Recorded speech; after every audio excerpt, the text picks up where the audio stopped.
Hello Lumineers, welcome to the first ever Disney Lorcana Challenge in Oceania, in the Oceania region. We are beyond excited to have everyone here in Melbourne as part of this incredible milestone for our game and community. Today, everyone will face off against some of the most skilled players in the region, setting their decks and strategy and skills in the ultimate competition. And now I'll hand you over to our casters, Jason and Greg.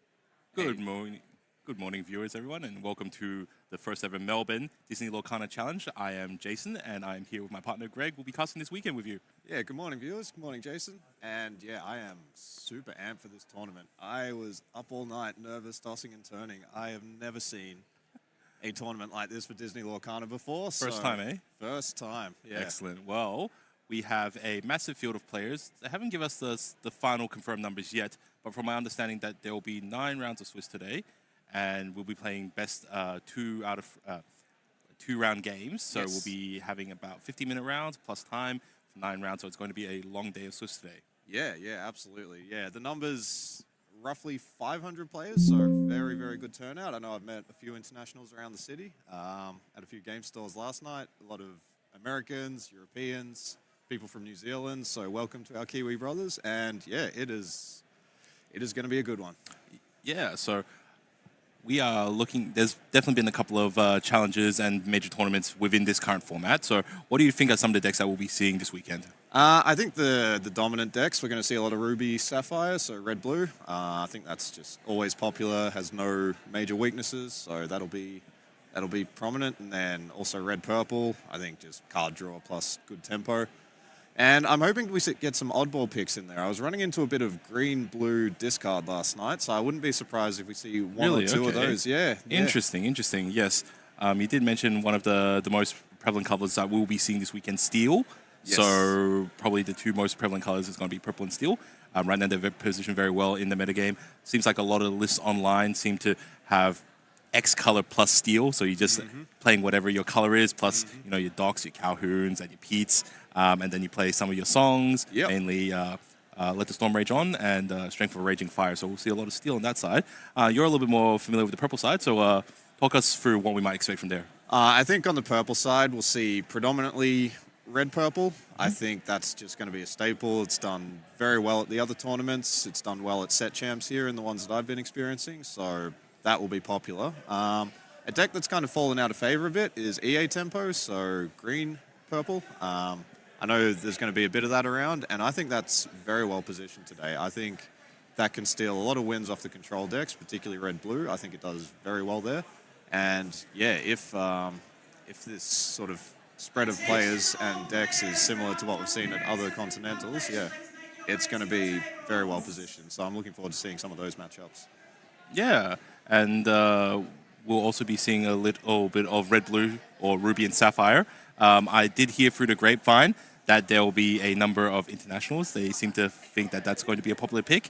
Yep. So do you have any opinions as someone who plays a little bit of ruby and sapphire, why they might be thinking the deck is a good deck to play for today? I think, number one, just no major weaknesses. It feels like you can kind of tech it out to just compete against any deck. It's got item removal, location removal, lots of character removal. So, yeah, there's lots to like there, plus, obviously, strong card draw. And, yeah, I think also the skill ceiling for that deck is one of the highest in the game. So, if you are an advanced player and you've got a well-built deck, I think you can give yourself a huge advantage playing a control deck like that, because there's just lots of micro decisions that you have to make, and if you think yourself better than the other players, then you'll trust yourself to make those decisions correctly, and this deck really allows you to excel.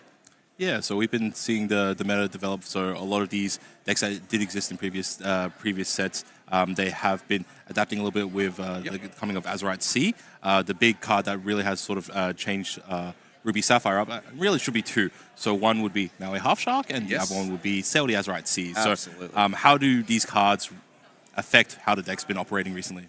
So I think Sail is probably the biggest addition. It looks like a kind of, doesn't look that special when you read it the first time. It draws a card, it lets you ramp, it does things that other cards let you do. But I think the major difference is with cards like Tipo, with cards like One Jump Ahead, if you draw them in the late game, they feel horrible. Whereas with Sail, if you draw it in the late game off a top deck, you just pay 2 mana, cycle the card, draw something else, and it lets you thin your deck and hopefully find something good that you were looking for. So I think that's been a major addition. And then with the Maui Half Shark, it lets you fetch actions from your discard. I think one of the really fun things to do with that, and one of the ones that gives the tempo decks nightmares, is you play your Half Shark, you play your Pirate's Life, which minuses 2 lore from them, and then you can fetch that if you challenge with your Half Shark. So this lets you perpetually keep minusing lore from your opponent, which is not really something that Red-Blue has ever had an answer to do before. So I think that's got really exciting potential. Yeah, certainly Red, definitely within its colors, or Ruby within its colors, has the ability to remove your opponent's lore from set 1, but we haven't really seen something like this being applied to it. So Pirate Lights, that's been out, I think, from set 4, so theoretically it's been available, but I think it's the Maui Half Shark that's allowing us to have the ability to recur it. Yes. Every time you challenge a character, you get to pick up an action, and that could be any number of cards. It could be another popular card that's been saying, how far will I go? So that also lets you look at the top 2 cards of your deck, and you'll be able to ink one of them and then put one into your hand. So that's a way to get some extra value.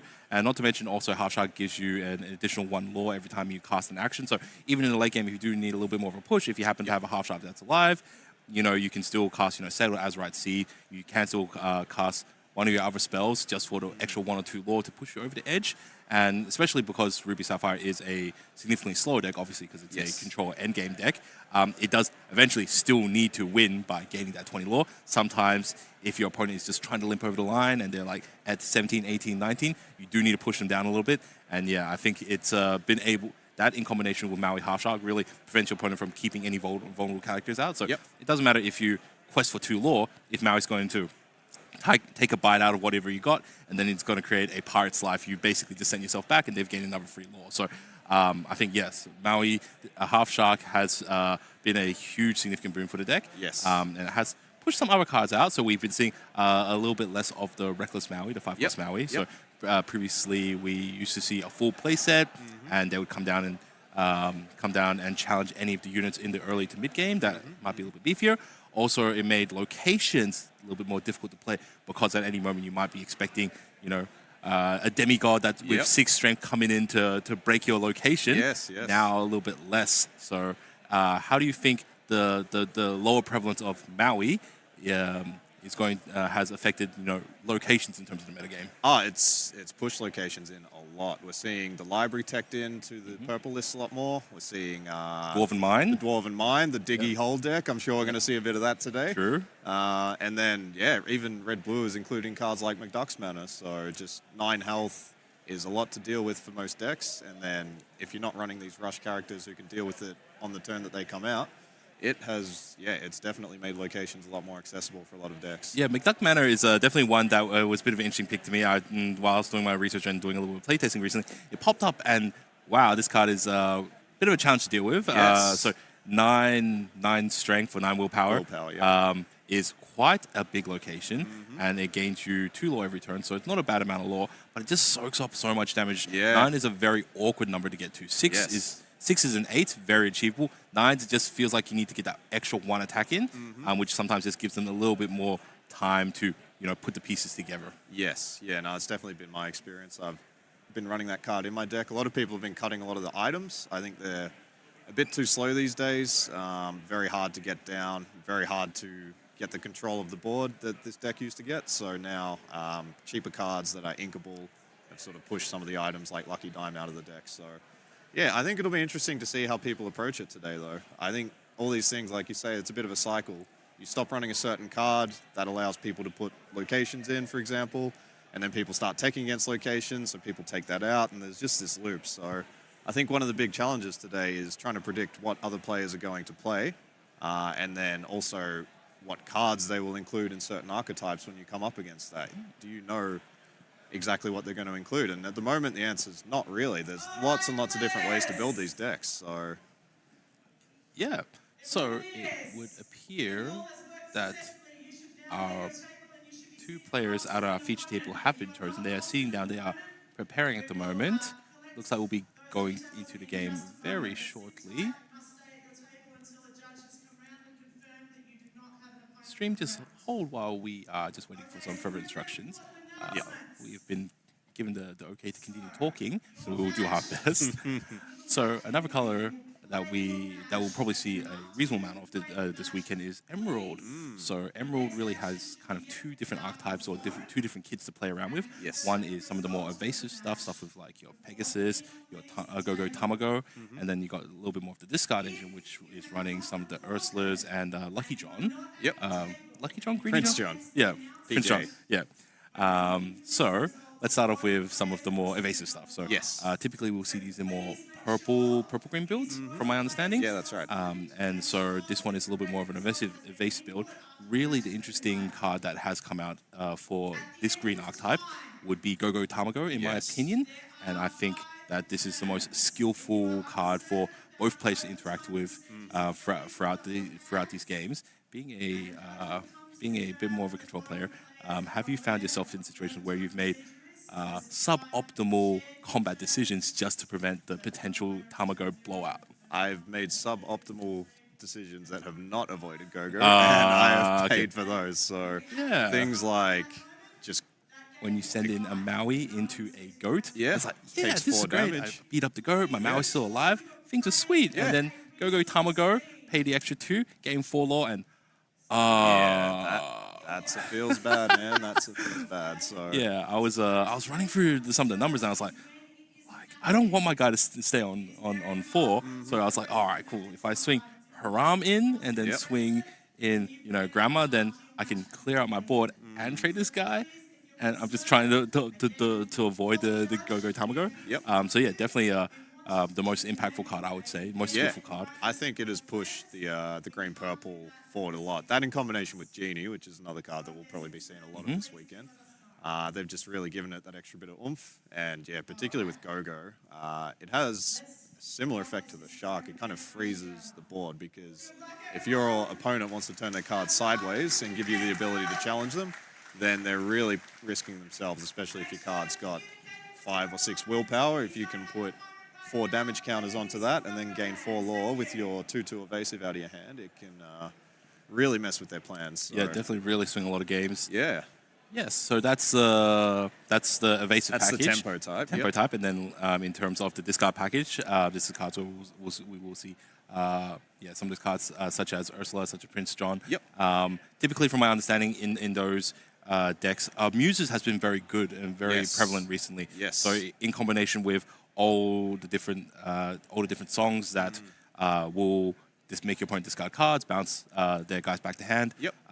Muses also bounces stuff back to hand, and Yes. it definitely seems like right now the metagame there's a lot more smaller, weenier sort of characters. So Muses has a lot of value being able to slow down your opponent, puts cards back in their hands, which obviously gives you more cards to discard. Yep. And then subsequently, there's a lot of songs in the current metagame very strong. Ursula can allow you to double sing it as well. Yes.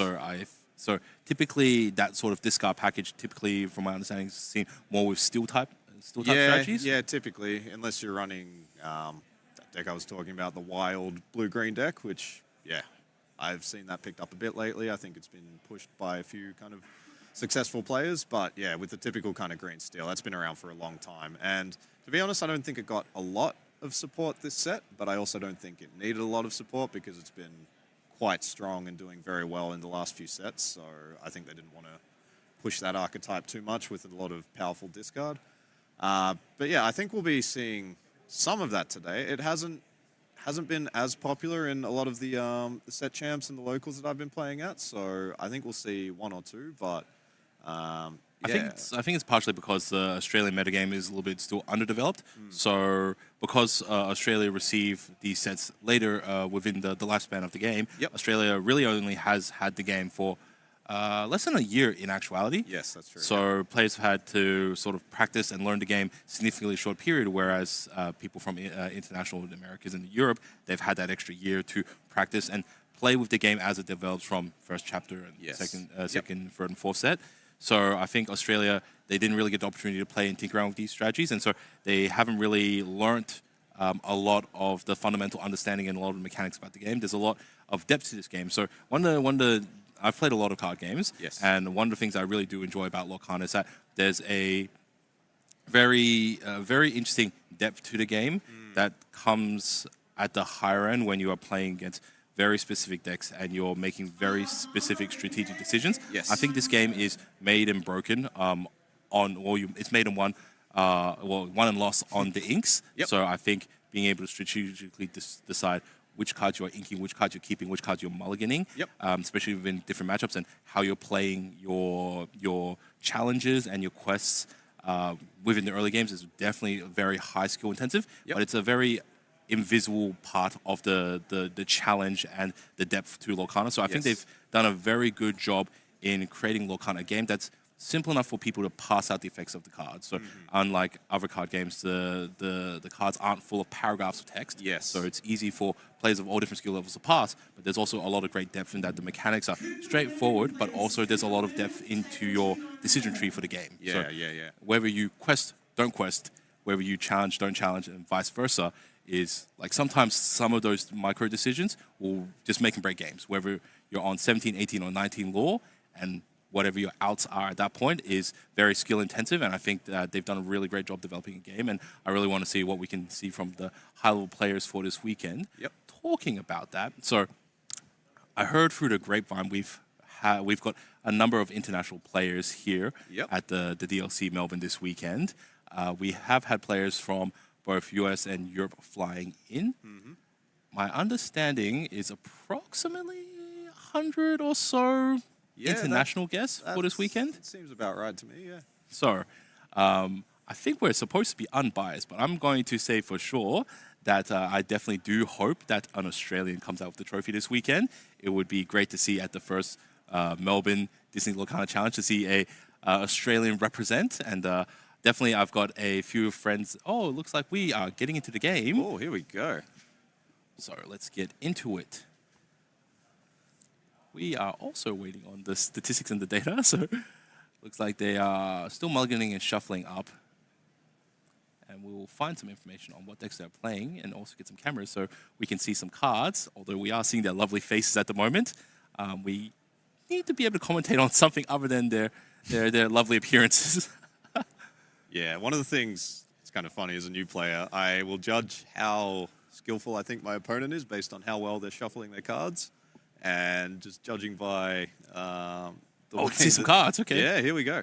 All right, so looks like we have Tam Smith on the right playing Fabian Bonfante. So it looks Amethyst like Sapphire on the right, and we've got Ruby Sapphire on the left. So this is going to be a bit more of a slower matchup. So Amethyst Sapphire tends to play the purple Sapphire package with your Madam Mims and your Merlins, but also adds in the new Sapphire ramp package with Zelda Azurite Seas, Tipo, so they can push in a little bit more the higher end. Interesting cards that they do tend to play, from my understanding, is Hades. Hades, yep. We'll see probably 2 to 3 of those in this deck. Affectionately referred to as Blurple, which I think is quite a fun name. Yeah, we'll see some Hades, and also the big Elsa, which most decks can't get away with running because they can't get to 8 ink reliably. But if you're running blue along with a card draw color like purple, you will consistently be getting to 8, 9, 10 ink without any issues. Sure. So we see Tam playing the expected openers of Zelda Azurite Seas, allows them to draw a card. Obviously, we'll probably ink another card as well. And does he have one like a Chernobog's? Yes, Chernobog's in. And then we see the Broom questing for 1. So Broom, very interesting card in that it allows itself to be banished whenever one of your characters is played, meaning that you can play something on turn 1, and it has the ability to challenge or put up a bit of a fight if you need it in turn 1. And then later on, as the game gets a little bit more higher pace, you can brush them off and draw an extra card on the way out. Yeah, I think one of the strongest components to these purple decks is the very strong set of 1-drops that they have. So they got Magic Broom, which we see Fabian responding with a Tipo. So Tipo obviously is the other 2-cost card that Sapphire will play to ramp up on turn 2. It's really important to be able to jump from your 2 ink to 4 ink. Tipo, obviously, because you're inking an extra card from your hand, it doesn't gain you the same advantage that Zelda Azurite Seas does, but he does put a body on the board. So in this particular case, Tipo will be able to challenge the Broom or the Chernobog's follows on the following turn. We did see the Genie come down, and this is where, you know, the pressure really starts applying. So Fabian really has to get into gear right now because that Genie is going to start things moving. And we got a Brawl, and no problem at all. We're just clearing this board. Yeah, that was an issue. Yeah, quite interesting from Tam's turn there. Questing with the Chernobog's followers had the potential to banish it there, but valued the board presence of having that 2-1 body on the board to trade with the Tipo. So Tipo trades in, doesn't get to just cycle a card, which is often what you want to do with it here, but I'm guessing Tam's got a plan in mind. So here we see the Broom questing, and I think I see a Genie in hand here. So yep, there we go. Coming down. It's going to be Genie after Genie after Genie. Obviously, a 2/4 that has evasive, so it's a very difficult character to challenge and to knock out. It also quests for 2 law every turn, so it's a very fast card. We're seeing a Popsicle played by Fabian and probably Haram at this stage. Yep. Haram trades away and draws 2 cards. Some of our international guests are playing really fast. They are really into this game. Yeah, I know. And Inks sailed as right sea, so has played 1 and had a Tipo in the early turn. So thinking probably don't need to commit any more right now. And Tam doesn't seem to be at such a aggressive lore lead that he has to press in for the Be Prepared or the Sisus just yet. Yeah, that's right. Admittedly, one of the disadvantages of Genie, it does have 2 strength, which means it is within range of almost everything that Red has in terms of its package. And also its ability of being evasive does not protect it from Maui Half Shark. So if we do see a Maui Half Shark at any point, he probably will be taking a chomp out of Genie. Oh, here we go. McDuck's Manor. Here we go. This one is a hard one to bash through for Fabian. This is, we were talking about this card earlier. This card is very close to my heart.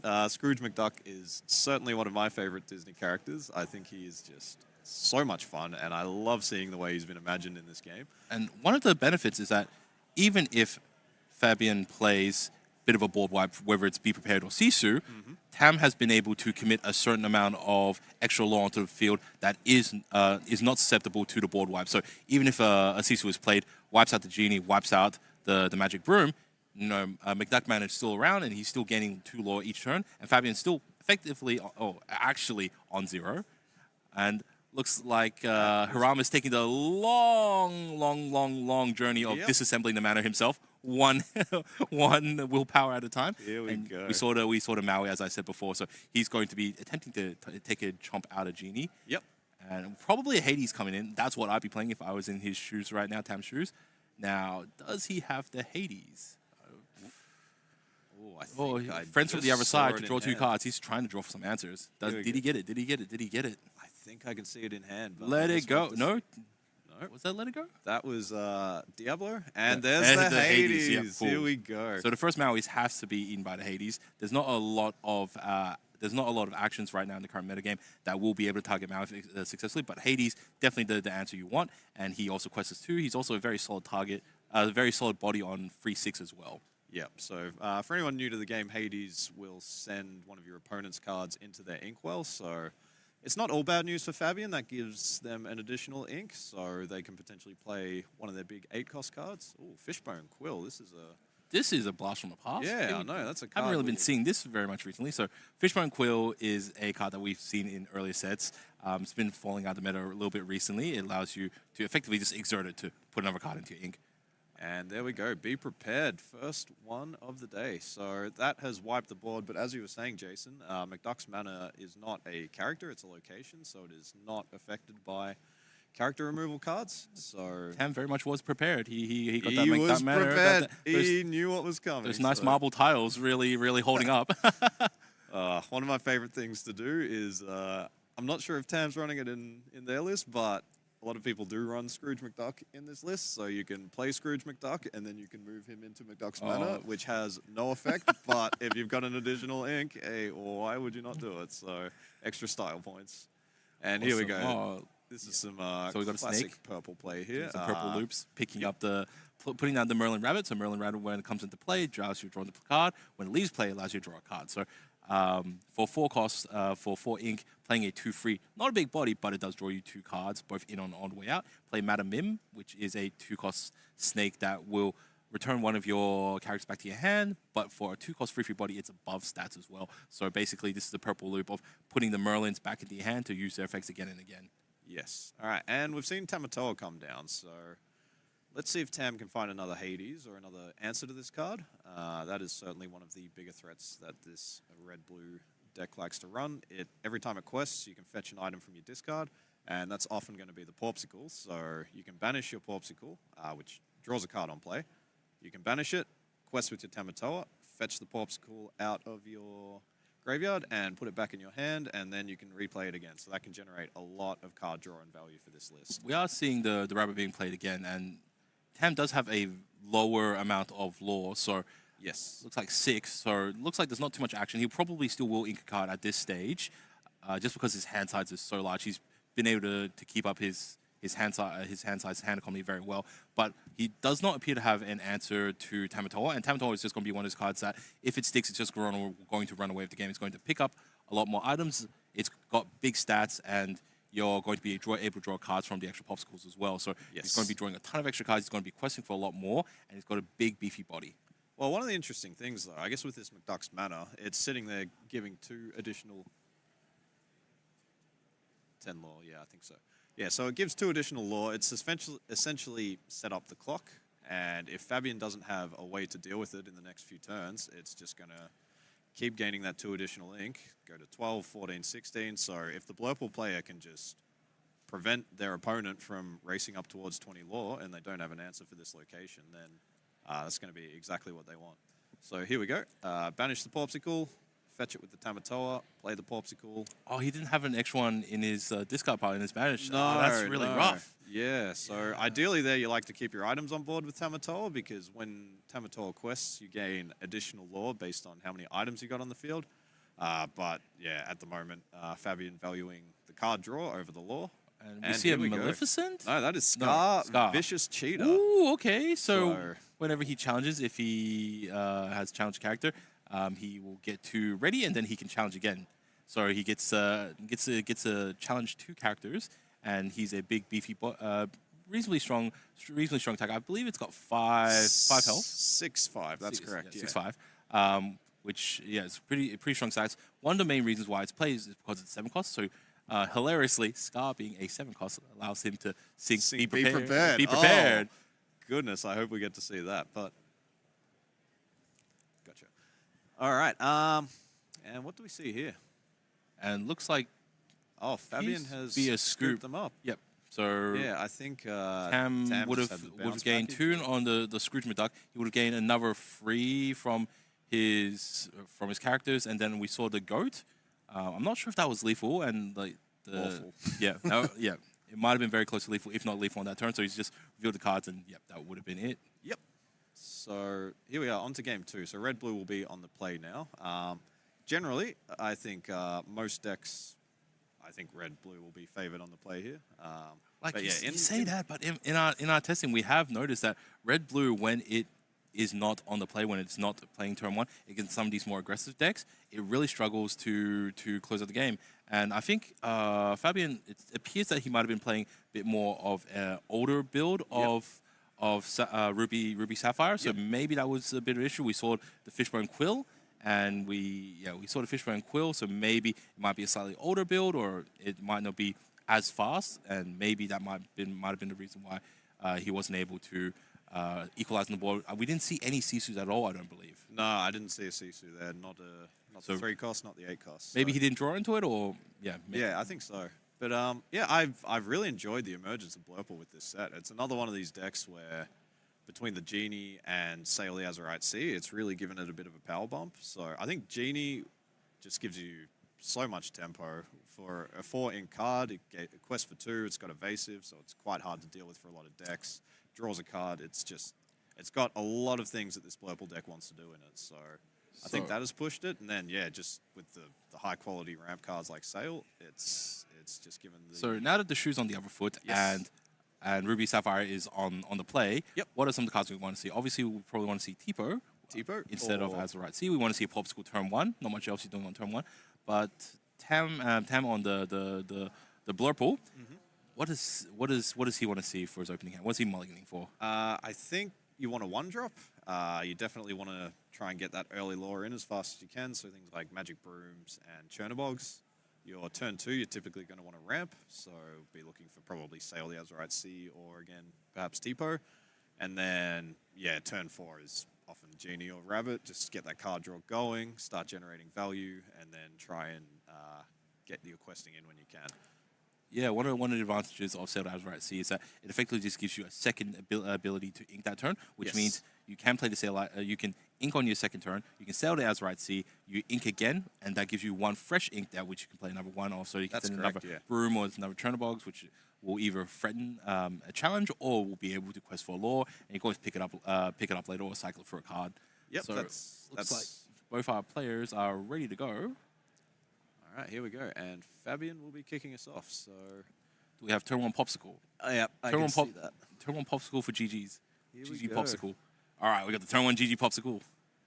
That is exactly what every red-blue player wants to see. Standard classic. Yeah. Standard classic. All right, Vintage red-blue. do we have a Broom or Chernobogs? Broom or Chernobogs? It is a Broom.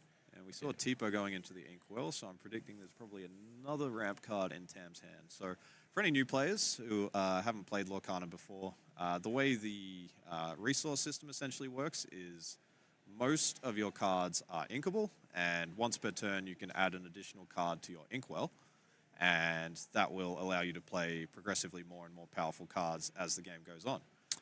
And then with these two blue decks, one of the core mechanics of Sapphire is ramp. So when we say ramp, it allows you to add additional cards to your Inkwell for that turn, so it lets you get to playing your bigger stuff more quickly. So I think what we'll see here, we see the ink, we see the Tipo on both sides, it's a Tipo party, and Quest with the Broom. So Tipo in this matchup significantly worse for Tam, because having the body is not necessarily as important as Sail as actually drawing the extra card, and also your additional lore came in exerted. Looks like we have just a normal song, How Far Will I Go, just being paid for 4, which is an interesting play. Typically, you on your 4 ink turn, you want to be playing either Haram or you want to be playing Grammatala. Yep. Interesting because Fabian inked Grammatala on the turn 2 play. Typically, you want to put Grammatala on the 4 ink turn, and then on the 5th ink turn, she can then be used to either challenge or be used to singing How Far Will I Go. So that's an interesting line of play. Maybe he just thinks he doesn't need to go as fast. So Tam responded with Goat. Standard turn 4 play, not a Genie. I think this was the plan here. Get the Maui Half Shark down as soon as possible. And yeah, Fabian would love to fetch that How Far I'll Go, play it again. And that's just one of the beautiful things about this Half Shark card. It just generates so much value.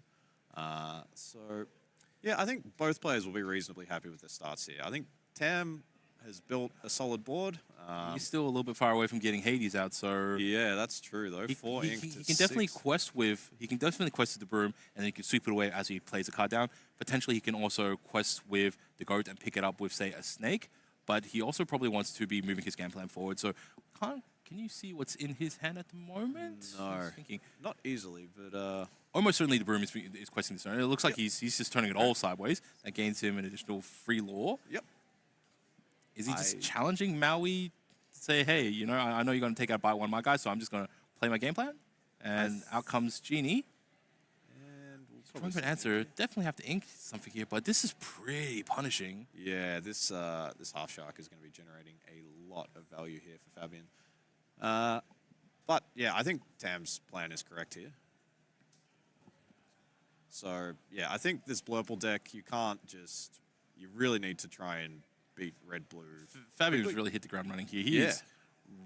He is so far ahead right now. Maui's just going to take a chunk out, going Zelda Azurite Seas, gains an additional lore because of the Zelda Azurite Seas as well.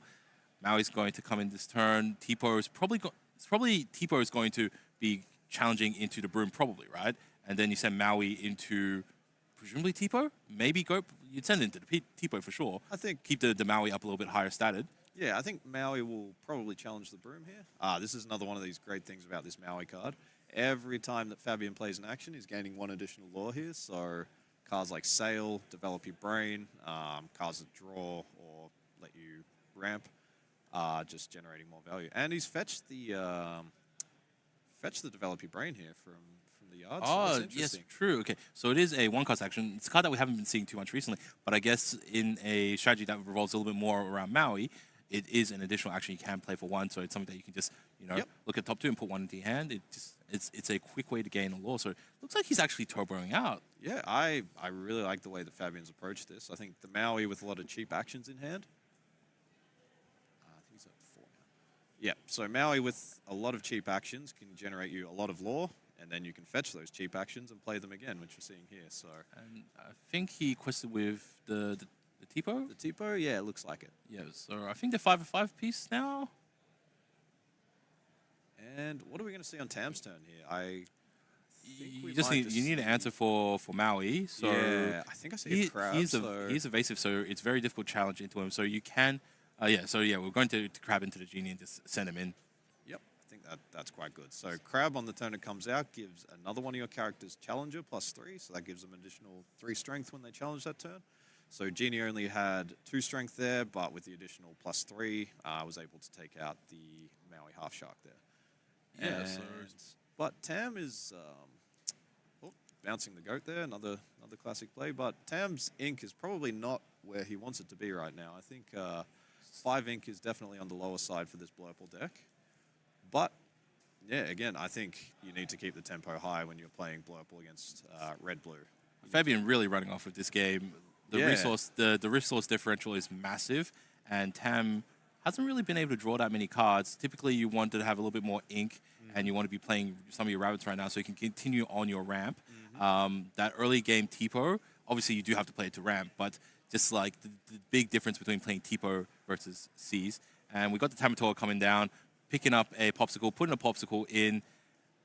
That is definitely Tam not is what on the Tam clock wanted now. to see. Yeah. So this is really definitely Tam has max free turns, I reckon, at this stage. I would say so, yeah. I think playing that Popsicle and then the Hiram's able to banish that Popsicle, draw 2 more cards. So the card advantage is definitely present here for the red-blue player. All right, cool. Sending in both the snake and the crab to take out Challenge Haram. the Hiram, yep.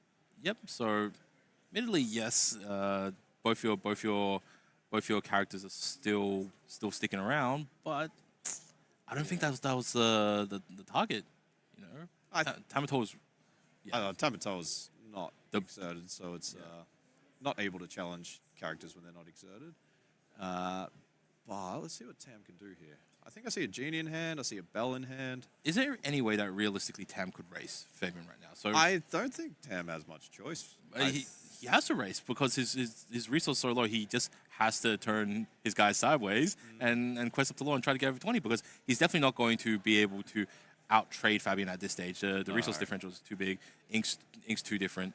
I think he just has to go for it. But I guess it's definitely slowing down the Haram was probably necessary in order to do that. Yeah, you don't want to let Fabian keep banishing those popsicles and drawing 2 cards every turn. All right, so Fabian's got a handful of cards. Let's see what they are able to do with it. Yep, popsicle down, standard play. We may... I'm not seeing any board wipes. Also a little bit hard to pass out how much ink he has. Probably 8 or something? I would say 9, yeah. It's... So your board's all right. Yeah, he's certainly got a lot of choices here. Just doing some math. Doing some math. All right, cool. So we got Genie for +2, and then the other ones are +3. So in total, we got +5. Means theoretically, if everything sticks, got 3 more turns, right? Tam will need 3 turns to push them over the line. Yeah, we may see the Tamatoa. So running the math on it right now, he obviously it seems like he should be trying to take out some, challenge some of these units. Yeah. Genie really is the only threat. The other 3 are only 1 lore. So what could he really have? Like a Sisu? Sisu would hit the Genie and the Genie and the Tipo, which is pretty would be good. And then Tamatoa could challenge either the crab or the snake.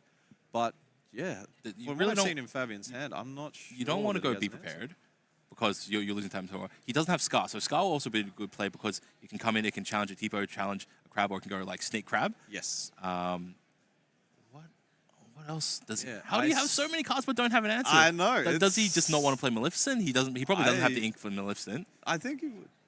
Tamatoa questing for 2 there. Yep, fetching another Popsicle. I think. He's just digging for answers. All right, Digging cool. for answers, that's right. I see a roll there by the looks of it. That's not bad. And we may even just see the sail here. I'm seeing that. in the No, hand just to look for some answers. you need to convert for board. So, like, if you see the Brol's hitting Genie for sure. Yeah, I think we will see that. Here we go. Yep. And yeah, Fishbone. Oh, Yep. Fishbone Quill. I think it makes sense here. It gives the Tamatoa additional lore every time. True, it yeah. quests. Double That's assuming Fishbone the- Quill. That's assuming the Tamatoa sticks around. I guess if you've got a fistful of cards in hand, you might as well just stick them all into the ink so you've got like Yeah. big turns on the following turn later. So Tamatoa is theoretically Tamatoa quest can be for- traded into the Yeah. whole board. Oh, we see the Brawl. Yep. So, There we go. Genie's out. Quest for 1. Theoretically, Tam can decide to just say, "Hey, I'm just gonna Zerg my board into Tamatoa," because Tamatoa is actually a threat now. It is, yeah. Questing for 5 now with that double Fishbone, double Popsicle. So every item gives Tamatoa 1 additional lore. So, yeah, every time it's questing out, it would be questing for 5. And then I'm not sure whether Fabian's running Lucky Dime or not, but if they were able to get that down, that would increase its lore. Some of the numbers are just a little bit off. So if he challenged the crab into Tamatoa, that would deal free, and then he can give challenger free to another unit. Yes. If you put on the snake, you're going a little bit higher on the Tamatoa. If you put on the Tipo, you don't have enough to challenge it all the way through. So it looks like he's just going in, cool. Yep. And then he has to stick the challenger free onto the snake, presumably. I think we will be seeing And that play, probably yeah. just snake going in. Yep, pokes the snake. All right, cool. Which, Then, oh, what? On the way out as well. yeah, I know, good card. A lot of these purple cards have that All right, effect, all right. which is And super hilarious. nice. These T-pos have stuck around since turn 2. Just like 2 pawns looking at each other from the Yeah. from across the field. Like, I'm not used to being around this long. What are we doing here? So, oh, here we go. The McDuck's Manor. So once again, trying to set up the clock here and just get that passive lore income from the locations. We see Bell going into the Inkwell, and we may see Tamatoa quest here. And then I think I saw a Madam Mim Fox in hand, so we'll probably see that bounce the Tipo. Or will we? Maybe not yet. Maybe you might hold it. Interesting. Yeah, probably looking for a bigger threat. But it depends on if Fabian has another Tamatoa available in hand. Obviously, if you have enough Tamatoa, you just slam it down right now. But Tamatoa you're running small lines of it now, so you're not playing nearly as many. It used to be 4, now it's like 2 to 3. 2 to 3, yeah. I think most lists are running 3 at the moment. There's just other cards. So that you're want to just be running. digging away with Haram. Yep. I don't think I see a single red card in Fabian's hand. And so. this is the problem with Sapphire Ruby is that, yeah, it draws a lot of cards, but a lot of cards are just used to draw Yeah, other cards. that's right. Sometimes you just want to draw cards that do stuff. Like, Where is the good stuff that I am trying to where's the dig for? juice, you know? Yep. And that is the problem that Fabian's currently... All right, Tamatoa. All right, cool. All right, That's pretty good. we cooking. Yeah. All right, so still more ink. Need more ink. You want to invest? Oh, and there's the Hideaway. So this is one of the tech cards that we've been seeing come into this list a lot. So it's a 2-cost song. Obviously, Tam read it. 2-cost song allows you put a item or a location into the inkwell face down. It only costs 2 as well, so it's very well costed, very versatile. Yeah, very cheap. And yeah, he drew into the tech card, and he had an answer for the manor. Yeah, that's one of the few answers that this red-blue list can run. Again, it's a very passive deck. It doesn't commit a lot to the board. You've usually only got 1 or 2 things out there. Your game plan's not really to fight for the board with challenges. It's to play other sort of actions and removals. We see the goat loops right now, so There we in and go. out. So that's another 2 extra lore. So I quite like that from Tam because, yeah, I thought we might see the Fox come down the previous turn, but obviously he knows this deck better than I do. So bouncing the goat there gains you 2 additional lore. Yeah, but it's also a very uninteractable source of lore. So Yes. once you pick the goat back up to your hand, any deck other than green or a very obscure yellow Yes. can't deal with it. That's correct, and yeah, I think that's one of the things that this red-blue deck really struggles with. It's like if people just keep bouncing their goats, there's no way that you can interact with that. So it's just guaranteed lore. It's an inevitable slow clock towards right. 20. Yes. The only way to slow that clock a little bit is you obviously play Pirate's Life. Yep. Or you just race. So looks like we are looking at the top 5. Yes, Tipo quested for 1 on that turn, and Fabian. I'm not quite sure. I think he selected how far I'll go there because apparently 14 ink or whatever he's got in there was just not enough. If you've got plenty of ink, you can easily use your ink to just dig for more stuff. Yeah. So Haram, draw 2 more cards. I think I saw Scarvicious Cheetah there. We may see that one come down. at this stage, you don't really worry about it. He just, at this point, you just put down all your items, and then you turn your Tamatoa sideways for like 4 or 5. I'm surprised he's not going to pay 4 and play like how far I'll go first to see if he draws into like say another popsicle. He's just going to just pick up another straight popsicle, put it down, gain free lore from that quest because he had 2 items. And there was the be prepared off the top. Doesn't really matter at this I stage. don't think we're going to see that coming down. I think Fabian's looking quite in command here. Does he really need to be drawing more cards? Like, wouldn't at this stage, if you got a fistful of cards, you would just keep your items on the field and just use Tamatoa to just quest for more, right? You want to, like, he had lethal, but I don't know what's he doing. What's he now? Is he just all right? Maleficent. It's a little bit overkill. The Madam M Fox wasn't really doing anything, right? Like, yeah, it can challenge some for 4, but I think he's just trying to lock the game up. So I think just reducing any lore that Tam can possibly accumulate on their turn, trying to shut that down. Which, it's looking quite good here for our Red Blue. He's player. basically got a second deck as his Inkwell. Yeah, but one of the funny things, one of the obscure ways to lose in this game is running out of cards in your library. So Fabian is probably not in danger this game, but it's certainly one thing that I've only ever seen the Red-Blue decks. Let's think about Tam's situation. So Fabian is definitely showing lethal for next turn. Tam is, we know one of the cards in hand is a goat. Yes. Other card, don't know what it I is. think I see a fox in there. But if it's not a be prepared, this is over, right? So you play the goat. Yes, you can gain 1, and you've got 2 additional ink. You can do a snake. Yeah, you can pick it up. There's no other options. You can play genie, draw a card. So goat, gain a lore. I think he's probably going to extend the hand, right? I think this one's in the books, to be honest. Cool. I think So, Fabian is just in such a commanding position here with all the items on the board. So, and Fabian just messily, just like, all right, cool, yeah, all right, that's it. Well done to both our players. We have a interesting 1-1 draw start to the game. So that's we are playing a best of 2 format today. So both players winning one game each, and so that will be a draw. Not the best start for the day for either player, but I think they'll be happy with that. Definitely better than losing. So excellent. That's excellent. So 8 more fantastic rounds today, and looks like we are moving on. Yeah. So I think Blurple is one of these decks that it's kind of been around for a while, but we haven't been seeing a lot of it. I think it just hasn't quite had the power that it's needed. But yeah, I really like this set 6 edition. I think a lot more decks have really come into the scope. And on top of that, a lot of the existing archetypes have just got new ways to play them. So I think with this red-blue build, we saw it today. The shark build with lots of cheap actions, that's just, if you want to cut some of the items and some of the other big questing characters and just try and accumulate lore through your actions, that's certainly... So if we look at that game there was a particular turn on the second game where Maui, as you said, Maui Half Shot came out really early. So I was questioning, turn 4 just played the how far will I go to ramp it up in additional ink as opposed to playing Grandma Tala and using her to sing on the following turn. That we found out was just so you can turbo out the Maui Half Shark on the following turn, and we saw how dominating it was. And we saw Tam, I believe, on the right side. He decided, hey, I don't have an answer for the shark, so I'm just gonna question all my guys. Here's a buffet. You only get to fill your plate once. And yeah, Maui just went in, picked some stuff up, and that was a devastating turn because I think on the following turn, Fabian played like either 2 or 3 actions. Got to pick one back up. Got to challenge a character as well, and yeah, so it was a big swing there. Just like not having it was a very big swing there. I think maybe it might have been worth it for Tam to not have quested out with all his characters that turn. I think that might have been the big swingy turn. Admittedly, it did leave Maui open on the following turn for the genie to come in. Yeah, for genie to come in, but I don't think it was the correct play to be questing out in that time. I think it's the shark and the go-go. These are 2 cards that really have changed the game in the way that you can't just quest freely with all your stuff now, because there is just if you let the shark keep fetching actions back and generating value that way, it is exactly what the shark is in the deck to do. So yeah, I think there is an argument to be made.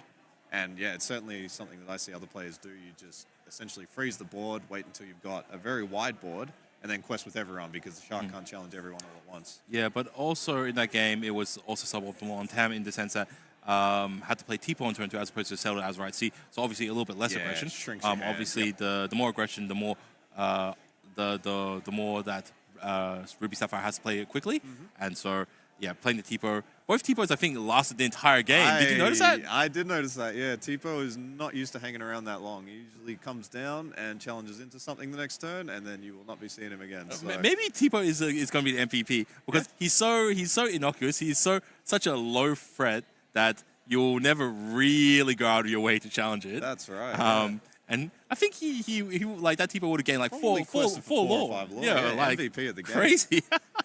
Yeah. So other than taking up an extra card for the Inkwell, the interesting. We did see the Hideaway right at the end. Yeah. Not that it would have really made too much of a difference, but Hideaway is a card that we're seeing as a tech copy in a lot of these Sapphire decks. Just because right now we are seeing decks play locations, we are seeing decks play items. Is every color pair or every deck playing an item or a location? I think purple is the least reliant. Actually, some of the purple decks are running library. Yeah, So- I've seen library a lot actually, and we saw it in game 1 with the location is just sticky. So if they play their Be Prepared or other cards like this, the location essentially dodges that removal, and that's why we've been seeing quite a few locations. And the other thing that's nice with Hideaway is the Shark can then fetch that back for you. So if you hide away a location, you play your Maui Shark, it can challenge a character, you can fetch your Hideaway, and then if your opponent plays another location, you can then send that one to the Inkwell as well. So Also, another random side benefit is that it doesn't banish it. It puts it into the Inkwell, Yeah, right? So I guess in some very obscure instances, let's say if your opponent plays a Town Toa and they only have the one Popsicle, you might just actually hide away the Popsicle so they got nothing to cycle through, right? yeah, I haven't seen that before, but I look forward to seeing it today. I've played a lot of red blue, but yeah, I think it's less used for the item removal, the Hideaway these days. I think for most sure. decks have been stripping out a lot of their items, and we've been seeing a lot of locations come in. And yeah, I think we saw that in game 1. The red blue just doesn't have a lot of tools to deal with locations. Yeah, true. So yeah, that's definitely a tech that we'll be seeing this weekend. Yep. So yeah, as we saw that game, as soon as there was a little bit of steam left off, Ruby Sapphire could just like focus on what they do best, building a whole bunch of resources. Yep. And then at the end there, we just drawing a ton of cards, cycling through the Popsicle. So basically, Ruby Sapphire doing what Ruby Sapphire can do if it's let to go unchecked. So yeah, so in regards to the amethyst blue side of things, Yep. we do see a little bit of ramp, and we just didn't quite see the loops. I think Yeah, that's maybe we were playing more of the cards that were more challenging and more field and board focused, That's as opposed right, to looping some of the cards or playing some of the cards that will be getting quests, such as the genies and such as Rabbit, I think, is the card that you're yeah. looking for in that matchup. It essentially draws 2 every time you play it, 1 on the way in and 1 on the way out. And then if you can bounce that, you can really start generating a lot of resources. Yeah, So- typically the player who plays second has to focus significantly more on board control, so they significantly have to be challenging. But obviously, Ruby Sapphire is a deck that doesn't have a big board presence, especially early on. Yes. So in that particular situation, the opposing player, the playing the Blurple player, they could slow it down a little bit. They did have a little bit more resources, so I think they probably should have just played for the economy a little bit more because they didn't really need to pressure. I think going second, you don't have enough speed to really be able to quest and get up to 20 fast enough, especially when like the Ruby Sapphire already has like turn 1 to be able to start ramping and move before you go. I don't know. I don't think Blurple has a lot else they can do. They just need to try and pressure the early game, because I think if you let Red Blue get to 14, 15 ink like that happen and start drawing a million cards every turn, it is very problematic for the Blurple deck. So I quite like the way that both players approach that, and I think with the 1-1, I think they'll both be satisfied with that. I think on the play, both their decks did what they intended them to do, and on the draw, yeah, it's often a challenge because your opponent gets to go first, which means they often get to dictate the pace of the game, and then going second, yeah, you're just trying to find ways to catch up a lot of the time, which we kind of saw there in game 2. So Yeah, so I think not to say conclusively, we didn't see any Sisus that game, and I think probably looking at the critical mass of items might have been a build that just didn't play any Sisus, both the little one as well as the empowered sibling. Yeah. And just seemed like it just ran quills and a whole bunch of items. Wouldn't be surprised if it might have a singleton copy of Lucky Dime. Lucky Dime, I would be surprised if it wasn't in that list. Yeah, I think with that wide array of items that we saw, and it's able to ramp quickly so I can get the dime out. With the Tamatoa, yeah, I think we probably would see that type of list running the dime. Yeah, so Lucky Dime, a card that obviously we used to see in Ruby Sapphire a lot, a little bit less in the metagame right now, just because I think it's probably a little bit too slow at the moment. The uninkability hurts it. Ah, that's it. 7 yes. cost uninkable, that can just clog up your hand. And if you're looking for ways to slow the game down, because you often sort of surrender the board early in the game with the red-blue deck, if you've just got this 7 cost staring in the face that you can't do anything with, it feels pretty bad. So yeah, that's why a lot of lists have opted for things like mana, or just even Maui Shark is kind of another win condition that you can have now. True, I think yes. was demonstrated excellently by our red-blue player in that game. I guess, yeah, simply because it's a lot more action-based heavy deck, and with Maui, then there's a lot less items. So you almost think that Tamatoa is definitely not as a powerful card as it used to be within the deck. Yeah, definitely. It's still one of those cards that it is a threat that your opponent has to deal with. So if you do have a Tamatoa and you're not doing anything against it, it will progressively increase the amount of lore it gains, and it will also just give your opponents resources as well. So maybe not the apex predator it used to be, but definitely it's still a big fish in a big pond. Yeah, still one of my favorite cards, I think. I was a big fan of the Moana movie, and yeah, just... Oh yeah, it wasn't Moana. It wasn't Moana. Oh, that's right. These are all characters from Disney Disney franchise. Okay, all right. That's sometimes you forget about. Yeah, there's another Tamatoa card in the green color. It's called Tamatoa Little Crab, and it's before he got big and shiny. So it's just a 1/4 2 cost with super cute artwork. So yeah, it's a card that you don't see very often. True, because they can sort of play around with the lore a little bit with like the Inkborn and you got the Dreamborn, Floodborn. Floodborn. So yeah, and that's one of my favorite things in this game. This game is the way that they've reimagined some of the characters, particularly the villains. So we got cards like some of the Gaston cards, where he's become like a super genius now, and it's just it's true. It's a nice spin on some of these characters who are essentially villains in their movies, but then they kind of become heroes. You can still get behind them, and and also all the references. So like all the song cards, obviously references to songs within the different Disney movies and shows. It's some of these song cards are just got me listening to some of these old Disney tunes. Oh, big time! So one card that I was messing around with recently is Under the Sea, and some of these classics are really good. They're catchy, man. Yeah. They are so catchy. You. Okay, so it looks like we are getting ready to prepare for the next round. Thank you for watching. The stream will take a quick break, and we'll be back for round 2 for Melbourne Disney Locanda Challenge. See you soon. Thanks, viewers.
foot. And we are back. Thank you, everyone, for tuning in to the Melbourne Disney Lock Island Challenge. We have just finished round 1, and we are preparing round 2 right now. So we will have our games shortly. In a moment, our players are shuffling up. We do have some interesting matchups today. Did you walk around and have a look at any of the decks you've been seeing around? What seems to be in the meta today so far? I've been seeing a lot of blue steel, which is a little bit surprising to me. I think I've always preferred blue-red. I think the removal options are a bit more powerful, but I think the steel shell has a few interesting options. Yeah, definitely. I did notice that a little bit as well. So I went to have a look at some of the players playing last night as well. Yep. And I did see a couple of the amethyst steel list, or the blue steel list. Blue steel, and yeah, so they are running some of the interesting cards. So obviously it has the steel cards. It has your Peach, it has your Calhoun's. Yep. It has your, I think it's running docks as well. Yeah, some of them do. Yep. And then you mix it up with some of the blue stuff that does ramp. Like I think some of the builds were running Alice as well. So Yeah, I've been seeing a lot of that card, which when they printed it, it really seemed like it was going to be a very powerful card. But I think the fun thing about it is it's in blue, which is a very slow color. So printing this kind of tempo-based card, which gives you a lot of options, I think in any other color it would be extremely powerful. But in blue, it's like it's just found its niche in this blue steel deck, which I really like. It's a new free cost Alice that is inkable. It is Uninkable. Oh, it's uninkable. Uninkable, Okay. yeah, Uninkable. yeah. 1/4. It is questing for 2, and when it has ward, and when it does quest, it gives another character +1 law, and it also gives them ward until the start of your next turn. That's correct. So it does protect another one of your characters, and effectively it almost kind of pseudo quests for free law because it is giving +1 law. Yeah, that's so correct. it's got reasonable stats. 1/4 is not bad. It keeps it alive, and it's got ward. So we do see a number of cards that are being played in the game that do have ward, just because ward is such a strong keyword in this game. Very much so. If you don't quest or you don't challenge with any of your characters that has ward, usually they're pretty safe. And it looks like we are getting into the game very shortly. I do know that one of the players that have been selected for this, colleague of mine, Philip McKay. So I've known him a long time with TCG. I don't know who his opponent is, so I won't be able to fill in on that side. But I just want to make it very clear for the commentary and for you, Philip, in the future. I did not choose you, and I had nothing to do with this. I just sat down, and they said that, yeah, you're on stream, so it's got nothing to do with me, buddy. But I'm rooting for you. Whatever you say, Jason, we all believe you, mate. Easy, no worries. So obviously Phil from Sydney and his opponent. I'm not too sure. Hopefully we'll try to get some more information from the back end of it. And yeah, so I remember what Phil told me it was on. I think he said he was on purple green or purple steel. So yeah, I think like I thought he would be the sort of player that play red blue as well, but apparently not. And our players are shuffling up. They are doing their mulligans, and let's have a look at what we got going on. So yeah, purple steel versus amber ruby. Okay. We got some interesting stuff going on. I'm seeing some purple cards in their hands, so I think. All right, maybe the icon's just wrong. All right, cool. Yeah, purple steel. This is And another one of those. apparently Philip's already won one game already. All right, cool. So while the crew in the background are working on that, we'll have a look. What they got going on? So Yeah, what do you think of this purple steel deck? I've been seeing a bit of it around. I think there's. it's the best 2 colors, man. Yeah, it's like it's that's peanut butter and jelly. Oh, You know. Yeah, you're talking my language now. Yeah. So Phil keeps 2, and Barry looks like he's keeping 3 and mulliganing. No, so Mold 3 away, kept 4. So he must like his hand a little bit more. Phil. Riffle shuffling. Oh, man. Do not touch my deck. Oh, jeez. So, yeah, we've got both of these players won their first matchup, so it should be 2-0 versus 2-0, so this should be... Are they using the same colored sleeves? It looks that way, yeah. They're on the same colored sleeves. Hopefully no cards get mixed up. That's the worst, you know, when some cards get mixed up in a tournament and later on, like, you both get deck checked. Oh, all right, you know, I got 61 and you got 59. All right, we're both in trouble. Yeah. All right, let's see. All right. And who is on the play? Looks like Phil's on the play because he's looking at his cards and looks like, he's on purple steel. Obviously, turn 1's either Broom or Chernobogs. Don't know the matchup, but generally Chernobogs is the safer play. Yeah, because you just quest on a falling turn and then Yep. you can send it off. Yep. Yep. Has Easy. a little bit more board presence. Standard. And what's All right, Barry and- got going on? Yeah, this is red purple. Yeah, Ah, okay. Standard Makes sense. Standard deck. All right, easy. And then he's gonna go with Magic Broom. Broom. Yep. Easy. Cool. Classic purple start for both players. Yeah. Again, I think purple has probably 3 of the most powerful 1-drops because they all cycle cards. So not a lot of other characters can afford to run as many 1-drops in their decks, which just makes purple extremely consistent in the early game, which is why a lot of people tend towards it. Yeah. So turn 2 for Philip. Yep. Obviously going to quest the Chernobyls, but it's a question of whether the snake is coming out or you just dump 2 more ones. Yeah, this is always an interesting one with the Chernobyls. I think a lot of people overvalue the card draw and undervalue just having a 2-1 on the board. So, Yep. So Let's see, questing up to 1 and ink the broom, Yeah, we may which see means the probably snake the snake's coming out. Yeah. Otherwise you would have kept some 1s. All right. Picking up the Chernobyls. All right. Now we got a beefy free on the table. yep. So the snake, returns the has to return another card to hand. Otherwise, Barry just does the same thing, right? So yeah, I think so. We might probably see a just snake quests. versus snake. Yeah. But then he is going to be a little bit behind. How does he recapture tempo? Because obviously, like if you're trading snakes. I think that's okay. I think the red purple is the slightly more controlling. Did he playstyle. do nothing? Nothing? Wow. No turn 2 play, no questing. Oh, that is Yeah. a big whiff. Oh, jeez. Yeah. Whoa. That, all right. That is Okay. a slow start, but red has plenty of removal tools. Okay, so Snake quest for 1 goes up to 2.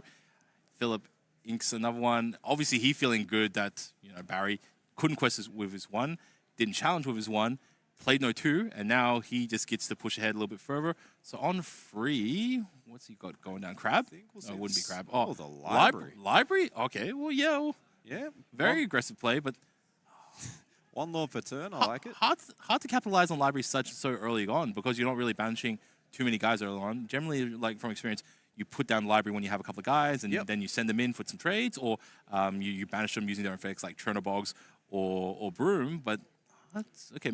I think the 8 willpower, it's quite difficult to deal with, and it's essentially questing for 1 every turn. So Maybe you just don't want to play a whole bunch of ones in this field. yeah.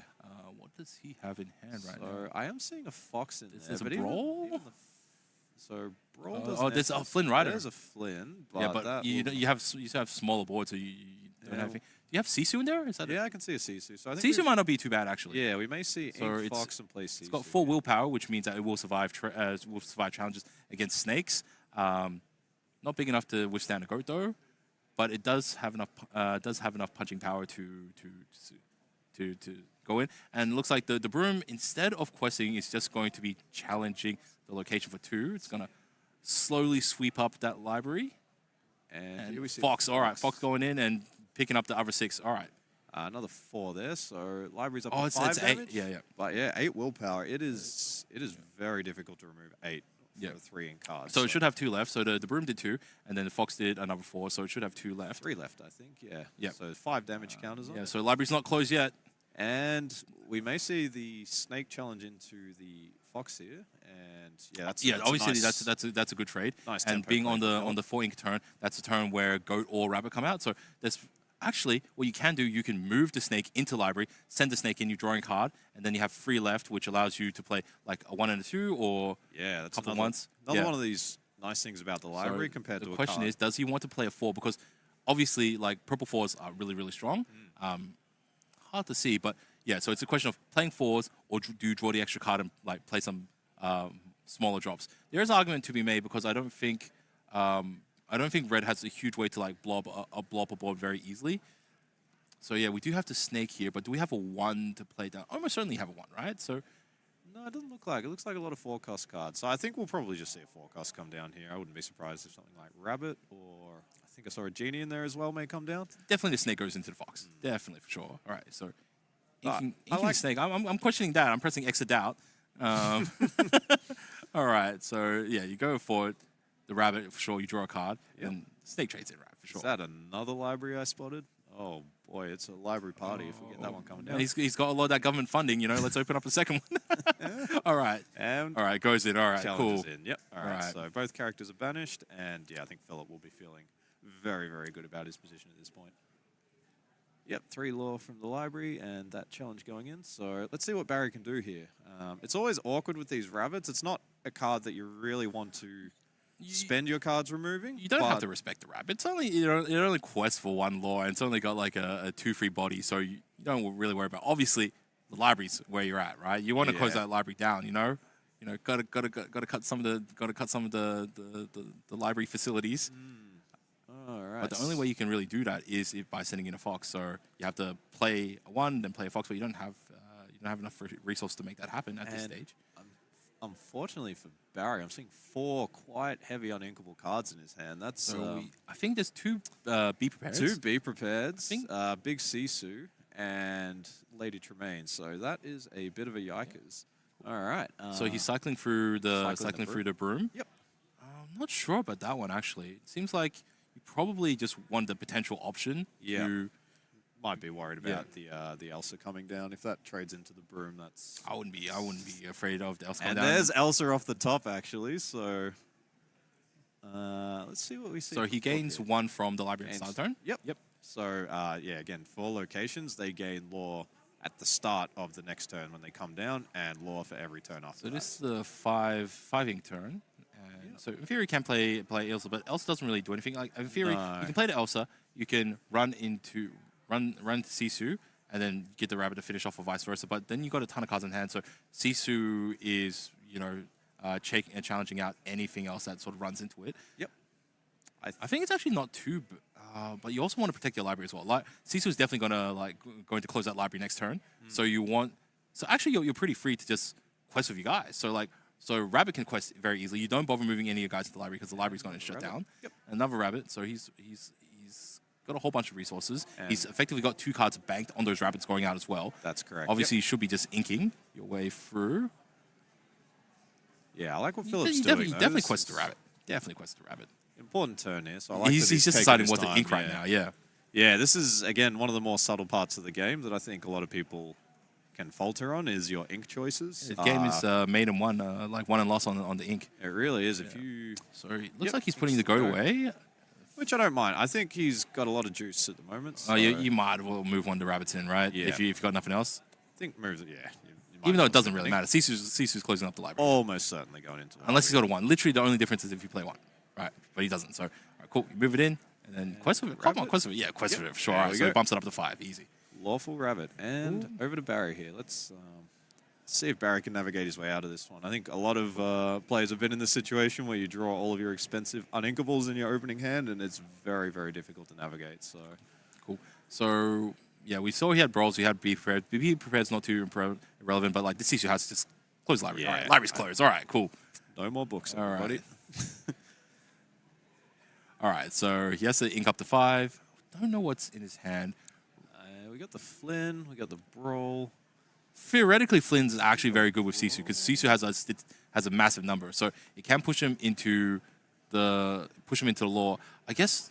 I think we may just see ink and go here. Yeah, I think there's no reason why you wouldn't play the Flynn Ride. You just play the Flynn Ride. It's the only inkable card in his hand, though. So if he plays that and then he draws another uninkable, it is going to be quite painful. So I think that's why Barry is very carefully pondering whether he wants to jam Flynn here or whether he wants to pass a turn, which, yeah. Oh, just skipping. All right. That is, again, that is painful to see. Sometimes, yeah, that's just how the cards are dealt. You get a whole bunch of uninkables. That's right. And some of these decks, when you're running a lot of this expensive removal, the 7 and the 8 cost, you can sometimes get into this position.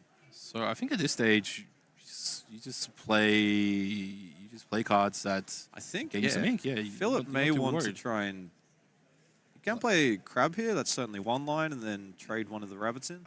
Another line would be if he can develop 2 characters this Looks turn, like he is looking at the Crab. So Crab's probably a smart choice to play.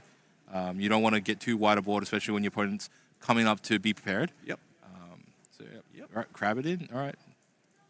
And we'll likely see the rabbit trade in here with the additional 3 strength. That puts it up to 5. Which get the ferocious rabbit to go it in. Yeah, the ferocious rabbit indeed. Right. Draws another card. Right. And yeah, we haven't seen Philip ink here. So again, he's been very careful with his ink choices, which I like. I think maybe a little bit too careful. Time's running on the clock. Tick tock, tick tock. I think we may see another library come down here. If that is indeed the card in hand, which I think it is. We might see Smee go... Oh, is he going to play the Smee, perhaps? Smee does avoid the big Sisu removal. Oh, yeah, that's right. He's also playing Steel in this deck. Yeah, that's right. I think we haven't seen a single Steel card yet. That's... All right, Smee getting inked. He's got a bit of a board right now, so yeah, it could be library, yeah. I quite like the library here. I think develop another threat. So, yeah, okay. Playing the library. Yep. He's just had so much tempo free. Just like Barry just hasn't applied enough pressure for Philip to just like, hey, I got to deal with something. It's more like, all right, I can just kind of do what I want, and then Barry, you got to deal with me. Yeah, no, that's very true. But I think I think the red purple player has the slower of the two decks. So Philip, while he's been generating a lot of value, hasn't. Okay, raced ahead. Lady Tremaine, which forces Phil to banish one character of his own choosing. So yeah, obviously he can choose the one that's most advantageous to him. Obviously you can choose a rabbit, and then that draws you a card. Or you can get rid of the crab. It seems like you just get rid of the rabbit at the stage you draw a card now. I think so, yeah. Yeah, get the card up front, and then like Challenger is also relevant later on. Yep. Yeah, so I think that's very likely what we'll see here. And then what are you thinking, bro? What are you thinking about? Come on. Yeah, very very patient play here from Phil. Move the rabbit into retirement. Just slide it over and draw your card. What big brain play? Unless he's going to try to bounce the rabbit. I think like, that's. But your hand size is so good, you wouldn't really worry about it, right? Yeah. Well, I think Philip's probably made the read that Barry's got a lot of removal in his hand. Otherwise, having passed on 5 ink, he must have a lot of 6, 7, 8 cost cards. But Philip had characters. He got rid of the crab. What? Wow. All right. He's got some loops going on. All right. So one more law for the Get the library. milk because we got some fruity loops coming out. Here we All right, cool. All right, so that's a Diablo. All right, cool. I think, yeah, so we're coming into the Be Prepared turn here. 6 ink for the red deck. Next turn, they will be inking up to 7. So I think Philip would like to just go wide here and probably shift everything into the library. Yep. And then if his opponent does play the Be Prepared, it will banish all But the if you're characters. expecting to be prepared, you just wouldn't go wide. You don't play any guys, right? Well, I guess it depends what's in your hand. You got to use something. But like, okay, Elsa Spirit of Winter, you wouldn't play her because it doesn't do anything, right? Okay, so you can fox it up. Yep, draw a card. And then ooh, Calhoun. So it does mean you have options after the Be Prepared.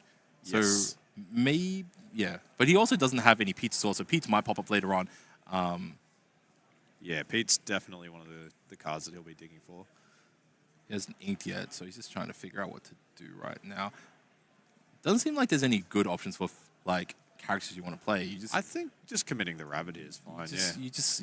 Rabbit is fine, and then okay, cool. But when you've got but your opponent wouldn't have played Be Prepared if all you had was Fox. Yeah, that's right. So, you need to force them to do something there, otherwise you're just letting them draw more and more cards. So Tremaine's got is 4/4. 3/4. 3/4. Yep. So quest for 2. So she may bump into the library and we see the B prep here, or we may see the interesting line of snaking the. So we have Flynn Rider, we have Sisu, we have 2 Be Prepareds there against a board that has a fox and a rabbit. So Sisu's not particularly relevant. Brawl not too relevant as well. Flynn can start getting you somewhere, but it's still it's still low on power, so you can't be winning the Flynn Rider bonus. Yeah, that's this right. one's actually a tough one. I think you do have to. It's not a board that feels good to be prep into, but it's tough. I don't envy Barry's position right now. I think you play the Flynn Rider and then you just get the Lady Tremaine to run. But if you get Lady Tremaine to challenge the library and you don't finish it off, the following turn Phil he can just shift them into the library and then challenge them into Lady Tremaine and just draw a ton of cards, right? Yeah, that's right. Then he just inks up. So you can't even really challenge. So you have to shut down the library all in one turn. Otherwise, your opponent gets. I don't know about that, Chief. All right, here we go. And then the Flynn Rider. We're going to see the snake coming down. I think. Yeah, very, very tough here. So Barry doing the right thing, taking his time. Like, look, if your Lady Tremaine is exerted at this point, like it kind of doesn't really matter in that sense. Yeah, you can play whatever. So it's like he's tossing up Be Prepared, right? So I think so, yeah. Be Prepared's not even good. Yeah. It's nothing's really good here for Barry. It's a very tough spot. Like and so. Phil can feel that Barry has a Be Prepared. Yeah. So he's never going to commit like free characters for the rest of the game. I think he's just going to be like, all right, trade and remove your guys, and then just keep like 2 guys on field, right? Yeah. Yeah. Oh, he's inking Flynn, right? All right, cool. Oh yeah. Oh, And you can see it on Barry's all right, face. all right, all right, all right. He didn't. Very not wanna make reluctant. that All right, play, cool. but- And then now Philip, he's probably thinking, all right, cool. Actually, I don't know. So like, if my opponent just be preparing for me, I would think, all right, cool. I'm safe. I can just like Zerg out and play a whole bunch of guys, right? But I feel that like just because Barry has been showing a real sense of like, oh, my hand is bad and I really can't ink and it's really rough. Yep. You might be able to take the guess that he does have another Be Prepared. So maybe play around that. I think so. I think we'll just see a bunch of low value cards coming down. And Like I put them think straight now in this the is library, where you start shoving. Oh, 2 another libraries. library. All right. He's opening them up. I don't know what. Barry's Theoretically, I guess if your opponent Be Prepared you again, but like you go 2 guys on this turn, wouldn't you? I think Calhoun and just shift that into one of the libraries. And Oh, but actually this is really sweet because right. So on the following turn, if Barry plays anything, Philip just plays Elsa. Exerts it, and then you just send the Calhoun in. Yeah. You gain 2 lore from challenging stuff. Draw a card. You draw a card, and yeah, we might actually survive as well. Yeah. So. Yep. So here. So.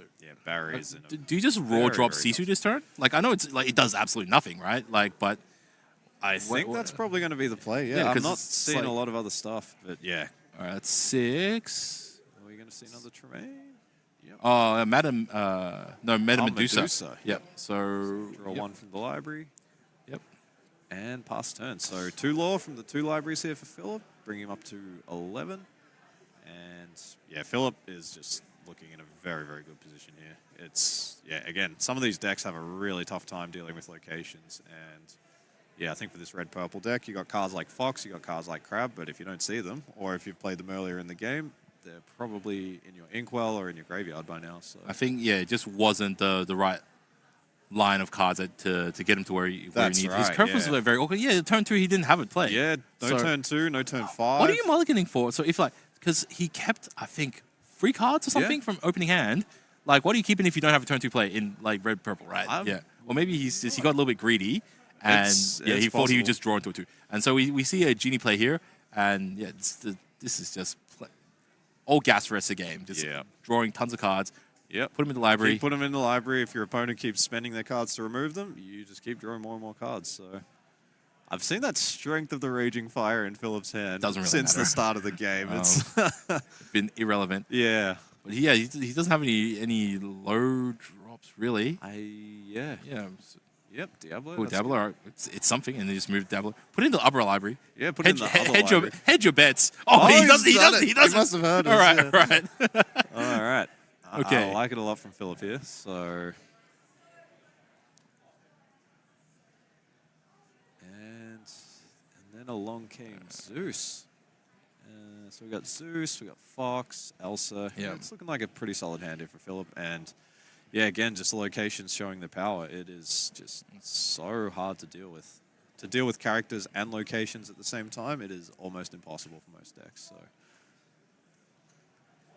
So wish we could see Barry's hand right now. So it's a little bit rough. So let's be prepared. He has a Sisu. Sisu just gets. Oh, actually, Sisu might be pretty Sisu's sweet. pretty but decent. he draws like 3 cards off the Sisu, right? Well, the Maui's not bad here either. I think we'll likely see the snake get put in the you inkwell. got 2 options, right? So you got Maui and Madame Medusa both shut the library down, or alternatively, you play Sisu, wipe the board, and give your opponent 3 cards. I think I like the tempo of the Sisu here. I think if you don't play it now, it's I think so as well. becoming because more and more difficult to get If out. you send Madame Medusa and Maui both into the same library, you've got 2 characters that are exerted, and then Phil just like moves one to the other library, transfer membership, and then sends them in. All right. So Barry's opted for the other line, which I think is also quite good here. And we'll probably see Medusa the boss, into the library for 4. So now Philip's board's looking a lot less scary without that library. And we may... Do you brawl? No, I think he's got the snake. He's got here, 2. So Snake Maui back Maui. up, as opposed to Madam. Yeah. Well, I guess Medusa and Big Sisu do kind of similar effects. Yeah, so. true, I guess, yeah. But still, okay, cool. No, I think, I mean... So it's another 1 game by Philip on the start of turn. Yeah, So when we getting towards the end game now, so this turn, probably we're going to see Genie questing. And I would think so, then probably Diablo as well, so that's, it's going to be a certain amount of games. Yeah. So we might see Along Came Zeus come out here on the Medusa. You wouldn't waste it on that. Yeah, maybe not. Madame Medusa, like only questing for questing for 1. So yeah, I guess it depends whether he wants to play keepings off with this library. How so much? Also, Genie does have evasive as well, so he doesn't even have to worry about Madame like challenging into it. Maybe he's just running out the clock. It's like, I've got game 1 pretty solidly in the bag. Just gonna, take my sweet time. If we only have 12 minutes left in the game 2, yeah. Cool. 3. What have we got? You gonna see the crowd? He's possibly suspecting the Big Sisu is in hand. He knows there's got to be another expensive removal card in there with the way the Barry's been playing. So. I think Philip does have the read on that. Crab's got free attack, so yeah, Sisu Crab dodges a Sisu, Yeah. which is nice. Not a lot of other cards in Philip's hand. So obviously you moved that Diablo to the library, but also, so you want to keep the library. You want to keep the library open. That's a thing, right? Yeah. So that's why he has to force some challenges, because he wants to keep the library open. He's thinking what? So you play Crab on Diablo, and Diablo can swing into something, but that's not enough. So you can Crab onto Genie. Oh, okay, so you pick up Diablo with like Fox, this. and then you can send the Fox into pay Adam. 1 to put it in the library. Yep. And then send it in and draw a card. That is really nice value play there from Philip. And what have they drawn into? I think it was another Diablo. So you can So just a couple of Diablos. I think we'll see at least one of them come down here and go into the library. and then go into the library, yeah. Another well-read bird. Oh, okay. All right. Apparently not. So he inks one of them. So he's got 4 ink, which means probably still, so Crab and Dabbler, so he pays 4. Decrablo, as they say. Yeah. But then Genie still just quests for 2. All right, so now...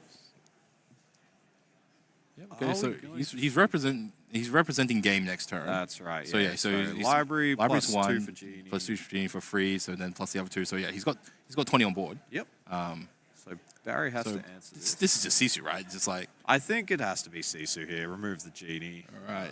And that also prevents Philip from being able to move the Diablo and the Crab into the library, which is also quite nice.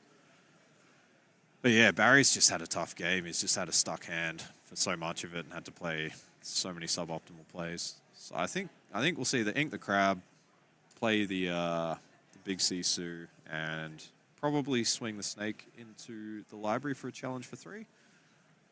And yeah, you definitely just have to challenge the library at this stage. It's going to just slowly tick you over. So you play Sisu, Crab sticks around, library still sticks around, ticks up by like hypothetically number 2. Yep. You've got like you're on a 3 turn clock. That's right. Yeah. Sisu can assist the library on the following turn.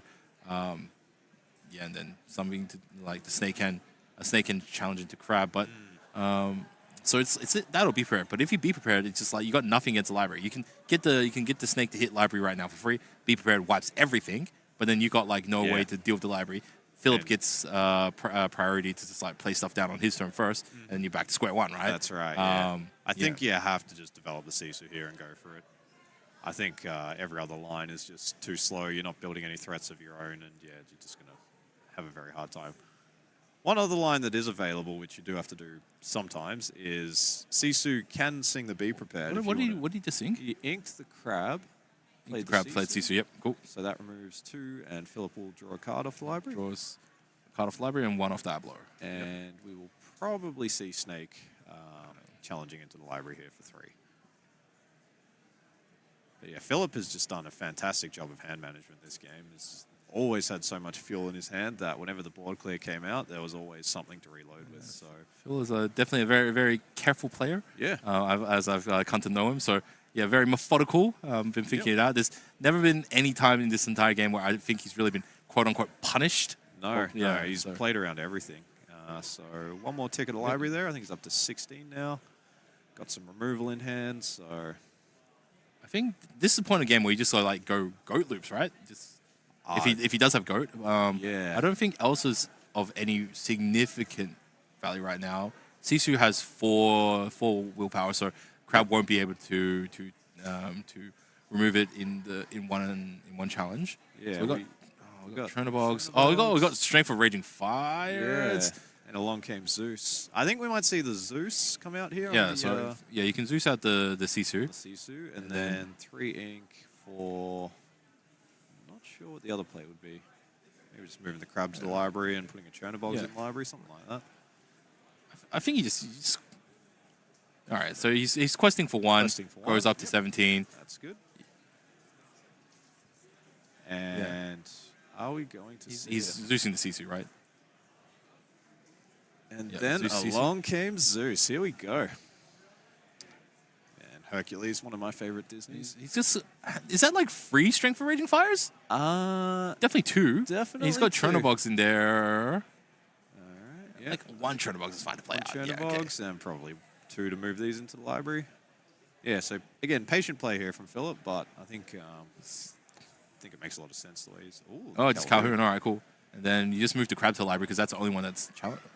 You move the Chernobog's. Yeah, I think Oh, the yeah, 'cause Chernobog Chernobog- dies to a yeah. lot of the removals, so he's trying to play around the big Sisu. So yeah, this library and Oh, he just Barry scoops it up, scoops right. All right, so It's a little bit rough. I think he scooped it a little bit too late. yeah, it was, yeah. So we have 16 minutes remaining for this second game, but Yeah. He's gonna need to play it fast. And yeah, he will. Yeah. So for players who are a little bit less experienced with competitive tournaments, something that you do have to take into consideration is the time on the games. And sometimes, because obviously we're played in time, played with a certain amount of time of each round. Obviously, otherwise we'd be here all day, which means that managing your time during each round, during each best of 2 or each best of 3 is super important. In certain games, if you really have a solid belief that you cannot win the game, in theory, you should scoop a little bit earlier, just so you have a little bit more time to, win the next game. And so I think that is a skill that a lot of high-level tournament players develop. And yeah, I think maybe Barry might be regretting, not calling it a little bit earlier. Yeah, it was tough. It felt like Barry was hanging by a thread there, but he could come back. But yeah, Philip just had too much. juice, so. What you doing, Phil? What you doing, Phil? He's doing the poker thing where, like, you wait for your opponent to make a decision, Yeah. and, like, look at their cards before you look at your own cards. So you're just watching their face, like, oh, how my opponent feel about their cards? I think it's quite clever though. Like when you're going second, you have very few advantages in this game. So one of the things that you want to do is use all the information that you can get at the start of the game. So if your opponent mulligans their whole hand, and you've got a playable hand, you might keep it. But if your opponent and in this game, whoever is going first has to mulligan first. They have to determine the number of mulligans. So first, if yes. your opponent says, I'm keeping this hand when they're going first, you really need to find some good stuff. Otherwise, you're in trouble. So yeah, I think trying to get every advantage that you can, particularly going second, is quite Turn smart. 1, Sisu into the Chernobog's, Chernobog's. All right, yep. easy stand play. And we probably And see a there's broom. the library again. It just will not go away. Library probably be a little bit less prevalent this game just because Yeah. he's on the back foot a little bit more. I but- think so, yeah. I Cool, think, so we've got broom. Does Barry have a turn to play? yeah, So Barry's probably going to want So you Flynn quest Rider here. yeah. He's got it. quest with the Chernobogs, gain your 1. And we may see Does the Flynn snake come again down? here.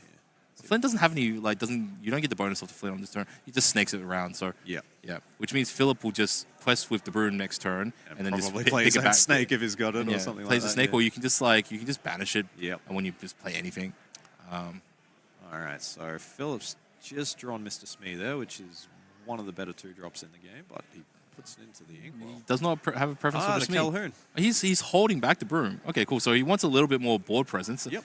So yeah, obviously having the option to banish the broom to draw a card, but chooses not to. Yeah, he may want to use something with the fox next turn, so he might want something out on the board to True, be able yes. to bounce back to his hand, and then you're essentially drawing a card because the 1/2 body doesn't do a lot. But if you bounce So it back to Barry your hand, just you quests can for ink it. 1, pushes him up to 2. And there's Fox, Fox. okay. Another bounce. All right, so both players playing pretty defensively here. Yeah. Just they don't want to get into no scuffles. All right, you know. Yeah, I think this can be one area where the purple decks struggle. It's hard to sort of capitalize on the early game because a lot of your cards are anti-tempo. They're bringing stuff from your board back into your hand, which is good because you can ink them later. Yeah. But at the same time, if you're trying to build a wide board and push your lore ahead. Purple red, like you got good end game. You got Sisu. Yeah. So you got Sisu, and you've you can like Flynn Rider out, especially because you got a bigger top end.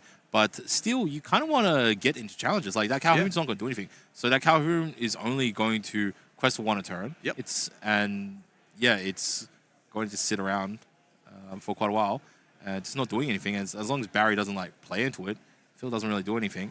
So Barry can just in theory just play goat, quest, pick it up with a snake or something, and then just go again. And it looks like Philip's just like playing a crab, just like for no particular value. Yeah, that's... Philip is just waiting for a particular turn where Barry overextends, and he's just gonna crush him with a whole bunch of libraries.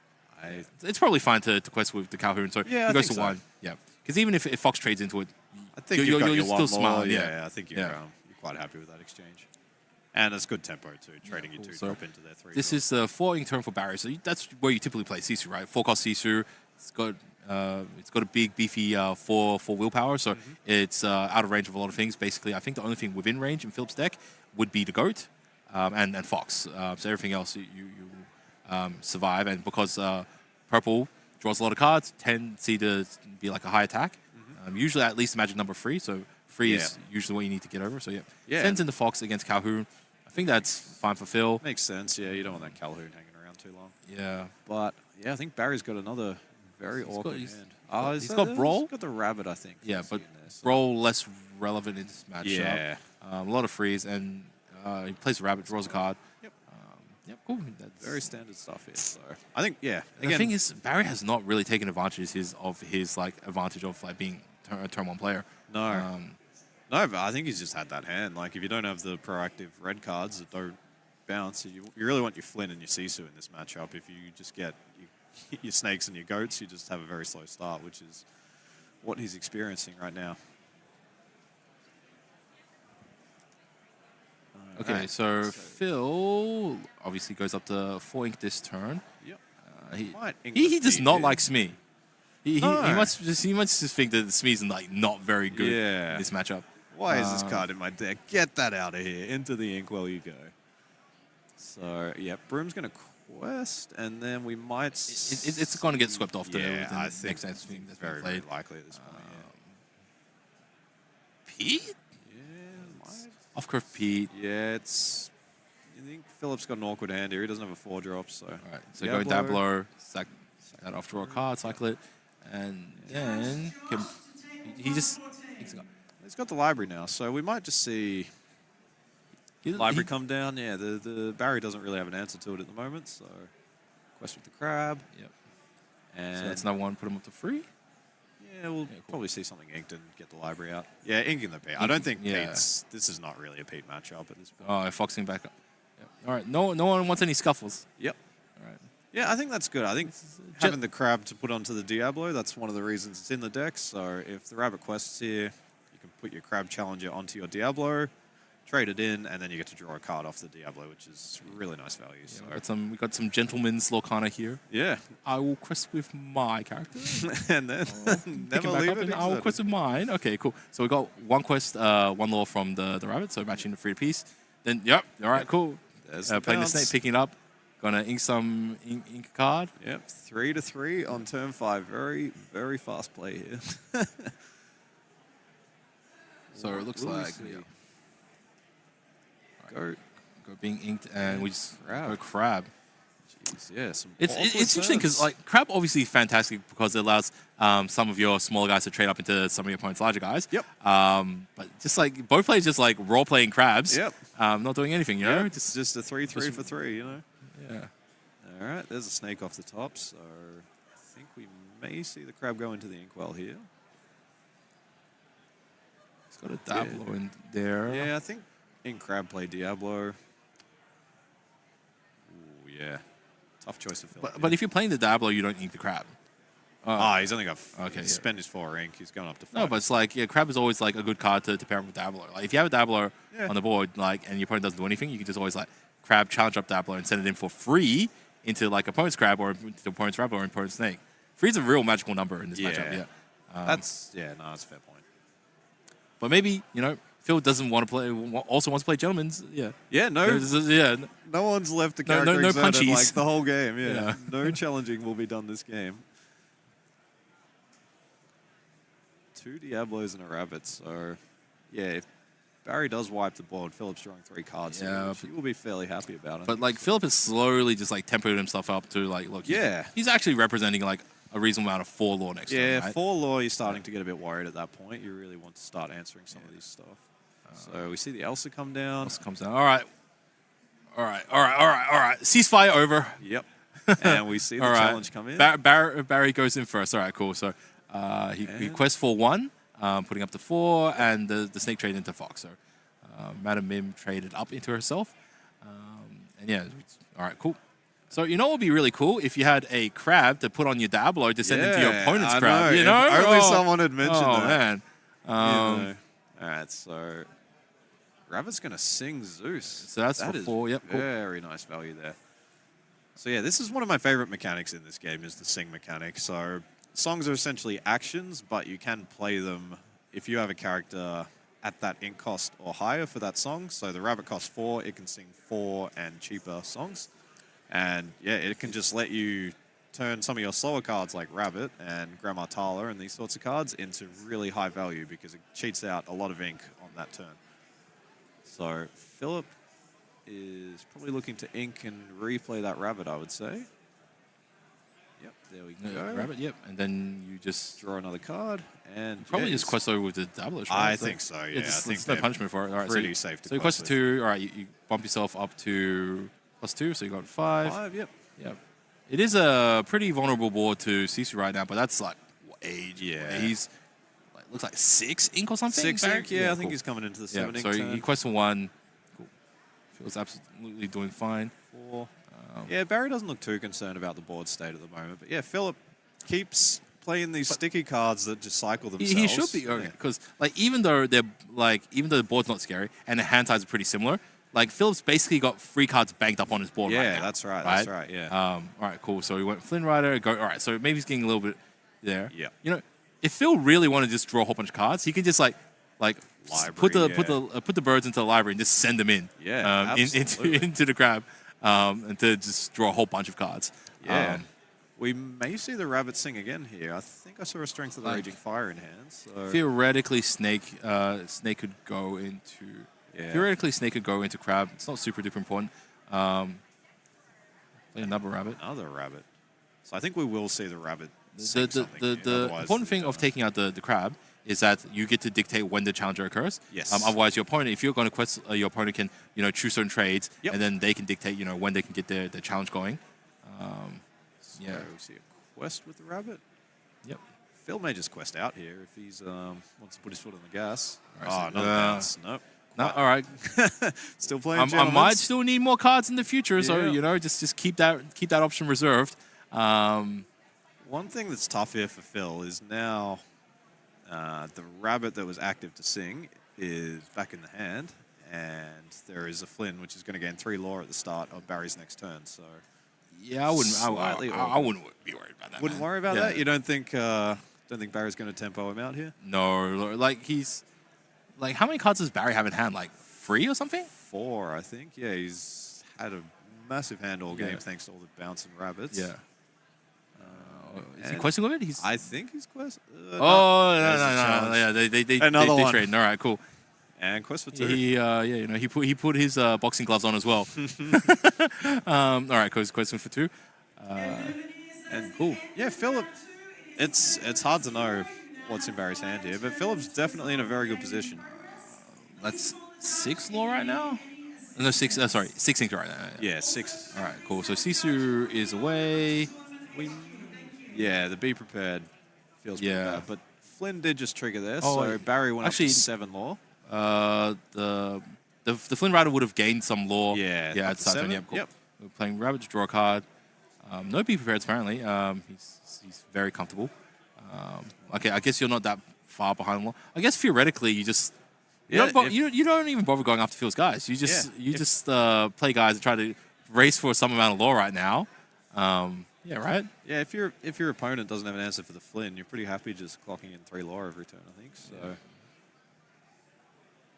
all right, on to Philip's turn, and then along came Zeus. There it is, and there goes the goat. So Flynn is now no longer. You lost your Flynn bonus. Yeah, that's right. So no longer has the and another. The parade of rabbits this game has just been insane.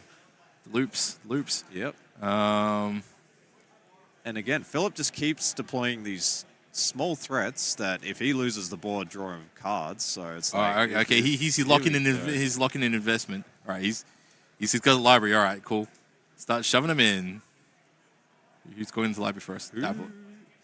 Kind of really doesn't matter because you're just questing out with both the dabblers anyway. So like Yeah. but yeah.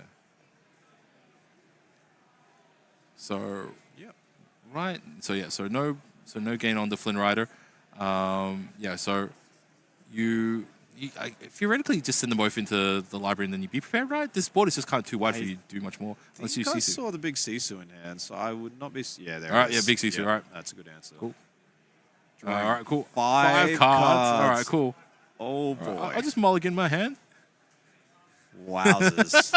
That's Yeah. almost a whole new hand. Yeah, you start the game with 7 cards, and Philip just drew 5, and it's not even their turn. So. All right, and then we had a quest with Rabbit after that occurred.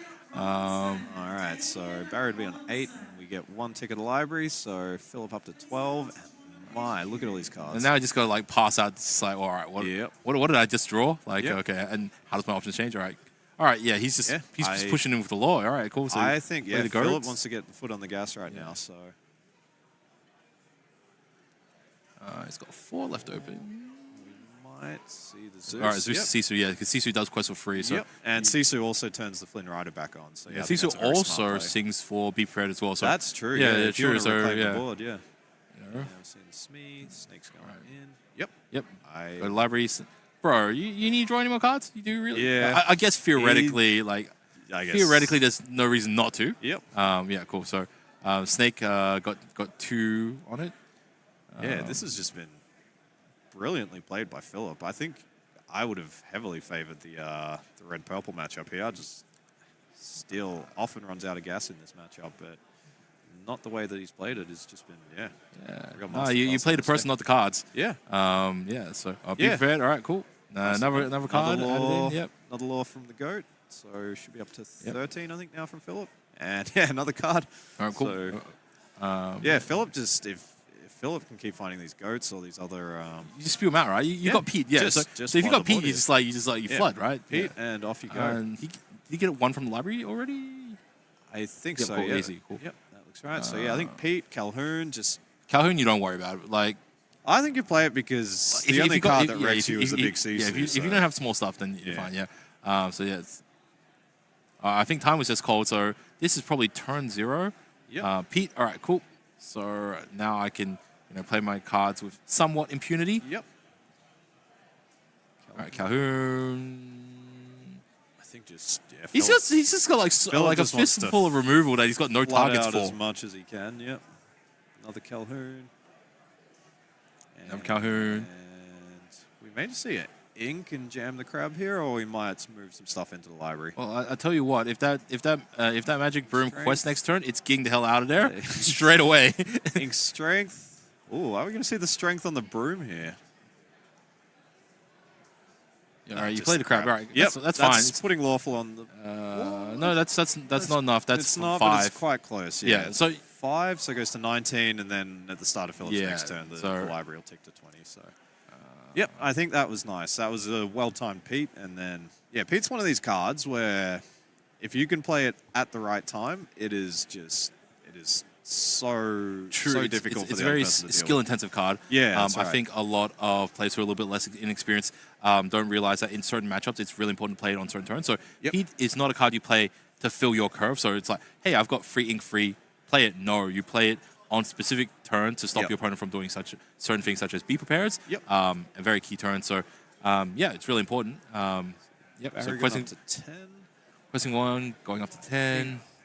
Barry's just looking for an answer here. We might see a card. It's still and just board wipe, banish right? the Like broom. if is this be prepared? He can't be prepared. Oh, with you the can't be Pete prepared down, because of the Pete. Yeah. And he can't leave that broom sideways, otherwise one of the Calhouns. When Calhoun You banishes a actually character, he gains just 2 like laws, you so actually just win if Maui Maui? into the library. into the library. Yep. But he didn't push out the broom. We're going to see the fox come down here, I think. Well, Fox come down, pick up Maui, and then broom shuffles itself away. I think. Yeah. So yeah, broom picks. Oh yeah. Okay. Cool. Yeah. So this is one of those cool the bag things, Yeah. right? So yeah. So all those effects go into the bag, and then you get to choose one bag, one card in the bag to resolve. But Philip, yeah, with the challenge on the Calhoun into the fox. So here, you got 3 quests on the guys. Yep. That puts you up to 17. Then you get 2 from the Calhoun challenging into the fox. So you're still out of range. Still looks pretty dire nonetheless. Yep. But Yeah, and all these have 3 attack as well. So, so challenge for free. Got up to 17. Yep. Yep. Oh, All right. So we may have Barry missed just. I think we must have missed a law there. That looks like it was 20. So they've shaken hands. And Okay. Well Well played, done to Philip. So yeah, that was a solid 2-0. yeah, I think that's one of the things with this purple steel deck. It can definitely be the aggressor with cards like Smee and some of the powerful 1-drops. What's Smee? Smee the This- quality oh, ink. well, yeah, Yeah. the highest quality ink in the game. That's Yeah, Smee. yeah. But yeah, I guess this is just not a Smee matchup. Like the way that Philip approached it was the value approach, where you need to draw a lot more cards than your opponent and just always have some stuff to play. And then, yeah, it really worked out for him into this red-purple matchup. So All I could see was just those rabbits multiplying, you know? Yeah. It's just rabbits all across the field, just in and out, in and out, in and out, in and out. And so very methodical game played. Never made himself open really to be punished. Yep. Admittedly, there were a couple of big board wipes with the Sisu and the B prepared, but you could see every time that did occur, he was not overextended. No. Was very comfortable, and that was a massive board wipe where the Sisu wiped all those cards, and he just drew 5, and yeah, it's still looking yeah. good. And it's just one of those games where all of your small cards just put in so much work with the Diablos, the Crabs, the Rabbits, all of them just questing for 1 law at a time. And if you just keep doing it and doing it and doing it, you'll get up to 20. So Yeah, so it's great to see some Australians doing well at this tournament. I definitely look forward to seeing how well he's going to go throughout this weekend. Yeah. So I definitely do have my eye on a couple of Australian players that I think are going to start pushing into top 64. I think I got a few people that I think are definitely going to make top 64. Hoping that they can push a little bit further to say like the top 32s. So I'm not too super familiar with all the international names. I wish they gave us a player list so we could check that out. But I'm definitely looking forward to it. Like I've got a couple of Melbourneites, a couple of people from Australia. Do you have any couple of people from your locals? I You, do, you got your eye on? All I right. think there's 1 or 2. All right, Like, my partner's playing today. She is one of the lucky ones that gets to play on like us working hard. So It's okay. It's an honor to be here. We're on Melbourne's first Disney Locana Challenge, so we're making history. And I don't know if we mentioned it, but it's at Marvel Stadium. So that is, we don't Yeah. have Disneyland in Australia, but we do have Marvel Stadium, which is true. owned, well, naming rights owned by Disney. Pretty Yeah, sick, so it's a great venue, and the team's doing a great job running the event very smoothly. I love working with these guys. I've worked with these guys in the past, and we will be running 9 rounds of Swiss today. I believe there will be a lunch break a little bit later today, but looks like we are taking a 5-minute break for the stream. We'll be back for round 3 coming up shortly. This is the Melbourne Disney Locana Challenge. Hope to see you soon. Thanks, Illumineers.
And welcome back to the third round of the Disney Lorcana Challenge here in Melbourne.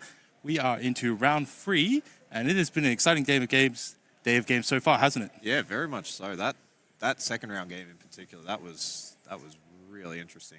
I really like that matchup, purple steel into purple red. I think a lot of people would favor purple red there. I certainly did. So yeah, just to see it come out that way was very surprising. But I think that just goes to show a lot of it is really about the pilot, and if you know your deck well, you can sort of play it in certain ways into certain matchups. So yeah, just brilliantly played there. So definitely, it's definitely to do with the matchups and the playability and being able to figure out how to best navigate the game tree. And yeah, so looks like we have 2 players playing from so we have Kevin Nader, who is one of our Melbourne players, playing against, let's see, Franz, I believe. Franz? Okay. And yeah, we've got a classic matchup coming up here. We've got red-blue into amber steel, I think it is. So should be really good. I think this is one of the matchups that's a little bit more favored for red-blue, yeah. Red-blue, just because amber steel just can't quite get through fast enough. Yeah, can't usually apply enough pressure before red-blue can set up their ink and sort of do what they want to do. There are certain cards that can affect that, like Pete, for example. Another one of these cards where a well-timed Pete can really protect your board. Okay. But yeah, I'd definitely... It also depends on what build Franz is playing. So is it the Digger version or whether it's a Steel Song version? So we see Rapunzel, a very amber staple card. And what else has got going on here? So we didn't see quite enough to see what he's on. Yeah, it looks like a more traditional Steel Song build to me, but I guess we'll find out shortly. So France sending back 5. I think Kevin may have sent back 3 there. And yeah, we got Kevin going first in this one. So yeah, this is another one of these classic matchups. But yeah, I think on the going first, I think red-blue is quite favored, and even going second, I think they have a very nice chance in this. So what are some of the cards we're going to be seeing in this matchup? I definitely know that Amber tends to start off with Daisy Duck. So Daisy Duck being able to quest a 2 is a very, very fast way into the game. Yep. Also typically runs Cinderella as also their 1-drop. That's usually the card that people will be looking for, either the Cindy some fist bump. All right, cool. Fist bump, I like it. Looks like yeah, Kevin's playing first. All right, Kevin playing first. All right, cool. So that makes this game a little bit more even. So yeah, Popsicle turn 1. GG Popsicle. Yep. France. That is what this deck is it Daisy or Cinderella? Daisy or Cinderella? A lot of, well, maybe not a lot, but some decks have been cutting the daisies lately. I think it just against... Sometimes it gives it a little bit too much advantage. Yeah, but that's right. Again, no 1-drops. Ooh, that's. Yeah, well, all right. We can take the leisurely approach to this game. We can. Yep. Yeah. All right. Got no pressure. No turn 1 pressure. No Daisy. Do whatever we want. All right. Tipo comes down. Puts another ink in. Next turn looks like it's going to be a cruisy grandma coming in. Yep. France got to have something on turn 2, right? Yeah, I think Kevin will be very, very happy with this. It's got to be a Smee or a Calhoun, right? Yeah. What do we got? Oh, are we going to see? So we inked the big Cindy. Lilo. And we got Lilo. All right, cool. So Lilo, definitely a card that's been seeing a lot more play recently. We found that it's super duper important to this matchup just because red-blue is going to have plenty of ways between the Sisus and the and so on, Sisus, and be prepared to push the Lilos out. Yep. And Lilos just bring them back every turn. Yep. Yeah, it just keeps bringing itself back, keeps generating values. So. All right, Tipo, first quest for the game, bumps up to 1 lore. Are we going to see another MVP Tipo this game? It has been hanging around a lot today. All right, we got the Pooh Pirates captain, but probably a bit late for that one to come down, so we might see that into the inkwell. And we've got the big Robin Hood. So, also, this turn is actually not a terrible turn to play Pete if you did have it, just because Grandma Tyler usually does do a little bit of singing. How far will I go? Yep, so and Pete does come out. So it means that Kevin's next turn, he will have potentially up to 5 ink. It's kind of an awkward number because you want to get up to Maui Half Shark as soon as possible, but you can't do any inking. So yeah, that locks out Azurite Sea. It locks out how far will I go? Yeah, I think fortunately for Kevin, Popsicle has a lot of items in hand. Does he just ink in the Flavor Sham? Does he have RAM? No, he's got... Looks like a Tamatoa is what he just drew, Tamatoa, right? Queen of Hearts, and... yeah, not sure what else. But yeah, I think we'll see the Ice Block come down, and we'll probably see Tamatoa going into the inkwell. I'm not sure Ice about that block. one because Tamatoa is like a way smaller number than we typically see. Yeah. Is this just a Sisu now? Or, so reduced the attack So, onto Ice Lilo. block onto Lilo, challenge him Hit- with the Tala. I like that. Yeah. Yep.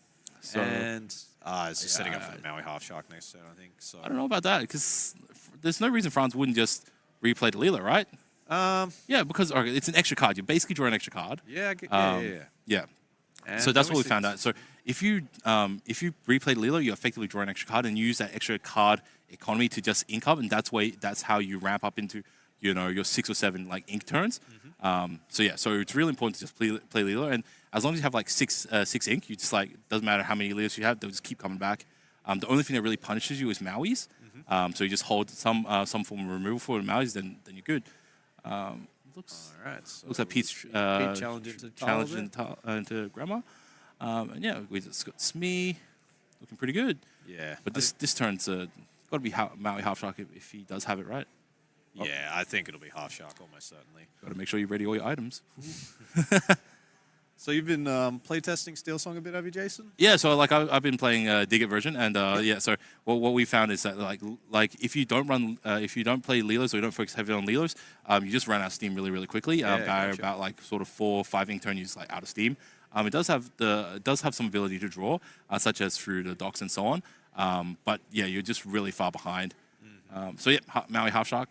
Yeah, There it is. Yep. but yeah, here's the thing, right? So Maui Half Shark will just literally every turn will just challenge into Lilo, and you might be able to replay it, but like he will just keep running into it. Yep. Almost to the point where we were main decking World's Greatest Criminal Mind. Yeah, I've seen that come up a little bit lately. Specifically to do with Half Shark, right? Yep. So everything else, Lilos will keep Lilos are fine against. So yeah, so you're not worried about Sisu if you just bring 2 of them back on the following turn.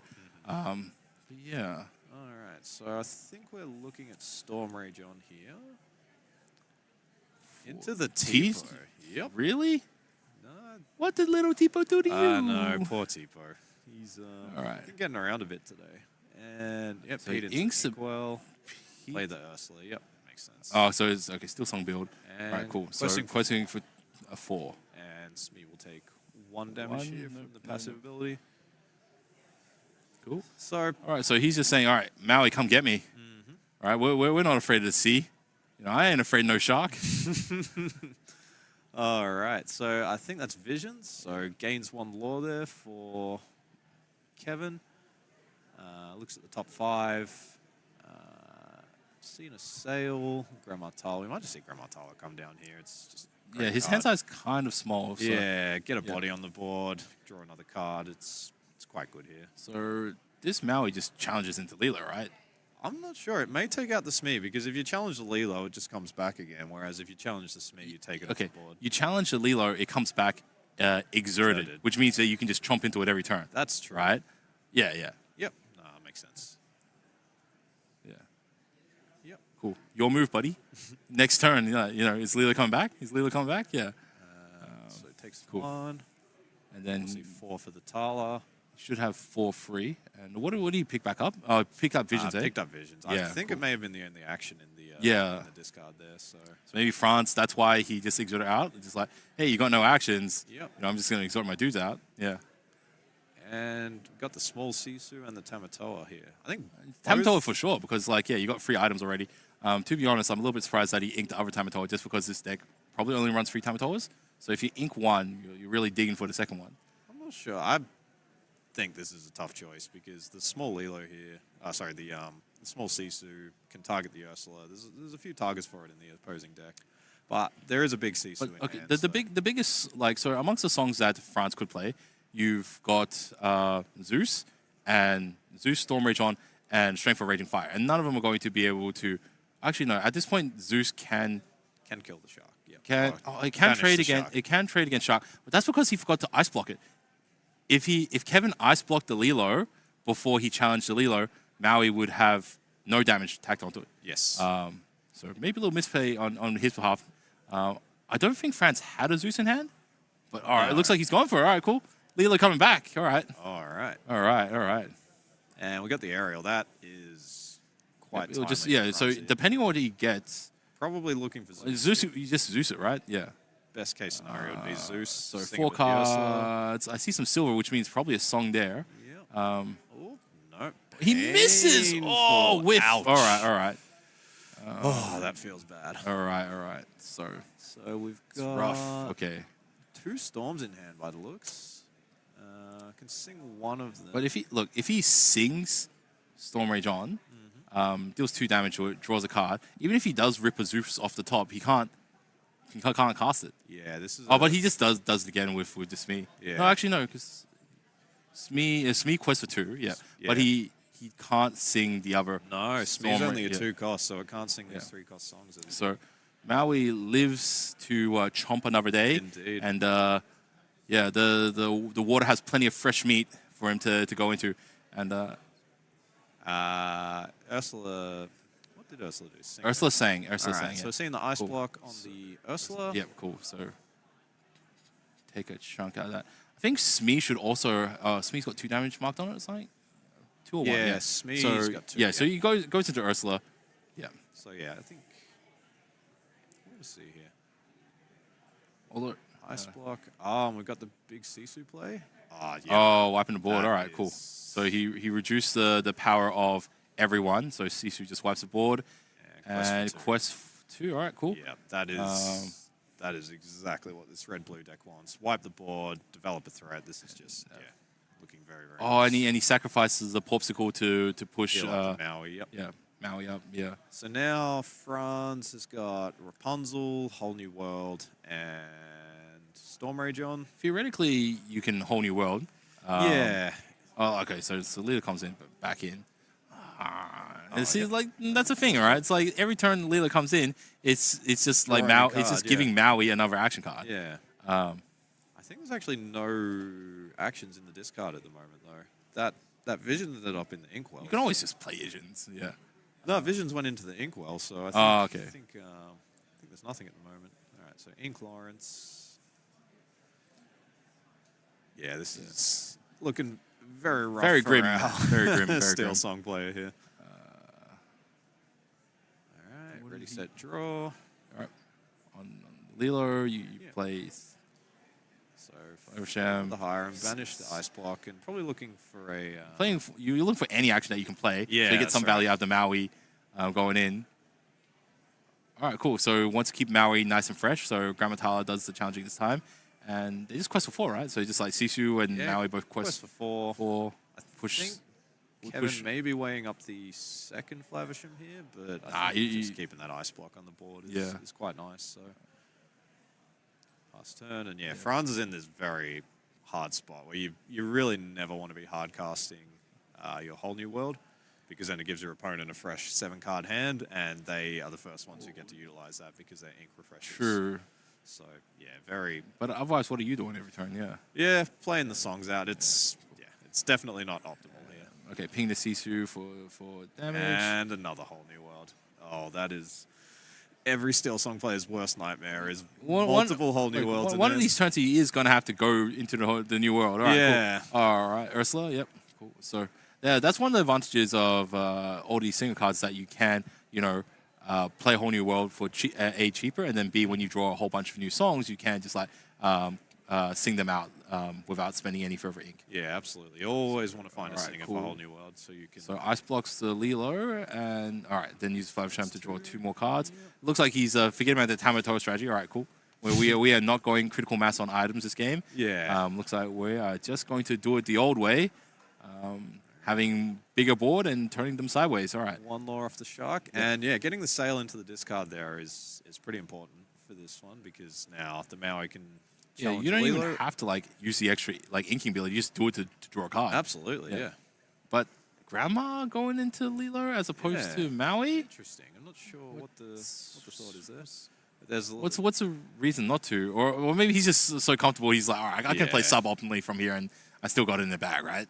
It's looking very, very good here for Kevin. So Franz is counting up the lore.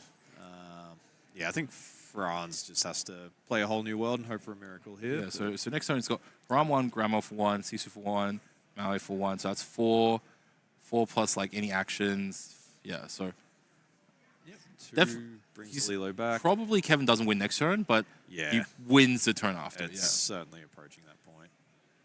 Is it another whole new world? No, that's strength. I think the strength, 5 for the whole new world. Yep. But at this point, it's like you can't do anything with it. So like, all right, cool, whole new world. Yeah. Get to what were my next 7 cards? All right. Yep.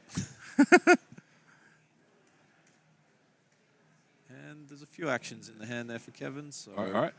and Down. 1 for Cindy. That's looking good. I bet Franz wishes Okay, all he right. saw So that he, card or earlier, he gets but one yeah. more turn. One more turn. Let's see. We've got 4 lore on the board. We've got a few actions in hand. And There's literally nothing wrong with Maui challenging the Lilo and then turning everything else sideways, playing a whole bunch of actions. I think so. Yeah. Just Yeah.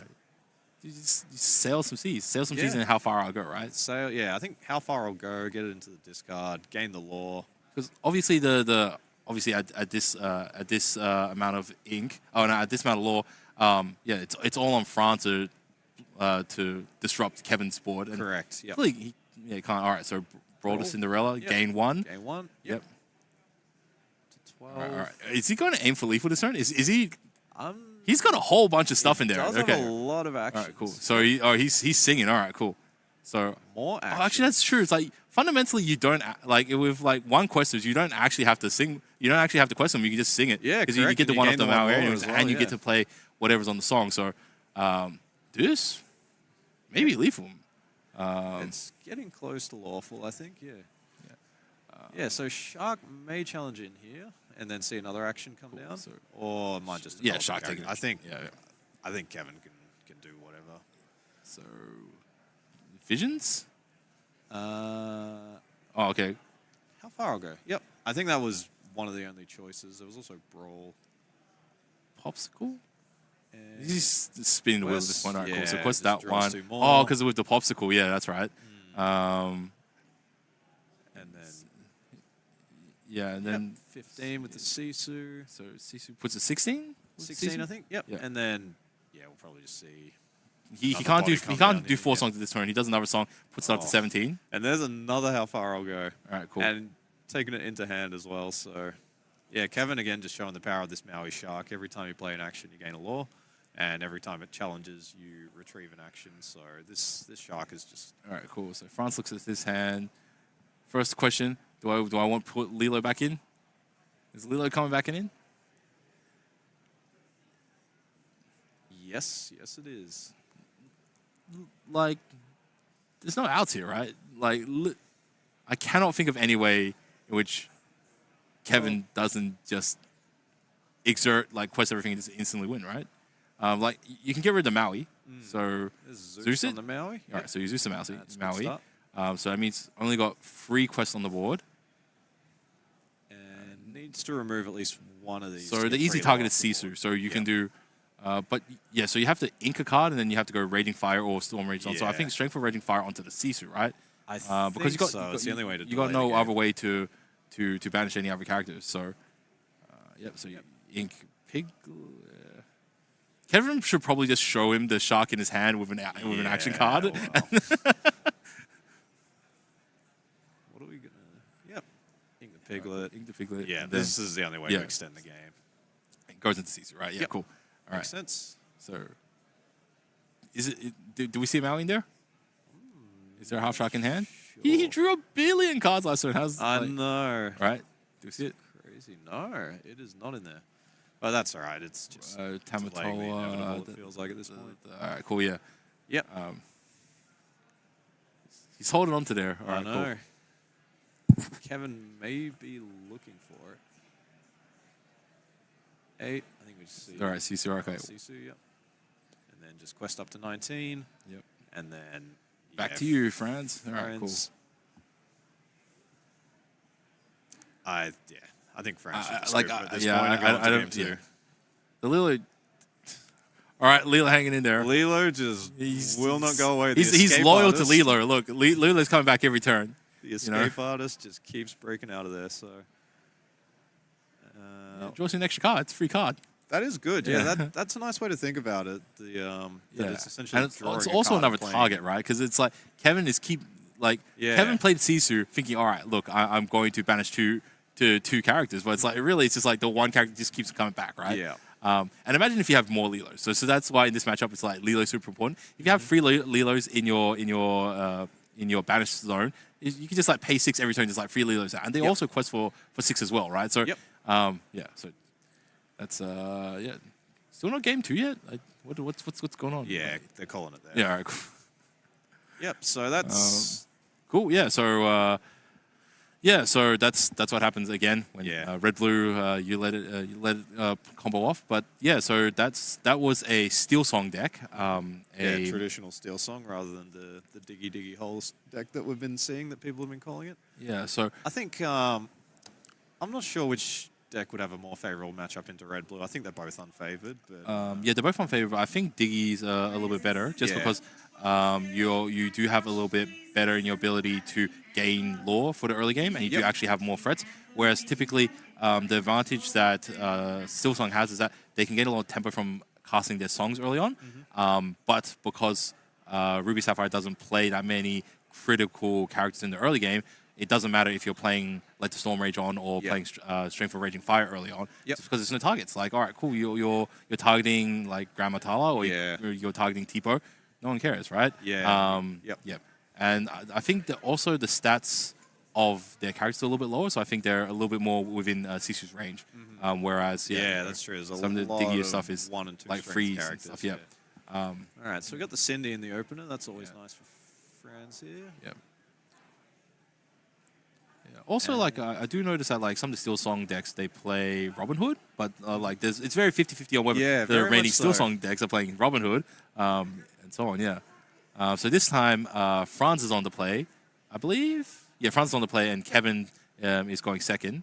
So theoretically, Franz could go a little bit faster. Also, we didn't see any Daisy Ducks, so Franz doesn't play Daisy Ducks, right? Perhaps not. Yeah, we saw a lot of Franz's deck. So we saw there, Piglets and we saw Piglets and Lilos. Yep. So maybe he doesn't run Daisy Duck, and that's why he didn't play a one-drop last game. So maybe he mulligans a little bit more aggressively. Goes Cindy turn 1, turn 2. Maybe not Ursula. Maybe Smee's probably. Smee's probably the best play. No, Lilo. Lilo's because France also doesn't have a way to cycle Lilos into your banish pile. So I know that some of the decks also play one called Simba that will do that. So you can just play turn 2 Lilo, and Kevin's like not incentivized to try to deal with it. So with Brawls or Sisu or whatever, because you just bring it back the next turn. And so All right, so Pluto. For Cindy, very classical play. Pluto, actually a very interesting card that we were testing around. Very interesting numbers on. The fact that it's got 5 health means that it's a big Rapunzel heal target. And having 5 strength while it's undamaged means that it will allow it to challenge a lot of big characters. Yeah, that makes sense. Cool. So all right, so Lawrence, really nice card in this matchup, but going into the Inkwell there. And all right, cool. No, this is good. I think Franz Cindy is for 1. Trying to play it fast and get the lore in early while they can. So Lawrence actually isn't terrible in this matchup as well. I think it's very good, yeah. So if you're going first, you can go Lawrence on your turn 3. The other, Kevin can play Grandma on their turn 3. Then your Lawrence can trade into it whenever Grandma sings. Lawrence receives 3 damage. Then you can Rapunzel it to draw 3. Yep. And also, banish the Grandma as well. So Lawrence, I like it in this matchup. This is one of those turns where he does need to play a character before he quests with the Piglet in order to gain the bonus. So Arrow comes in. Hopefully he hits his time. I know, got unlucky last time. No, don't tell me. No, it feels bad, son. All right, cool. Maybe you got up the numbers a little bit, man. Those are rookie numbers. Got to up those numbers. All right, cool. So Cindy for 1, and then Piglet for another 3. So plus 4, so it puts up to 5. Nice start here. Cool. Yeah, and Kevin the previous turn did not have any ramp cards, so this has been a bit of a slow start for the red. And Francis on a bit of a roll here, so he needs to get the ball rolling. He did have the Ruby Chromacon. I think it's not Ruby Chromacon. It's Vitalsphere. Vitalsphere. You can crack it and pay 1 ink to give one of your characters plus 2 strength and rush as well. So you can send guys in. So I'm seeing a Brawl in hand here. I wouldn't be surprised if we see a Brawl on the Piglet just to slow down the You have to steal Brawl the player's Piglet, log yeah. in a bit, yeah. And So Haram goes down. Yeah, I think it's just like you don't focus economy too much this game. Yeah. You got to just like match what's on the board. yeah, because and if a whole new world's going to come out, at You haven't had the ramp, so you can't like ramp up to Sisu ASAP. Yeah. Is he thinking Queen? Queen. No, it has to be Brawl. So Yeah, I just- think- you roll a Piglet. Yeah. Yeah, I think that makes sense. Go down Yep. with the ship. All right, cool. And all right, Franz So sees the goes up to Smee. 4 this turn, so he can hypothetically quest for 2 more, and then he's got a Smee. Like, see, all these songs just don't do anything right now. Yeah, we may see a whole So- new world here. There it is. Really? Yeah, that Okay. one of the things it does, which yeah, But, like, one of my but you clearly see that like Kevin's hand wasn't fantastic, right? that's Yeah. that's fair. Yeah. That's Admittedly, it's like Kevin's not getting a whole bunch of cards in hand, so yeah. But yeah, I guess you just don't know. Like Kevin might have a bunch of 4 and 5 cost cards that he's willing to play out, Yeah, which he did have. Admittedly, good ones in there. admittedly, he did ink beforehand, so he's only questing for 1 right now. Yes, questing for 1 with the Cindy up to 6. But Franz has got a wide board here, and yeah, Kevin's just stuck in this situation where if he can't remove this Piglet again, it's really he's doing the starting math to get on it, quite so it's all right, scary, cool. yeah. So Smee and Piglet's 5 next turn, then the other 2 is 2 more, so it's like 7 potential. So 6 plus 7 goes up to 13. Yep. So he's like, all right, if I just focus on ramping this turn, if I go, how far will I go? How far will will my opponent go in that same turn? Yeah, so he's this is his 4 ink turn. He can ink up to 5. Following turn, he inks up to 6. Still out of range for Sisu. So Yeah, we may see double Tipo come out here, or Tipo and then crack the Vitalosphere. But yeah, it's all very uncomfortable options here for Kevin. Nothing has gone his way this game with the missing the ramp on turn 2. This deck can feel quite bad. And we're kind of seeing that come out. is here. that free half sharks in the top left corner of his hand? I think it's 1 hero to all. Oh, so it's a Brawl, a Maui, Yeah. Grammatala, 2 Tipos. Yeah. Yeah, it's just so hard because if you keep rolling, your opponent just keeps going wider and wider. And So you go Tipo 2 cards, that pushes you up to 6. Next turn you go 7, and you can represent the Be Prepared. Hope for Be you just, Prepared, You I just, think, you just try to rip one off the top. I think that might be the play here, and you just cross You your fingers. that just Pete bluff doesn't it. come Just be down. like, hey. All right, ice block and brawl. Yeah, All right. It makes sense. Yeah, it slows Franz down quite a bit and tries. It slows. Okay, slows freeze down. So he's still representing 4 Lord this turn. That would put him up to 10 as opposed to 13. But Kevin will just be on 5 ink turn next turn. What's next turn? What's fine next turn? Probably Well, Maui Grandma. hero to all. Yeah. Yeah, he's got hero to all in hand, so I wouldn't be surprised to see that coming down. Inks of strength. We're gonna see. But he's got another whole new world. So fundamentally, if Ariel doesn't quest his turn, he can like dump out a whole bunch of characters, Yep. and then whole new next world turn to just next like a whole new world like of Ariel. We may see. This is a card that's been coming in a bit lately. The shift aerials. Oh, okay, Sonic Warrior. Yeah. Oh, let me read this card. All right, cool. So, whenever you sing a song, you can pay additional free, and then I think pay free to do additional 2. I think. Yes. Yeah. Yep. Pay free to. Yep. And there's the whole new world. Cool. All right. Okay. 7 new cards. Not sure about that one. It's kind of spinning wheels. I thought you just like play more guys, right? Probably looking for the 1 drop. Oh yeah, cool. And there we got So, little Robin Hood, Smee. Yeah. So Robin Hood. So yeah. So we quest for free this turn. Yep. So that's Smee and the Cinderella. Smee takes 1 damage. Little Robin Hood's there.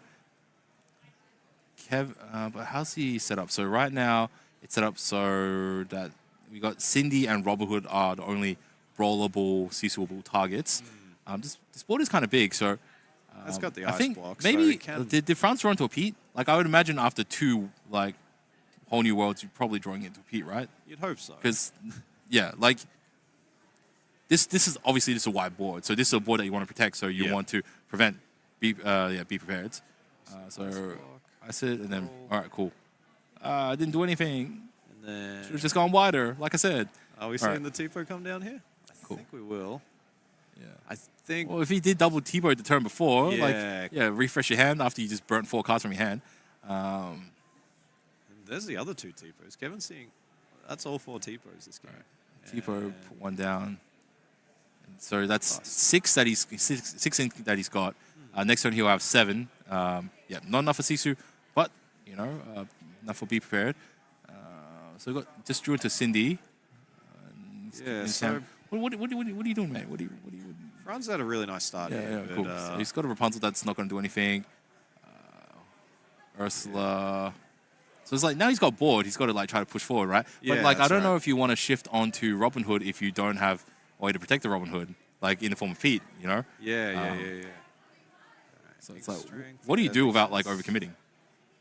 I think the Robin Hood's decent here. I think just getting something out, the quest for 2, Oh damn! bigger body. No one at my locals has this card. It's been hard to find. All right. All right. Cool. So you just quest and just yeah. So 5. Yep. Goes to 14. Smee has 1 damage on it so far, or 2 damage? This will be the 2nd damage. Okay. Cool. So it's still not worth Rapunzeling yet. Yeah. And Tipo may he get just goes wide. All right. Cool. I'm calling the bluff. All right. You ain't got no Be Prepared. I'm not prepared at all. So try me, buddy. All right, so I think we'll see Maui come down here into the cool. Robin Hood, and I think Tipo will just... You can see it in his eyes. The moment there's any hesitation, it's just like, all right, you don't have to be prepared. I'm feeling good, right? Yeah. If you didn't, it'd just be like, quest, be prepared. And imagine if it was just off the top, just like one popsicle off the top, and then like, all right, cool. That would All right, so that goes into Trey, swings into Smee, because it had received 2. Maui then goes into Cindy? It goes in. Hood. Yep. Yeah. That's quite Yeah, good. that's enough, yeah, cool. And then he takes draws 2. a card off of the Robin Hood. Yeah. And next turn he's only representing free questing. Yeah. Free lore. So I put him up to 17. It's definitely a scary amount. But yeah, Kevin's played this well. He's fought his way back in after a very rough start. So yeah, Franz finds another aerial, and yeah, what have we got? Rapunzel in hand. Yeah, so I think aerial and just see what you can find. Probably something like strength. Would be Why quite are you nice. doing this? You're just playing you're playing a free cost 4 singer. You actually There's got the one. strength. Oh, it works. All right. Oh, All right. finally, Franz. All right, cool. Oh, it's that. That was strength for Raging Fire, I think, right? Yeah. Cool. So it's currently pinging for 4 right now. Yep. That's Maui. Yeah, so that's enough to take out Maui. And then what? You quest with the remaining 3? I think so. Yeah, you quest so with remaining it 3, looks push like up to 17. Yeah. And then it's like just James Naveen. Oh, here. but this is okay. Sings a strength for free. Yeah, okay, so And it's strength for quest for free. Cool. So this means you're still okay if your opponent plays Sisu. You still got Naveen for 2, I think, and then Ariel for 1. So you still represent. Oh, but then they ice block the Naveen. So ice block the Naveen, so. and then they just wipe it all with 1 Sisu. Yeah, so if Kevin does have Sisu here, that could be devastating. And Franz has only got 2 cards left in hand, so. But I'm not seeing the. There's no B prep, there's no Sisu, so. All right. Yep. And Just Franz reminding you to very politely reminding ready. his opponent to ready. Oh, very, I like very that. nice guy, Franz. Yeah, very polite. All right. Yeah, I think Kevin's just. You still popsicle for 1. Yeah, I think Just so. to see if you rip that Be Prepared off the top, right? It's like. I think he's trying to calculate whether shark and then One off the top, rushing baby. down. Oh, he's looking at it. He's reading it. He's staring at it. What's going on here? Don't give us suspense. Come on. Hey, cameraman, switch the angle. Put us in. Put us in. Let us. Oh, okay. All right. Doing That's it for the camera. A bit of all right, showmanship all right, there from all right. Kevin. We love that. Good job, cameraman. Yeah. Real So, fast there. 1-1. I think Franz will be very happy with that result in a very tough that's matchup. So. very fantastic set of games. Yep. So I think both players struggle a little bit because their hands weren't quite optimal. Yep. So yeah, I guess that's sometimes that's the probably arguably the biggest problem with Sapphire or Blue at the moment. It's just that if it's so reliant on having a ramp piece on turn 2 to go jump straight into the 4s. Yep. And you've built your deck with such a high-end ramp that you do need to get to the 6, 7, 8 as soon as possible. If you don't hit the 2-cost ramp, it's very, very tough for you to play out your game plan. So I think that's just like example of what happens when you do hit it. It's great. If you don't hit it, then like not so much. Yeah, and that was tough because they mulliganed 6 cards looking for the ramp. I think they probably just kept the Vitalis Sphere to have the 1-cost item, and then when you don't find it, it feels like a completely different deck. Yeah, I'm not sure if it was correct to keep the Vitalis Sphere. I think like I would much rather have dig an extra card deeper for my must-play card rather than like Vitalis Sphere didn't really do anything, right? That's so it's just list of priorities. But yeah, it was like very interesting. Game 1 we did see Lilo, so I think that Lilo is super duper important in this matchup. Yep. We just kept seeing it coming back, and even despite France not playing too many draw cards in the form of like the other Amber Steel decks, they would play cards like Doc, and he didn't even resolve Rapunzel, I don't think. So I don't think he played his hand economy was still great for most of the game. Yep. Just because of the Lilo, just like keep putting the Lilos back. Effectively, it's like you're constantly putting out pressure on the board. And even though Kevin was doing stuff to get rid of it, it just kept coming back, right? Yep. And that's with only one Lilo, right? So if there were 2 Lilos, you could just sit back, just ink every turn, and just have 2 Lilos come out, and Kevin will only have so many Sisus and be prepared, and eventually they just stop, and then like, all right, cool, it's like 2 Lilos out. Question 4, right? Yeah, you're running out of stuff. That's right. So I think it's a great set of games that we've seen, and like it's a good amount of variety. So well done to both the players. Yeah. Kevin, definitely a Melbourne local. I've seen him around playing in a whole bunch of different tournaments. So I hope he does well for the rest of the day. Interesting format, best of 2 format. So so obviously the only way to quantitatively win is to win both your games. Yep. So typically some game like some other formats that can be played is best 2 out of 3.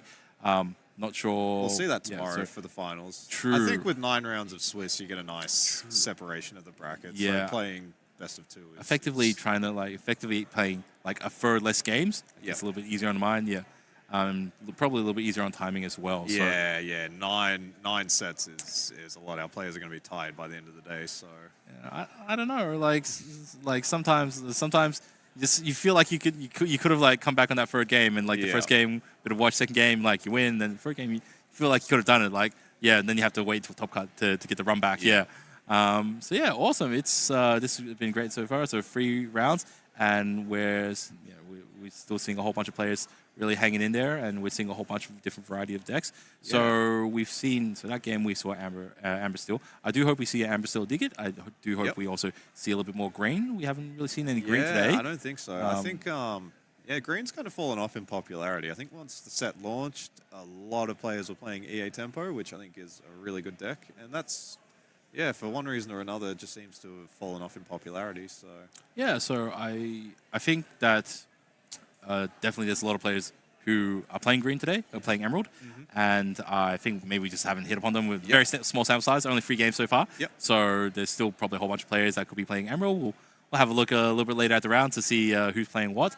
We still got potential to see a whole bunch of Emerald. And there's plenty of great Emerald cards as well. I think some of the players over in the other challenges recently did very well with Amethyst Emerald, so green, purple green, and also green steel, so Emerald steel as well. So there are some very strong builds that can take it right to the end. Obviously, you just need the right pilots for it. So I'm keen to see how some of those decks going. Want to see those Curse Mofo. Want to see some Ursulas. I want to see some of that gameplay. So hopefully we'll get the guys to pick out some other interesting matchups for future rounds of this tournament. But any particular matchups or particular decks that you want to see for the rest of the day? I would love to see some green-blue. I think that deck is just hilarious to watch. So I think you have to be quite bold to play it at an event like this, because I think it is insanely risky. But when it goes off, when you can make your opponent draw a bunch of cards and then discard their whole hand, it is completely unlike any other deck and the way that you play it. So. True. That's also a thing as well, like deck selection, right? So obviously, if you're playing a meta deck, someone who's quite practiced, who've played this matchup a lot, they'll have a pretty good idea. Cool, I'm expecting this card. Maybe like some cards on the fringe, I might be a little bit more teched one off, that sort of things. But for the most part, all right. If you're playing against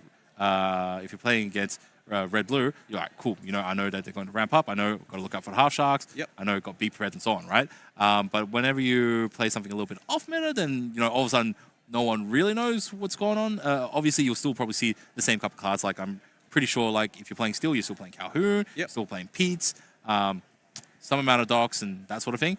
But yeah, so if you're playing something a little bit weird, that's maybe just don't know the right curve, or maybe might not know what to hold onto. Like, oh man, is Brawl good in this matchup or is it bad in this matchup, right? I think there's definitely elements of that, especially on day one at an event like this where it's all closed deck list, so your opponent doesn't have any information about what you're playing. Yeah.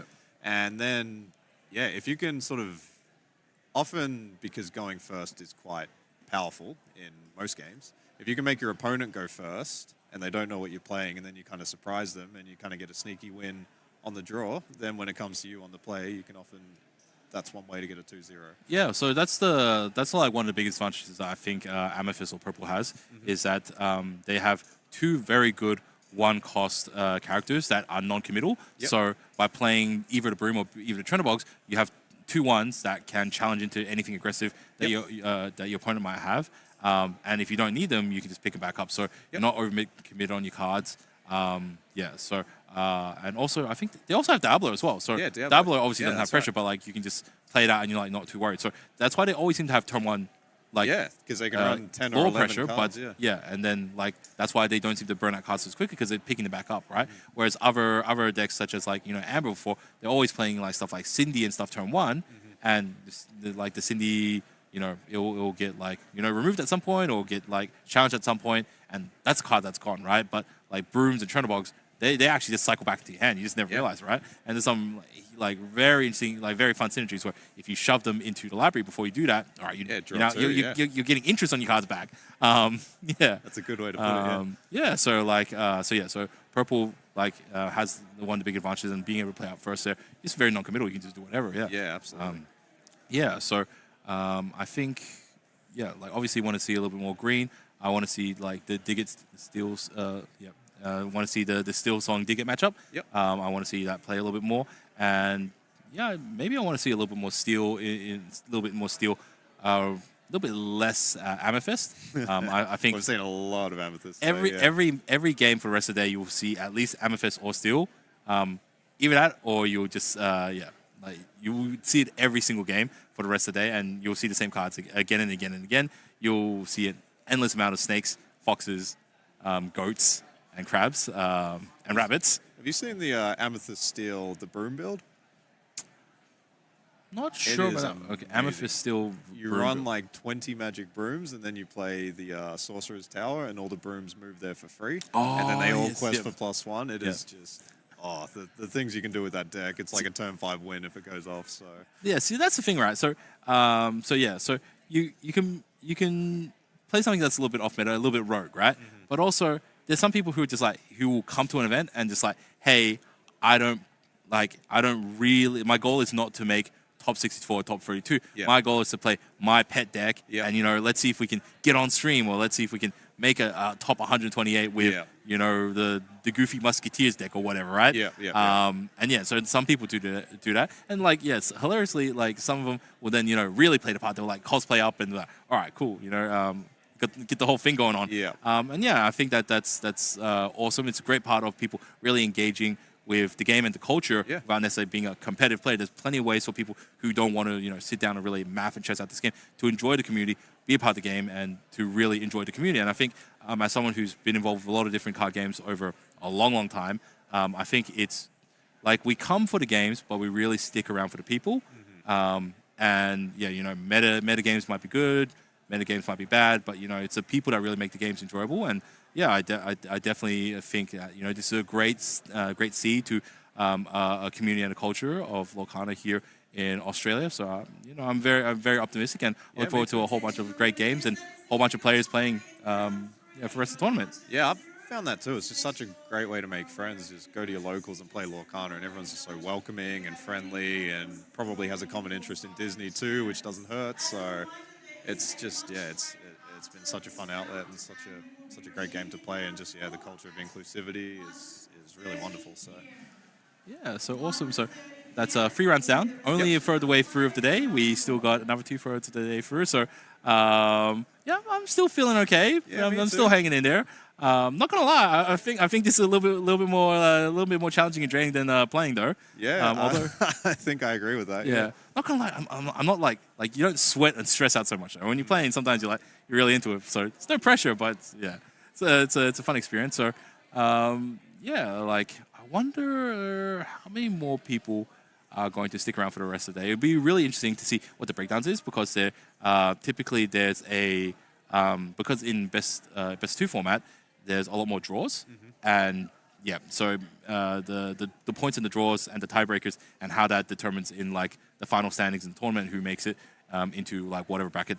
Yeah, the math gets really complicated based upon how many draws. Apparently, I heard from someone that like something like 40% of games just go to draw. Wow. Yeah. So it's a crazy amount, which I guess theoretically is about right. Yeah. But then so but if you think about it, it's like if 40% of games go to draw, 60% of games are 2-0s. Yeah. Yeah. Yeah, even that seems But high, yeah, awesome. Well, it looks like we will be taking a quick break for everyone on the stream. It looks like we are on lunch break starting now. We will be back in a little while, in about 25 minutes, where we will start round 4 of the Disney Locana Challenge. So everyone stay tuned, grab something to bite, and we'll come see you guys in about half an hour, 25 minutes. Yeah, catch you then.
So we are back for round 4 of the Melbourne Disney Lorcana Challenge, and it's been an exciting day so far. I've spoken to a whole bunch of players. There's a whole bunch of players who are really excited for today. A whole bunch of local players that are doing very, very well. And yeah, I'm really excited to see some local talent really show up on the big stage. We do have some international players who are having strong performances as well. We're going into round 4, so there's this is kind of the stage where the pack is starting to divide up a little bit now. Yeah, very much so. The Swiss bracket's starting to do its work, so a lot of the better players are starting to be matched up against each other. Yeah, so we got some exciting games after for us. I do have a couple of names that I want to have a look at a little bit later today, but we'll see how it's going. And yeah, so looks like they have just paired up round 4. Correct. Yep. So we should be getting back with the action shortly. Yeah. So so today's been pretty exciting so far. We said that earlier on that we were looking for a little bit more emerald, a little bit more steel. A little bit more ruby steel. Dig it. I definitely want to see that matchup a little bit more.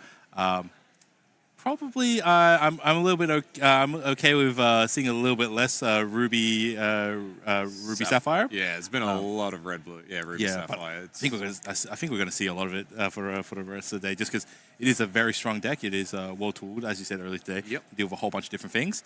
Obviously, we'll see a whole bunch of amethysts for the rest of the day. Yep. We see Madam Mims and Merlins for the rest of the day, just doing their loops, doing their thing.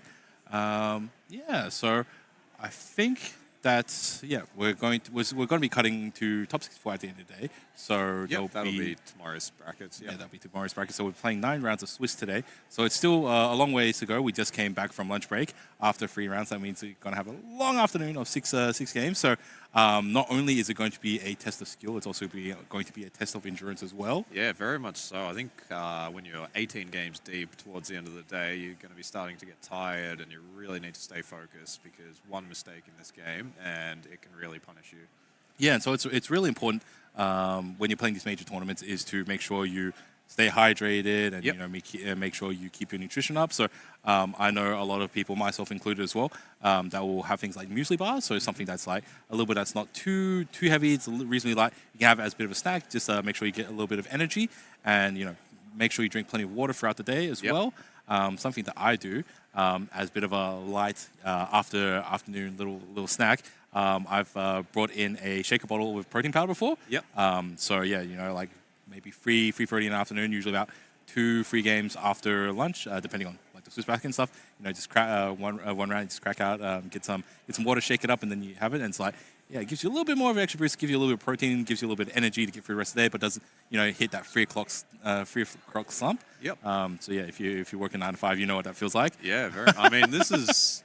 People are going to be playing for probably 8 hours of gameplay today, close to that. So that's pretty much a full day's work of just Lorcana games. Yeah, for sure. And so, I've been on the tournament grind before, and it's just another day in the office. So you just you get into your routine. You know how to look after yourself. You know how to prepare. You know how to work your day. Like, it almost gets to a point where if you're playing a lot of these sort of major tournaments where the Swiss rounds almost becomes, for lack of a better word, it's a formality. It's like, all right, cool. I'm so prepared. I'm so in tune with the meta, and I so know matchups. And the luck is not going to deviate so much that I won't make top cut or won't make day 2. And for a lot of those players, it just comes it's just formality. Like, look, I got to play 9 rounds.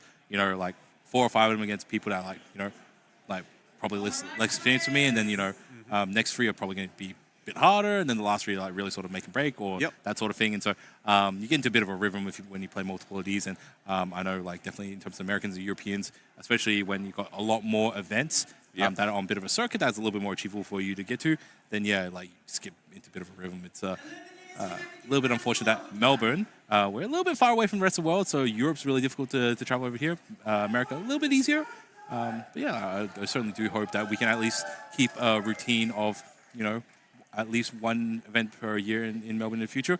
I'm hoping so too. This has been a massive turnout. I've been really impressed with it. So hoping to keep this up, and 1 a year would be awesome. Maybe even more. Who knows? Yeah. So I guess what the community can do. Obviously, if there's a major event, and you have to travel a little bit or like fly a little bit, then definitely come down to visit and make sure you attend and play. But also make sure you play at your local store. So whether it's just local weeklies or play at store championship events, just make sure you go to your locals. It's not about like a product, but it's also just like letting the store owner know or the businesses know, hey, I'm interested in playing Lorcana and I'm going to shop and play, right? Yeah. And so that lets stores know, hey, there is interest for this. Maybe let's support it a little bit more. And once you have a supportive like community, or you do have a bit of a play base, the stores can go meet you in the halfway and help develop that. So if you want to grow Lorcana, just show up to your locals, play as often as you can. If you can make once a week, then like do that once a week. That helps dramatically. If you get 6-7 people show up once a week, it's stable. You're looking good. Yeah, it'll just grow from there. Yeah. Yeah, like I got into the game at PAX last year, so there was like the a big Lorcana section at the back of PAX where they teach you to play, and then you can sort of buy some starter decks and stuff. And yeah, we started playing at our locals, and yeah, since PAX it just really exploded. Like the interest in the game, I think that was such a significant event. And yeah, there's just more and more people coming, and I think it's also really nice. It's very friendly to sort of people of all genders and all backgrounds, so young, old. It just seems to appeal to everyone, and yeah, it's really just got a nice inclusive culture. But there's also a competitive side to it. So if you really want to like test your mettle and improve your game, I think there's definitely room to do that. Yeah, so I totally agree with you. So it's great that this game can both, have appeal to both collectors as well as more casual players as well as more competitive players. I think that it fulfills each one of those niches quite well. So there is, like as I was saying earlier in the day, that there's a lot of technical skill in terms of the lines of plays and like the things that you're doing towards the end of the game, as well as your management of ink. That is really, really vital to this game. And like really technical players or people who really want to dive down and really deep into these games, there's a lot for them to unpack. And I think that's one of the great things about this game. Whereas like people who want to play something a little bit casual because I might like Snow White or Mulan or like whatever whichever Disney is your choice. You can build a deck around that, right? And now there's like a whole bunch of cool characters and cool things to build. Like even in Azurite Seas, there's a whole bunch of event stuff, right? So even though we've basically seen none of the Big Hero 6 stuff in competitive play, people are still playing around with a whole bunch of inventor stuff, and it made me have at locals, made me have another look at it. It's like, oh, actually, Bayback's actually not bad, You it comes into play, you heal some stuff, and then you gain some quests, gain some lore. Okay, cool. So and then like every time it quests, you're healing and gaining lore. So it's like, all right, this guy can quest for 4, and it's like it's a reasonable sized body, and it comes in at 5 or something. So there's a whole bunch of things to play with, and so like I've been messing around with some other interesting builds, at our local, someone was really interested in Stitch, so I put together a bit of a Stitch deck, and we had fun and messed around with that as well, so I think there's a lot that you sort of bring to game. So definitely, plenty of competitive decks to play at a major tournament, but there's plenty of thematic decks that you can build. And just build them and bring it to your locals, and anyone who's a little bit more beginner or interested in a particular archetype, just play it and just jam some games. And so I've been having a lot of fun, and the community's been doing great as well. Yeah, I know there's some community events coming up at some of the locals that I've been going to, where pretty much once the set champ circuits ends, there's going to be like theme deck nights, so you have to just build a deck from one particular Disney IP, and then it's probably a bit less competitive, but it just adds a nice kind of fun, casual nature to it, and you get to play some cards that you don't normally get to see play. So I think there's lots of kind of potential for fun things like that you can run. Yeah, definitely. And that's not to even mention like draft being a thing, right? So I am definitely very much a draft player in many different games. So I really do enjoy opening new pack cards and like just playing with these like commons and uncommons. Are like, hey, actually this is pretty good, and then you find these really cool synergies. Like, oh, so that's why they designed it this way. So it looks like we are getting into this game. I do recognize one of the players. So on the player on the right is Darcy. So he's a Melbourne local, plays at a whole bunch of different stores. Person on the left, I am not sure who they are, but once they put the details up, then we'll know who is who. But I think Darcy, off the top of my head, was playing Amethyst Emerald, but I could be completely wrong. Well, maybe our wish is coming true, and we're going to see some Emerald this round. Yeah, maybe. And they seem to know each other. Oh, I'm not sure about that shirt. We've got to blur that shirt out, right? What is that? I've never seen that. That doesn't before. exist. No, Yeah. no. Okay, cool. All right, camera back onto us. Back onto us before we chop over to that. But yeah, no worries. So they seem to be just chilling while they get the game started, and it looks like we are into the game. So Darcy, no, he's on Amethyst Ruby, and then Andrew Lentini is on Amber Steel. But it looks like I almost saw that. Was it a Steel song? Because I think I saw an Ariel. It looked like Steel Song. Yeah. Cool. So. Oh yes. Okay. So Yeah, so these are going to be two of the most popular decks. Oh, and they've already mulliganed. They're going straight into so it. Here we go. All right, cool. So going straight into Diablo instead of Chernobog. What does he know about this that made him decide, hey, I'm going to go Chernobog instead of Diablo? Did he just- not quite sure. I think maybe having the crab in hand, the Diablo is quite good with the crab because it cycles itself with the challenge. But yeah, I guess Diablo, you can't really go wrong with that on turn one. So, Cycles. so Chernobog, you could have like quested turn one, you can cycle it away. But with Diablo, you're still questing for the same amount. And I guess if Andrew does cast a song, which they can do on turn two, to banish the Chernobogs. So like, yeah, if you played Chernobogs, you have to go. Oh, it looks like we've jumped in time apparently. So turn two, he inked the Sisu, and we go into Flynn Rider. Very strong. But yeah, at this point, this gets hit with let's Storm Rage on, right? Like Cindy just like. That's two Robin Hoods. I think we got strength. Is that two Robin Hoods? Yeah, two Robin Hoods, a strength, and a big Cindy. Why doesn't Cindy just sing and just like? Well, Flynn's not currently activated with the Robin Hood. Yeah, so but like following turns, we do build something a little bit. Next turn. And Cindy didn't quest or sing or anything. And if you get rid of Flynn Rider, then because it's always a Sisu, and now you got to do something about it, right? Yeah. So like Cindy, like but it's not too bad. So I'm not sure why he didn't sing beforehand. Should be able to dig a song with the aerial. Yeah, probably sing the strength with the Cindy, and Also, then I'm getting not sure a nice about wide board. I'm not sure about double Robin Hood as well. Okay, so goes into the hero Sherwood. Yeah. And I think we'll see Robin Hood challenge into the Diablo, and that one gains 2 lore on the challenge. We may see Cindy sing strength onto the Flynn, or they may just not worry about it here. Slightly clunky hand here. What's that card on the right? Is it Bare Necessities? Bare Necessities? Yeah, that's not every Steel Song list is running that, so it's nice to see someone keep it to that one. It's not a huge. I'm not sure about that. It's the Bare like Necessities. Brawl. That's Brawl. Oh no, you definitely get rid of friends from the other side. Friend. Brawl. Wow. What? Okay. Not sure about that, Chief. All right, And cool. So let's think about it. Cindy is going to get challenged in by Flynn or Sisu next turn. So you quest with the Robin Hood. The other Robin. Sorry. Yeah, I feel that Robin Hood probably. So that Robin Hood you quest with, and then you get Sherwood to challenge into Diablo. It feels like a bit of a waste, but you're getting lore either way, right? No challenge. No. Interesting. I wonder what Andrew's cooking up here. Because he's afraid that the Sisu might trade into it, right? He's got like 4 cards in hand, so Sisu would have been on 5. He's got 2 cards in hand. No, Cindy. So we got sang, I think earlier. Yeah. Cool. So there's the crab play. Crab onto Very Diablo. nice.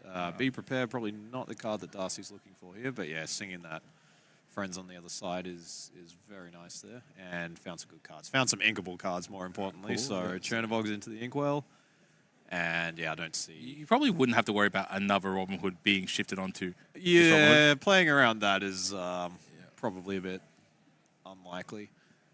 But if you did, though, it'd be very good. All right, so Ariel, It's quite good. Top 4. Hopefully Andrew can find a song because our so players far earlier she's not today- been a big hit with the deck recently. All right, we've got something Whole New World.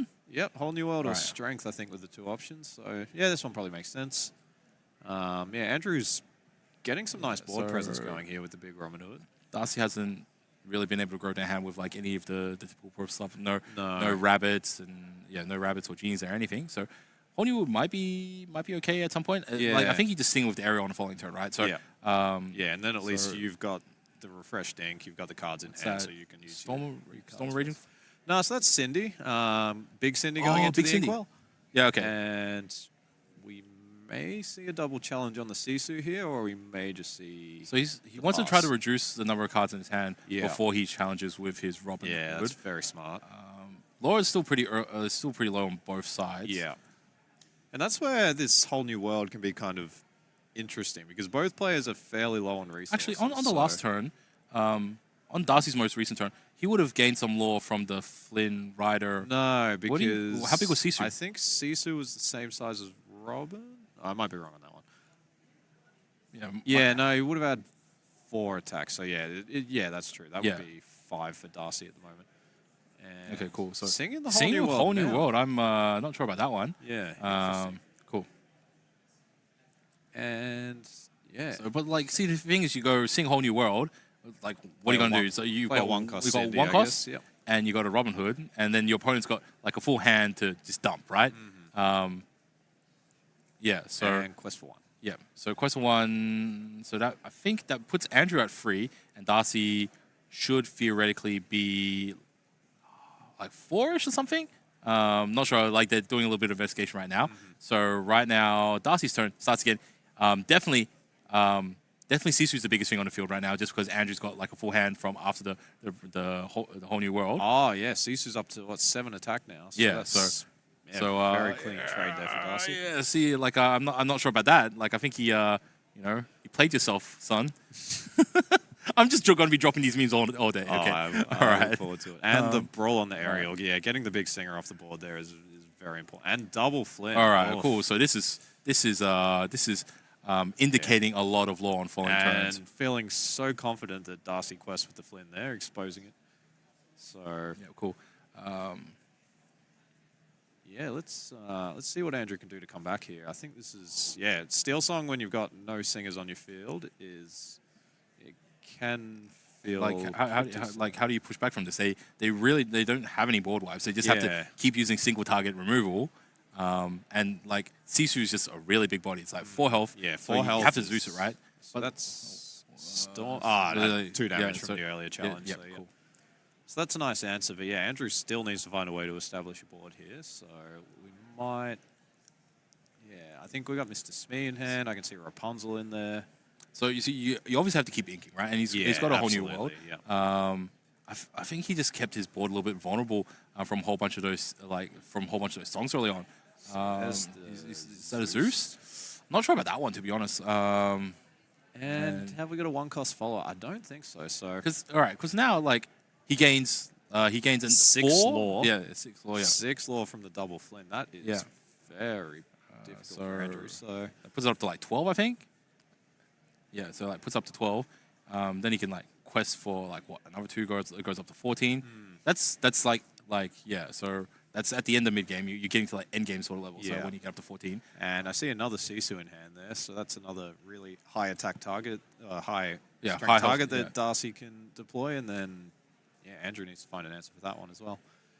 And this Darcy's hand just looks fantastic. Here we go. Like you obviously send one of the Flynns to challenge the Cinderella just because she's got 2 willpower. Yep. And it's clearly the better way to go. You're just putting off 1 questing, and you get so much value out of singing. No, what you doing? What you doing? What you doing? What you doing? No, challenge it. I know you want to like push towards the end, but Cindy represents a free like Storm Rage on every single turn. So. And your guys will still. Here we go. Oh, okay. Playing the Fox. Yep. Keeping the other Flynn in hand in case something comes out here. Yeah, but what is going to come out? So like I think a whole bunch of the players that we've seen today. I've spoken to them actually like post game.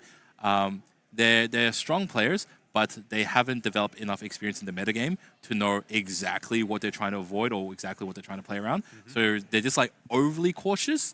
Rather than some of these more experienced international players who will like play right up to the edge of their line, knowing, hey, I'm safe if I do this because you've either got X, Y, or Z, right? Yep. So I think, this might be just a little bit overly cautious, but I think throughout the day, as some of these Australian players are quote-unquote feeling themselves a little bit more, they will, start like playing to the optimal a little bit more. So, could just be nerves and just people just warming up. All right, didn't see what they picked up on the arrow. That was a storm. A strength of raging fire here. Yep. No, along came Zeus. My apologies. I'm not sure. I don't think they've inked, so you got. No, they haven't inked, so they can play the Pete here. But just by the look on Andrew's face, it's they don't have enough to stop the Flynn Rider. Yeah. So Flynn Rider gets you free next turn, and then quest for 1, and you quest for Sisu. So that's what, 6? So that's 20 there. So that's lawful, that yep. gets you over the line. So he has to use removal. But he's only got 3, which he's got a Zeus in hand. He can ink up to 3, but that doesn't work with the Zeus. So yeah, I think He just scoops it. All right, cool. Yep, I think that's the right call. Yeah, it was tough game. But yeah, I think this is where Steel Song is so difficult. Like the timing on the whole New Worlds is one of the most critical things in that deck, and it can really make or break the game there. So I think what players don't realize is that whole New World, yes, it draws you a new hand, but also it draws your opponent a whole new hand. Now, there are plenty of other games with similar effects, and playing some of those games, you would have learned there are plenty of times where, yes, you might be drawing X amount of cards, but it also affects your opponent. And sometimes you can just read from your opponent that, hey, they're in not good, they're not in a good spot. And sometimes, hey, you might slow yourself down, but they're not getting anywhere fast themselves. So I think, Brand New World there really sort of like changed the pace of the game, because Darcy was not in a good spot. Didn't have a lot of options. Didn't have a lot of options. Was struggling with inking as well. And a refresh hand and it's a refresh game. So just ran away with it at that point. Yeah. So and he had a good board. He had Champion of Sherwood. That was. And he used him to sing instead of to challenge, right? So you used him to sing the whole New World. Yeah. Okay. So they're mulliganing. Obviously, Darcy probably wants a mulligan for the curve of 1, 2, 3. Yep. Probably looking for a snake here, but he could go 1-drop into double 1-drop. Darcy's on the draw this game. On the draw, correct? Yeah. Cool. So you go. Broom, Flynn Rider, Sisu, right? And then Andrew, because you're on the play, it's Cindy. I think Flynn is not as impactful in this matchup as a lot of other ones. The 2 health is quite vulnerable to a lot of the Steel Song removals. True, so you're often looking for something like Snake as your ideal turn 2 play. Yep. That being said, though, like Amber really can't contest the Flynn Rider. Yeah, not attack-wise. They either have a song or... It's So looks like Andrew mulligan for 4 and Darcy not sure how many.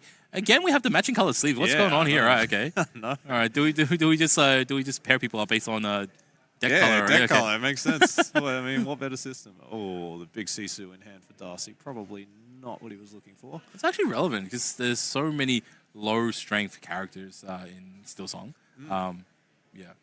Cool. So go turn 1, solid Robin Hood, and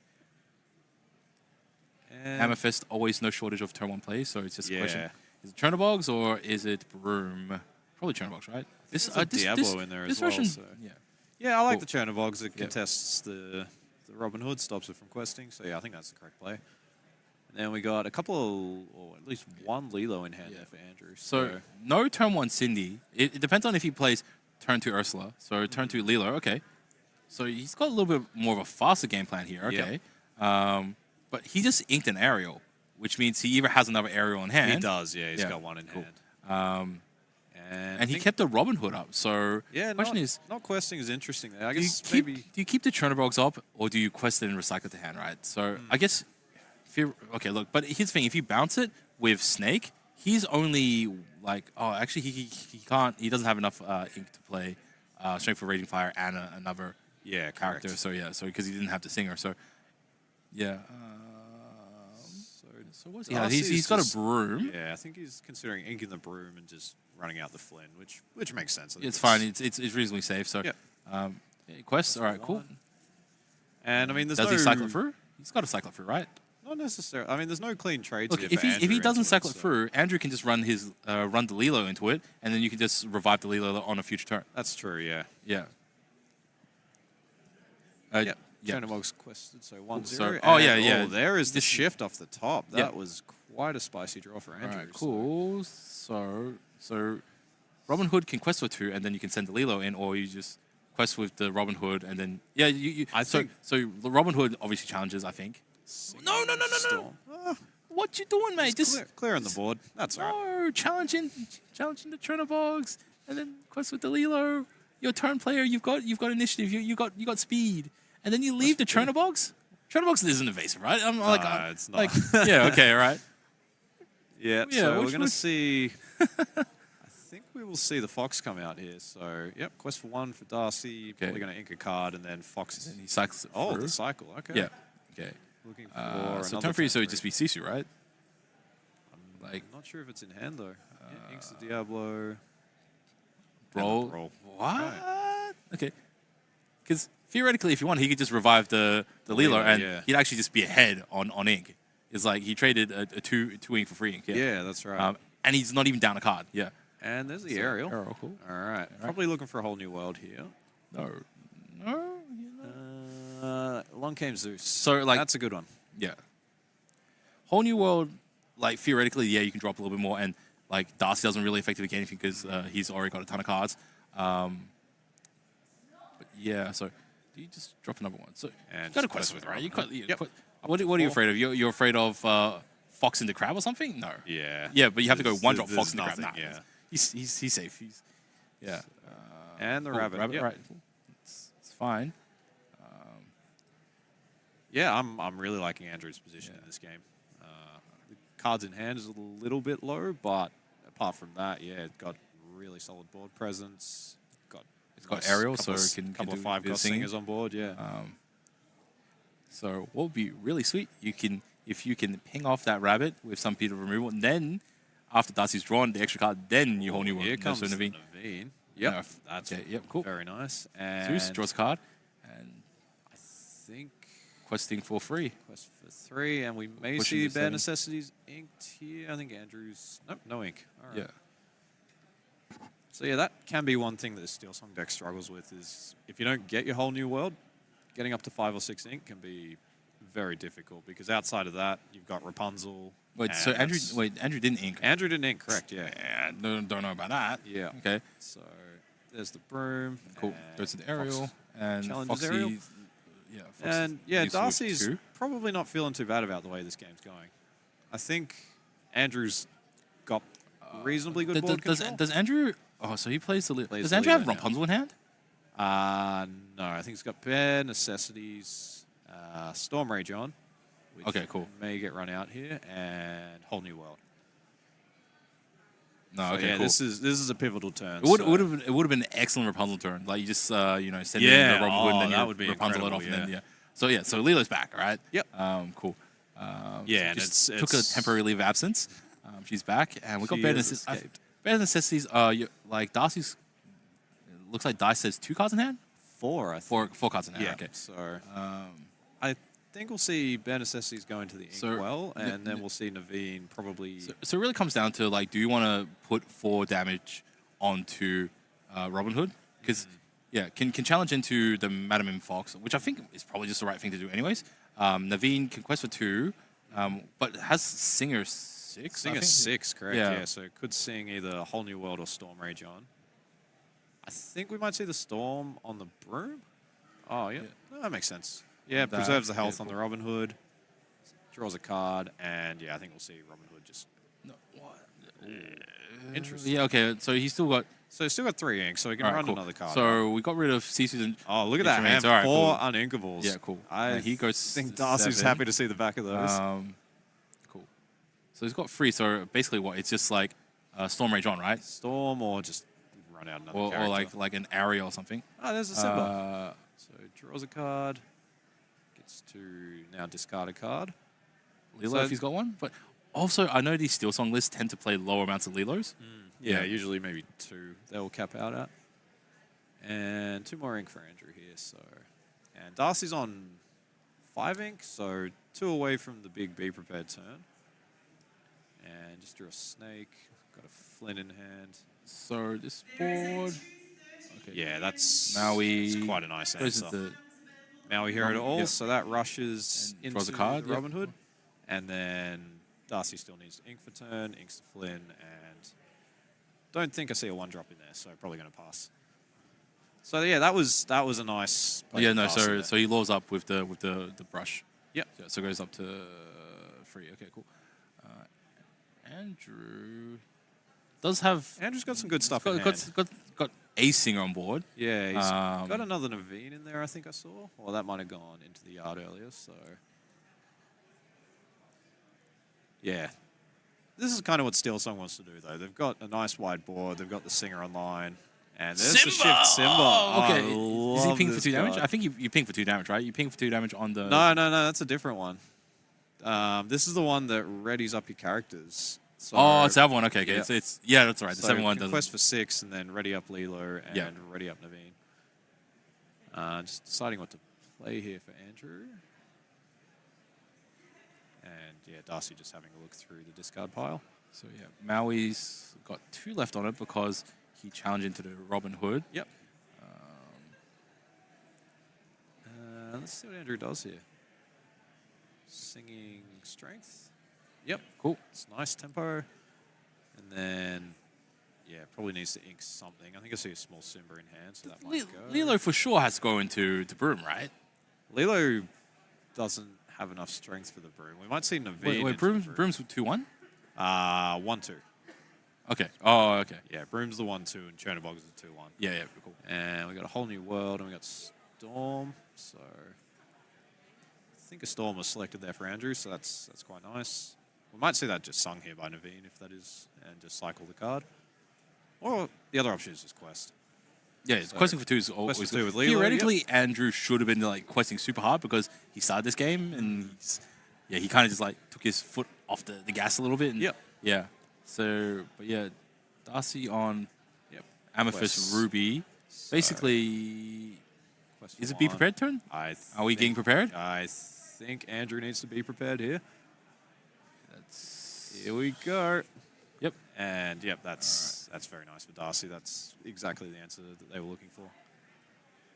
So now, does Andrew revive the Lilo? For sure. For sure. It's free cards. Yeah, that's Yeah, that's you pretty know. nice. On the empty board. That's why you have to keep inking. Yeah. With with Steel Song. Yep. Because once you get to this point, like you don't need so much ink. You just Lilo just keeps coming back. Yeah. Pluto and then just playing the straight Simba. Simba, yeah. Yep. Not bad. All right, so let's see what Darcy has to Darcy have can do. answer. Up to Like- 7 ink. So Lady Tremaine's an thing, but he did pitch 2 of them from the earlier Yeah. Whole New World. Yep.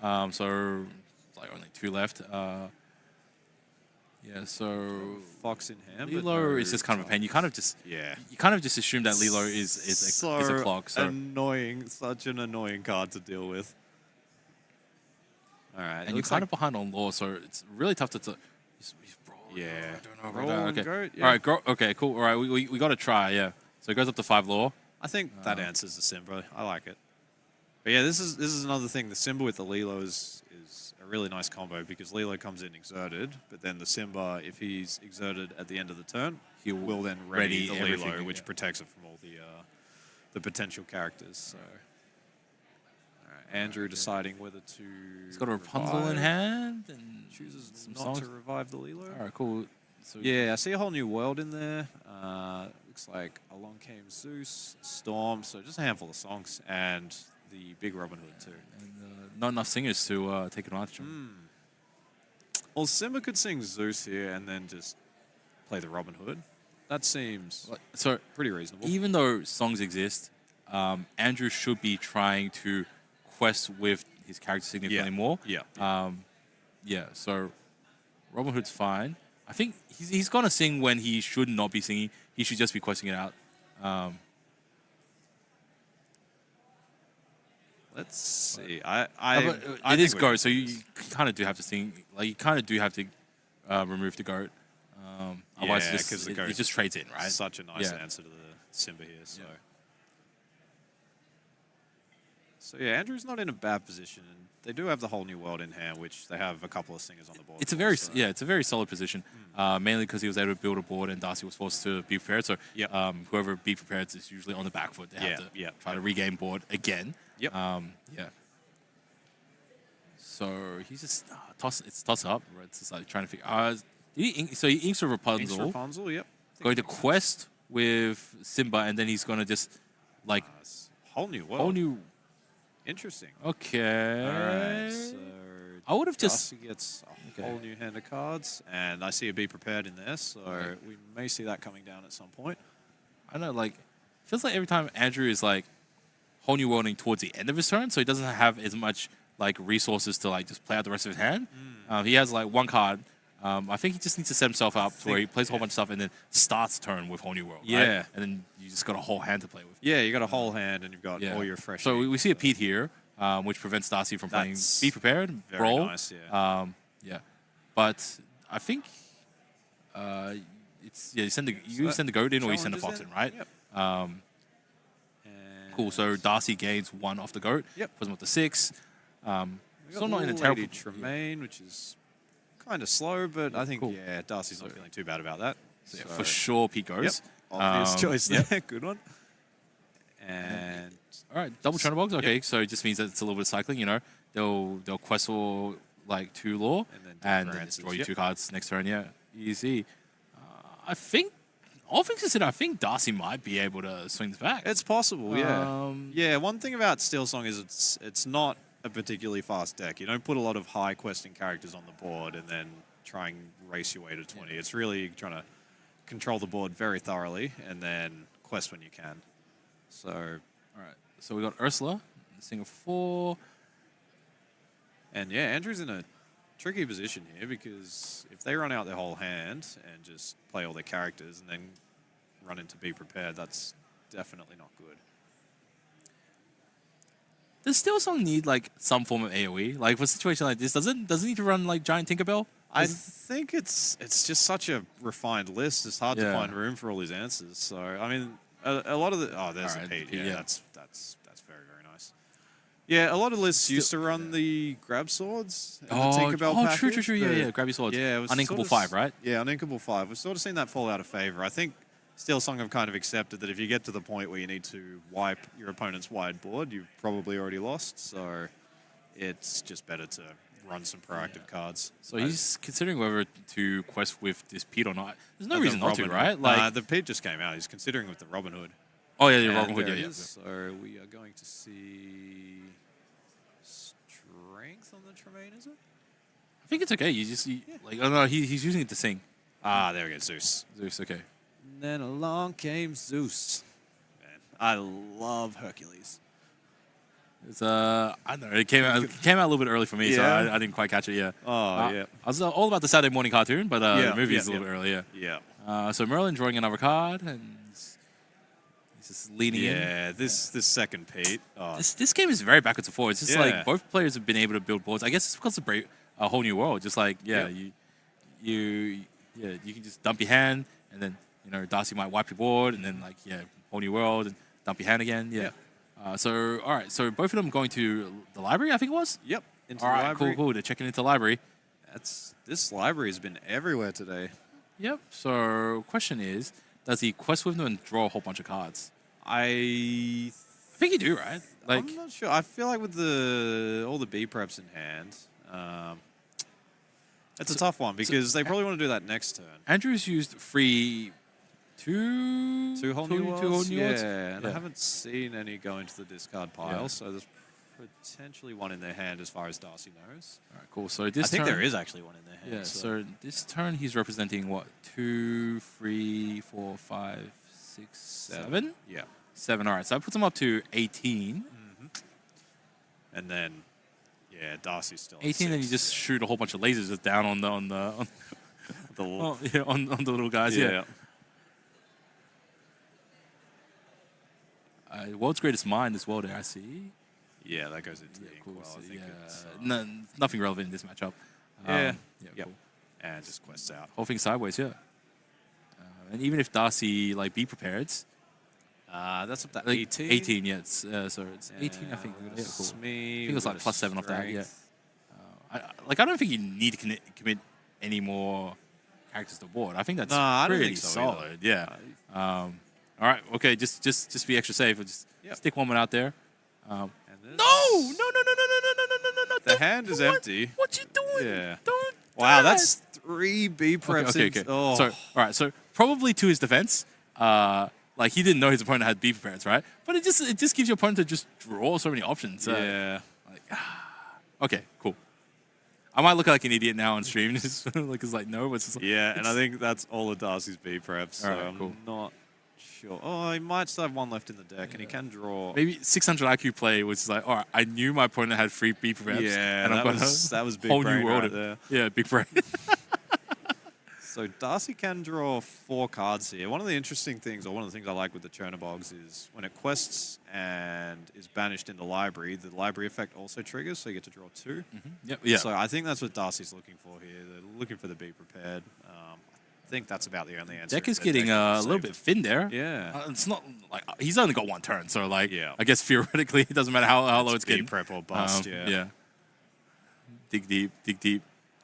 You didn't get it? Oh, look at all the cards in hand. Still none of the answers. So yeah, I think that might be all we see. Yeah, did he not consider like moving the rabbit into the library and then sending the rabbit into like Pete or something? The library's saying friends on the other side, so I think that's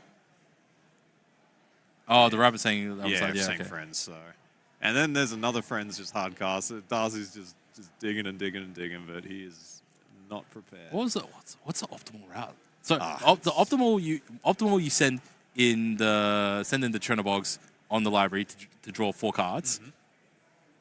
And then I think you pay 1 on the rabbit to move it across. Send that in, draw 2 cards. Because like if you're digging for the be prepared, you're wasting your board anyways, right? Yeah.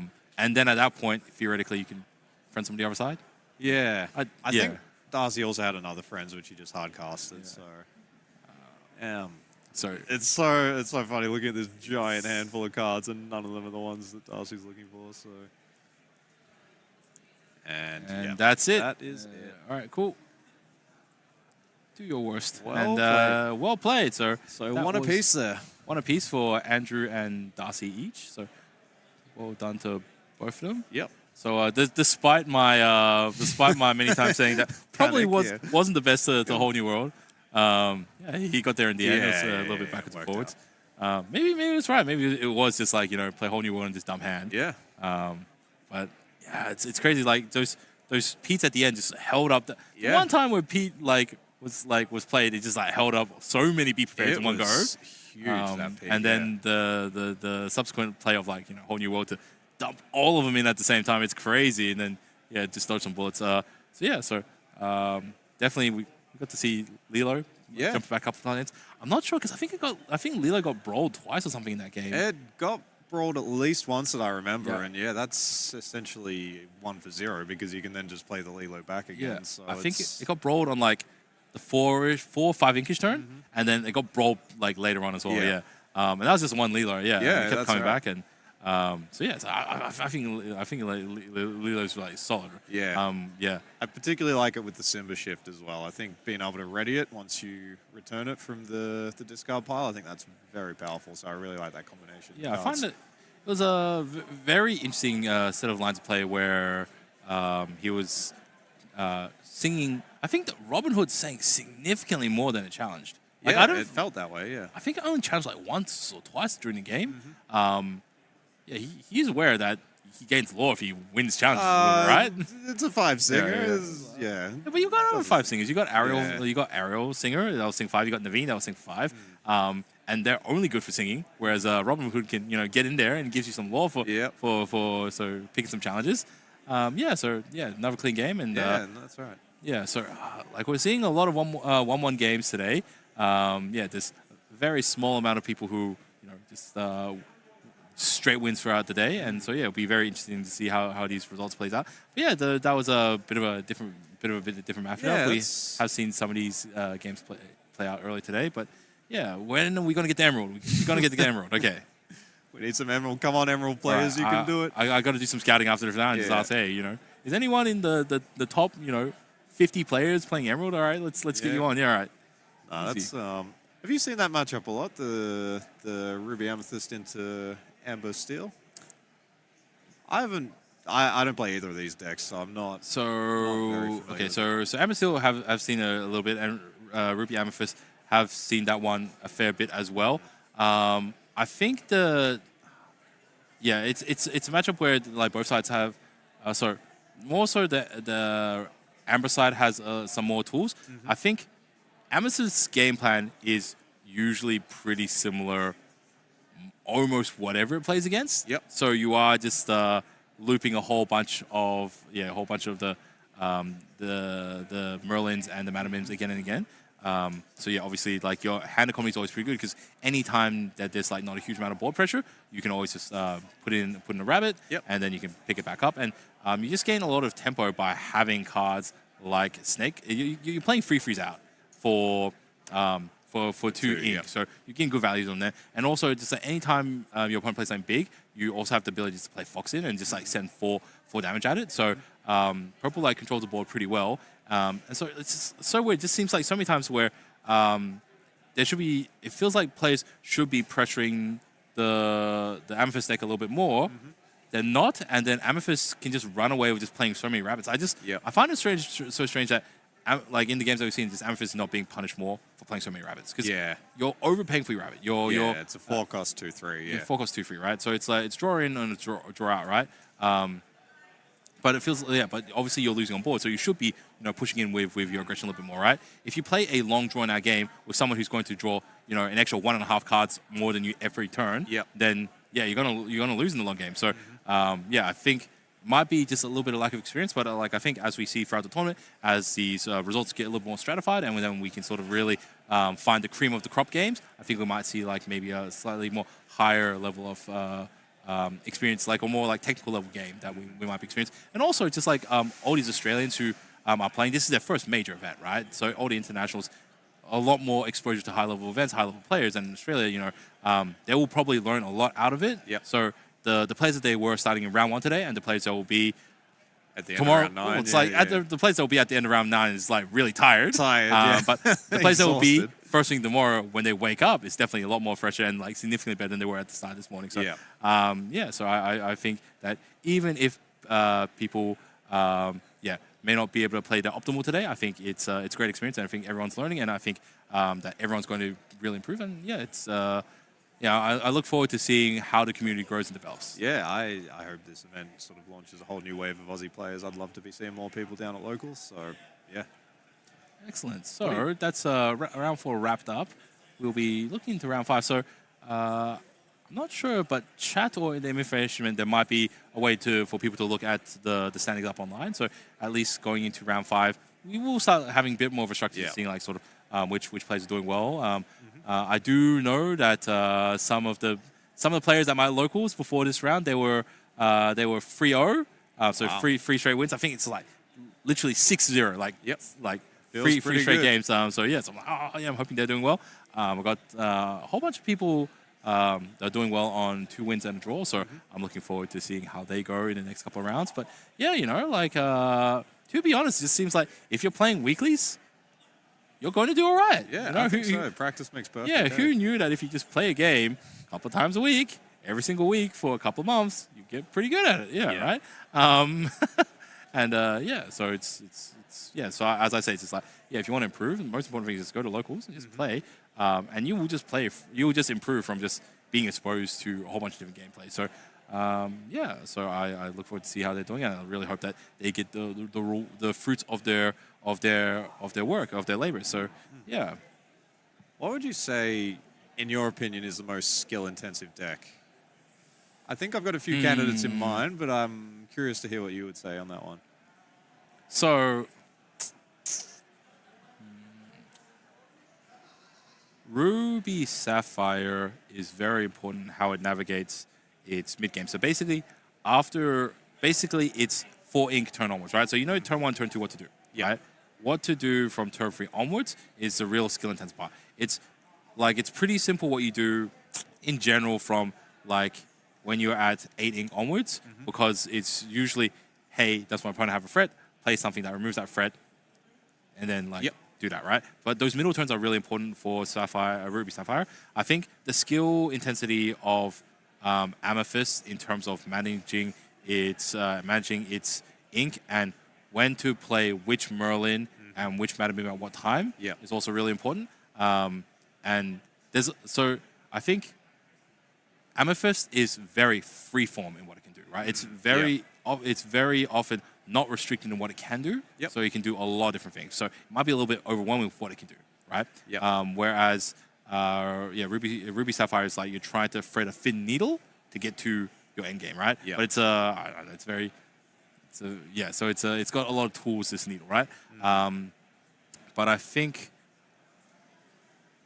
I think Emerald with like how it does certain things with I think Go-Go Tamago Yep. really can you can really sort of like dig in. So there's some really high level things you can do with it, and so yeah, I think like a lot like each deck has some very intricate things, Yep. intricate details to it. If I had to take a guess, I think maybe Amber Steel, at least Dig It might be a little bit more linear, a little bit more straightforward. Yep. The Steel Song probably a good amount of challenge to that as well. Yep. So I think there's a lot of depth in a lot of these games where people can really sort of like dig in and learn and sort of like really sort of gain a good strong mastery into these games. So Yep. I think it's a great game, and there's a lot of like depth underneath the top level that you can sort of really sink your teeth into. Yeah, I like a lot of those different archetypes you mentioned, just how differently they play out. Like, you've got some really good control options. I think Ruby Amethyst is kind of a control mid-range deck that can play a bit of tempo, and then you've got just decks like Steel Song that want to go very wide and just control the board in a completely different way to these other decks. So just the variety in the meta at the moment and the amount of decks that are playable and quite competitive, I think is fantastic. And I think, yeah, again, Set 6 has done a fantastic job of pushing some of those decks at the front.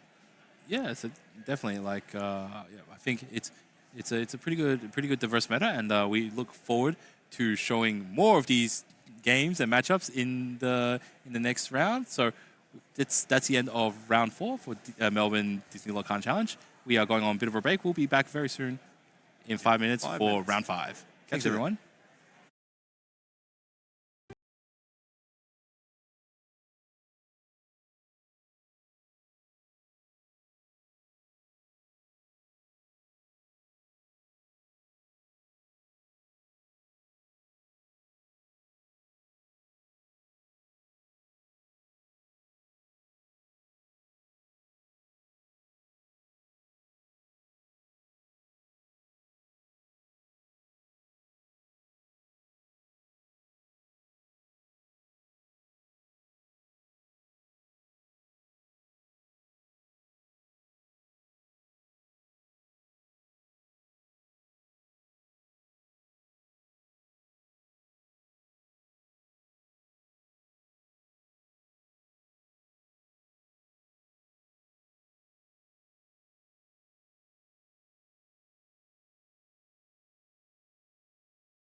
And welcome, viewers. We are coming back to Melbourne Disney Lorcana Challenge. It is still day 1, and we are heading into round 6 for today.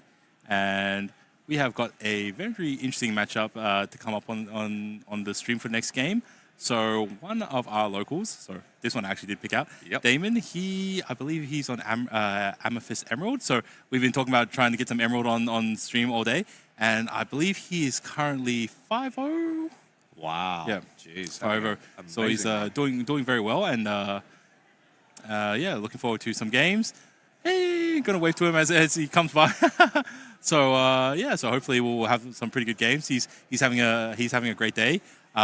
Definitely no biases here, but I've definitely got my eye on a few different players. So yeah, he hasn't had the hottest streak recently. He's been kind of like doing well at recent store championships. So, but yeah, we'll see how he's doing. Well, yeah, see how he does in this next game. Hopefully, I don't break his performance. So definitely peaking at the right time. 5-0 is incredible start in this. Like with the Swiss system, getting the wins in earlier is more valuable than getting the wins in later in the day. So yeah, if you can get you probably need 5 or 6 set wins in order to make. This is round 5 or round 6 right now? Round 5. Okay, so this is round 5. So he's 4-0. 4-0. Yeah, okay, cool. Still. I'm just hoping that we were just like a little bit close towards ending the day. Yeah. So yeah, he's 4-0. He's doing very well. But yeah, he's running the Amethyst Emerald list. So Go-Go Tamagos and Genies, that sort of stuff, a whole bunch of the evasive stuff. I'm not sure if his list is running Pegasuses today. So that's an interesting one that some of the Emerald lists are running, where you have the one cost Pegasus. That's Emerald. It's 1/1 evasive. So with one law. So not too such a strong body. But with evasive, it is a little bit more difficult to challenge for a lot of the metagame, and it has a potential to shift into a 5-cost Pegasus. I think it's shift 3. Shift 3, correct. And it becomes a 1/3. 3/3 quest for 2, and it makes the rest of your board evasive. So you can have a really big turn if you get the shift in, which is one of the few cards that has that unique mechanic where it only triggers when you shift it in. So yeah, I think that one's a really good design, and I think it lets you go very wide, play patiently, and then quest for a big turn and get 8 or 10 more with all your board being evasive. So that plays around a lot of stuff. Yeah, so, really think Go-Go Tamago is a real, very skill-intensive card. So, hopefully, at the performance that both these players are at, they will make some very interesting combat decisions to figure out how they're going to either play into or play around a Go-Go. And then the rest of the stuff is pretty straightforward. We've got Genies, we've got Elsas, probably one Bell Mystic, Bell Mystic. She's a 5-cost 4/4, and when she comes into play, she can shift 3 of your damage counters onto your opponents. We've seen a big uptick in that card after the Genies have come into the play, and it's one of the ways where you can challenge your Genie into their Genie and then move the damage counters with the Bell, and that essentially gives you a full health Genie, a full health Bell, and you've just removed your opponent's Genie, so that's a huge tempo swing. Yeah, and it looks like we are preparing for the games, and look at that luscious beard. And look at that fantastic Mickey Mouse t-shirt with the ice cream, I'm going to guess. Oh, yum. Very stylish, very stylish. Are you able to grow a beard like that? Me? I've tried it in my younger days, and sadly, no. I could never achieve such glory. Well, looks like we're just staring each other down, just like looking at each other's eyes, like wonder what he's thinking about.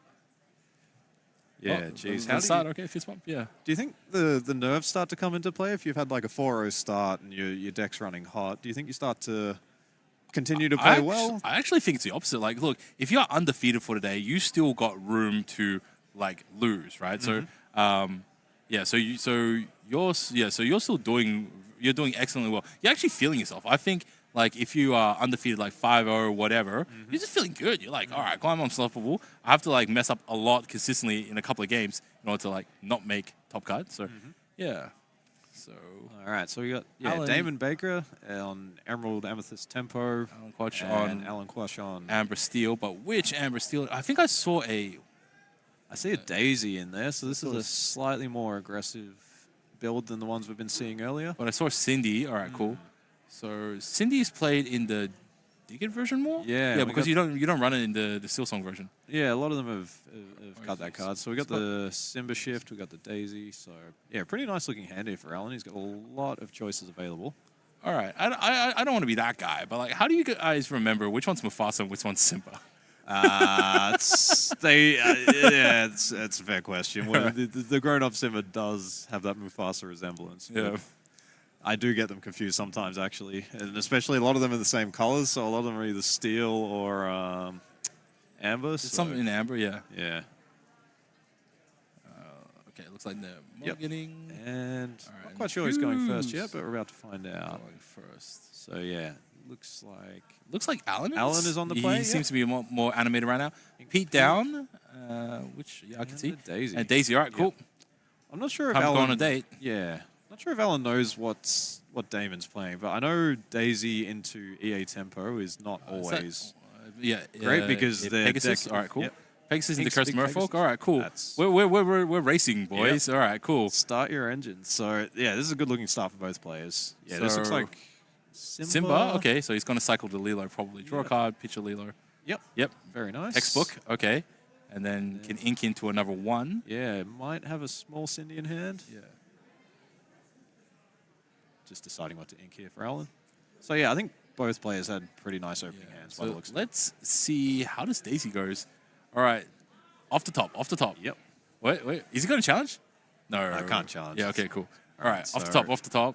2 Yep. So it goes for to Alan and top card is Crab. oh Crab. That's All right. pretty Cool. nice That's find. pretty good actually. Yeah. And yeah. Cool. And So Damon's turn, no all right, follow-up cool. one drop for Alan. So, So- all right, let's see if Damon can. He's lost a little bit of tempo there. Damon. Obviously, you just you quested the Murphy. Yep. Doesn't do too much after that. Inks a rose. Oh, but okay. Here's the thing, right? Like once Dig It starts setting up, then they just start picking off the Murfolk, so they Yeah. just leave it. So Go Tamago, it's an evasive. So he's questing with two of the Curse Murfolk, puts them both at 2 apiece. Yep. And Tamago is at 2. So Damon's a little bit ahead on his ability to produce lore at this stage, but Alan has basically built himself a resource engine by having that Lilo in the discard. Yep. Yeah, theoretically, he should be just playing the Lilo from his discard right now. I think he wants to get a slightly bigger body on the board, so might see a Mr. Smee here, or maybe even just hard casting strength on the Go-Go and just completely clearing the board.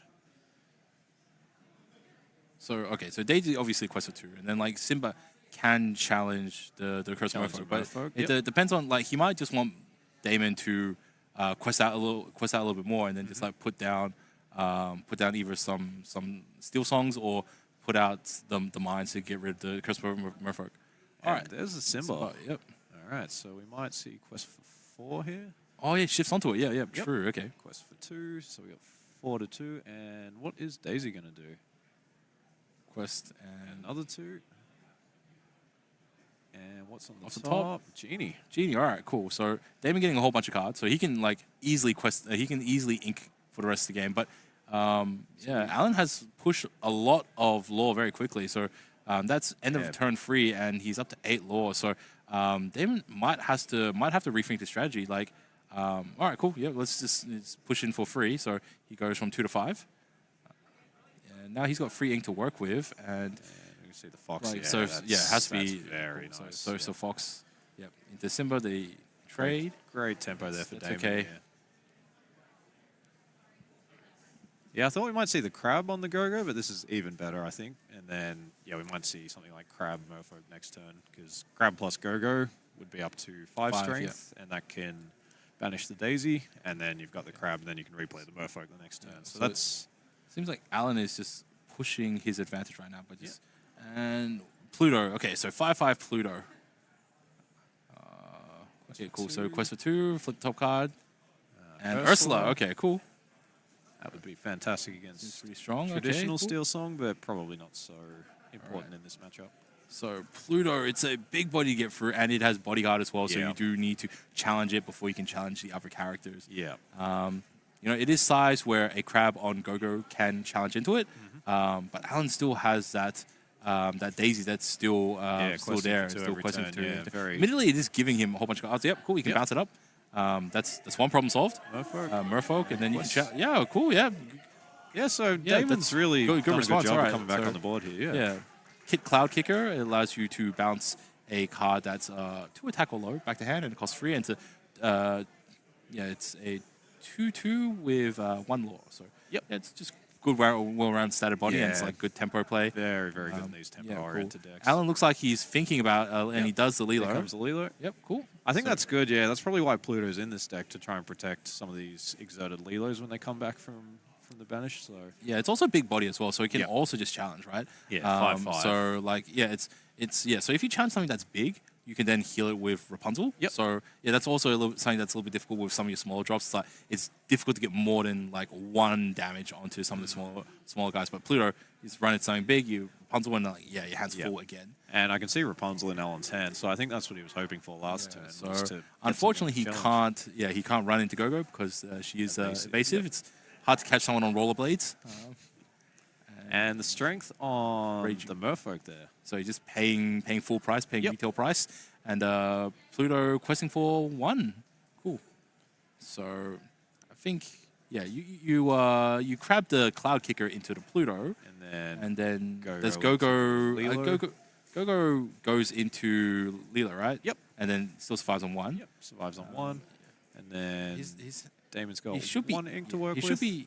He still hasn't inked yet, so he can ink up Yep. to 2. Yep. And he does have the hand economy, just because I think he's got like 3 cards. Yeah, From the Daisy. So yeah, and it's Rapunzel and Daisy. Yeah. Yep. Rapunzel and Daisy are cool. So Rapunzel, a little bit of a useless card right now, just because it's like there's no board. Hasn't been able to capitalize. And that's the biggest thing with Rapunzel. It's just theoretically, it seems so good, but there's just plenty of times where you're just holding it in your hand and you're just like, oh, when's this going to come up? When's this going to come up, right? Yeah, it's one of those cards where it's like you only remember when someone crushes you with it. When it's good, it's good. Yeah, when but you lose to it, it's like, oh my god, this card is insane. And then you don't see all the times when it's just clogging up someone's hands. Daisy coming back again, still waiting for a date. I know. You know. All right, cool. So it's back to Damon's. So okay, so it is Damon's turn. He plays a rabbit. Yeah. Okay. So I think you just keep cracking into the Lilo every turn, and just like distribute a little bit of damage here and there, and then you quest with the rest of it. Yep. Pushes him an extra 2 lore, puts him up to 14, which is pretty healthy amount. Especially he knows Alan's hand only has Rapunzel, so he's not too worried about the Daisy. The only thing hypothetically you would kind of be worried about is Alan running Daisy into a 2 strength character. Here we go. And then Rapunzeling it. Yeah. So he picks up the Go-Go. See the snake on the go. Yeah, there was a couple of good choices there. There was the crab for the additional. Because Alan, like, he can just run this into Crab and then Rapunzel it. Yes. He's thinking about it. He's like, quest 2, but it don't really give me anything. Yeah. Probably gonna lose if I quest. Yeah. Yeah, drawing 3 is definitely tempting here, but it just feels like. So it's like questing up to 14 is actually like it's actually kind of relevant, but yeah, he just sits back on it. Okay, interesting.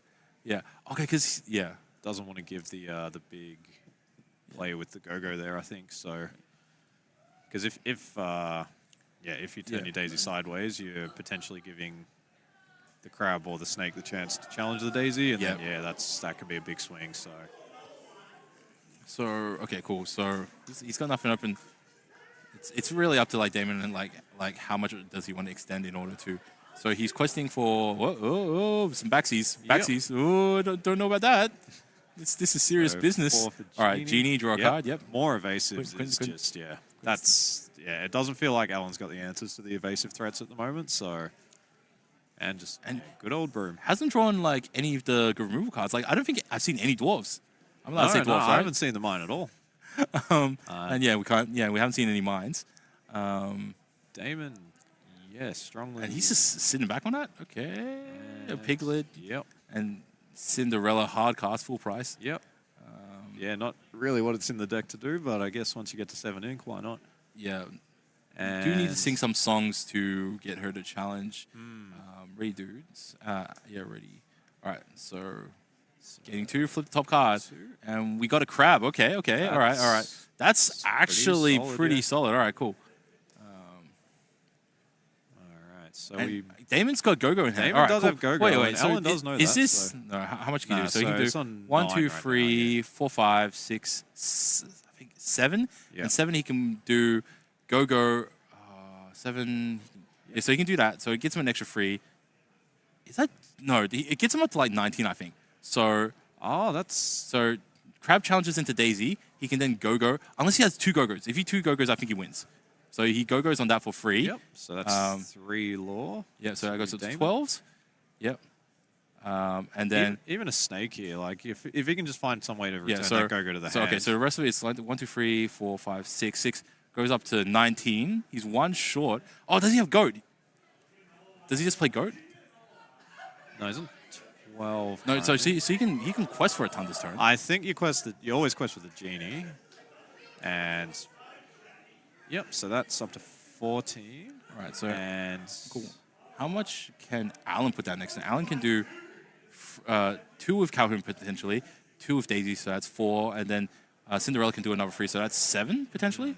So Alan can get up to 19, but unrealistically, like I don't think he can wipe Damon's board. All right, so okay, so all right, Snake is just like running into Daisy.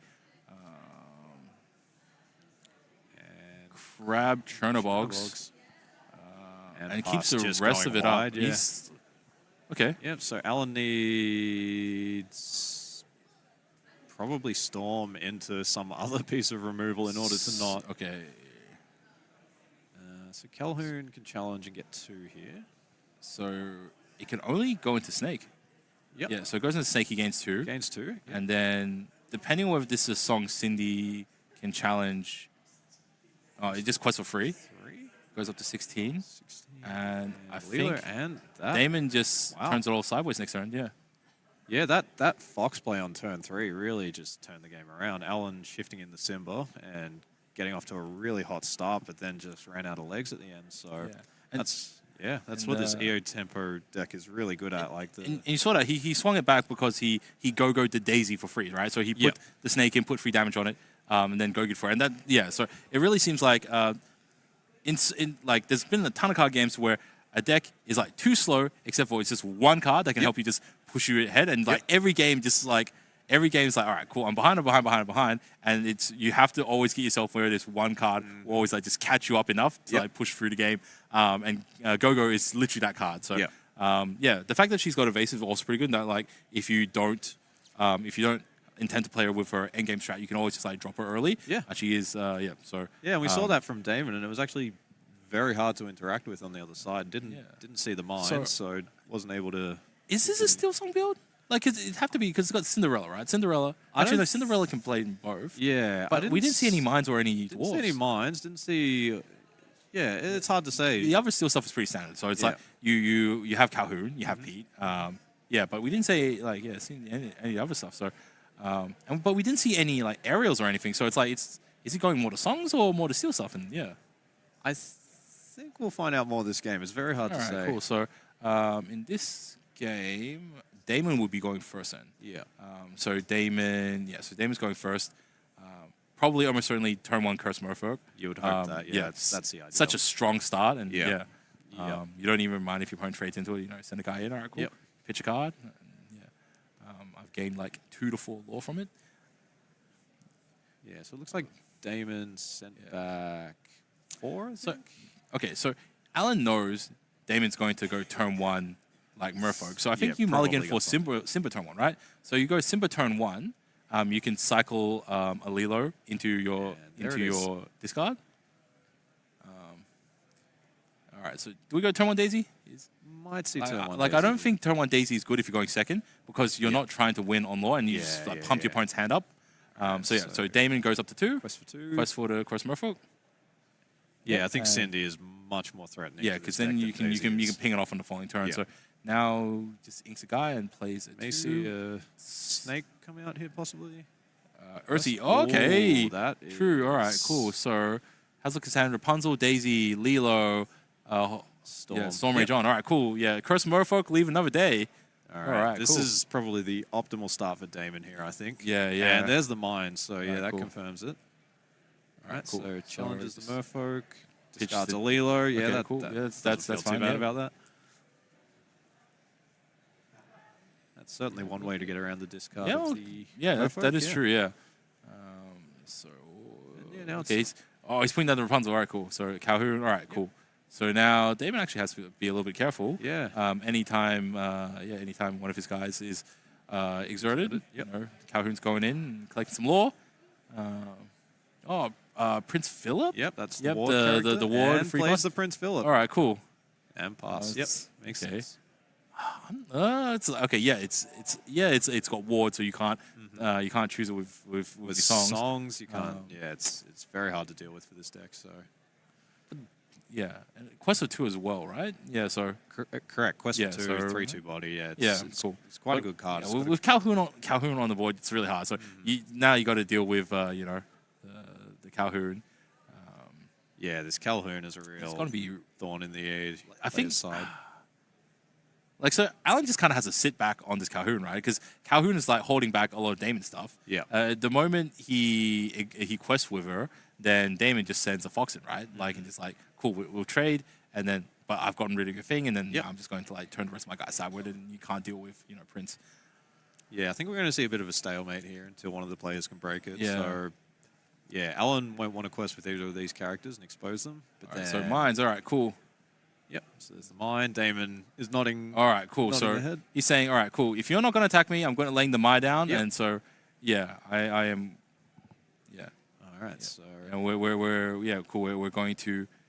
All right, cool. The pressure is on. The initiative is like so. Yeah. and this I think Calhoun, the synergy with locations is really nice because when you play a location, All right, you're so kind of Merlin Rabbit forcing your card. opponent to react to it.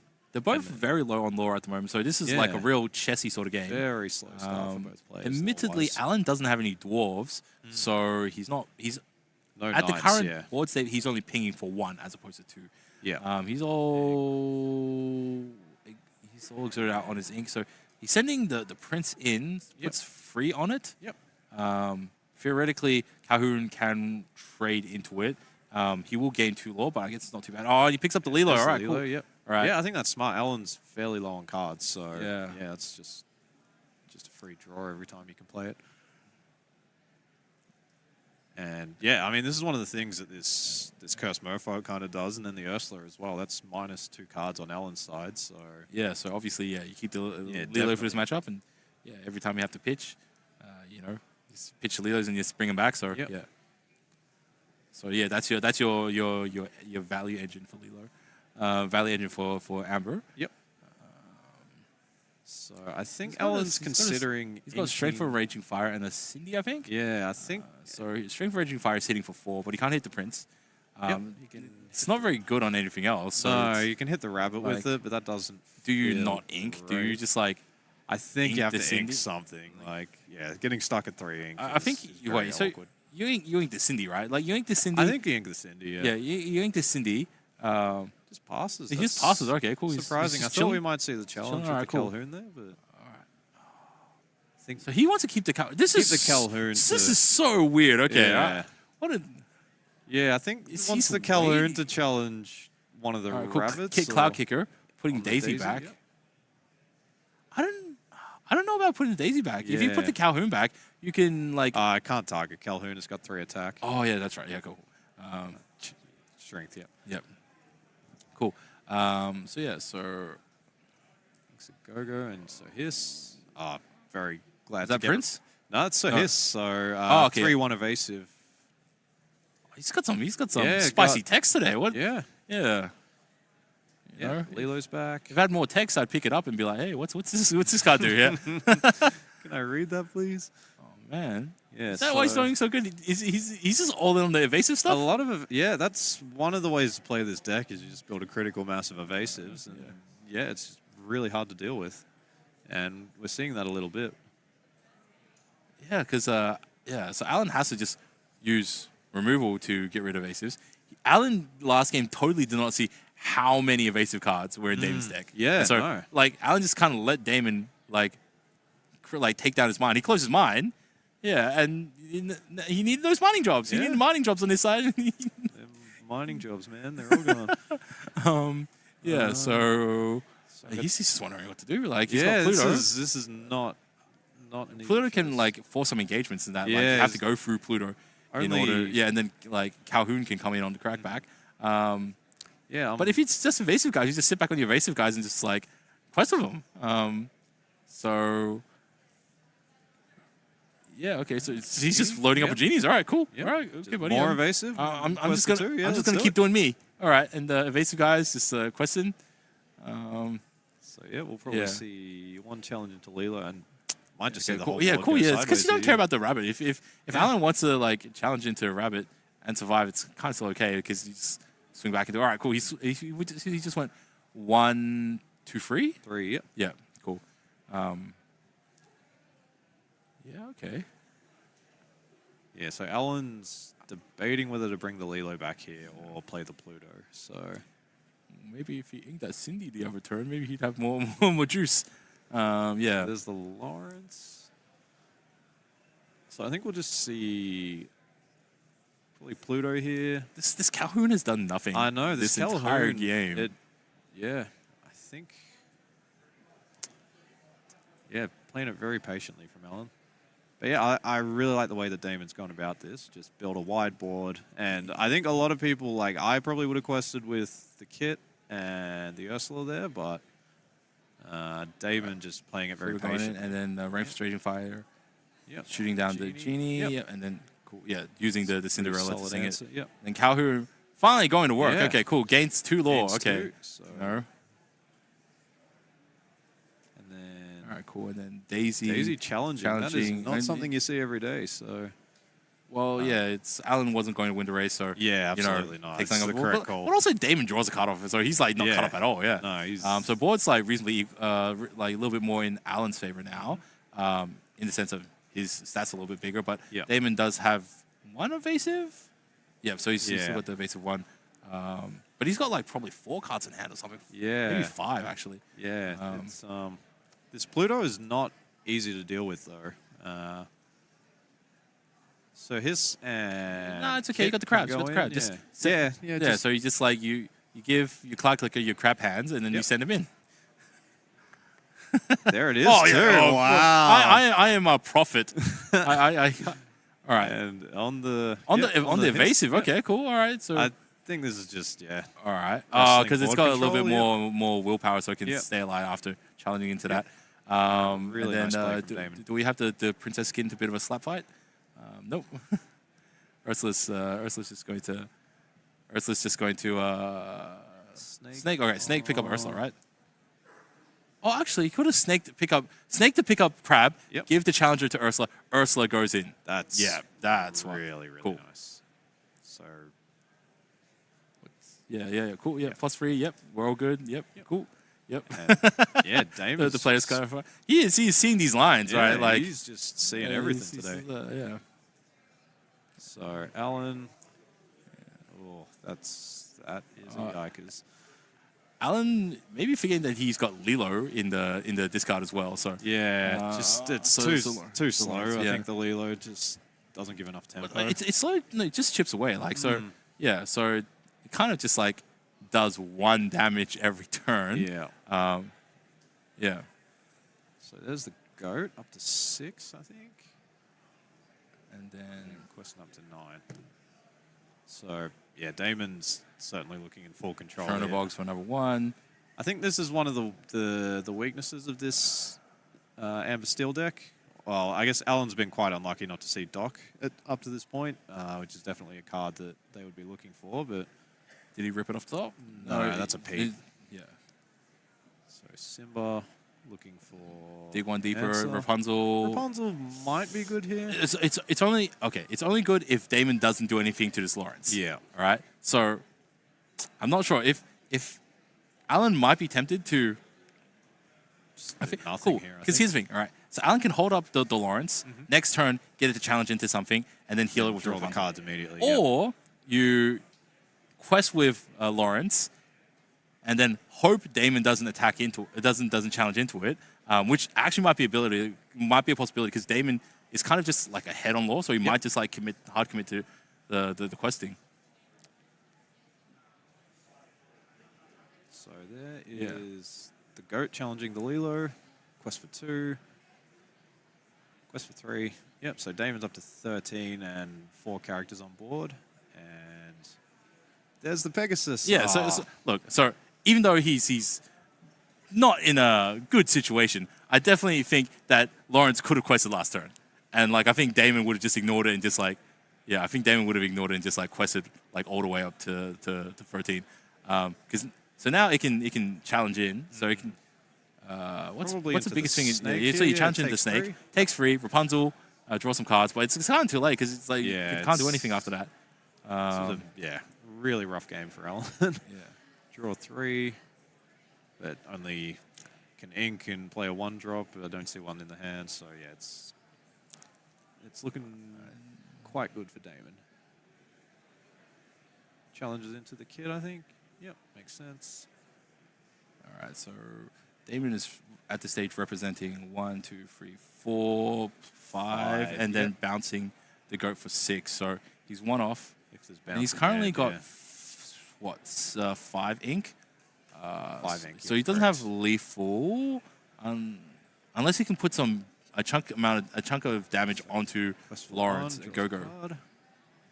So Damon seeing what they can find here. All right, cool. Can he get the game this turn? Can he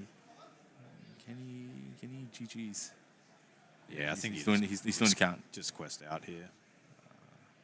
So he can get to 18, and yeah, then Alan needs to find answers to everything that Damon plays for the rest of the game. Cool. So that's Lyle there. That's Lyle that you don't see. Gives a card Reckless. Yep. So it taunts him in. Don't see in every list, but I really like that. And then whenever one of your characters is banished, your opponent loses one. One more, correct. Yep, cool. So, yeah. Ursula, and then loses one of Alan the gets Tiberius. Yep. Yeah, it's interesting that one triggers questing for 3 more, so it puts him up to 17 to 3. Yep. And Alan down to 1, I think. And yeah, it's Alan's got a mountain to climb here to find their way out of it. So yeah, this appears to be the end for Millhouse. So Rapunzel can still sing, even with Reckless. You can still sing. This means that she cannot quest. Correct. So go down with the ship. Go challenge something. Go challenge a goat. I think we'll probably see the strength sung here and just look for something. But yeah, I'm not sure that there's any answers in Alan's deck at this point. Yeah, I think Rapunzel will sing strength into the Pegasus and then just hope to find a miracle off the top. Wait, is that another character over on top right on Damon? Is that a crab or something? Yeah, crab is kind of kicking off the screen. It's gone so wide. Sitting off the... Yeah. All right, cool. So pings off the Pegasus, draws a card, sings Rapunzel, so it doesn't have to go in. I think Alan's got like 5 ink. Yep, 5 ink and not a lot that they can do with cool. this. So Damon representing 4 next turn. Yeah, okay. So mine? All right, we're getting somewhere. Are we getting the dock? Is this me? Yeah, calling the doctor? Yep, and they shake hands. Okay, GG. Well done. All right, well done. Well played. There it was. That's, really interesting matchup. I don't think that the Amber Steel deck has a particularly bad matchup into that one. A lot of the Calhoun is usually pretty good against EA, and then, if you can get your Dwarf's Mind online and start pinging a lot of the low health characters, it can be quite beneficial. Yeah, that one was pretty crazy. I think we saw a lot of Rapunzels, but Rapunzel's just wasn't really there at the right times. Yeah. And no docs. What happened to Doc? Someone called the doctor, man. What's up, Doc? I don't know if we're allowed to mention that. Okay, cool. So that was a very interesting game. Yeah. So you see like what I mean, like in regards to like Emerald, it's just some really spicy plays, and also it's like the meta and the deck probabilities are like very, very wide, and so also this game finished pretty fast as well. There's a lot of time on the clock. So this is one of the situations where I just happen to know a player, and I know that like they've been on this deck for a little while, so they've really been fine tuning it. So that's also like another relevant thing is that you don't have to play into the metagame. Of course, you can't be playing like the most jankiest piles, but definitely you can play something that's a little bit more unique, a little bit more to yourself. Don't have to play the most common colors. And so you can play it to a different style, and you can like really polish your play. And so like when we watched Damon play there, just him running through all these complex lines of like especially that turn where it was like I think it was like crab onto one of his characters, challenges in, and then we had the Ariel and the Ursula left. You play Snake, Bounce Snake the crab. bounce crab Yep. gave the Ursula a challenge, and then Ursula goes into aerial. So, yeah, so Yeah, just clean lines of play, really, Yeah, really yeah, it's polished stuff. So. really good. So, yeah, just being able to like see all those lines, also like manage the ink very effectively. So, yeah, it's really good, and just like knowing what to hold as well. So, there's that one game where it's like, first game, you snake, either snake or fox to bounce up go into hand, held the go in hand for like 3 or 4 turns. Yeah. And then on the relevant turn, played go on a card that had 3 damage on it to like gain 3 and push your head, and then that's set up for like a game the following turn. So Yeah. Yeah, there's a lot of very interesting lines. I think it's a very skillful deck, and it's one that's very interesting to watch, right? So more like a lot more of the standard Amethyst stuff. You see the same like 4 cards, Yeah. a lot more often. But yeah, this one's exciting to watch, right? Yeah, I like it. I like the approach too. There's a few different ways to build that deck, but just going wide with lots of evasive characters, it is a real struggle for a lot of decks to deal with, and we kind of saw that there in game 1. Yeah, and so like I wouldn't know what's in Alan's list, but yeah, we didn't see Happy at all throughout the entire. No, I didn't see Happy. Didn't see Doc, Um, and yeah, just wasn't able to do what the mine deck wants to do, which is play knights and then move them into the mine and ping something for 2, and just keep doing that over and over again. Yeah, so obviously Happy's a very good into the Emerald matchup just because Happy gains evasive on your turn, so it can go in and like challenge things like the Go-Go's and can challenge things like the other cards, and so yeah, so. And then also, it's another target for you to move into the mines a little bit earlier, where it would have been like very helpful to be able to start popping off some of these 2 damage chunks over to the corresponding characters. So yeah, so maybe he just didn't draw into him, or maybe he just teched his build to be a little bit more relevant into other cards and that sort of thing. Maybe he wasn't expecting certain matchups, and yeah, I think that's also sometimes it is a bit of luck of the draw. You can tech your decks into certain matchups on the day, but then. Just by luck, you might just dodge them or you miss them, and then you might just keep matching up 3-4 times in a row against a bad matchup, right? Or sometimes you might think something theoretically should be good, and then no one's playing it. Maybe something happened in the tournament the previous weekend, and everyone's just switched to a new deck, and you didn't know, and so so even though there's a lot of skill in the game, there's still a lot of luck in terms of what happens on the day, in terms of did you make the right choices? What cards did you draw? Sometimes you just draw dead and you can't really help that. But but sometimes you get those days where you're feeling good, you're playing good, and you're drawing good. And those situations are days where you go XO. So I'm hoping that all the Melbourne locals are going to continue doing well. Australian locals, I hope you're doing well as well. So let's all represent and Absolutely, do well. Yeah. Come on, Aussies, take it home. Yeah. It's the reason why Melbourne's the capital of TCGs in Australia, unofficially, but it totally is. It's because it's we've got such a great community, and not to say that our place don't have a great community, but we've got a lot of players here, and we really hope that they do well. And definitely best of luck to all the other Australians who are playing today. So what is? Sure. I've just been told we're going to a break now, so that was the end of round 5. Which means we have 4 more rounds until the end of the day, and we get to see who makes it to the top 64. So stay tuned. We will be back in what appears to be about 10 to 12 minutes. See you soon, Illumineers.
And welcome back. We have just concluded round 5 of the Melbourne Disney Little Carton Challenge, and we are heading into round 6 right now. Man, this day has flown by. We've only got 3 more rounds until the end of the day. Yeah, it's incredible. Yeah, we've seen some really high-level gameplay now. I feel like the Swiss bracket's starting to kind of resolve some of the stronger players at the top. So yeah, the level of play is very, very tight from both players, particularly in that last game, I thought. Yeah, so I'm definitely looking forward to a lot more games in these last 4 rounds of the day. Yep. Yeah, I guess we'll just wait on seeing who we'll have on the Lucky Stream. All right, so we've seen some interesting matchups where we've seen more aggro versus control decks. Yep. And we've seen some of us like aggro decks and mid-range decks. Would we find it interesting if we found 2 control decks? What happens if we got 2 Ruby Sapphires and like just really grind it out? Well, I'm not sure we'll make the 50-minute time limit when you see those sorts of matchups, but yeah, I would love to see that. I mean, that would be an interesting one. Yeah. We saw a bit of that. I think the Ruby Sapphire versus Ruby Amethyst matchup that we had definitely was on the longer side of things. True. And yeah, these matchups tend to be very grindy because there's a lot of removal and not a huge amount of threats in either of these decks. But yeah, I think control versus control is always interesting. And yeah, I think a lot of that will come down to the tech options that you've gone for. So often if it's control versus control, things like locations and, yeah, in the Ruby Sapphire case, Lucky Dime, they can be very, very impactful in those matchups, but then they can feel quite bad into tempo or into aggro. So yeah, it really depends how you built your deck and which decks you're expecting to run into on the day. Yeah, sometimes there are just specific cards. So oftentimes a lot of these control decks are tech to handle significantly more of the aggressive and faster matchups, obviously, because that's what they're weak against. Yep. But occasionally, yeah, there are just a couple of cards in these control decks that are like very good in the control matchups and just basically useless for everything else, dead draws, right? Yep. So one of the examples I think was McDuck Manor. So that's very good in the Ruby Sapphire matchup because there's just not a lot that can sort of really challenge it. Yep. Even the biggest attacker that you'd see for most games, which is Maui Half Shark, can't challenge it in one go. Yeah, not without assistance. That's right. Yeah, so not without like Vital Sphere or something. I think from my experience, we found a singleton copy of Lucky Dime was actually very good. Yes. Just because you'll get to a stage where both players are just kind of like trading like backwards and forwards, like one character for one character. Yep. If you can get one Sisu to stick, and then you just go Sisu into Lucky Dime, that's like 6 lore. So that's you're picking up a lot of lore for not a lot of amount of cards of board presence. So and Lucky Dime will also allow you to gain lore when you just play a character. So even after a board wipe, you can just play something down, and then you can Lucky Dime, Lucky Dime it for like 3 or 2 or 3, and then you're just getting a little bit of that incremental lore, and that just allows you to outrace your opponent. Just because neither deck has really the ability to sort of add gas.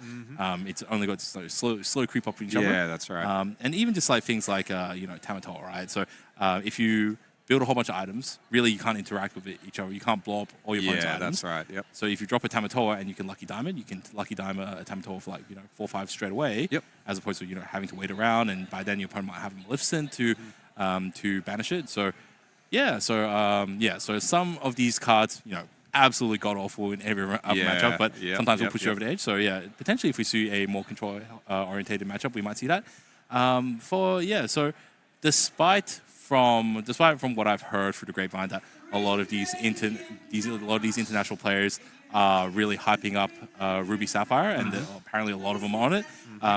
We haven't seen any of these like hard control like Ruby mirror matches. No, so I think that might be a very interesting change of pace if they can pick one out, but I'm not sure if they can. Maybe I'll put in a request. Yeah, just ask some of the judges if they can keep an eye on like, all right, cool, which ones are Ruby Sapphires and so on.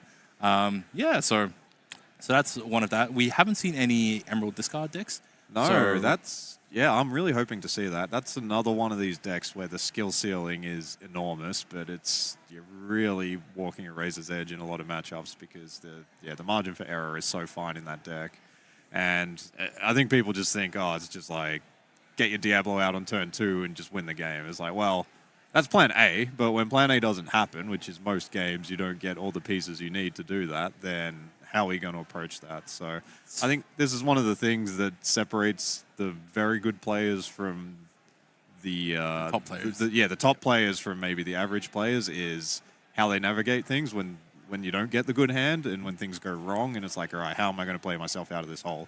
Because most people, if you give them, Diablo Shift in their opening hand, they'll be able to convert on that. But then when you have to do something else and claw your way back into the game, I think that's when the real skill comes out of it. Yeah, interesting that you mentioned Dabbler. Like I've noticed that some of the lists have started leaning away from Dabbler. I think I recently saw a list that ran Clarabells instead of Dabbler.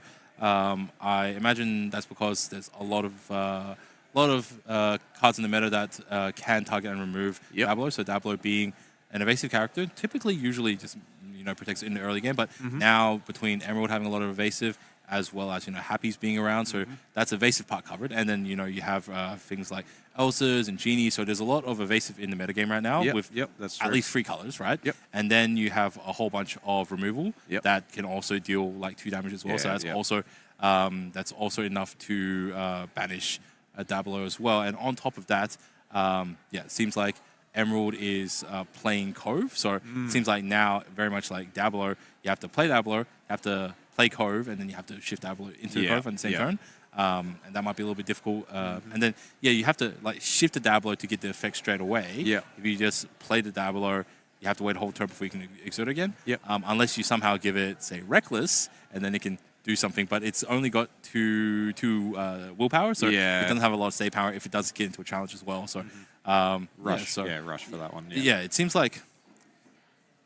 seems like almost Rapunzel-esque in like how it draws cards. So like things have to line up. So from what I heard, we have a Amber Steel mirror match. It looks like we have our game coming up. And Ben versus Bao, we're being told. What do you think? Should they change the rules of Lorcana so that whenever you play a song card, when you play a song, you have to sing the name of the card as you play it? All right. So, So definitely the song cards. I think the trouble might be what happens if the movie was not localized in your country, right? So let's say if you're not from an English-speaking country and, it's, like the song's completely different, right? So I know. What would you do then, right? One of them, A Whole New World in French is The Blue Dream. So there's just, So is the translation like a conceptual translation, or is it just like, this is what the song was in? It has to be conceptual because they need to make it rhyme in in the other tongue. So if you can't come up with a literal rhyme, then you have no choice but to change it. So there's some very funny ones. Definitely for sure. Definitely it's just like so thematic and on point that characters can sing their cards. And so it's very, very thematic, and you can just obviously a lot of Disney movies have a lot of musicals to them, and so I think it's very on brand, it's very enjoyable. What are they gonna do when they run out of songs? They'll write more songs. I think. Or you just take different lyrics of the same song, right? Yeah, there's like quite Straight a few from a with Raging that, Fire. That's all like it could be like Dark Side of the Moon. Yeah, that would be the nice follow up to that one. And then just so obviously different lyrics within the same song. There's a few songs that have multiples. I'm just trying to think of them, but none of them are coming to mind. Have you got a favorite Disney song? Didn't I mention Under the Sea earlier today? Under the Sea, you did mention. All right, so Under the Sea, I really like Mulan. I'll Make a Man Out of You. Also, I think there was a rendition by Jackie Chan in the Chinese version. So that was pretty cool. So all right. Oh, Snake Eyes. All right. No, 2 and 6. So we got 8 versus 11. Oh no, they're just really small dice. Okay. Yeah. All right. So Ben Simmons versus Bao Bui. And both on Amber Steel. Yep. So the question is, are they the same Amber Steel, or which Amber Steels are they? Yeah, that's one of the things that's kind of nice now. There's an alternative Amber Steel deck. It's like, well, which variant am I actually against? Yeah, you may not even know straight away, because if your opponent goes turn 1 Cindy, still Could don't be know, either. All right, so it looks like on the right we're seeing Ariel, so that's probably more traditional Steel song. On the left, I think I saw a knight. So I think I saw a dwarf on the left side. So I think it might be Digger on the left side and songs on the right side. Quite likely, Yeah, so in which case, how does this matchup play out? I'm not sure. I've never seen this mirror before, so this is going to be a good one. One ping's a little bit better. I would imagine the game is going to be dictated by Robin Hood's. Robin Hood's just a big chunk of stats. It's got 6 willpower, So it's going to be very difficult to remove. It can come in reasonably cheaply, and it can challenge some of the smaller units. So it can put up a fight, or it can put up a challenge against Calhoun, who's going to be the vanguard of the location. Ben's side. Yeah. Yeah, I think Calhoun is quite nice in this matchup. It's like cards like Storm Rage On don't deal because it's got that resist plus one. It's not enough inherently. So and then it can really stop the singers from turning sideways. So it looks like Bao's going first. It looks that way, and there's a couple of options in the starting hand here. We got the Cindy, we got the Little Robin Hood. So I think we might see Cindy come out. Cindy might be good because if you go Cindy, it means that you'll be able to go Storm Rage first onto your opponent's Cindy. Yeah, and then cool. Then they don't get to return fire. Yeah. So. And so we got the Daisy, we got the Cindy. We're putting down the Smee. And it looks there's like a dock, Finally, if you're on the back end, you don't go Daisy, I don't think, right? All right, cool. Looks like we're going Daisy. All right, cool. So Daisy does survive Storm Rage on, so I guess I can see that happening. And I guess because there's a higher concentration of songs or like non-character cards in the deck, Daisy has a lower chance of giving your opponents free cards. So it's decision of what to ink right now. All right, so Bow's going inking is that Pete? Yeah. The Lilo. And then Lilo, So Lilo just great source of resources. We've seen Lilo's all day, and I was just like, I've sung praise all day for Lilo. Yeah, it's been looking all right. Sticking around. And that's first law over to Bow. Player 2. And, Ben catches up straight away. 2 law for him. And now top of the deck. And is that a Shmee? Robin Hood. Robin Hood, okay, cool. Cool. Into Smee and puts in Calhoun. All right, cool. So, not a bad start here for both players, I would say. Yeah, but if Bao plays out another character, he can play Strength for Raging Fire, which will just take out. That's probably what's going to happen. Yeah. So, all right, cool. And there's the Ariel. Ariel. Cool. 1, 2, 3, 4. So I would then just reveal like Strength for Raging Fire from that, and then just like play it straight away. That one. Yeah. So there's Storm. Cool. Easy. And then. So I think I did see Strength for Raging Fire right in hand. Stop shuffling your hand so much, mate. I know. Yeah. Very difficult to say. I think at least we got. Oh, so he's just sitting back. Okay, cool. So he didn't have Strength for Raging Fire. Storm Rage is on. Obviously not enough to banish Calhoun. Yep, and Daisy Duck's got that 4 willpower. So quite a tricky board to deal with here for Ben. All right, cool. All right, so we gone wide here as well. Very wide. Okay, so Ben, it looks like he's probably setting up for a dock turn in the near future. So he's just pushing more of his cards out of his hand. A quest for 1, not being too afraid. Very difficult to challenge into Calhoun with all your 1 strength characters. Okay, cool. So over back to Bao. So both, it's like playing battle cruiser games. Everyone's getting their cannons ready on their ships, and and whenever they get in range, it's fire ahead. All right, so one of the plays that I really like, if you can play Pete on the same turn when you sing a whole new world, it can really limit your opponent's options. Oh, true. So we might see something like that coming out from Bao here, but this Pete may be destined for the Inkwell. Yeah, maybe that's also like what Ben's kind of playing into. If he keeps his hand a little bit lower, whenever his opponent like whole new worlds, and he does like pick up that. So here's Ariel, but like Ben really hasn't played that many cards. There's still a ton of cards in hand. He's been getting cards off of like the Ariels as well. So. He's still got a healthy hand size. I don't think this whole new world's coming down for a while. No, I don't think so. I don't think Bao has any reason to run that out at the moment because he's got... Looks like we're singing. All right, cool. Freezing, Storm Raging on the Cindy for 2. Cool, she came in. And there's Daisy. So all right, cool. So now we both have some questers on both sides. Both players going quite wide here. So...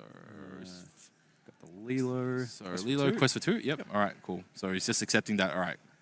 Calhoun is going to get in there, get some action. And so that's that. But, if Calhoun's going into Lilo, it's not going into Daisy. Yeah, that's right. Yeah, I think once you've already... Bao is currently over at 5 lore. Yep, and Ben is at 3. At 3, so he's a little bit behind. He can catch up to 2 pretty easily. If he goes into Lilo comes back. Right. Yes. Can't pay for it to come back. Or he goes, I think he's just going to Cindy. Yeah. It's like Cindy's far more important. Yeah, cool. So takes no damage. He catches 2. They're both up to 5. All right, cool. We're looking good. Yeah, that resist +1 is really causing Bao a headache. Shmee, so Shmee can quest for 2 hypothetically, and then it takes 1 damage, which still, it's still fine. It's still out of range, out of the challenges from Bao's side. So, ooh, John Silver. Okay, yeah. so someone can't challenge. Someone can't challenge next turn. Correct. Yeah, can't challenge but next turn. Daisy wasn't challenging anyway, right? Yeah.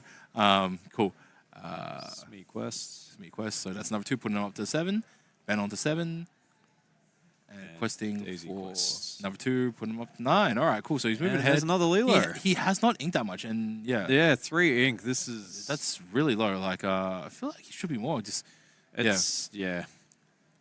like, I think the does cards he in need to hand. keep that many cards in hand? Like, what does he have in hand? There's a He- Storm Rage on, which is uninkable. There's a Mine, which Yeah, just you gotta don't keep want to Mine. put that in the inkwell. It's too important. And I think the other card was a Dock. So yeah, we'll see what happens. Yeah. Probably. Well, if that's the case, I think you still have to ink the mine because, like, if you don't play the mine, like, you don't want to play the mine until you can like play a dwarf, and you don't want to play dwarf until you have like no cards in hand. Yep. And then Storm Rage on. Yeah. So we may see. Did we see a Sven being played? Is that what the? No, that's Nah, Ursula. it's Sorry. Hol- Ursula. yeah. Yeah, Ursula at the bottom, and then goes Whole New World. All right, cool. Yep. Yeah, I think Bao might have had 3 whole new worlds in hand Yeah, there. so- So yeah, it makes sense. Should have inked the that they wanna- cards, you know. Should have inked the cards, man. You could see your opponent. Yeah, was stuck feeling on that way. 3 ink. Yeah. Yeah. So yeah, Yeah, This, so- this is really important when you play a whole new world. You should check your opponent's Yeah. discard pile because Like his board. So Ben's board is like a high quality in terms of its lore and its stats, but Bao has what two singers? Oh, so the Ursula came in this turn. What's that popping off the top? Is that another aerial? on another top? aerial. Yeah. Okay, so he's got 2. So he's got an aerial and then some other singers. So he can get a whole bunch of value out of these spells straight away. And this is why I'm saying that Steel Song should like start turn with Whole New World, and then start singing the songs. Start singing the songs. You know, Yeah, like totally. do it with full tank of gas. No, don't go out there half cocked and then like you got no gas with all these new cards, right? So Ben definitely going to ink this turn. Yeah, got a lot of cards in hand. Yeah, But so, yeah, alright, so starting to fall behind on the board a little bit here. So this is where Steel Song really shines. nine lore is actually reasonably respectable with like a full grip size. Still Daisy on the field as well. So Daisy will like almost certainly like quest his turn for 2 more. So it puts him up to 11. Yeah, 11. And then he's still got a full hand of cards, and then Calhoun's are still available. Yeah, but, given that Ben went second here, right? So yeah, getting up, like winning the race at this point is quite nice. And yeah, those 2 Calhouns do make it a bit tougher, Bao, because if they want to quest or sing with anything and exert, then the Calhoun can challenge in and gain the it 2 pushes lore. Ben so far. So imagine if like both of those translate into 2 lore each, and then That's the 15, Daisy. yeah. Oh, the Daisy actually The challenging. Daisy challenge. Yeah. So yeah, so Calhoun's. There's a Rapunzel. Yeah, cool. okay, makes sense. Yeah, cool. And then Yeah. Ink and Ursula. And do we have any songs that could be sung here? Only Strength for Raging Fire is relevant against Calhoun. Yep. It's only Strength for Raging Fire is like relevant at all. The other ones are all just like pinging for 2 or pinging for 1. All right. So Plays just another Ursula. going wide, and Ben just has to say, all right, cool, like we go into Challenge Town, we go into putting the helmet on and going in there. Yeah.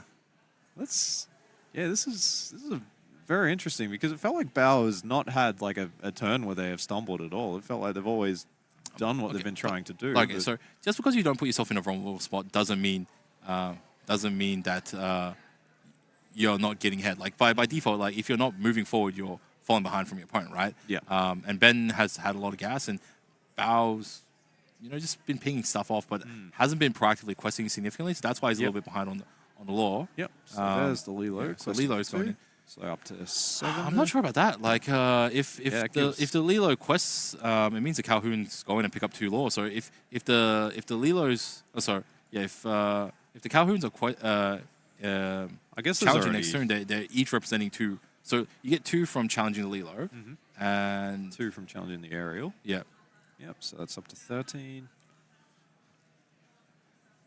That's up to 15. yeah.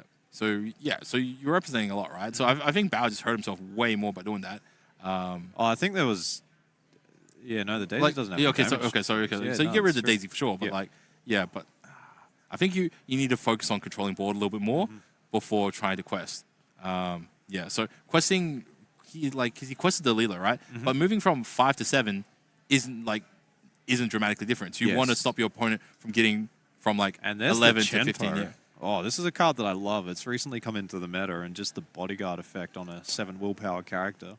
And then these 2 Calhoons as well. It's like, so it's got really big stats. It's got a strength of 4 and it's got a willpower of 7. So it's very beefy boy. It can take a lot of abuse. So this. It's not like Bao was really going to be doing much challenging this turn, anyways. To be honest, but it means that Chenpo, very very very stocky, very stocky card. Yeah. No removal's going to get through it. And I think Bao has already gone through quite a lot of removal. Like I think 3 Storm Rage ons. Yeah, and I'm not sure about Strength of Raging Fires though. It seems like a lot of them would have been like relevant early on. it's a whiff. Oh, But even then, what? yeah. Are you going to play 2 more characters just so you can send in 7 damage Strength of Raging Fire into Chenpo? Yeah. So, okay. So Rapunzel digging coming deep? down, yeah. I think so. I think but Bao just needs an answer for these Calhoons, No. otherwise, yeah. Okay, so look, you heal and you draw 4 cards. 3 and then cards, what? yeah. And then what? Cool. Looking for songs, yeah. You scout ink, right? So Ursula can sing one. I guess Ursula and Eric will both sing one. Yeah, there's the Zeus. I think that's exactly what Bao was digging for. So that's Zeus, Zeus on a Calhoun? Yeah, it might have come to that at this point. It Yeah. may really be there. So you Zeus on Calhoun singing with the Ursula. Singing with the Ursula, which means that Ben only has 1 Calhoun on the return. Yeah. So that would represent another 2 potentially putting up to 17. Yeah. And then challenging with questing with Kempo will go 18. So Ben's getting pretty close there. Do any of the players have any Lilos? There's I one. think Bao has Lilo. Yeah. So Yeah. sometimes you might forget about that as well. Yeah. Oh, so he just sent in a whole bunch of guys and he. Yeah. Okay. So now There's he's the focused on Storm, clearing yeah. the ball. All right, Yeah, cool. okay, that's All right. okay. That was a nice turn. All right. So now we got a. So there's the comeback from Bao, but Bao's gonna run out of songs targeted removal sooner or So- later, and when that happens, yeah. So right now we don't Storm have a Storm Yep. to Rapunzel. draws a card, and then the Calhoun can challenge in now Four and for gain the 2. 2. Yep. So up to 17 now. So definitely getting to the end game for Ben. And Right, the Daisy- just going wide here. Yep. And And is the that happy or doc? That's a dock. Yep. Oh, okay. All right. That's why we don't shuffle our hands, buddy. Put the cards down. Put the cards down. All right, cool.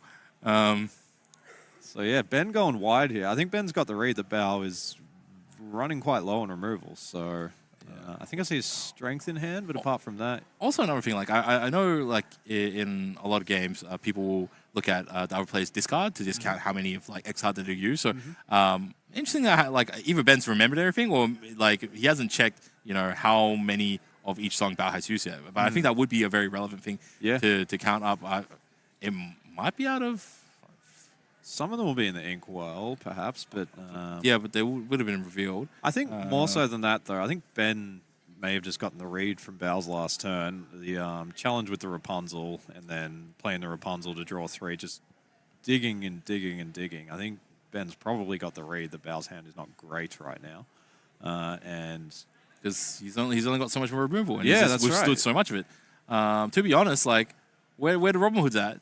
Yeah. I said to start the game, I think Robin Hood's is a big chunk of stats, and I Yeah. think he would have been good. Yes, I think I genuinely imagine he would have been good into these Calhouns, and so many the Robin Hoods just got inked turn 1, turn 2, turn 3. I think. yeah, really rough. All right, cool. So we see one of the Daisies being evicted from the party.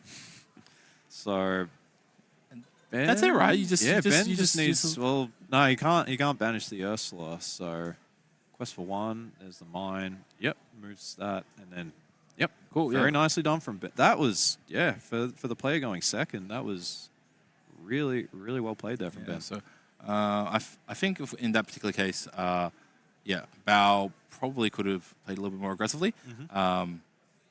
Could have played a little bit more aggressively. He had initiative. He had some. He did have initiative. He did have some control earlier on in the game. Yep. But probably could have just done a little bit more to push his lead. So he played Lilo on turn 2, and I think he just could have quested with it. Ben played Calhoun, and like I think Ben, Bao. Did they have removal for the Calhoun? I can't remember. Like they didn't have removal for the Calhoun, Came late, but then they just like kind of respected the Calhoun a lot. Yeah, and the Calhoun just like stood there.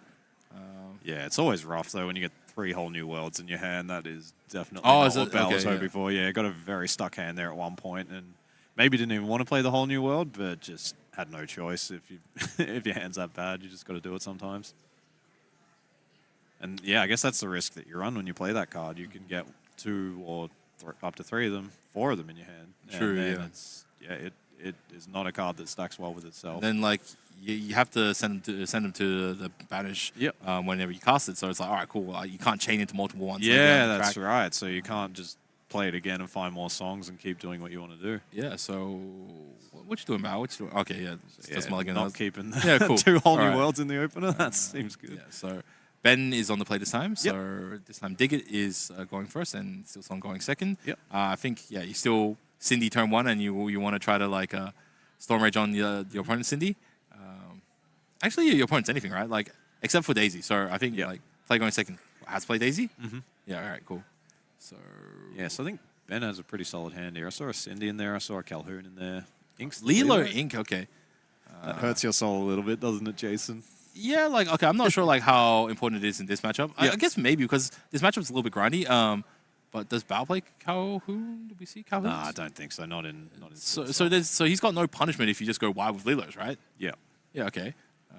Yeah. All of the removal is single target. Yeah.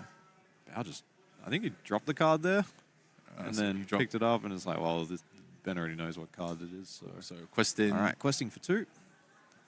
And what's what top do we card? get? Cindy. Big Cinderella. All right. Yep. And was that a mod? Oh no, Mr. Smee. I thought he Me was and Calhoun. All right. inking That's the it, yep. namesake of the deck there. That would have been very wild. All right.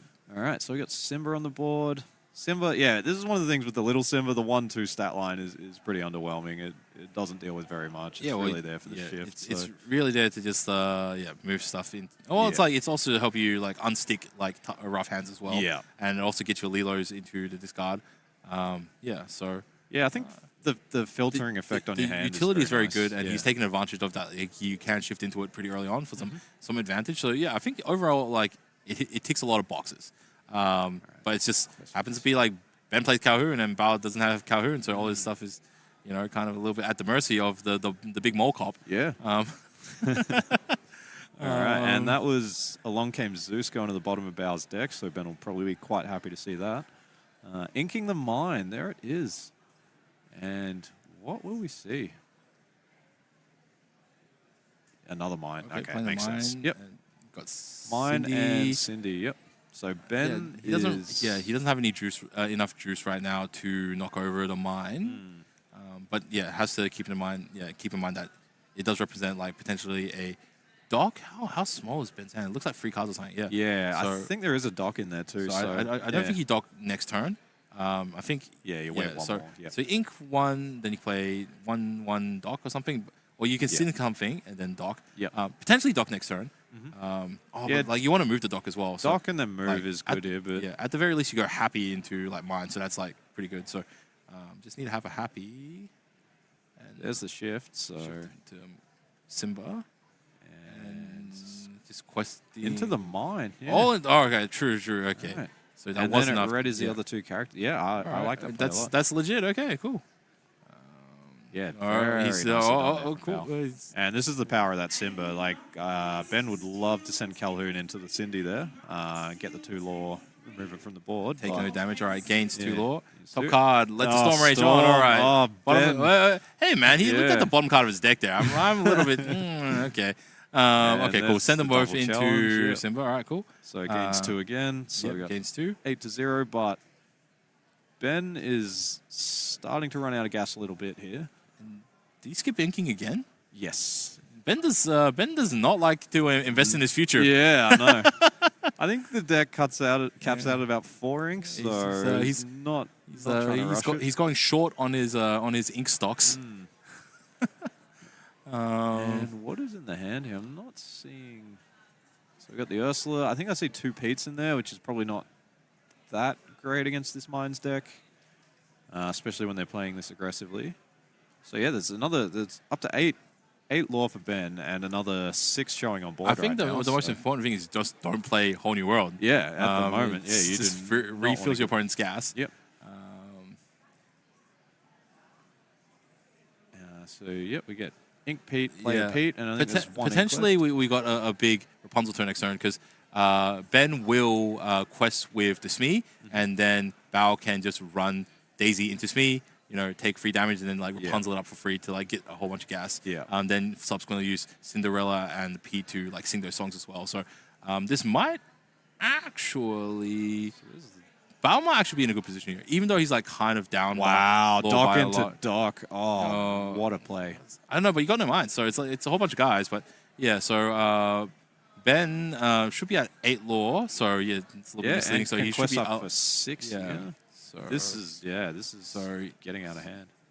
Currently, so Pete and Cindy can both sing 3 costs. So potentially can remove some of these characters via songs, but yeah, the Smee's on 3 health. It'll go to 2 health if it quests, and the 1/4s are also not that easy to remove.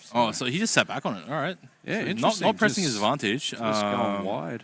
He's a little bit worried. Like I think he. Oh, okay. So Big Cindy's out. All right. Yep.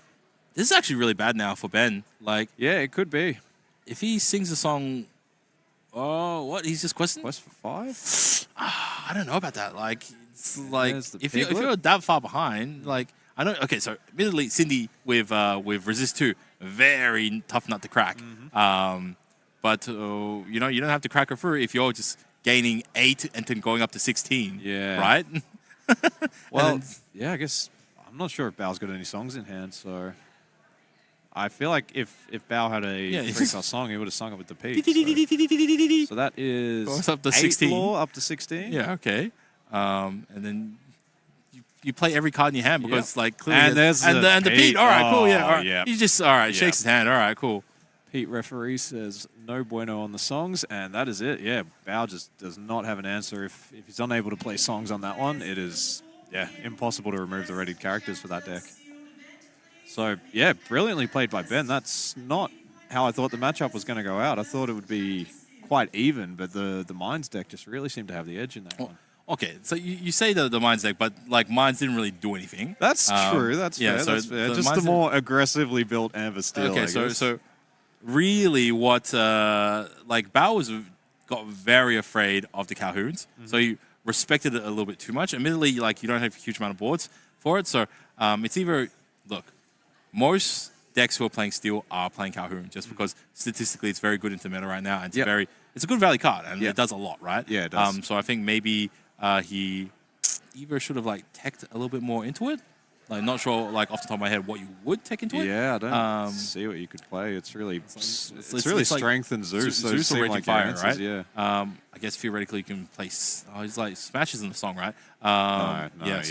So there's so you got to deal with it. Even though you just like reduce its attack, so like maybe run Kita. Yeah, there's some builds. Actually, some of the mine builds are on Kita. Yeah, some of them are run. Some of them do run Kita, right? So like, cool, you can quest out Kita, and then Calhoun's just chilling. All right, cool. I guess nothing happened, right? Yeah. So I think that might have helped out, and like he built a board, got some advantage, and just like didn't sort of like capitalize on it. Yep. But Kita is more of the Digger side, or not less the Steel Song side. Steel Song side, I think you play a little bit more Robin Hoods. Yeah. But yeah, Robin Hood also is just like, all right, cool. It's like, like if you want to go after one of my guys with Calhoun, I'll just go after your guy with my Robin Hood.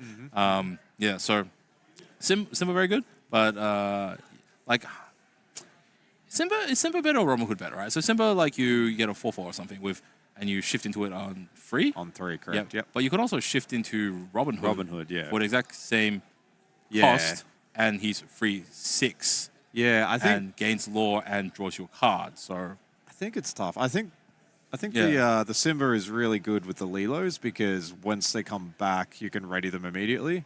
But at the same time, I think Robin Hood just gives you a lot more board presence. The 4/4 stat line is kind of awkward because it it's easy to challenge it down. Whereas the 3-6, the 6 willpower is very, very tough to deal with on turn 3. So. Yeah, so so I think that might have been it. So it's just like, yeah, cool.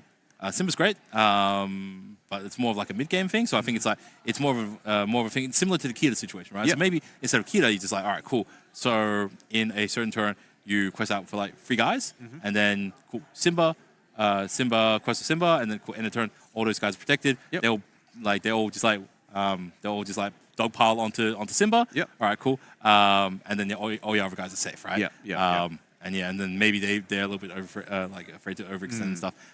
So I think it's just like it was just the Calhoun just like kind of created a bubble of like protection that Bowden sort of wanted to sort of play into, and so he just that's why both games he wasn't necessarily losing on resources. He just didn't have enough pressure, and then Ben was just able to quest it out. Yeah, the Calhoun's just so difficult because there's so many characters in that deck with 1 attack which do nothing against Calhoun with the resist +1. So yeah, like small Cindy's, the Rapunzels, the Simbas, just so many of them just deals zero damage to the Calhoun in the challenge.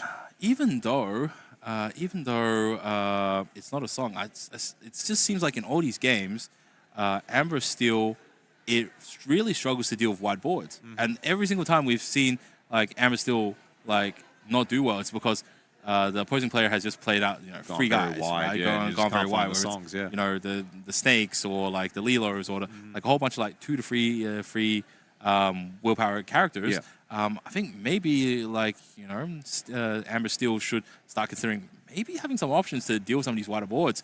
Maybe it might be just grab your swords, right? It's that's cool. It's not a song, but it is a song. Oh, it is a song. Yeah. It's from Beauty and the Beast. Okay, then we Gucci. So you play. Maybe it's back. Play your Prince Naveen and just Naveen do everything. Okay. I think that's the poison that you pick when you play Steel Song though. It's like if I lose control of the board, it's just impossible to get it back. So that's why I think having a 5-cost uninkable song alongside another 4 5-cost uninkable songs with your whole new worlds, you're just starting to get some potential clunky hands, and I think that's what people want to play around. Maybe 12, and then you have some ways to there's a whole bunch of songs like Whole New Worlds and stuff. Maybe cut the Whole New Worlds down a little bit. Yeah, instead of force, maybe freeze or something. I have seen some people running. I know some people tech in 1 or even 2 docks, and you can probably remove a Whole New World in that case. That's because with Whole New World, you don't want to refill your opponent's hand in red blue. You often want to run them out of stuff. So then giving them a whole handful of new cards with potential options is not what you want to do. Yeah, so I think that's exactly it. I think Whole New World people just kind of fixate on cool. I draw a whole bunch of new cards, but it's cool. I'm also doing stuff for my opponent, right? Yeah, that's right. And so we can obviously see everything. Yeah, because we got bird's eye view. Can see bird's eye it's very what's easy going for on. us to but as a player, if you don't go back and review and observe and look at the game from a more objective perspective, you might not know. It's hey, I had the game in the bag. If I just didn't Whole New World, I would have just pushed them over, right? But that's hindsight, and that's the advantage that we have being this omnipotent third party. Yeah, I know. Checking in on all these games. So that is round 6 all wrapped up. Only 3 more rounds after this. Oh man, we are really getting through this. Okay. Getting through the game. The sun is still up. It's still nice and bright and sunny today. It's the weather's been lovely down here in Melbourne. We're coming in towards the end of summer, so it's not bad. I think it'd be more pleasant if we weren't wearing these suits. But it's 31 degrees outside, but they've done a great job with the venues. 31 degrees. Very comfortable. Celsius. Good all right. point, Okay. Depending on where you are in the world, that might mean something completely different. I don't know what that is in Fahrenheit, but idea. Someone in the chat.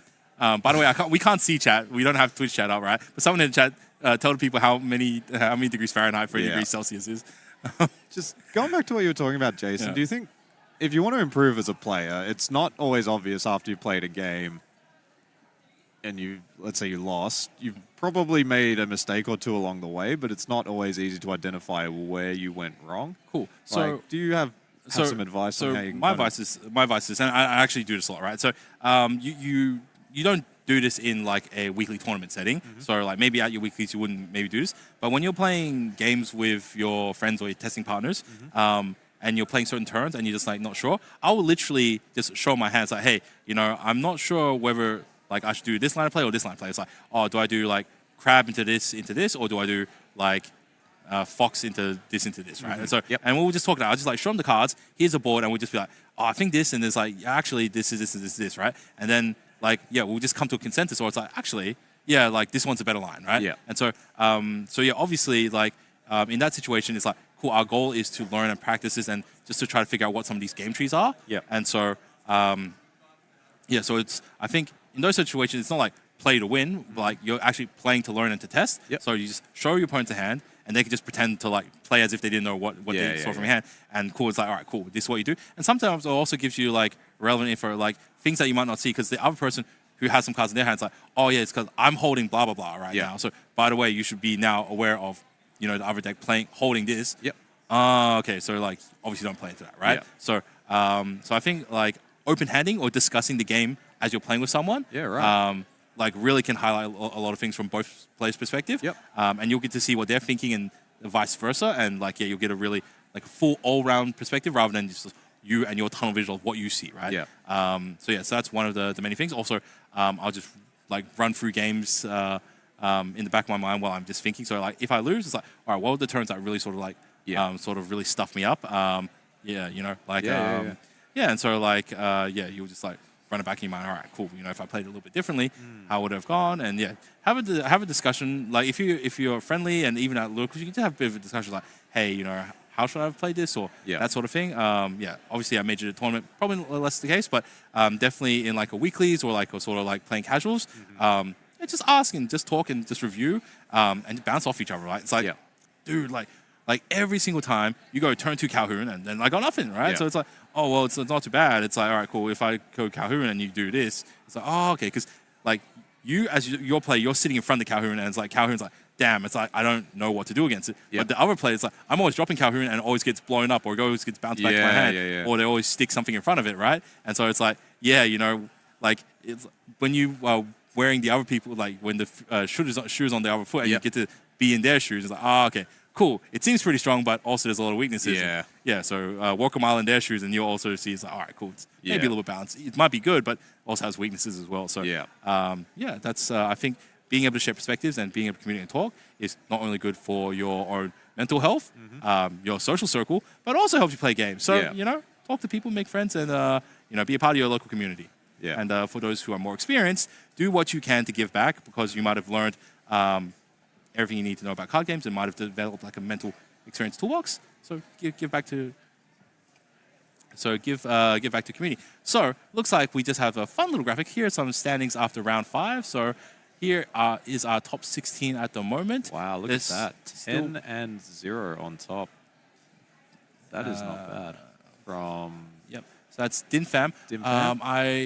Okay, so I don't know who this is personally, but someone has told me that this is some really strong player over from Europe, Germany or somewhere.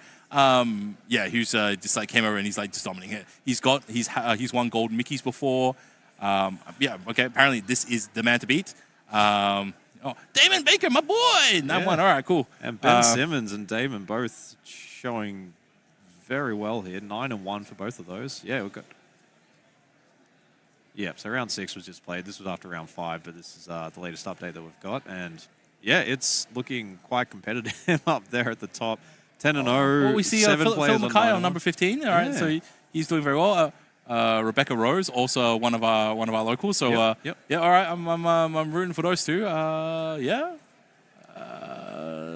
cool. And so a whole bunch of other players. I do notice a couple of players. Darcy Ryan, who's also from Melbourne as well. Yeah, and so that's the names I see. Probably a few internationals. Not sure 100% who's who. I guess we'll find out tomorrow in the top 64 bracket. Yeah, so we got 3 more rounds after this. Yep. Always for the last round of the day, typically speaking, the people that will be seeing on stream for the last round are people who are kind of on the bubble. Yep. Because that's really exciting, right? So if you have people who are right at the top, cool, they're done for the day. Not less tension, right? They're all good, right? You get the people who are just like make or break it. Yeah. Those are the games that are really, really exciting. So that's going to be 9th game. That's going to be really exciting. 7th and 8th break. So 7 or 8 rounds are like coming up very soon. Yep. So we'll go to a quick break. We'll be back in approximately 5 minutes. Stay tuned, and we'll be back here for round 7 of the Melbourne Disney Locata Challenge.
Welcome back to the Melbourne Lorcana Disney Challenge, and wow, what a day it has been. We are 6 rounds in. Yeah. And we have 3 more rounds to go. Now we are really getting into the business end of the day. We've had a chat with the stream management, and next game we will have Din Pham up on the feature table. We had a look at his results at the end of round 5, and he was undefeated, not even dropped a single game. Yeah, Like 10-0. 10-0. Amazing. Not sure what his result is after round 6. Yep. Presumably he's still undefeated. We're wow, hearing. okay, Wowzers. Cool. So we got 12-0, and looks like we get to see his next challenger coming up in the next round. Wonder who that might be. But yeah, next game will be very exciting. We'll get to see what we can expect from the top level of play. Yeah, absolutely. This And, will surely be one of the contenders on day 2, you would think. So yeah, and then this is going to be, give us a little taste to see, what sort of games we might be seeing over the next couple of rounds and tomorrow. And, just let everyone know, cool, this is the level of play that you can expect from, the top level of competition. And, whatever we can glean or what sort of knowledge we can get off him, that will be, like, super advantageous for everyone playing, because obviously, like, as soon as you're the top player in the room, you now have a bit of a target on your back, and so everyone's really focusing on you. If anyone's going to watch anyone's games on stream, your game is going to be on stream. So, yeah, this is going to be a very important match to check out. So we just hope his opponent is going to, put up a good challenge so we can see, like, a really good tussle. Like, yeah, But otherwise, even if it does come down to a bit of a stomp, at least, you lost to the best guy in the room. I guess it's not too bad. No shame in that one. Yeah. Yeah. So, so definitely, like, I've never been in a position where, like, I was XO, like, at least 6-0 in. Yeah. Never been in that position before, but, like, I can imagine that you just feel unbelievably good, If you're playing that well, you almost, I think you've definitely made into that. It would be hard to see that player not making day 2, yeah. But, yeah, like, you're just gonna like keep powering through. You're feeling good, so yeah, it's gonna be a great day. And then yeah, you're cool. To be honest, just finish off the day, get some rest. Think back. Oh yeah, were there any other like players that were on my level? Is there anyone in this room that I have to take any notice of? I maybe think not. once you start getting that cocky, then your goose is truly cooked. I think there's going to be some tough competition on day 2. Look, so definitely there's tough competition, but sometimes, like, when you do have that confidence, like, also, like, you just feel good. Like, somehow, it's like, when you have that confidence, like, you have that positivity, sometimes a lot of things just kind of light up. I've found that too. Sometimes when you're winning, it just feels like the cards on top of your deck are always exactly what you were looking for. Yeah. And things, when they're going right, they really go right. And then other days you show up and you play the exact same deck and it's just like, oh man, this is brutal, just brick after brick. So yeah, sometimes you run hot and cold, and this player is definitely running hot today. So, but there also, I have heard of stories, or I have seen times where someone will go undefeated, not even drop a single game, and then literally go right up to the finals, and that was the best of 3 match where they just lost 2 games. Yeah, like straight wins entire way through. Just these 2 games, the ones where you draw dead and just lost. Like, okay, cool. Yeah, I guess I'm only second, even though, like, the second place, like, they came into Swiss and, like, came after Swiss, like, 4th seed. Yeah. And you had to play through a bracket and stuff, and there was a whole bunch of messy 2-1s, and, perfect record, just 2, like, -1 or 2 games. Yeah. Sometimes that does happen as well, so that would be a bit of a shame. But, yeah, and those, some of those losses are, like, very sour, very punishing. You just feel like it's like near perfect. Yeah, Like when you're playing like a video game and you're perfect the entire run, and then just a little mess up at the end. I gotta restart the run again. Yeah. But yeah, like I don't know how many of these people have traveled to Australia before, so I do hope that they've enjoyed their stay here in Australia, and definitely check out Melbourne. It's a lovely city to be. Yeah, beautiful. It's summertime at the moment too, or the end of summer, so the weather is really, really nice at the moment. Hopefully people have a few extra days and they can go around a bit and see some of the sights down here. Yeah, definitely. So Melbourne, the food capital of Australia, so it's a big mixing pot of a whole bunch of different cultures, a whole bunch of different foods. Yeah, especially in the Melbourne CBD, there's a whole bunch of different restaurants, different places to eat. A lot of cultures from, all the different continents, all within Melbourne. It's excellent food, excellent coffee. Excellent coffee. Definitely one of the things that we love and pride ourselves on here, big time. Yeah. So and also just like great weather and nice beaches as well. Which hilariously, I heard that there were a couple of internationals that came to Melbourne. Came to Melbourne a little bit earlier, had a bit of a holiday, and they had some incidents or had some incidents at the beach. So yeah, so yeah, be careful. Do swim between the flags here. Yeah, absolutely. Yep. Yeah, so we have these like cool little flags where the surf lifesavers will protect you. You know, they'll stop Mauis from coming in. You know, That's the main job. Biggest hazard you can find in the waters is half Maui. sharks Yep. or real sharks. And yeah, we're just hearing that the pairings are being published, so we should be getting underway hopefully not too long. Yeah. All right, so we're hearing that Din is on Ruby Sapphire playing against an Amber Steel player. So this... Well, this does not bode well because we know Amber Steel is not a good matchup. No, this is going to be very, very tough for the Amber Steel player. But let's see. I think it's very winnable. So for the Amber Steel to at least take one game, I think It's two is a winnable tall order, but against a normal mortal, but this is Din Fam. Yeah, I guess that's Din true. Fam, Yeah. right? You know, Running red hot right now, and you don't have an advantage. Like maybe if we were talking, you know, like Amethyst Ruby or you know, playing Amethyst Ruby or something, maybe you got a shot, right? Yeah. But you know, if you're playing Amber Steel, I think it might be a challenge. I don't know. We might see the so. As I said, the way to win this is you gotta send out the Leelos, right? Yeah. All right. So you gotta like turn to your Lelo, and then they gotta keep getting rid of your Leelos, and you just hope that you just draw a critical mass of Leelos. So every time they wipe them, you just bring them back, right? Just race your heart out. Yeah, just see if you can win with tempo. We'll see how that pans out. But yeah, so Australia, like definitely a great place to be, even despite. You know, everyone's saying, you know, everything is supposedly out to get you, like all the wildlife is out to get you. It's actually not that bad, right? We have these, like, big spiders. Not that big. It's like, they can get up to that big, right? But, like, the body part is, like, kind of small. And it's, like, the legs that spread out. So it looks very frightening. But, like, the huntsman spiders, they're harmless, those they're ones, harmless, right? Most of them are harmless. But they're the ones that people get scared of, Yeah, right? that's true. So the little ones, redbacks, those are the ones that, you know, are deadly and stuff. But, like, unless you're like messing around in someone's old garage, then you'll be fine, right? Huntsmen's, yeah, like if you're at a hotel, you never see them, right? They're completely harmless. They're actually, very, very docile and actually like, very timid. So, and yeah, drop bear's not a thing. So, well, it depends who you ask. oh man, okay. Yeah, all right. Well, not. am I supposed to keep the charade up? Yeah, all right, drop bears are real. All right, you've ruined it. All right, cool. All right, so Sorry, everyone. they got drop bears everywhere, you know. Yep. Outside the football stadium, you know, where Marvel Stadium, you know. Never just pitch. drop bear alert. Yeah. Never pitch your camping tent under a tree in Australia. Yeah, There will be drop bears. But do make sure you get your kangaroo license on your passport before you come on in. If the cops catch you riding a kangaroo without a license, you're in big trouble. Yeah. So that is not what you want. So all jokes aside, it's plenty. Please come visit Melbourne and visit come Melbourne. play Lorcana. Come visit like any of the other cities. Yeah. If there are any other events, or just like come down and visit. Just come down and visit and hang out. You know, boost our tourism industry. We need the money.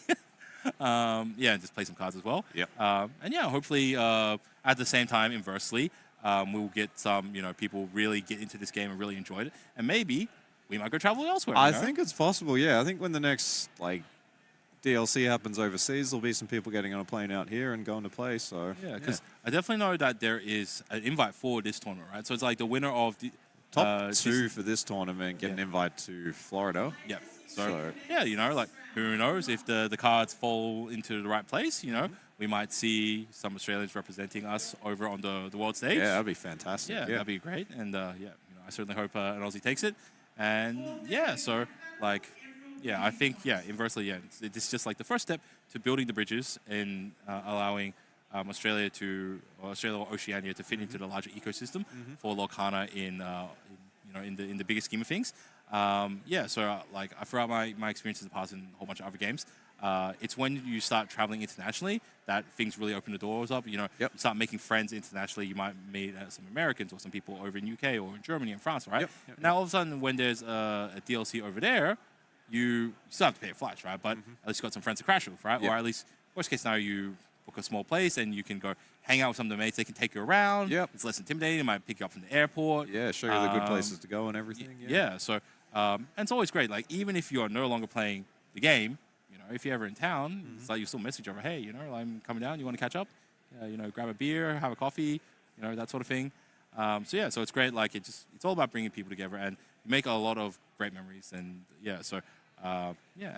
you'll occasionally see things like on Facebook, hey, this person's here for so and so thing, and it's a bunch of great memories. Like so I see a whole bunch of names from a whole bunch of different games, a whole bunch of tournaments. Say so and so made like top 8 or top 16. I'm like, oh well, congratulations, well done. And I had a couple of friends who made top 16 over at DLC over in America recently. Wow. And I was like asking, hey, you're doing pretty well. You coming over from Melbourne, and it's like you can crash at my place if you do. So I offered to him, it's like, can't make it a little bit hard to get time off work. But yeah, no, that's just one of the things that opens up, right? So like I know that in that situation, probably if I was going to go there as well, just like, hey, can I crash at your place, or can we do testing at your place, or yeah. So like just when you open up these relationships from like meeting people and playing in competitions with people, it's great. It really opens the doors up and like allows you to really enjoy what the game can fully offer. Yeah. And also you get some great testing partners that you can test with webcam online. Yep. You can get some really good games in. Yeah. Awesome. Well, it appears that maybe the players are getting their games together, so hopefully we'll get into that. Yeah, I am pumped for this matchup. This is going to be a good one. All right, so we are hopefully going to get into the game. All right, apparently we'll still be a while, so okay, we're just going to keep talking about the game and stuff here. We're not supposed to speculate on the game, but so Dim Pham, he's currently 12-0. He's on a hot streak right now. Yeah, it's Ruby Sapphire. Again, I think this is just what we were talking about earlier. If you have Mastery over this deck, you can just overcome anything. You can play your way and just at least you're always competitive against any matchup. So I've definitely seen that there's a lot of matchups where it's like definitely very good, and like any deck that cannot like push a victory over like with like strong threats, definitely does. It gets it, right? I've inversely seen a lot of situations where decks are able to outrace it. So definitely I know that when it is on the draw as opposed to being on the play, very fast decks can give it a really strong challenge, and you're really grinding yourself out for the longer part of the game. And I think, I would have thought Australia had a little bit more of that within its metagame. Obviously, we won't know the statistics until they publish some data a little bit later. But it just seems like typically Australians tend to lean more towards sort of like mid-rangey sort of games as opposed to it feels that way. longer sort of games. Also, for control decks as well, you do have time as a factor. So even let's say if your win rate is 80%, right? If you can't necessarily finish your games, that's also a bit of a problem as well. How much of a factor do you think that is in deck selection? And also with like just the mental fatigue of playing control. I think because of how Lorcana is designed, you don't really go back in the game, so there's very few ways to reduce lore, right? You're progressively moving forward in it, and so it's not like you can really stalemate it. You can always quest for lore. It just means that they can challenge you on the way back, right? So you can always go into it. You're not stalemating each other where you're preventing each other from questing, right? So the game will always be progressing. So as a result, you have less stalemates, and so games drag on less. The games tend to drag on only when you have cards trading backwards and forward. Like if you play a card and they use removal and then use your removal to remove their guy and so on and so forth, that's the only time where it kind of stalemates out, right? Either that or when you both have a lot of ink and you're just doing a whole bunch of like loops, where you pick stuff up, putting stuff down, or drawing cards, playing stuff.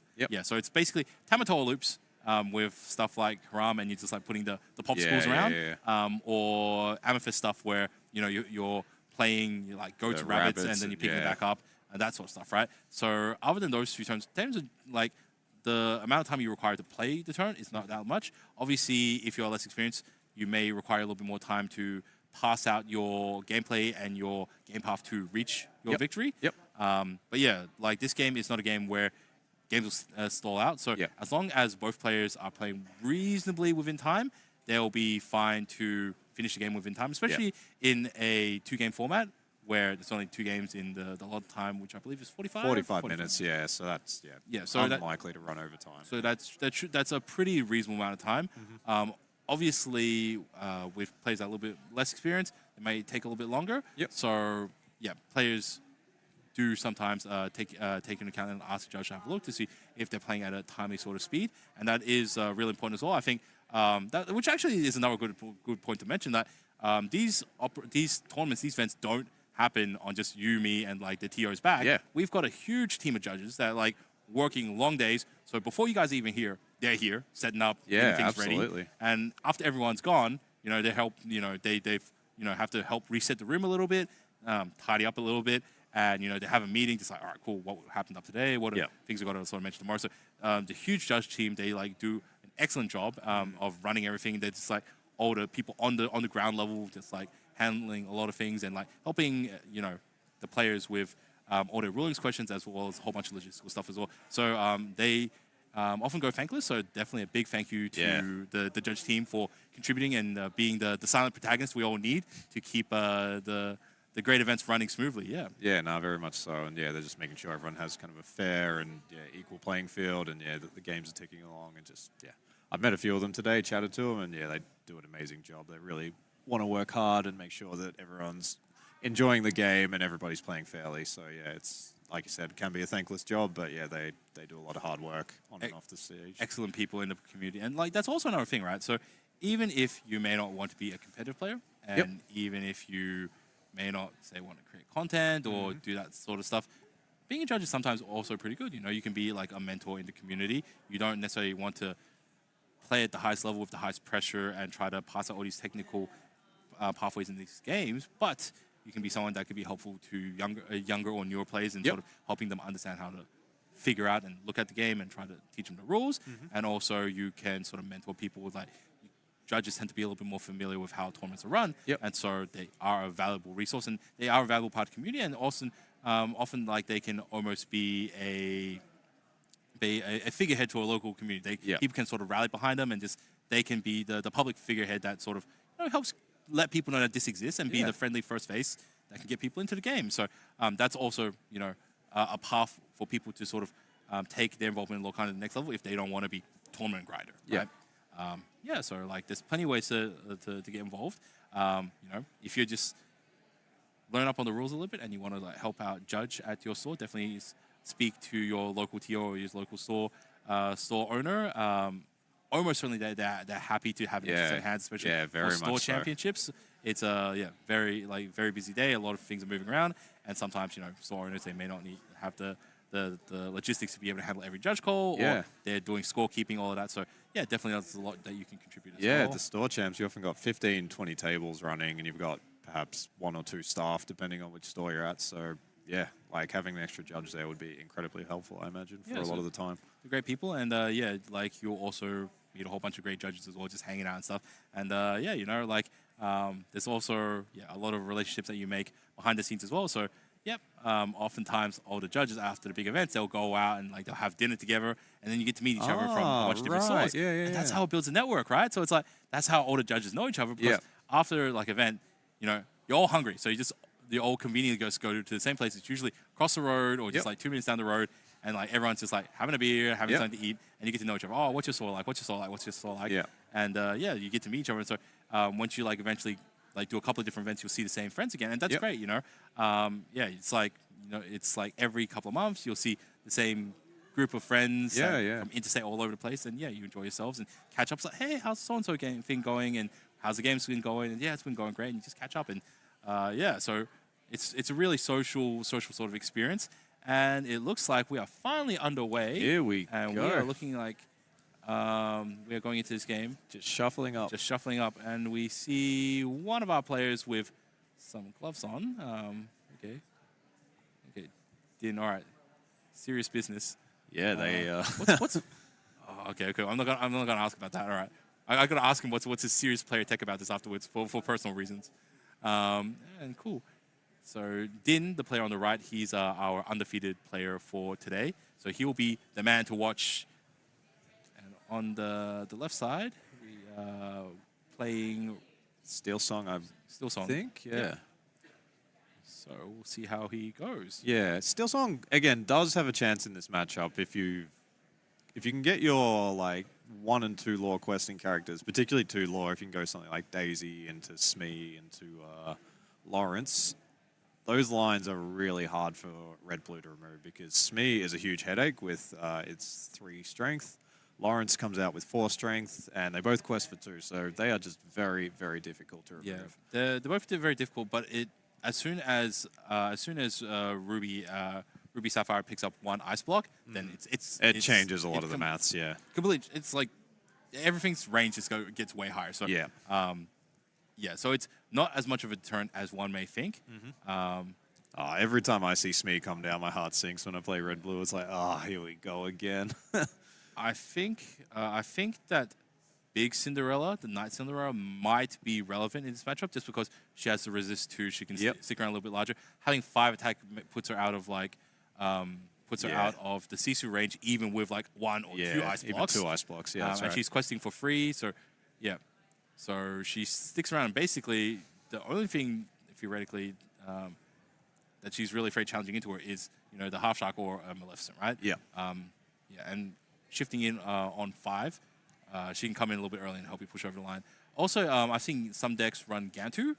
Yes. Yeah, I've seen a bit of that. 5 cost quest for 4 has 4 attack. So yeah, you just come in, not quest easy once, to remove. yeah, and not the easiest to remove. All right, cool. All right, so I didn't quite catch you on the dice roll there, but I guess we'll find out shortly. And we see both players doing the mulligan. So what can we see here for Din? I'm not seeing any ramp, so tosses the whole hand back. Did not like that one. All I can see is that Din is using the sleeves with matte fronts, so that's why it's very very glary on the front side. Yeah. Okay, we'll just have to wait for them to show their hands, and we'll get the ball rolling. So Din. Oh, okay, here's the thing. Din, he's going to go turn one popsicle always, right? Turn 1 popsicle always. Well, if he's been winning today, I assume he knows where the popsicles are in his deck. So turn 1 popsicle, and then turn 2. In this matchup, you just go Sail Azurite Sea. Yeah. Yeah. And then Azri, I think it's probably turn 1 Daisy into turn 1 Lilo. So Daisy actually like that, yeah. Okay, Daisy kind of okay in this matchup because Daisy's very good. The in high this matchup, a high concentration of actions, songs, and items in Ruby Sapphire means that Daisy's downside triggers off significantly less. Significantly less, yeah. All right, what are we seeing? So I think I see a Grand Matala on the right. So he inks a Tipo. Yep. No popsicle, but inking a Tipo usually means he's got either a Tipo or a Sail. Yeah, that's right. All right. I think I see the Enchanted Maui as well, which is not a card I've seen before, so I'm pretty excited for that one. Okay, Ursula into Daisy. All right, cool. So that's quite a good start here for Azri. So Din, we expect is going to have some ramp here. Yeah, quite likely Sail the Azurite Sea. Is Din putting his ink over on the left side? Yeah, okay, likes to keep it very separate. There's the Sail. Cool. Sail, seas. And Inks a sea, so he's like, all right, cool. Yep. May not need to ramp again for this game. And there's a Super Goof. So this is more of a... Super Goof. All right, cool. So that's the Enchanted Super Goof as well. So Super Goof is a 4-cost 2/4 that has Rush. Yep. So it can challenge on the turn that it comes down. And it gains 2 lore when it challenges. Correct. Yep. Cool. So Daisy questing for 2. And Pirate's Life to the bottom. That is not what Din wanted to see. All right, not punished. All right, cool. And yeah, Lilo turn 2, right? So So this is a pretty good start for Azri, as good as you could really ask for. Right. So turn 4, it's Mamatala. Yeah, cool. Yep. Grand Matala. Yeah, cool. Easy. Top 2. He's thinking about it. All right, he picks up that one, puts the other one to the bottom. And that should be pretty much it. There's nothing else going on. All right, Azri, he's probably going to get +4 this turn. Yep, I would say this will be a double quest. What's his turn free play? Turn free play like Inks Pete? Arrow. Okay, cool. Yep, that's pretty solid. So yeah, it's been a good start here for both players, I would say. Din doing what they want to do, which is ramping. Okay, so yep, keeping the you strength only have of the to Raging Fire. Yeah. Cool. So straight for Raging Fire, and then I think we'll just see a double quest here. Oh, be prepared to the bottom. Okay, so another whiff on the Daisy. All right, cool. Come on. And is Lila going to quest? Yeah, for sure, right? Well, like, why wouldn't you? Yeah, I guess he might want to build up a wide board and then is he worried that Grammatala is going to challenge into it? I think that's the concern. But the thing is, Grammatala usually to sing how far will I go this turn. Yeah. So by not doing that, he's just told Dim to like, hey, just go, go how far will I go this turn. And then that just sets up. So there's the Enchanted Maui. Yep. And very nice answer. How far? And just quest for 1. Just quest for 1? Yep. All right, what Probably doesn't have it in hand, I would say. So I don't know if it's like don't have it in hand or whether there's some spicy brewing going on here. could be, yeah. Yeah. I think if you had it, you would play it there. You really want to ramp quickly against Yeah, well, Steel Song because yeah. they often make you discard your whole hand. Gaining so. one law with the Gamatala like really does not help your game plan, right? Like he doesn't. It doesn't matter to him whether he was still at 0, 0, or 1, right? But obviously, if you can sing, you get some value out of it. Yeah, and you're not worried about it getting challenged at all. So now Asri is on the back foot. He's still on 4 law, so yeah, so he's still on 4 Cindy. 4 law. So what? Yeah. How does he can't really push forward. Like to be honest, like, the Maui is not super important. But you just don't want to play like say a Lawrence into it or a Pluto into it because he's already taken taken One bit of damage, a hit. Yeah. So there's a Rapunzel. Rapunzel for no No value. target to heal, unfortunately. Well, there's another Sing of Force, so probably trying to go wide and then answer some of these threats. Yeah. Ariel can sing Strength here on the Tala, but I don't think that's exactly what they want to do. So we may just see a pass here from Azuri. So yeah, I think Din, and this is often how this matchup goes on the play, is the red-blue just... He's just holding off the Lilo, and then like later on he's going to start. I think so. Well, it's okay. Admittedly, the Maui has nothing to do, right? If you got no guys at Exhorter, the Maui has nothing to challenge, and Maui's not going to quest or anything, right? But like the longer the game goes, the more it's in Din's favor, right? Like Azri is not going to ramp up nearly as fast. He's not going to have like a critical mass of cards. Oh, and there we see the whole new world. So So he sung with the Ariel. yep, and there's the quest. So we got 6-1, and both players have an entirely new hand, and Din draws for turn. So it's hard to see how much ink Din is on. I think he's on 5. Yeah, looks So that way. he did Rapunzel this turn. Rapunzel, Sing Whole New World, and Quest for 2. So we got 6-1. So Azri's Law not too bad. He's only on 4. Yeah, 6. Yeah. Okay. Oh yeah, that's right. And so we got Popsicle. So Din. So Din's currently on 6. He does not look happy with the hand, though. May have a bunch of expensive cards that can't be cast. Two ink. I wonder if we're going to see Sail here. We're going to see Visions. All right, Oh, we let's got look. double mana. All right, so we got double mana. Triple mana, in Honestly, fact. I think mana's not bad here. Start the clock. yeah, like Din obviously like know something, and he was on the cutting edge because like apparently McDuck Manor has just been overperforming apparently today from what I've been hearing. All right, just challenging the characters, cleaning them up. Banishing the Popsicle. So this is one of the things. Popsicles usually is just food for Hiram. Draw 2, but... And the Brawl. And will we see... So upside is Probably one of these manas is going to... It's unlikely you need to play 3 McDuck manas in a single game, but you never know. Azri doesn't. Azri doesn't really have any sort of answers to McDuck Manors. No. Even like sending in Zeus is like irrelevant. Yeah, you know? it's for a 9 chunk of willpower is just so chunky. And Din is... Tippos. I like figuring out I what like the to ink. Tipo. I think if you've got the extra cards from the whole new world, why not try and ramp So up? that means he should have what, 7? 7. I think, yeah. Yeah, it was on 5, inked for turn, and played a Tipo. So yeah, 7. So could potentially double mana next turn, and that's going to start a pretty rapid clock for the Steel Song player to contend with. Particularly with an empty board here. So there's a Lilo.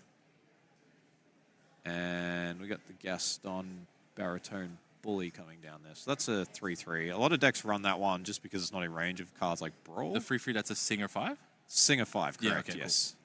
And there we go. Maui's got nothing to do, so true, singing yeah. how far I'll go. Now we can sing, yeah.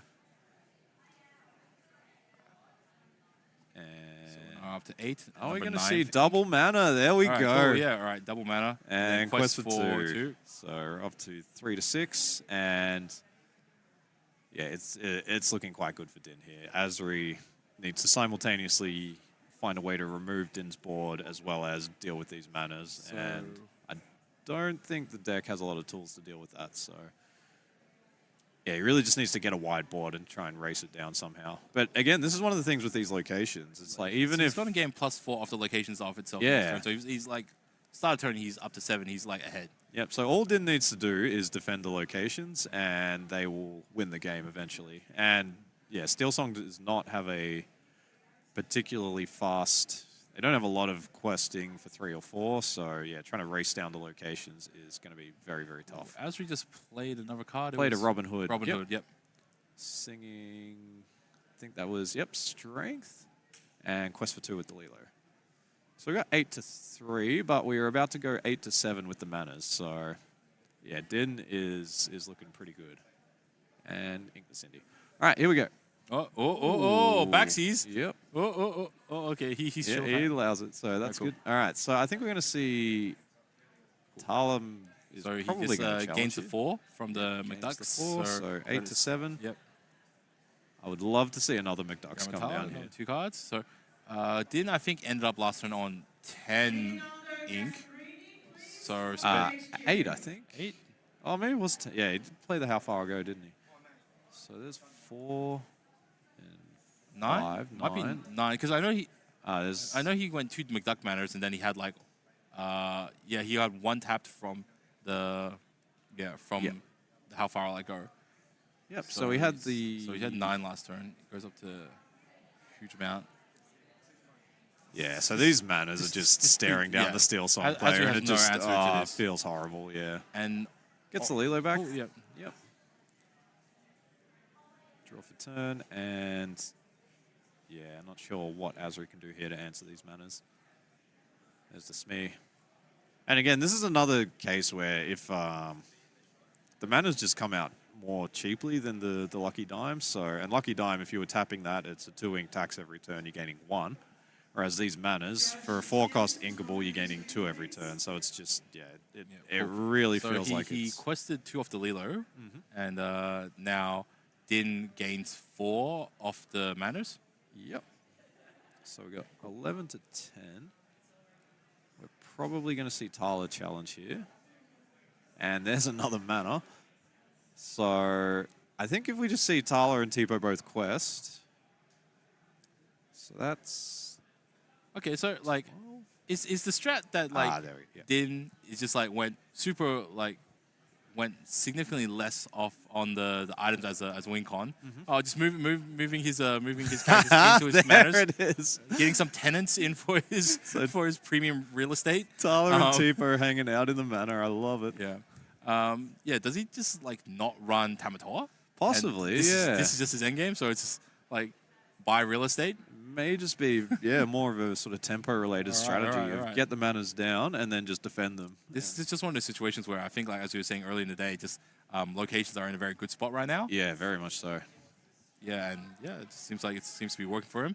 And yeah, and I guess theoretically he's just figured out like if you put the manners down, even if you're be preparing, like they're sticking around. Yeah, that's and right. You're just gaining every turn, and you just focus on wiping. Yeah, that's where the rush bow is good too. Just keep resetting your opponent's board, and eventually your manners will just carry you to victory. Yeah, so yeah, there's been a very distinct lack of red stuff. Yes, in I Team's know. deck. Yeah, right? What have we seen? We've seen a brawl, and we haven't seen a lot else. So, all right, Okay, cool. yeah, He's, as we just scooping it scoops up, it up, has no way to deal with the manners. So, on to game 2, and as we should have a much better time going on the play here. If you can get like the Daisy Duck into the Lilo on Daisy, the play, yeah, Daisy did do a lot of work the last game. I think yeah. like it dodged free cards. Yeah, right? I don't think it drew a single card for Din there because, yeah, the typical red-blue is probably fewer than half characters. It's usually about 20 actions and 10 items, something like that, and then roughly 30 characters. So your chances of missing on it are pretty high. And, yeah, when you do, sometimes you do run out of cards and just having that 1 or 2 extra characters would have made a huge difference. But, yeah, it's just the luck of it sometimes. Yeah, so that matchup was definitely did seem a little bit dire. Yep. Yeah, but there was not that much removal actually. To be honest, like you didn't really see Sisu's. Yeah, didn't see a single Sisu. He didn't even need to play Be Prepared, really. No, Yeah. Be Prepared got discarded with the We didn't see Omniworld, we didn't see Half Shark either. No, we didn't. So What's? Oh, I kind of want to see his list now. Yeah. I want to. I think it's just a different approach, just trying to play a little bit faster and, yeah, just play around the locations as you win condition. And, yeah, it's clearly working out for him. And, yeah, I think this is one of the things where if you want to give yourself an edge in an event like this, running a slightly different deck list to what people are expecting might be able to give you that. So, Yeah, so that's obviously the strength of having a really good set of testing partners. You guys can test a whole bunch of matchups that you're preparing for, and then test into it. Yep. So, like at the recent Lorcana challenges, certain players would have won with so-and-so decks. People in Australia would have seen those deck lists. They can base a whole bunch of stuff on that, and then you know what people are copying into, but you're just one step ahead. So yeah, this might just be it. yeah, this Din deck looks scary. All right. Giving it a good shuffle. All right. So, yeah, I think Azri will have a much better time on the play here. If they can get the same hand that they had in that game, I think with the Daisy into the Lilo, they'd be quite happy. But, yeah, we'll see what happens. All right, so Azri going first. All right, fist bump. All right, let's go. Can Dim extend it over to 14-0? Yeah, that would be amazing. Keeping free. P24. Yep, I see 2 whole new worlds in Azri's starting hand, so he's pitching those back. And there's a 7. I saw a couple of songs in there, so...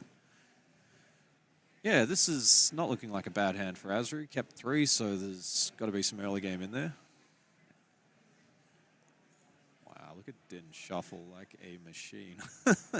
This is one of the things where I judge the skill of card players based on how well they shuffle, so I can tell both of these players have... this is not their first game. Definitely Din. You can see he's a little bit more fluid with it. Azri maybe a little bit less. Could be nerves though. That could also be a thing. Yeah, that's true. Playing under the lights must be tough as well. Like, Yeah. Your hands get sweaty. yeah, Knees weak. Arms are heavy. that's the one. Mum spaghetti. You know how it is. So, Cool. all right, All right. here we go. Azri on the plate. All right. And should be Daisy turn 1, right? Daisy All would right. be the ideal Okay, so start, Big and Cindy there it down, is. Yep. and we'll go straight into Daisy, and then go Haram into Warps? Haram into Develop your Develop. brain, yeah. So just looking for something. Cool. All right, easy. Then, all right, look at top card. There's the Criminal Mastermind, so I don't think we'll be seeing that come out. No, it's good against Half Shark. Yeah? Yep. So. Oh, got the T-Pose. finds the yeah, T-Pose. Yeah, all right. That is All right. huge. Scoop it up, boys. All right. Cool. Oh, yeah, you And see what are we going to see on turn 2? The fist bump. Yeah, pumping. Has Smee? Azri got a turn No, 2? you want to go Lilo if you have Lilo, but he doesn't have Lilo, so it's like, Smee, right? Not sure that Azri has a turn 2 play here. So he's playing around with the pen. So, Azri, what's going on? What's going on? He just passes. Oh, okay, so he didn't have 2. We didn't see speed ideal. there. Yeah, okay. All right. And cool. there's Tipo. that Tipo. Put another one in. Yeah. Oh, that is... Did we ink Pirate's Life? Yeah, ink Pirate's Life. Play the Tipo. So the card that you ink from the Tipo, you don't need to reveal because it says any card, so you don't need to prove that it's inkable. Whereas most cards, when you're inking for turn, need to be inkable, and you need to show your opponent what you're doing. Oh, he inked Criminal Mind, so he goes Ariel. Yep. Yep. Finds another Criminal Criminal Mind. Mind, I oh, cool. think, well, at least it's Well, inkable, so but yeah. you've now given it away. So like, Yeah. whenever Dim plays Half Shark, Yeah, I know. he knows what's coming The out. jig is up. And there's another draw. There's the Tala, so... All right, cool. It is Up to 4 lore here for Azri, but this game has not started well. all right. it's Sailed 2 as for right. sale. See, looks like we'll get up to 5 and get at the end of this turn. Yep, and hopefully has a brawl for No, this because area. so you can like ink twice and then play the brawl. Yeah, that's another one of the powerful things about the sale is... the ink comes in. Yeah, the ink comes ready, in. Yeah. So you can... Whereas if you played a Tipo there, you can ink for turn, but you would only have 2 ready ink available. So Yeah. sale very, very powerful in that situation. All right, so we get the hard cast on the Storm. And, this is really not going Azri's way. So Ursula Quest for in 2. and doesn't have any. His ink, like the cost of his cards just aren't lining up. This game, so it's just not coming together. Whole new world in there. yeah. Got Robin Hood. Yeah, it's clearly an ugly hand here for Azri. And And there's the it's, Maui. Maui Oh, jeez, yep. Comes in and sends her on her way. That's a second enchanted Maui for Din. Plays one enchanted, inks another enchanted. Wow. The deck is stacked. That's a nice answer, though. Naveen into... What was it? And Ink Criminal Mastermind, yep. So that was a good turn for Azri, but I would definitely say that they are on the be prepared just on the one target. I think Din's got the read here that Azri's hand is ugly, so there's probably one, maybe two whole new worlds in there. I think like Din feels like he's honestly just kind of like autopiloting at this stage. He just kind of knows what's going on. He's just feeling himself. Azri, don't know whether it's like this game or maybe it's because this is like the end of round 7, but does not feel like I'm getting the energy off him as someone who's going 6-1 and 6-0 currently is. So maybe just a long day. He's just getting a little bit fatigued out. Because you do have to remember these players have been playing since 10 a.m. this morning, This would be, what, game number 14 for them, I think? At least, right? Azri had a very ugly hand to start with, though. Yeah, so Robin Hood sings a whole new world there. And Azri's just hoping to go wide here. So that's not terrible here. The Lawrence, the Smee, and 2 Law for the McDucks. So Tyler's going to seeing how far I'll go, and I'm probably looking for another Be Prepared here, I would say, for Din. Or some way to remove some of these cards. So Azri's done a good job here of building up another board. It was looking a bit grim there, but depending on what Din found, it may yet be recoverable. So he still has a reasonable amount of board control. He can slowly start challenging this McDuck Manor. There's the Maui. But this Maui has been putting in. That's another. That is it's the probably third. just assume it's a playset at this stage, Oh right? my goodness! So, like, this is crazy. Like, so this deck so far we have not seen in any half sharks. Yep. I think this just might be a build that just runs significantly less items. And just plays Protect the Mana. Yeah, that's the name of the game. So 2 manas now, and there's at least Lawrence plus Cindy plus Smee deals 8. So Azri can almost remove one of them, but yeah, that is a tall order. So Aerial for 3, looking for probably Strength here would be the ideal. Yeah, Storm's not bad. So can cast the Storm at, the Maui. And yeah, I think Azri might just have to try and race this one because dealing 18 damage to the 2 manas is like, very, very challenging. Both are very insurmountable. Like, I can't see him slowly being able to crack away at the mana. While developing the board. Yeah. And it's very challenging. While also, if you are just questing out, like, Din's just got basically a protected 4 that's just going to game for every turn. So the game's just on the clock. So well, there's the Pete and the Daisies. That's good. At least that's a bit of pressure there from Azri's side. But Din's got plenty of ink. So, like, the Pete may shut down any plans that Din had for this next turn. We don't know if he's got Sisu. Like for another 3. Yeah, that is the thing. We've actually seen very little cards. So he might actually just not have Sisu. He may not be running it. All right, so there's another 4 from the mana, and Popsicle looking for an answer. What have we got here? There's the Shark. Oh, so he does run. Okay, cool. So probably, wouldn't mind fetching a B prep here if they could. And Tala's going to challenge Smee. Takes 2 Law off the board. I think that's smart. Also, like, Smee is actually one of the stronger characters, so would have been able to challenge. Wow, look at this. What is this guy doing? Moving back and forth between the manas. Oh. All right. Okay, Din buddy, all right. Got the swagger going on today. I love it. Okay. All right, what do we got? 2, 4, 5, 6, 7 Law on the board for Azri. That is quite good. Pirate's Life to the bottom. Oh, missed that time. Yep. So going up to 11 now. Still got the 2 manas and another Pete. Yeah, I think that may seal the deal here. I'm not sure if Din has anything other than actions that could remove this wide board. We haven't seen any of the big Sisus, so I don't know. Maybe it's just in deck and we just haven't seen them. But like, could be. Yeah. Sisu doesn't clear out all of it. It only clears out the No, signatures, it doesn't right? clear out the Pete, doesn't Yeah. clear out the Lawrence Lawrence at still this sticks stage. around. Yeah. And it looks like we just saw Zeus come down onto the Sharks, so... He's gone really wide. So Yeah. All right. Actually, this I think we Azra's might have just a game making the here. call, yeah. Like, all right. I think, yeah, there it is, and Din scoops him up, so there's Scoops it up. 1-1. Wow, crazy. That is crazy. The first... Just went wide, Yeah. and then, yeah, he just didn't have enough juice. Oh, Yeah, there's a be okay. prepared. It wouldn't have mattered. Like, No. he like picks up the be prepared. Yeah. As if, yeah. But Pete would have stopped it. But wow, what a crazy game there. Yeah, what a build well, from Din, though. Like, Completely different approach to a lot of the Red Blue that we've seen today. we, unfortunately, Din is no longer Yeah, undefeated for today. I So know. hasn't received a loss.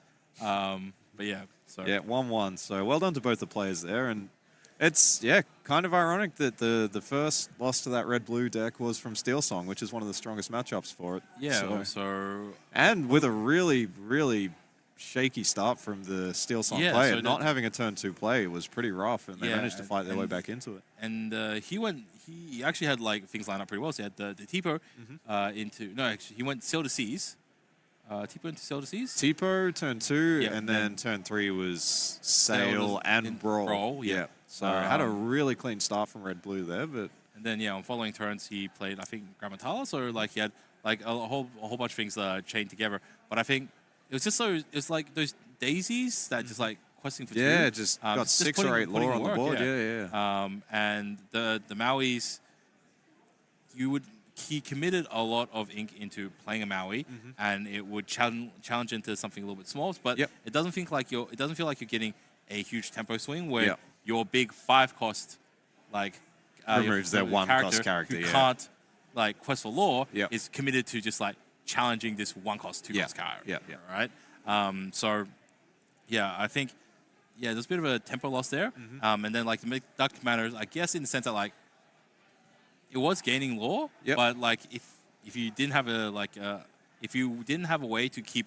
removing your opponent's board, then the McDuck matters kind of like Yeah. weren't doing enough. And so Yep. I guess like they after a whole new world, like being able to build up a huge amount of ink and then just like being able to just go wide on board. Yeah. And I think Din not having any board wipes in Yep. the form of Be Prepared or Sisus really sort of hindered him. So it might be an interesting question like, does he have the Sisus? I'm not or sure. Or did he just go full playset of Be Prepared instead? I So that'd be an interesting question, right? Yeah, I think maybe it certainly didn't see any evidence of the Sisu. Might have one in there, but without the ice blocks either, we didn't see those. So might have just cut the whole Sisu ice block package and just gone for more sort of committing to the board, things like the Maui Hero to All and the Grammatala, and just more characters to sort of contest the board. Yeah, so it definitely seemed like in his style of play, he put Grammatala up, with significantly high more- priority, high yeah. priority.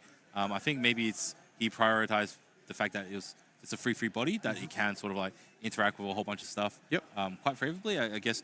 Against the smaller characters, it does like Yeah. challenge reasonably effectively. Yep. Not too afraid, and it's also you've got nothing really majorly committed into it. in Yeah, the it sense that- cycles itself. It draws a card. So if your it opponent just is gets- like challenging into it, you're not too caught up, and Yep. Also has the secondary ability of like you can always use her to sing your forecast how far will I go. Yeah, and yeah, That gives yeah. you another 2 cards, right? So basically, it's like for her, you got like two of these like look at top 2s and put 1 cards in your hand type Yep. situations. That you get a lot of value and you just like keep ramping up from there. So so you can build up your resource ramp, and then I think it was just really the Maui's not being able to like capitalize, and the whole new world just gave him time to build up a board, and those mid-dark manners just kind of like Yeah. didn't do quite enough. Yeah, they're a bit too slow in that case. And Yeah. then, as we've been saying, that Pete is such a good finisher card. It just protects your wide board against these red-blue decks. Yeah, so I think the big issue is like, it's really the timing of playing Pete. Like, Yep. oftentimes when you play it early on, it really doesn't quite get you there, but sometimes playing it later on just like holds things up Yep. To such a certain extent where it's like your opponent only has a certain amount of outs, and if you can chop all those outs out, then that's what Pete effectively does, right? Yeah, absolutely. And so it's like really good protection. There's a whole bunch of like cards that are a little bit more fragile, or you want to commit, or you want to be able to pressure for the game, and like Pete just in general allows you to do that with a lot more confidence that your characters are going to be Yeah. protected. Yeah, so that brings us to the end of round 7. Round Only 7, yeah, 2 we're more getting games for the rest really of to today, the business and end then now. that will be the end of Swiss. Next round is going to be probably another round of just whoever's doing particularly well, and then we will have a round after that, which will be 9th round, in which we will probably Try and find a winner in, something like that, some bubbles, yeah. So it looks like we have approximately 10 more minutes until we start the next round. So we'll be taking a break. This is the Melbourne Disney Locana Challenge. Thank you for watching, and we look forward to seeing you back very soon. See you soon.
And welcome back. This is the 8th round of the Melbourne Disney Lorcana Challenge. It's been a great day of games here so far.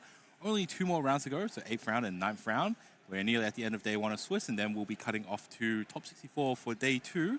And yeah, we just saw our undefeated player, Din, losing one of his first games of the day, only going 1-1 in the last round. So it's now still anyone's tournament, you know.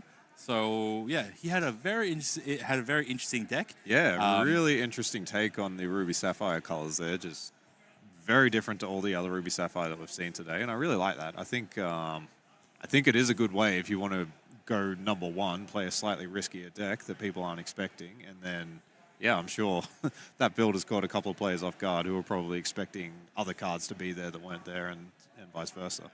Yeah, so I think this is definitely a situation where Din has just like really cracked into the meta and sort of really figured out, hey, you know, the meta is not running removal or text for these sort of things, and so yeah, locations seem to be reasonably safe, especially ones with a higher base HP or higher base willpower, and older decks are really playing in a lot of anti-aggro. So yeah, I think he just played in a way where, yeah, as we saw with the Grammatala, just always like contesting board a little bit more and sending in more Maui. So a lot of the Ruby Sapphire builds are starting to reducing the amount of Mauis. Yeah, Din's taking a different approach. Yeah, not only did he go the opposite way, he really blinged them up with the enchanted yeah, ones. I know. I'd love to see. I'm sure he's got that play set, like you said, though. 4 enchanted Mauis, that is pretty sick. For sure, yeah, definitely. Like it's been a very, very solid card since first chapter meta, and it's continued to be good. You know, who knew that having a rush character that can deal 5 damage straight away is 6 damage. Oh, yeah. 6 damage with a 5 willpower. Yep. Yeah, obviously very strong, and yeah, you don't worry about it ever questing for lore because it's just very, very good at what it does, and it also can sing on the side as well. So even if there's situations where you don't have a rich field of targets, you know, you can still use it to sing some songs. You know, how far will I go? Yep. Yeah, that's the main one that you'd be doing. Yeah, it really shined in that first game, and even in the second game, it sort of brought it back. It felt like it took care of the Daisy Duck, which was a bit of a problem, and then at least forced the opponent to play a song to remove it. So that's 2 cards for 1, which is quite good value. So yeah, we didn't see any Tamatoas at all during that game. So it is kind of interesting. Yeah, we got to double check. Is he playing them? Because he was playing the Haram. So you have enough item cards to play Haram consistently, so you can suck through those popsicles, but probably not running Tamatoas and opting for the McDuck Manners as the alternative like win condition as opposed to using Tamatoas. Yeah, and just cards like Develop Your Brain, there was quite a few actions in there, so just trying to cycle through the deck and find the card draw like your Hirams, and then, yeah, just obviously find the McDuck Manners, which seem to be the win condition in the deck. And even other cards like Pirate's Life and Super Goof also come out and give you 2 lore. Yeah, Super Goof gives you 2 lore with the Rush. Whenever it challenges, it gives you the 2 lore. Pirate's Life gives you an instant 2 lore. So there's just a lot of cards that gain lore on the turn that they come out, which is quite powerful because characters can't quest on the turn that they come out. So a lot of decks, like Steel Song, for example, cannot get, if they have an empty board, they cannot get from 18 lore to 20 lore and finish out the game without needing a turn to stick something. So, yeah, very, very interesting take. I think that was really innovative and, yeah, very fun to watch. Sure, and there's, interestingly, like, typically Ruby and Sapphire doesn't play, it tends to play Visions, a playset of Visions, but we have been seeing a number of... Develop Your Brain. Players play Develop Your Brain. It does cost a little bit less. Maybe it's a little bit easier to trigger Maui's action ability as well. Yep. And yeah, so like it's interesting to see like like all these international players just tweaking the format just a little bit to maybe optimize for different sort of like play scenarios. Yeah.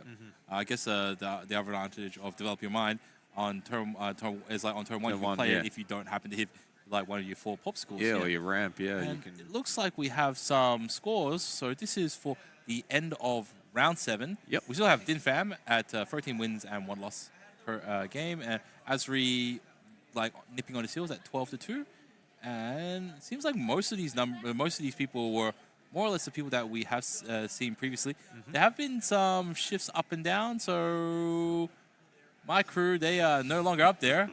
But yeah, we're seeing a whole bunch of solid players. I am not too familiar with any of these names, so That'll be good. We'll get some actually new no. people.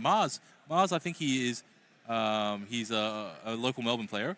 I think he was doing reasonably well earlier in the tournament today. So yeah, Yeah, 11 and 3, strong that's- showing.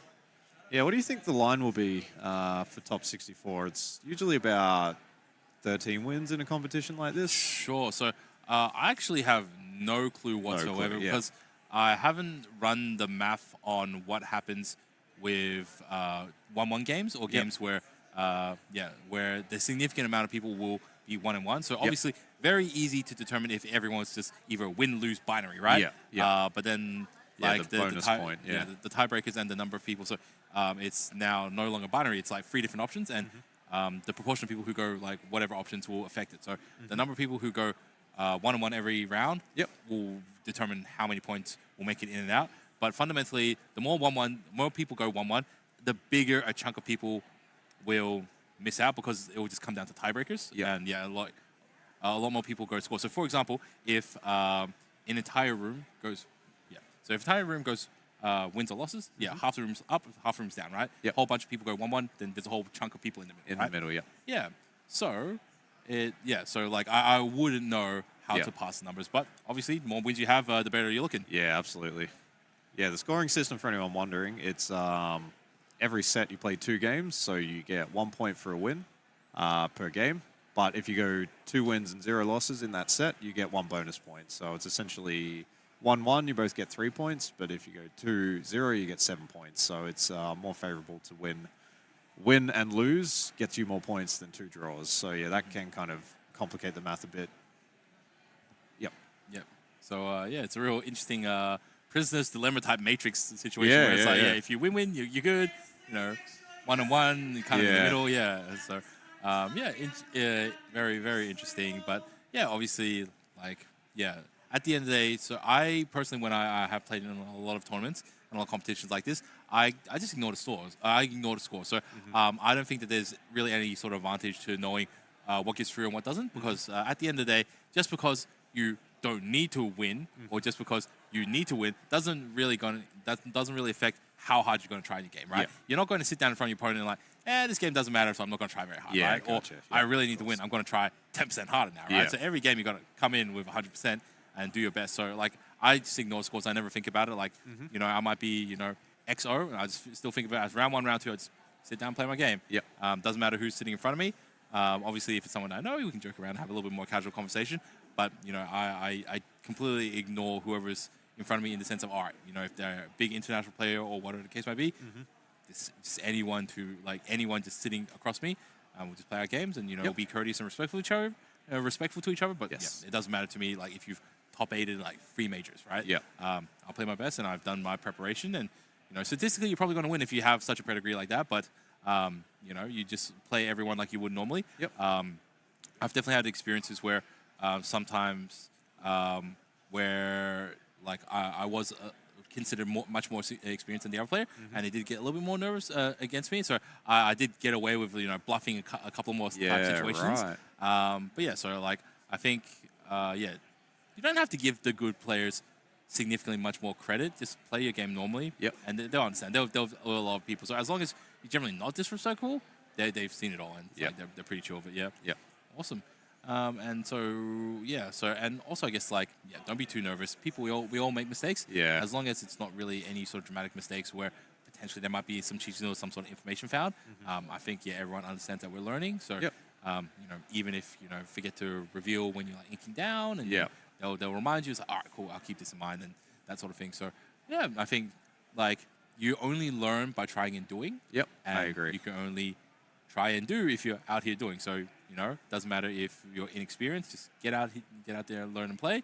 So maybe not start off at a major like this, but just start off at your local weekly store, and you can get some experience and play some locals. And usually, and the great thing about stores is that you have a great bunch of people, whether it's a store owner, it's a staff, or the community. They're all there to help assist you, right? So it's like cool, what's a starter deck? How do you look up decks? How do you look up information? How do you get sleeves, deck box, so on? They can like help you figure it all out. Yep. And you can give you good advice on what to pick up, right? Yep. Whether it's to purchase singles or whether it's a good starter deck and what are the good booster packs to buy to sort of like complete your deck and that sort of thing. And even like, all right, I've also heard questions of what's a tournament like? Oh, I lost my first game. Do I get knocked out? It's like, no, it's just like it's Swiss and so on. So people just want to be a little bit reassured. Just like, all right, let them know, hey, it's not a big deal. It's just like a fun thing. It's very casual. And yeah, so get out there and play and be at your local game store. They will really support you. And obviously, they're happy to have you around. Yeah, very. Yeah, so looks like we have a interesting matchup. We are just currently waiting on the details of what is happening right now with our game. We have two gentlemen here. They're just fifth bumping. Dean and Chris, it looks like. And we will have their information up very soon. Yeah, hopefully we get another. That was a fantastic set in the last one. So interesting take on the red-blue. I'm hoping to see a bit more innovation here from one of these players. And yeah, let's just see what they've come up with. So looks like... Ooh, here we go. More Amber Steel. And Blurple. Here we go. Okay, so we've got some very creamy sleeves on both sides. So we got Amethyst and Sapphire. Yes, so... Against Amber Steel. Amber Steel. We've been seeing a lot of Amber Steel. A lot of Amber Steel. Like, I don't know. Like, obviously we've got a very small sample size, so we don't know who they're picking. So maybe they're just avoiding the Amethyst decks. But yeah, they're not doing a very good job at dodging their Amber Steel decks. Yeah. For the stream here. And yeah, so this actually I can see this going either way. I think it seems reasonably even. So both decks have the ability to go a little bit faster, but both decks also have like a bit of a long game as well. So is this Steel Song? I think Steel Song has just been a little bit more popular today, as we've seen. Yeah, we see the Daisy, so this may be the more aggressive Diggy deck. But yeah, I think this is not a bad matchup at all for Amber Steel here. It's quite hard for Blurple to stick some of their threats when you put a lot of singers down and you go very wide. And Blurple also mostly has single target removal with cards like the Fox, the big Hades, Elsa's, these sorts of things. So yeah, if you're playing a play turn one Daisy by Chris. Yeah, if you're playing a play style that likes to go very wide, then the Blurple decks can really struggle to sort of consistently remove all the cards that you're placing down. So you just go Chernobog's turn one, pretty much, or Chernobog's a Magic Brew. Yeah. Or Diablo. All. It's a really rough day if you don't have one of those at least. So yeah, so he's Broom and playing the Diablo. Cool. Yep.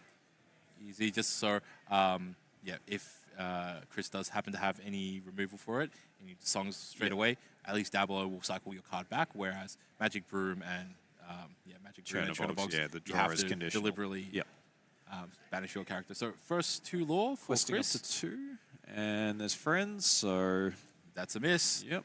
And Unfortunate I for Dean. think Blurple deck only really has like what? Not a lot of actions in that seven, deck. eight, Yeah. 7 actions or something. So pretty unlucky there for Dean. Cool. So we have And we got the Mr. Smee. So yeah, this is a very powerful start here. Obviously, you quest with Diablo first, and then the question is, do you play a snake?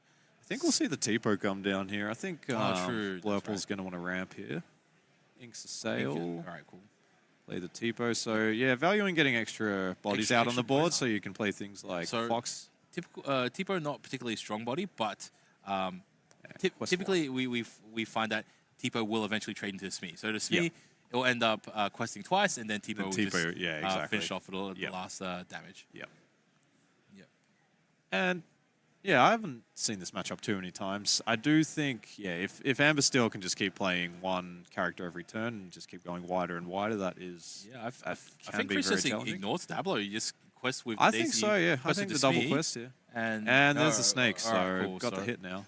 Cool. But he's actually moving along, so yeah. Quest for 2. So up to 6-1. He should just play like a 2-1 right now. So does he have a Lilo? Does he have Lawrence in hand there? And we got a Robin Hood. Yeah. So yeah, I think we might see Lawrence come down here. And yeah, just if you keep playing these quests for 2, just curve up a body. Each character quest for 2. Yep.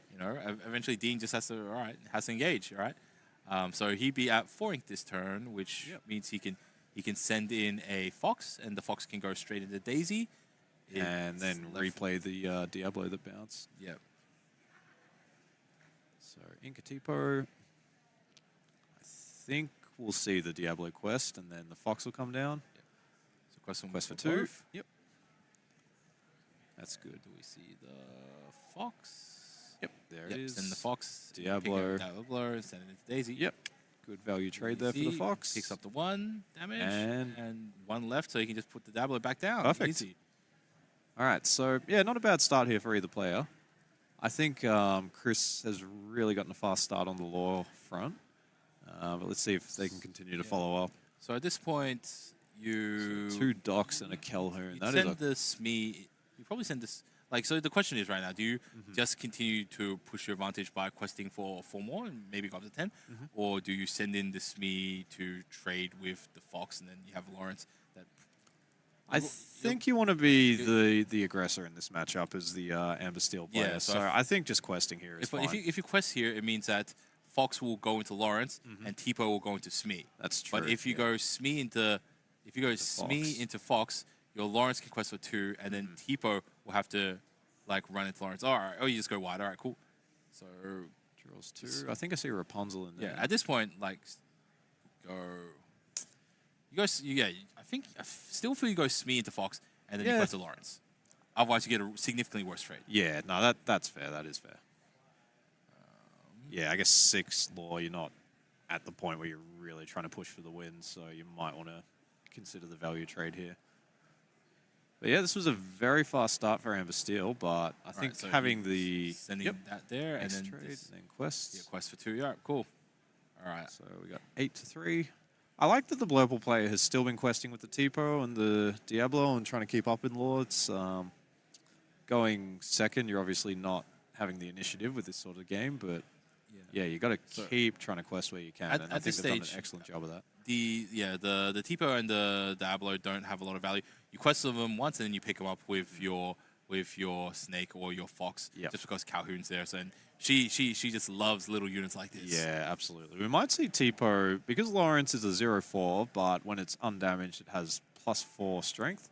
So we might see the Tipo go into the Lawrence, and then something like a Fox can then finish it off. That is true. We also got Crab available as well. Yeah, So- Crab would be So he's just the going in ideal answer here. Yep. just to ping 1 damage onto it. Quest with the Questing for Diablo. Diablo, and then And then will we see another Fox? It looks like we may. Yep, there it is. Fox. All right, pick up So- Diablo. Yep. Send it in. That Put makes a lot Diablo of sense. back. I think that was a very, very smart play. And then will we see the Diablo, or we hasn't inked for turn yet, so we might see Diablo into the Inkwell, and Snake bounces the Fox. I'm not sure about that. Yeah, no, I think it's good. I think this gives you the advantage. The 'Cause Snakes now. Your Fox had no damage on it, and like yes, Calhoun can run into it. Yes, Calhoun can run into it, but like it's trading against Calhoun. All right, going very wide here on Chris's side. Yeah, managed to pick up a whole bunch of extra cards from Doc last turn and just sending these in.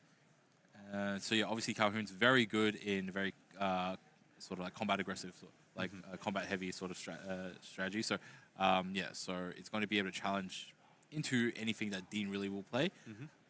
But the question is like, what is Chris going to do in terms of questing, and whether he's going to force. He has no way to force Dean to like come to quest or challenge towards him at this stage. Yeah, that's right. So there's no real way to exert Madam Snake.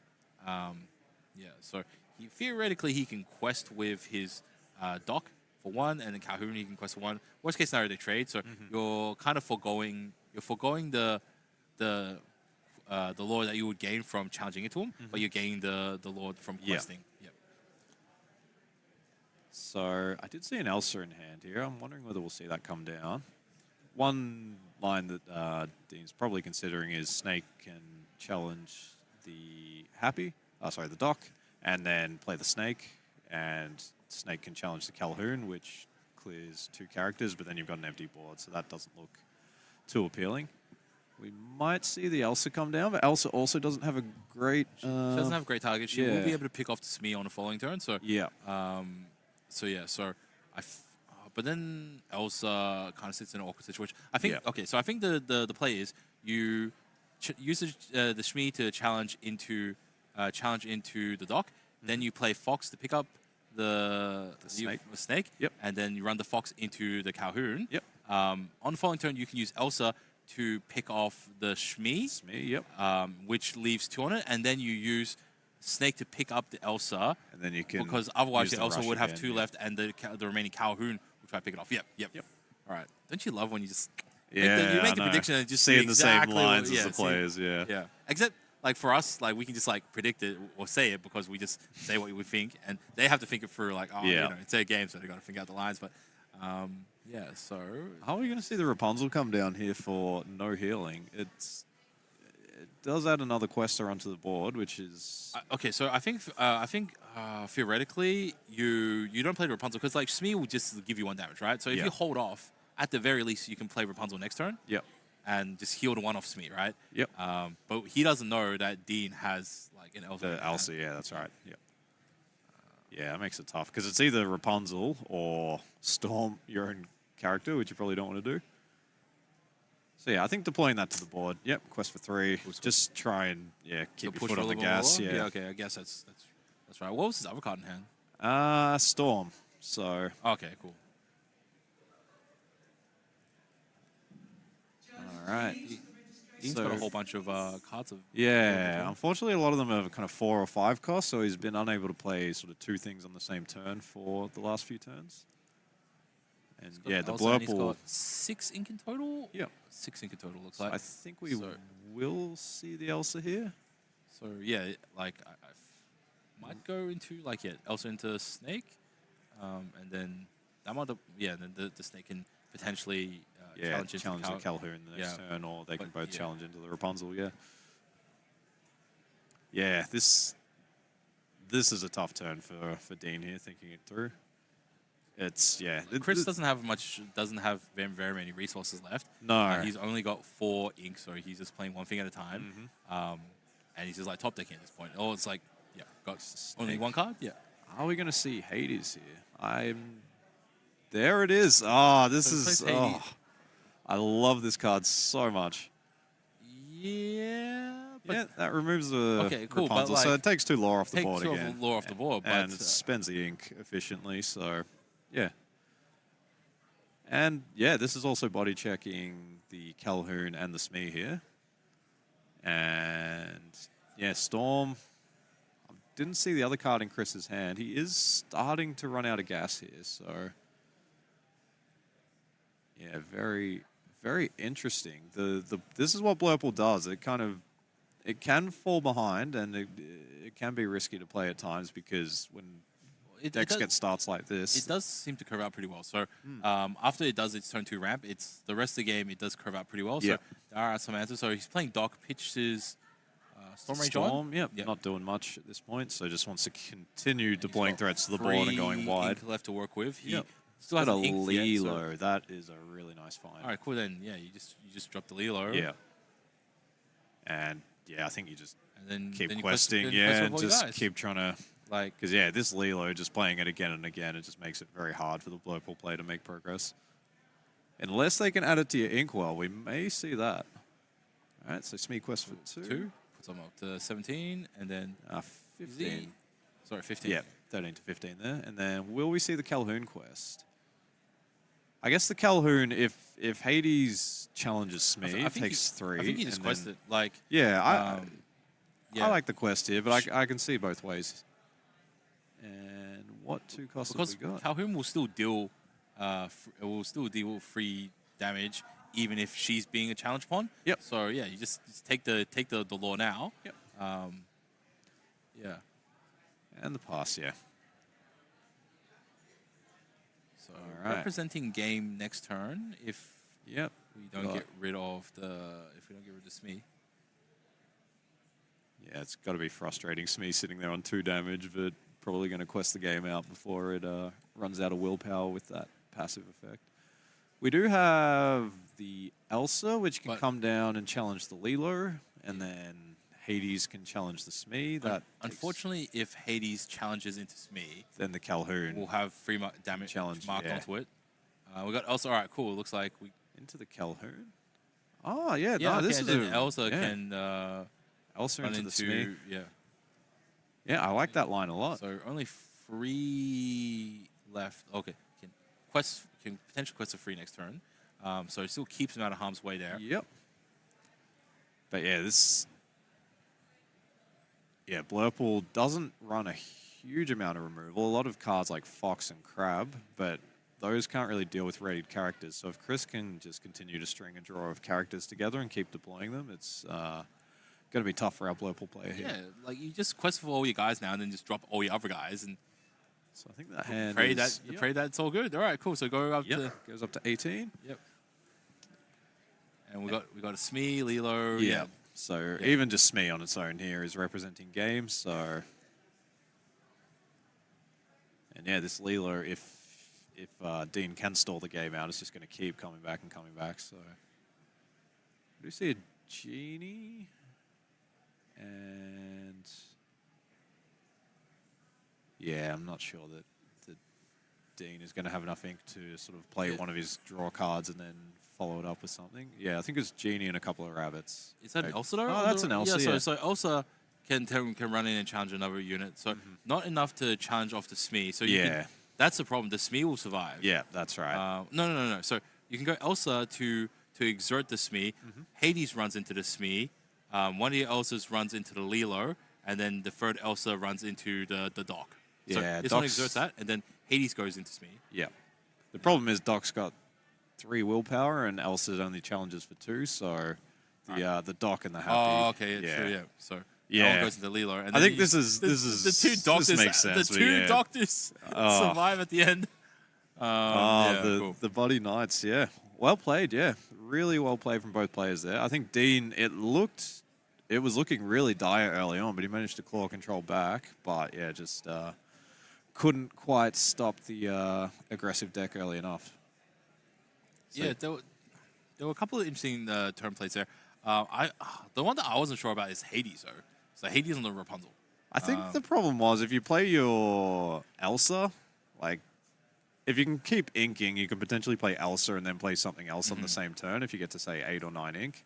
But with the Hades, it's a 7-cost uninkable, so you've got to get it out somewhere. Okay, so he had 7 available, which means that he could have done Elsa and Snake, right? Yeah. So if you go Elsa into Snake, you would have removed the same amount of lore off the board, and you would have had a Snake remaining, right? Yep. Which on the following turns, which on the following turn you can still play Hades. So you can then Hades into their Rapunzels, and then the Snake can challenge into whatever's left. Would have made much of a difference? I guess. I think, yeah. Yeah. I liked it. I think, spending Maybe 7 it's on not. turn Maybe 7. it's not as dramatically as bad as I think it is. Yeah. But yeah. So. All right. So this is Diggit really sort of like sort of getting it all together. And yeah. So. Let's see if we have another interesting all right, so Dean game coming back. Pitching 6. Yeah, Blurple should have a much better time on the play here. And Chris is looking at their hand. Looks like they got the Mine, they got the Happy, they got a Lawrence, which is not bad. They got a Lilo, so not happy with that hand at all. 7. Getting rid of all looking, of it. All right. Looking for the Daisy, I think. Looking for, the 2 questing 1 cost. Yeah, I guess particularly on the when Chris is going second this game, really wants to try and get off to a fast start, so just digging for that Daisy. And here we go, let's get underway. So Dean going first in this one, kept Is it 1 broom? Turn 1 card. broom? I think we'll see the broom come down here. Cool. Turn 1 broom. Yep. Easy. Then Chris goes. Turn 1 Daisy. Let's see, Chris has got a Daisy completely fresh hand here, so I see oh yeah, there is the Daisy there. So yep, pitching 7 paid off there, finding the 1 drop that he was after. Also appears to have a Doc in hand as well. He's just thinking about what to ink, right? Okay. Yeah, I think there's a Cinderella in there too, so there's a lot of good 1-cost options here for Chris. Yep, inks the Happy, plays the Daisy. Yep, makes sense. And on to Dean, who given that Dean inked Sailed the previous turn, I think it's fair to assume that they would have another ramp card in their hand. I think we're getting mana put into the Inkwell, and then, yeah, whether we see Sail or T-Po. Oh, Goat put into the Inkwell. Yeah, Goat's a bit of a slow card, but Yeah. go Sail, and then you put another card in. Yeah, probably looking for a 1-drop off the top there. Yeah, so this is one of the things I kind of like about Blurple is a lot of the cards... Oh, finds the 1-drop. Perfect. Cool. So, all right. Quest with the Broom. Broom sticking around for 1 turn. Cool. Yeah, I really like that when you play Sapphire with other color pairings, you often need to rely on the items plus the Hiram. But I think pairing it with Blurple and just playing a lot of the powerful draw cards, which are the 1-costs, the Rabbits, and in particular the Genies, I think are fantastic in this deck. Yeah, so the Amethyst cards, the Amethyst package is pretty complete that you just have to slot in like a dozen cards. Yeah, and pretty that's, much. That's yeah. really it. Like I was having a look at some lists and like Amethyst, like all these lists were just like mostly Amethyst and then plus some Steel cards or plus some Emerald cards or plus some Sapphire cards. Yeah. Right. So like it's just the Sapphire package is just like good value. It doesn't require any specific setup. It's just very versatile. Yeah, very much so. Now Chris is figuring out what to try to ink right now.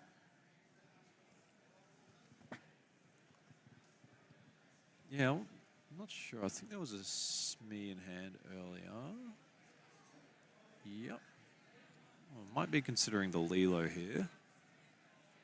Lilo into the Inkwell and Calhoun. Calhoun, yeah, obviously. Yeah, that makes Calhoun, sense. Yep, that makes a lot of sense. Yeah, you obviously quest this. There's no punishment for not questing. Unless he does Fox. But you know what? Afraid of the Fox, maybe? Oh. What? All right, cool. What's the point of playing the Daisy if you're going to be afraid of the Fox? Yeah, I think the Crab is also quite, if the Crab comes out on the Broom there and the Broom challenges into the Daisy, that's a bit of a disaster. So I think that's probably what what Chris is playing around. But yeah, it doesn't feel good if you play your Daisy and then you're not able to quest with it. That's So at this point, like Dean just like quests these and then just like draws. Oh, he keeps them around. All right. Oh, he might banish the Challengerbogs now. So he. Yep, there we go. Draws a card. Okay. All right. Yeah. Cool. What will we see here? I can see a mana in hand, so we might see that come down, just to try and start accumulating some more. If you don't have like good board, Genie you don't want to play it. Yeah. Yep. So Genie. Yep. Makes sense, and then you can sweep off the brush. Yeah. Yeah. So draws 2 here off the top. 2. Yep. And yeah, he's looking good. And Genie's got evasive too, so this is quite hard for Chris to answer. It's not too bad. You just send an evasive into it, or you just cast some spells, go Storm Rage on, or some mines. So like Genie like being 4 willpower, just like 2 chunks of 2 will take it out. Yep. And there's a lot of things that do like a chunk of 2 as well right now in the game. So it's not too bad, but I think at least this turn seems like Chris could probably just quest with the Daisy because Dean's probably not going to want the tempo. Yeah, probably going to want to quest with the Genie here. Yeah, so he's probably not going to Fox his Genie back up. The tempo loss is kind of massive. Yeah. So he kind of wants to stick that around. Although theoretically, Dean could play 1-cost plus Fox to challenge the Daisy. Anyways, cool. So 3, and I think we'll see Lawrence come down unless Chris wants to start trying to go wide here. All right. Yep. So now the Genie cannot challenge. That's Silver. Yeah, that card's come up a lot in the last probably 2 weeks, I would say. Yeah. And so that is 3 law. There's plenty of times where it's like I've seen it just come up and a lot of people have been adding it into their decks. It's quite interesting because it didn't get a lot of play on the initial launch of Azurite Sea, but I guess people have seen something in it that it answers. Well, like it's played because it's a captain. That's too. Yeah, that's a good point. Smee, so Smee doesn't deal itself any damage. Yep. Doesn't fumble about when captain's round. That's such an annoying mechanic. All right, so 1 for the Churnabogs, and have we got 4 more for another Genie, probably?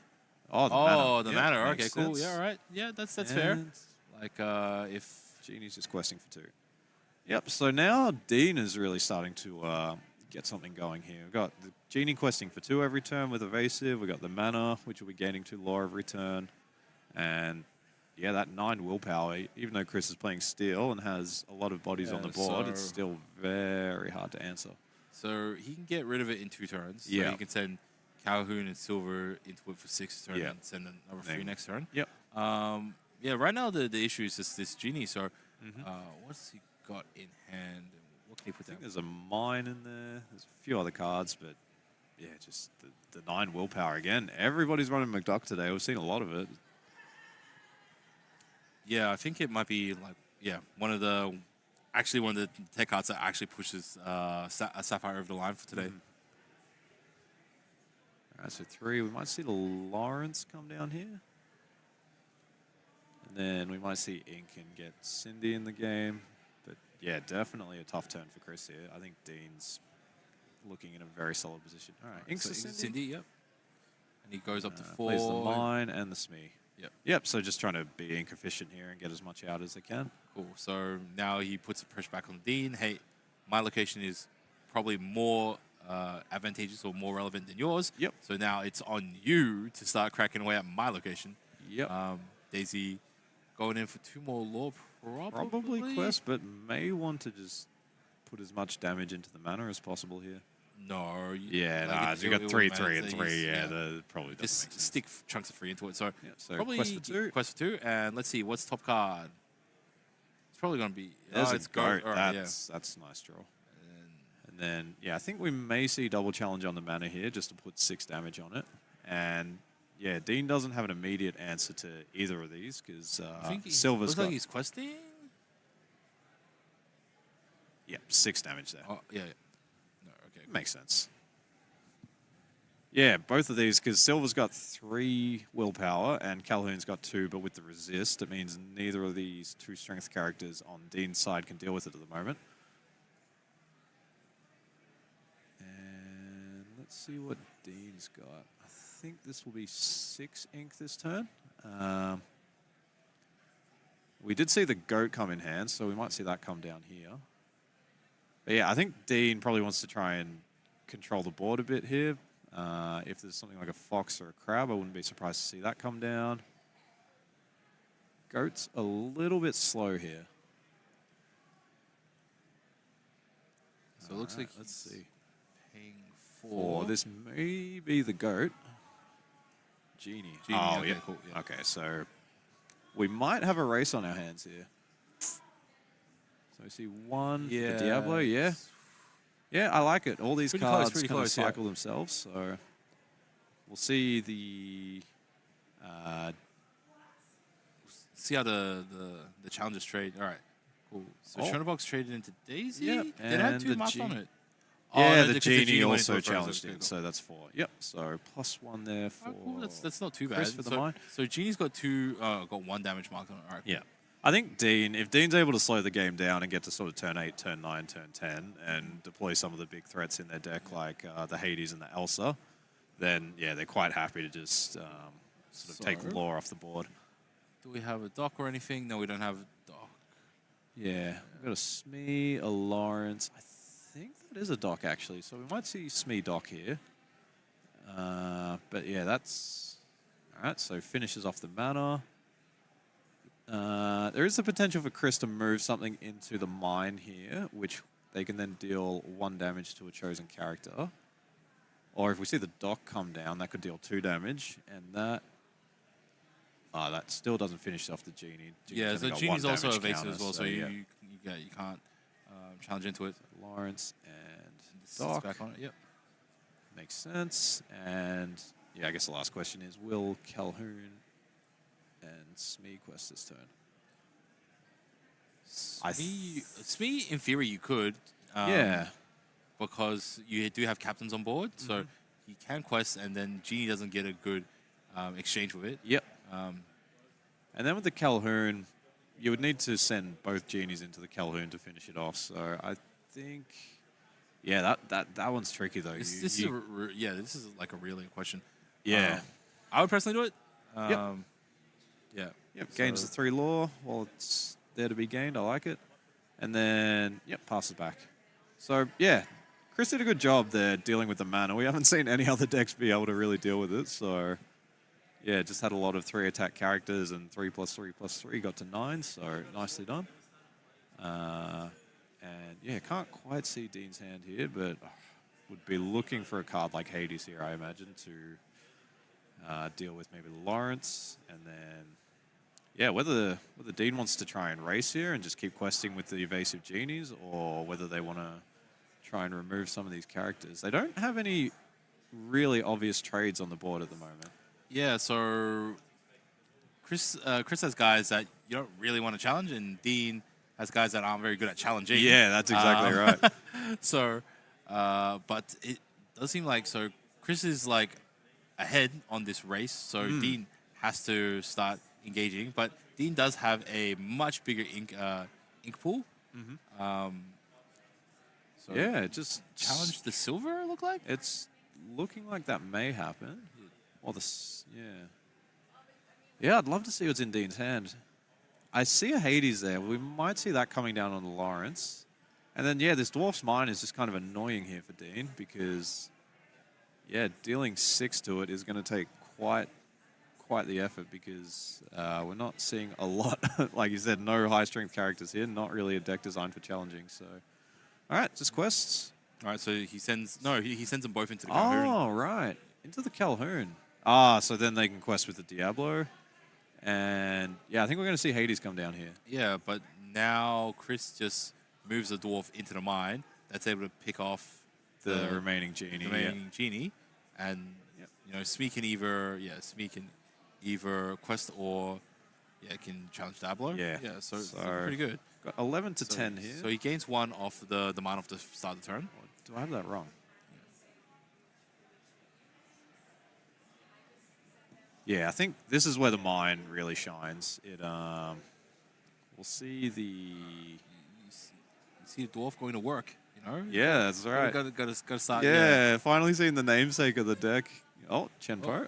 And just questing. Quest for 4. All right. So yeah, he could have inked and then Ink, and then just continues to go wide here. Or we're going to see an ink and then move into the mine. Yeah, I'm not sure what's in Chris's hand again, but yeah, it's got to be a tough decision here, whether to deploy another character or whether to just... So we've got the Cindy. We got Gaston? Not quite sure. But yeah, I feel like moving something into the mine is very good value here to deal with that low health genie. Yeah, I think so, right? Yep. Yeah. Moves a silver into the mine to deal 1, so then can potentially move the knight character later to deal 2. I think that's very smart. Yep. And yeah, it's looking very good for Chris here. Yeah, Dean was really cruising, but then, yeah, just, again, Blurple struggling to deal with these wide boards. They just don't have the answers. Sometimes it looks like sometimes you with Amber Steel, you just have 1 or 2 turns where you just kind of don't do anything. Yep. Because like his hand went super down to nothing, and then like Doc just like pumped it back up. So yeah. Yep. You just still use up all your resources, then you use Doc, and then you draw 2. And sometimes you just seem to link into new cards as well. Yeah. Yeah. All right, there's another Hades. That was a very nice card to have in hand there. Yeah, so now the other Hades can challenge into the Smee. The compulsory inking of your characters. Yep. And Diablo's You know what would be good right now? A Lilo. Yeah. All right, cool. So 1 for the location, goes to 15. So it's a slow clock here from our Amber Steel player, but it is a clock. So Dean all right, what's he's got 4? What? I think that's up to 17. All right, so he's questing. I think you just keep playing out your hand here. Oh, the Keita. All right, Oh. Keita Lawrence. All right, cool. Wow. That was a nice turn.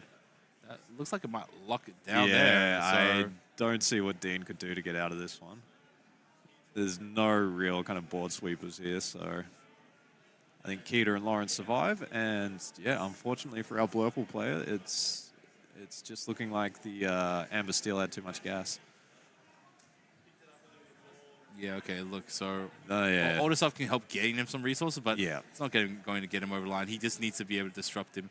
Yeah. And so is there a Fox in there?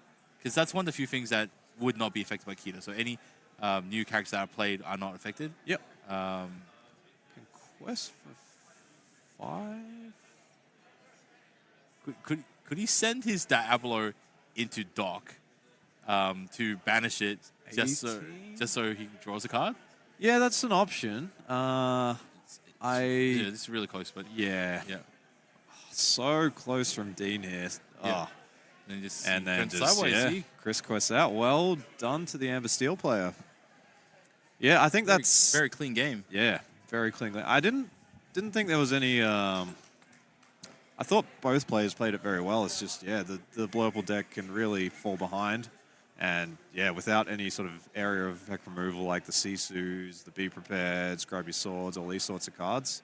Once the opponent goes wide, it becomes very challenging to stop them from just questing every turn with all their characters. Yeah, I think one of the things that might have made it a little bit more difficult is that in that matchup, we didn't see very many Merlin crabs. No, so that would that's have really true. helped out. So, like, look, if you go turn 2 Tipo and you ramp up, you are weaker on the board. And if your opponent does have some stronger characters, such as Smee and so on, Yep. if you put down a challenger crab, all right, cool, your Tipo's now got 4 strength, Yep. send him right in, and he'll just take out whoever, right? So, Yeah. That would have been a way to like take advantage of the bodies that you have on the board to sort of equalize the board. And I think like some of those trades towards the end, they could have all benefit a lot from just some Merlin just crabs, an additional, right? Send the you send the genies in with a little bit more. Or you send in some of the other characters a little bit more, and then you can easily just pick up the crab to like recycle it again. Yeah. And I think that he had to spend a lot of ink to play at the Hades to like target some of the characters when it might have been easier if he had just had the ability to For sure. to Yeah, crab it just in. a faster answer would have been nice there. And yeah, I think that's one of the differences between the crab and the fox. I think fox feels better a lot of the time because it's got the rush and it deals 4.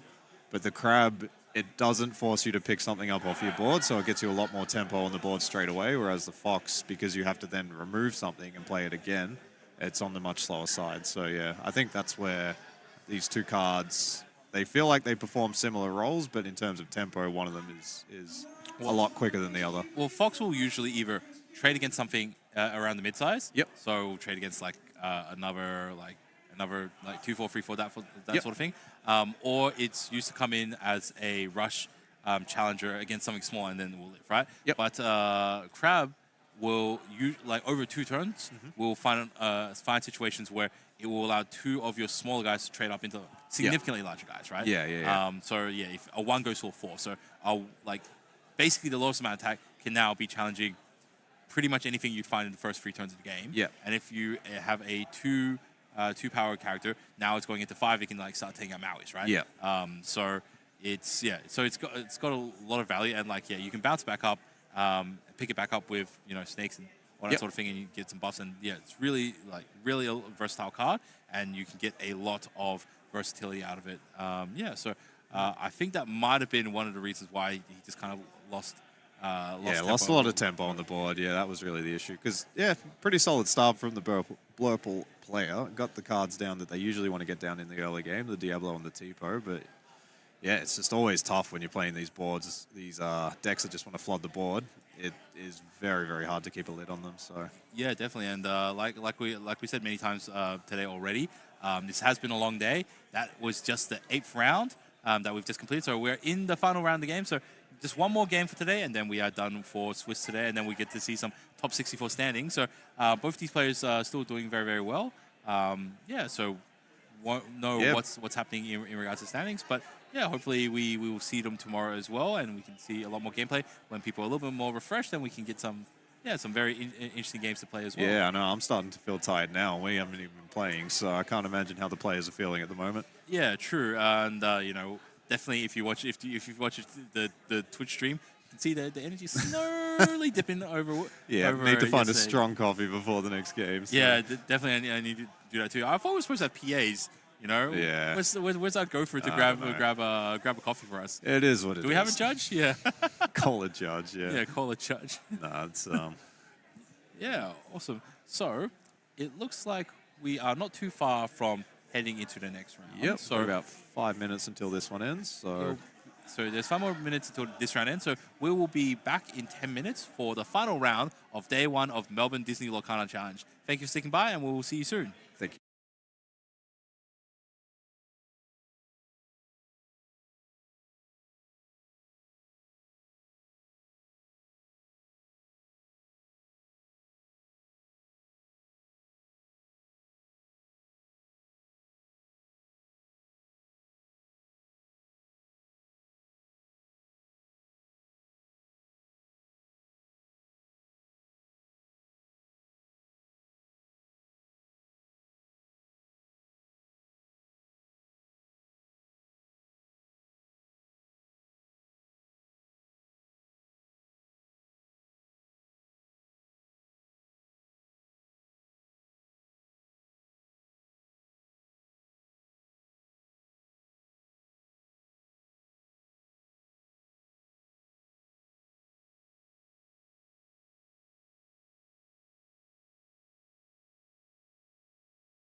And welcome back. And we are in the final round of day one of the Melbourne Disney Lorcana Challenge. It has been a long, long day, and we've seen some excellent play from a lot of different players. And yeah, it's now culminating to the final round of day one. How are you feeling so far? You hanging in there? I'm hanging in there. I've really enjoyed today. I think the level of play has been excellent, and it's just great to see the variety of decks too. There was a lot of kind of Ruby Sapphire at the start, but yeah, we've just seen a bit of everything since then. So yeah, it's been a real joy to watch. How about yourself, Jason? Yeah, so not only have we seen a variety of decks, I think it's been really interesting to see a lot of different styles of play. So I have gotten my hands on most of these decks, played around them, and I've seen some other players who successfully played them slightly differently to the way I would have done. So for example, Philip McKay, I think in round 2 or round 3 this morning, he played his Amethyst Steel list. Yep.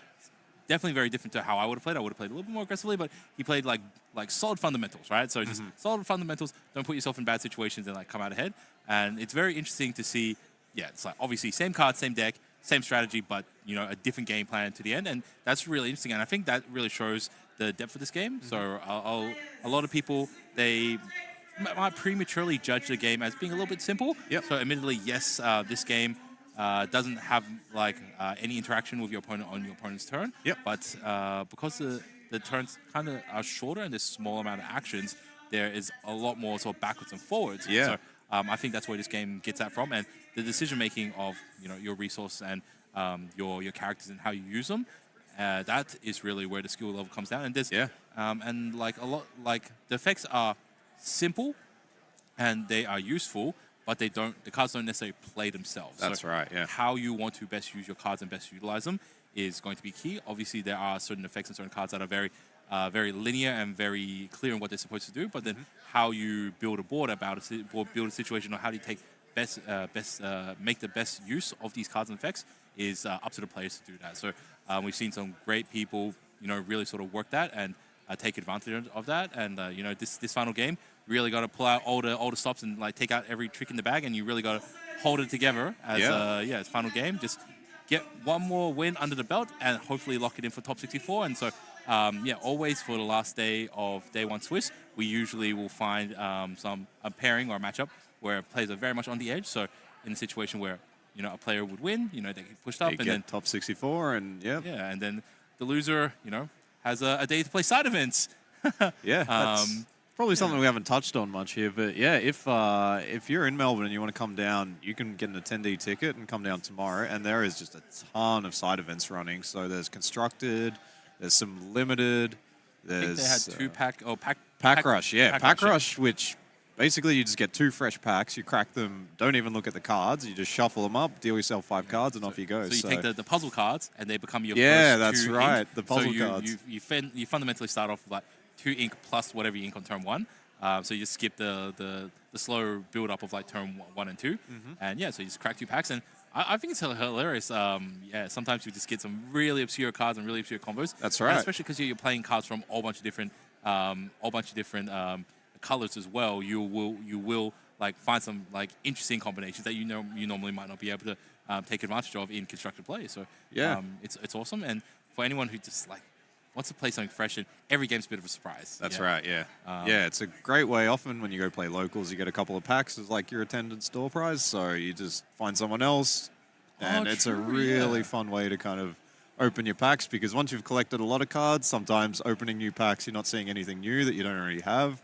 But when you're playing it in Pack Rush, it's like, oh man, this card that is probably never going in my constructed deck is just incredible. Like, let me have a look at this. You get some of those chunky cards, like your 7 cost 7/7s. Yep. Like Big Maui, Big Simba, those sort of things. Yeah. It's a big body of stats, and all right, cool. This is my end game. Yep. My end game is that's big chunk of stats, and definitely encourage anyone who's interested to come down tomorrow. These side events are going to be a lot of fun, and definitely, and you can hang out with the community, and there's a whole bunch of people like cosplaying, and just be a part of the community. There's a whole bunch of stuff going on. And they've got the different promos on the promo wall. So you just play some side events and get some tickets and redeem them for cool and fun prizes that you may not be able to get at your local LGS local game store. Yeah, including we've got one of the artists, Matt Chapman, who's the guest of honor this one, and he's signing artwork. So if you take in some cards or just whatever you want for him to get signed, he's designed a lot of the Lorcana cards. And yeah, I saw someone brought in their starter box and got the signature and got a little Cheshire cat drawn on the front. Oh, so that's that really adorable. That was Okay. really lovely. So. Yeah, so he must be an Australian because we've had him at a couple of events, right? Yeah. Yeah, no, definitely. Like, yeah, and so coming down to meet some of the guests, and also there's some of the people that work for like Disney and Ravensburger here as well. So if you do find some of the right people, you might be able to have a bit of a chat with them, and they'd love to hear your feedback on the game as well. So obviously, I don't think anyone's on the design team, but like definitely they're happy to hear your feedback on like how the game's going in your area and give feedback. So it's a great place to network and chat with people, and who knows, sometimes you might give them the right impression, and one day you might be sitting behind a desk like this sometime in the future. So I definitely know that it was a whole bunch of relationships that I've developed, and I got to know a whole bunch of people, and that's helped me really thrive in this scene. So yeah, gotta get out the door and meet people, and that's the first step. And would highly recommend it. It's a really positive experience. In my life personally, I've definitely been to a lot of events, and I've got to meet a lot of people. A lot of my closest friends actually are people that I've met through card gaming and being parts of communities, and as a part of traveling. And so it's been a very important and very beneficial to my life, and I highly recommend it upon anyone else who wants to get involved and wants to meet people and maybe wants to expand things a little bit outside their normal comfort zone. So the community's great, and they're really supportive. Yeah, no, I totally agree with that. I think it's really the community that kind of pushes the game forward and makes it enjoyable. Like, there's no card game if you don't have people to play it with. And yeah, particularly at Lorcana, I've just found everyone's so welcoming, happy to teach you things, and yeah, it's been a very positive experience for everyone I've spoken to, essentially. And yeah, and like even if you don't have a huge amount of cards, typically at most local events, afterwards, you just get handed a whole bunch of bulk. So people will get their prize packs for the night, and a lot of players already have everything they need. They might take some of the rares out of it, and then there's here's 8 dozen commons and uncommons. It's like, oh, I'm good with it. You want it? And then they'll just hand you a whole bunch of stuff. And so, it's always great when there's new players coming in. And so every one of our veteran players just hands them a stack like that big. Yeah, the eyes light up. It's like, and oh, wow. They have a stack that big, and we have to sort out a little cardboard box for them to take or take this stuff home. Or we'll take an empty booster box and just put it in there and take it home. And it's like, oh wow, I got all this extra stuff for free. So you don't have to be a heavy buy into it. You can just come in and try, and you can learn, and definitely learn a whole bunch about the game, and people will show you stuff. Also, sometimes people will just lend you decks as well to play on the night, so you may not even be able to may not even have to buy into a deck as well. So it's just people trying to share what they enjoy. I really do enjoy this game, and ultimately I just want to have more people around to play these card games with. So the more the merrier, and definitely I've lent out a whole bunch of cards for this weekend. Unfortunately, they are looking like they might not make top 64 at this stage, but I'm not playing, so might as well let my cards get some action this weekend. How about you? Did you lend out any of your cards? Anyone borrowing your decks? Yeah, quite a few of our friends have just kind of needed one or two. It's another thing that's really nice. People are just accommodating, and they want you to succeed. So we've kind of got Discord server, and you just post, hey, I'm looking for this card. I just need 2 copies of this so I can finish up my deck. And so we've got 5 or 6 cards kind of out in circulation, and then if we needed 1 or 2. True, that's also So I guess that's another beneficial thing to building up a group of friends and networks. That's right. Yeah, it's you can pull some of your cards together. So it's everyone's got their own personal collections, and I've got these super rares or these rares and so on.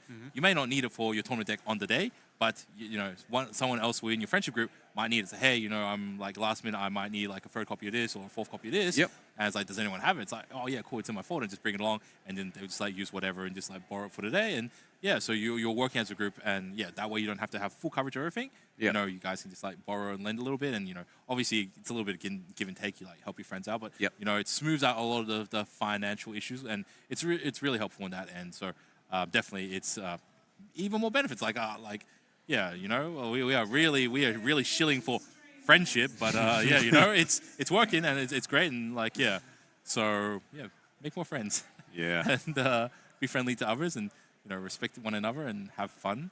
And so that's really what gaming's all about. Yeah. One of the other things that's kind of nice with Lorcana, I think it's a reasonably young game. It's been out for a year and a half, I think. Year and a half, and six here in sets, Australia, less than that. So because we're up to set 6, which is a lot of cards, but it doesn't have like 20 years of card collection that people have missed out on. So as a new player, I think it's quite accessible to get into the game and build a quite competitive deck.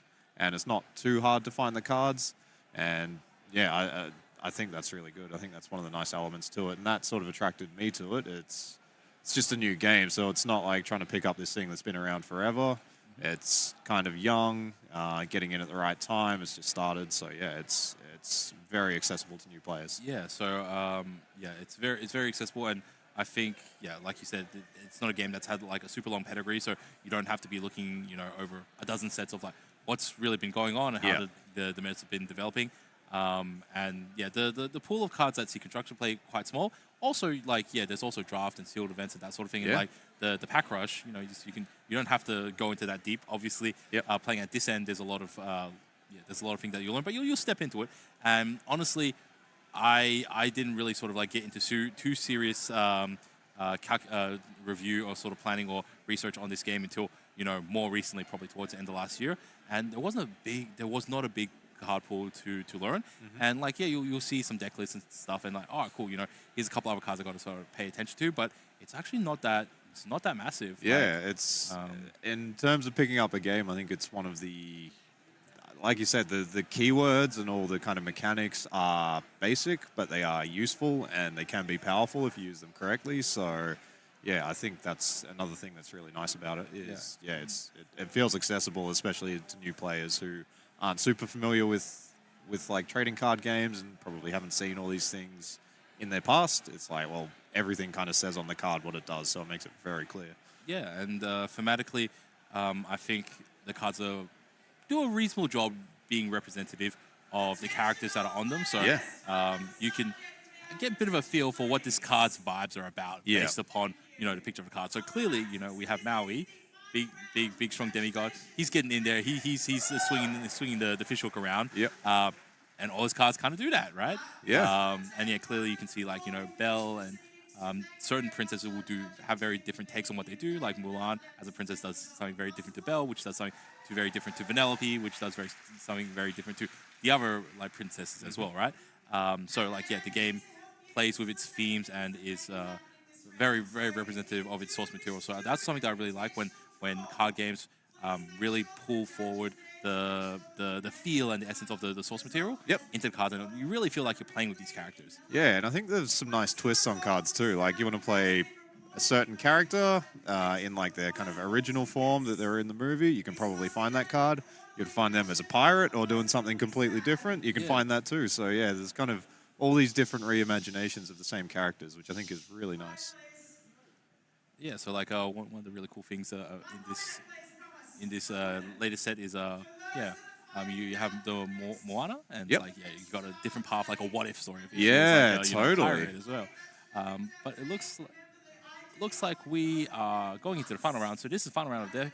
Ryan Aquilina against Ben Teo. I think definitely Ryan is a player here in Melbourne, and Ben Teo, both players are here in Melbourne, I believe, and I think they are on the bubble. So they will be table 33. So that means this is probably something like 65 versus 66. So both players are playing for top cut. So the stakes could not be higher for these two. All right. Well, for one of the players, we got to censor out a shirt. This other IPs do not exist. Yep, that is correct. Yeah, cool. Yep. Don't know what that combination of letters spells, and I don't want to. Yeah, it's clearly something not English. Yeah, can't see it. All right, let's go to the camera. Switch cameras. Okay, cool. Having a bit of a chat. Catching up. We're shuffling their decks and ready. Yep. So I think I'm seeing some Steel Song on the right there. I reckon I saw a whole new world. Oh, we're hearing we've got Amber Emerald versus Amber Steel. So Amber Emerald is a very interesting color combination. I don't think we've seen any of that today. Amber Emerald is something that I've had a little bit of a look at, so I've messed around with. Okay, so I don't know what his list would be. but you take advantage of the singers. So you can play a whole bunch of the green songs, and you can take advantage of Muse, but you do take advantage of some of the low-cost singers, such as Ursula, such as Cinderella, and such as Ariel to support that. Yeah, so there are some interesting things. Yeah, and also like there's an item card called Music Box. Every time you play a song, you can choose a character to reduce its attack by 2. So when you play a song, you can reduce its attack by 2, and then muses can like now effectively bounce it. Yeah, right. 4 more. But that's just theoretical. Also, might be playing one of my favorite cards in the game, which is Under the Sea. Oh, so you can sing it together, and it's like really, really strong. So if your opponent goes wide, you can sing together Under the Sea, which puts all their characters of 2 attack or lower to the bottom of the deck. So that's true. There was kind of an old school discard deck, wasn't there, with this green yellow? But like I could be totally off base, right? It could just be like green discard with some yellow singers. So yeah. But I am seeing Amethyst cards on the left, so it may be Emerald Amethyst, I think. Oh, did we get bad info? Yeah. Intel's bad. Oh, okay. Yeah, cool. I just all right, cool. So Emerald Amethyst and Amber Steel over on the right side. I was getting excited for some Amber Emerald there, but it wasn't to be. So this is interesting. Yeah, this is a really matchup can go either way. Either way, right? So, what would be most? Yeah, okay. The most impactful card. Well, presumably the two don't know each other's decks because this is closed, but we'll probably get a pretty good idea. So now. turn 1 Cinderella. So typically you want to go Curse Merfolk, but I think Curse Merfolk is actually not very good in this matchup. So you want to go like Diablo, I think, because Diablo is the one that will affect you least if it gets sung into. Yep. But I think because Merfolk's uninkable, you have to run it out at some point. And then so like it makes sense, we just turn the Cindy sideways, and then she goes, let the storm rage on, and then you feel bad. What? Well, the good news for Ryan is I did see the two. Exactly. Yeah, textbook. All right, cool. So, all right, Ursula. All right, cool. Yep. So this is a full Steel Song version, focusing on the songs. We do see the 2-cost Ursula in hand here for Ryan, though, which is one of the key cards that they would be looking for in this matchup. So Does he have any songs left? No, he does not. That's a feels bad. The Ariel in hand too to potentially find a song here. So both players are laughing here. Ryan's like, oh, yeah, this is not looking for Ryan. He just played an understated card that didn't do anything for him. So this turn, inks a P, goes into Ariel. Ariel, probably looking for a song. And then I'm not even sure. Like your hand is kind of small, so you go a whole new world. Yep. So Ryan, depending on the situation, whether he wants his opponent to slow down, may or may not. Singing, actually, like questing with both might not be too bad. Might see the strength come out here, or just questing. Yeah, that makes sense. Questing with both is fine because Ursula. Strength of strength. Yeah. I guess you just just afraid of the bounce. Yeah, you don't want them to bounce the. You're not too worried about the bounce. It's more so you're going to a whole new world pretty soon, so you just want to just like drain your hand pretty quickly. Yeah. So so we got Benjamin here on 2 law, I believe. No, one. Yep, law, yeah. 1-0. Yep. Yeah, and we're seeing the Freds in Ryan's list. So that's a very, very aggressive build that they're running, trying to win the game quite quickly. Oh, true. Yep. Yep. And so Peter Pan rushes. Oh yeah, Cindy. the one that gives haste and evasion. Haste and evasive. Sorry, rush and evasion. Yeah. Rush and evasive, and it gives your other evasive characters rush. Yep. So this one's Peter Pan Shadow Finder. Yeah, and then there's Peter Pan Shadow, which is the 4-cost, and it's the opposite. It has rush and evasive, but it gives your rush characters evasive. Now Ben is maybe regretting using that removal a little bit earlier. So all right, Daisy so Duck. Daisy. Ariel singing Whole New World. Yep. So Naveen. Oh yeah, it had no. I inkables. don't think there was any inkables. So yeah, it makes the whole a lot of hand sense. was uninkable. Oh, that's rough. Okay. 2 whole new worlds and a Naveen. Yeah, that is not ideal. Oh, and you had the Naveen, so in theory you wanted the Naveen to free play it. But you just didn't have the not one hit the inkable card. Oh, it's rough. Okay, so Ryan picks up like a whole bunch of new cards as well, and so we get a sing with Ursula, and we get a sing with. Oh yeah, we just get a sing with Ursula. We get 1 ink. Yep, and then we can also just like pay retail price on a song. I think we'll see a character come out here. I think hard casting a song when you got a bunch of singers on the board is so Lilo and Cindy. Yep, okay, and then, that looks pretty good. Yep, so right, it's going wide and yep, and I think this is where Steel Song shines. It's got 3 singers out on the board. So whatever the Emerald Amethyst player deploys is likely getting a song targeted at it on the next turn. And do we have an Ursula here for Ryan? That would be nice, but yeah, this is a very scary board that Benjamin's managed to develop here. So Kit Cloud Cougar. Yep, So on the Daisy. having a look at it. All right, cool. Yep. Yep, so Still does the same thing it's done all day. Bounce one of my guys of 2 attack or less. Returns the 2 Daisy. strength or less. Yep. And yeah, so that's a nice tempo recovery there for Ryan, trying to get some board presence back and plays the Fred. Like the whole point of like pushing back Daisy is that you want to slow down the law game. Yep, absolutely. And now Ben has what? We've got 3 singers, so that's a whole Naveen in hand that's as a well. whole bunch of songs you can push out. You can, in theory, like sing some stuff, go into a whole new world, and then like sing some more stuff. So Inked. Was that an aerial? That was the Big Robin Hood. Oh, Big Robin Hood. So we're probably going to see Naveen, who can, upon play, sing a song. So we might see Naveen. I can see Zeus in there, and then Yeah. So okay, so Lilo Quest. Lilo All Quest. right, cool. Start off with simple.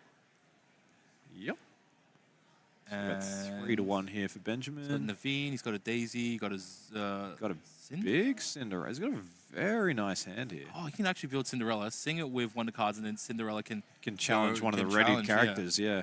Like maybe the okay, so maybe the Peter Pan. Yep. I So think we'll it's- see the yeah. Pan because it's the hardest to deal with. He's Yep. an enabler. All right, cool. Yep, So makes you a lot of use a sense. Pan, and then like Cindy can challenge into Probably Kit here. the readies. Yep. Cool. Takes and 0 0 because of the because resist +2, which is very powerful. Questing with the and aerial? Quest with the She's- aerial. Yeah. I don't mind. I feel it- like you've got enough board presence and Well, it's enough like singers what out else are you there. going to do with it, right? And yeah, so the board is so strong right now. Yeah, and yeah, there's just nothing in this Emerald Amethyst deck that can do anything to the big Cindy. Fox does nothing to it. You'd need Fox plus Crab to have any chance of dealing with the resist +2. Yeah. So It was just like the first 2 or 3 turns were not good for Ryan, and literally Ben. The only thing that slowed Ben down is that he had to play his whole new world as opposed to using Naveen to play it. Yep. That one little part was just one speed bump, but otherwise he's like been pretty heavy on the gas going forward as Yep. well. And looks like see Fred questing for one. so he's got a challenge. I think you go into leader. Oh, what? Going to Cinderella. So that gains 2 law once Fred leaves play. Running 4 Freds in this list. And we got some Chernobog. So it's got a lot of smaller characters, which I guess at least... Okay, so it just goes wide on board. Yeah. Okay. I guess at least this gets something out there. That's all right. But yeah, like with the Cinderella quest for 3, Lilo quest for 2. So yeah, there's a lot of... Not gonna lie, it really feels like he's a little bit giving up on this game at this stage. Like the Chernobyls, they I can don't- just yeah. ping down a little bit right now. Yeah. It's such a tough position to be in here for Ryan. Just this is what Steel Song Look, does. so long day Quest for long day 5. of playing, and yeah, sometimes just can't get over the ledge. And yeah, Benjamin's just got a handful of gas here. We got the Rapunzel, got Naveen. Yeah, he can't challenge anything. At least if he could, then he can like Rapunzel it after challenging in. But Yeah, maybe it was the correct play to just like dump all the ones. I think Ben actually just doesn't have anything to. Yeah, that's right. There's nothing in these modern Steel Song lists that deals with lots of little characters. So we see the Naveen, no song to sing, which is a bit sad. Just but chilling. And we'll probably see the Daisy come out here. Yeah, he's just. And there it is. All right, cool. Yeah, I can go wide too. Even wider as well. Like. All right. Just working out the numbers. I think you hold back the aerial just because it's a singer fire. It's a strong one. Cinderella, obviously, you just send her in. She's got resist too. She not afraid of anyone. Yeah, that's right. Yeah, again, there's just nothing that this EA deck can do into that Cindy. It is a very, very tough card to deal with the resist +2. So Benjamin's He's still thinking. considering he's inking. inking. here? Yeah, all right. So Robin Hood gets inked. Yep. Yeah, I think He's basically top decking. So Yep. So we got Bell. We've got Go-Go I saw there for Ryan. And Yeah, I'm just not sure what Ryan can do here. Maybe quest and just look for some better like answers. Do you just quest these Chernobyls one at a time to see if you get an answer? I think so. I don't know specifically what green. Yeah, oh, Ryan he's scoops scooping them. it, I right. think that's very reasonable. Like- Yeah, there was no chance of getting the board back. Yeah, that was rough. And yeah, Ryan actually had Merfolk into Ursula is often what you want to do against that deck, but just not hitting the song was really not like ideal so at not all. hitting the song in Ursula, and then the Merfolk just getting this ping straight away. Yeah, that's To be honest, like I think going to the next game, I think you mulligan away the Merfolk, yeah. and then you aim for the dabblers, right? I think if you're on the play, the Merfolk's quite good because Okay, yeah, because you get your two got law, your and aggression, then you play your 2-drop, which might be something more valuable, and then So you play it only if you keep only if you have Snake to bounce it up, right? Snake or Ursula, or if you've got Bonsai or something like that, they then have to choose between whether they want to sing the song at the Bonsai or the Merfolk, and then the Merfolk can potentially quest again the next turn. But True. yeah, it's probably dependent on whether you're going first or second for that card. But like if you go like going turn one like Chernobyls or turn one Broom, you can get you can quest on your second turn, then push it away, and then you've got the card back to hand. You put some lore down, and Yep. you've also drawn a card as well. Yeah, So yep. So I think you push away Curse Merfolk.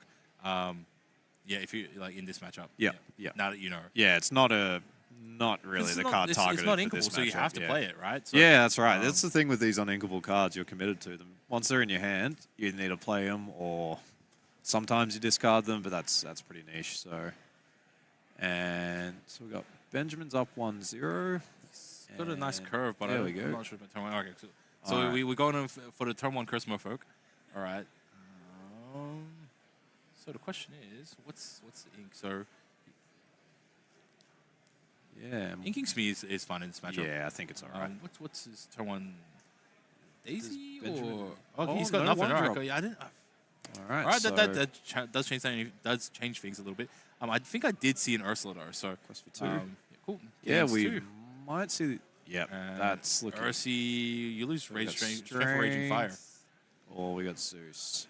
Strength for Raging Fire for sure. Yeah, I That's- think strength here. Get the 3 cost rather than the 4 cost. It's a bit. He's trying to memorize the cards. He's thinking. It's tough though because if the next strength for Raging Fire. Oh, okay, so I if guess the next play is the Ursula, Ursula Singer for 4, then the Zeus is probably better in this position. But yeah, but Yeah. it's much more limited. that's Set of cards I will sing for it. Yeah. All right, so strength for Raging Fire. yep, no, that makes sense.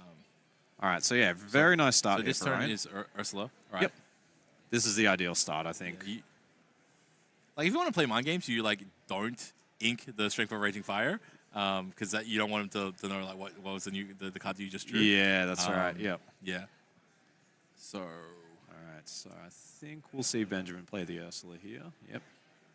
so Inking Delilo is not bad in this matchup. yeah, it is a fast game, so Lilo Yeah. less relevant. Yep. Yeah, you're probably not going to run out of value as the Steel Song player So here. that's Robin Hood inked and like Yep. Ursula. Yep. So Ursula can have Zeus locked and loaded for next turn. So we So- may see a Fox come down here to try and snag another song, to No. bounce the Ursula and then do the song. But yeah, I'm not sure what else is in Ryan's hand. I think there's a Fred there. It's not seeing an immediate play here. For I the think I do 3. see a snake there. Got a goat, He's got a goat. got a bell, I So, think. so he's just figuring out what to ink right Yeah. now. He's thinking Yeah. about inking goat. Yep. He really is using up his hand. So he's a quest Yep. for 3 more. Quest for 3, So that's for- nice. Yep. Goes up to 5. Yep. And then, yeah. And pass. Interesting. Okay. No. All right. Okay. Oh, all right. that was... Going into Fox. Yeah. Yep, Pick up the okay. Ursula. All right, Makes cool. sense. Yep. So that's good. yeah. So this turn, depending on what the song is, because you basically want to just like blow out the rest of the songs in your hand, right? Yeah. So and then so you just hopefully find a whole new so world at some you point. ink Rage of strength for Raging Fire, and then you just Zeus Sing out. the Zeus, yeah. Sing the Zeus into Fox probably. I think so, yeah. It's yeah. Oh, So you, got an you, aerial you, do, there you, too. you do it into Fox. Yeah. So you sing it into Fox.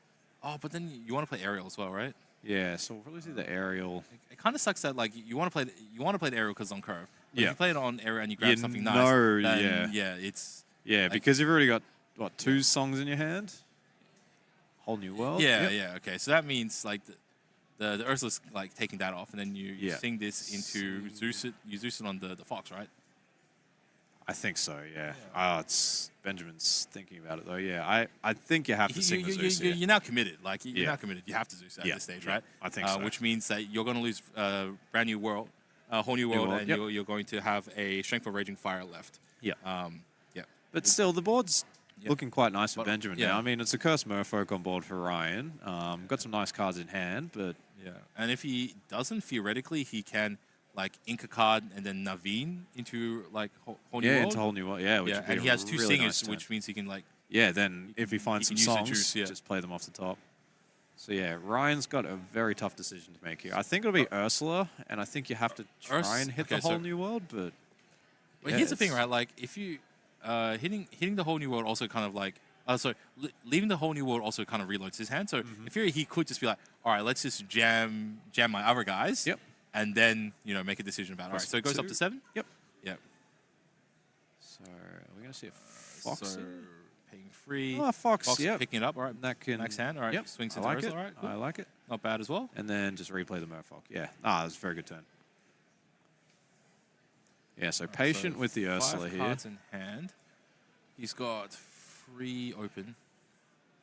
Yep, so there's Strength, Robin Hood, Rapunzel, Big Cindy, and Whole New World. So not a great hand here. Strength doesn't have any value at the moment because there's only one character on board. I guess you could sing it and banish the Merfolk, but That Yeah, that that's- genuinely is also like relevant as well, just because that Merfolk is like slowly ticking away at 2 yeah, every single turn. Yeah. Although Do need to- and- the Fox is a little bit scary at this moment. So he's inked up to 4.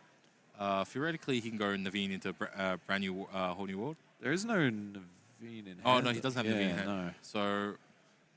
So he can play Fox, hard cast the strength of a raging fire to deal 2 to Cursed Merfolk, and then sing the whole new world. Yep, so there's the Strength on the Oh, it's- Fox, yeah, and there's the Whole New World. Yep, cool.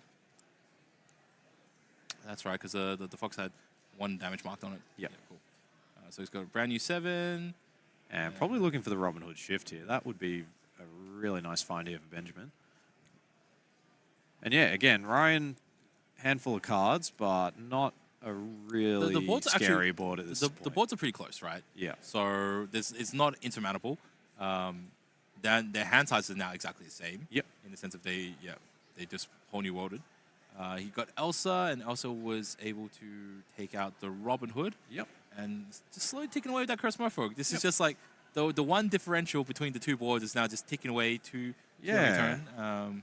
Yeah, so Ryan's doing a good job just questing every He's turn with just that got Merfolk, 5. making it So there's a little- very annoying for Benjamin. He's just waiting for let the Storm Rage on. That's what he wants. He wants a Storm Rage on. The moment he gets Storm Rage on, boom, like that there's Cursed Merfolk are going away, but he just hasn't drawn into it. So it's like you Yep. probably Zeus Elsa at this stage. What else does he have? He's got Strength of Raging Fire. Got little Cindy's coming out by the looks of it, and Is that yeah, Yeah. Cindy and Naveen would be ideal here. Yeah, I think. Okay, so- Cool. So So that's he hardcasts three that, for and the then he Storm. sings Zeus. Sings. Yeah, sings Zeus. Zeus, Quite sing possibly. Zeus, yep. Yep. Yeah, no, that makes sense. Yep.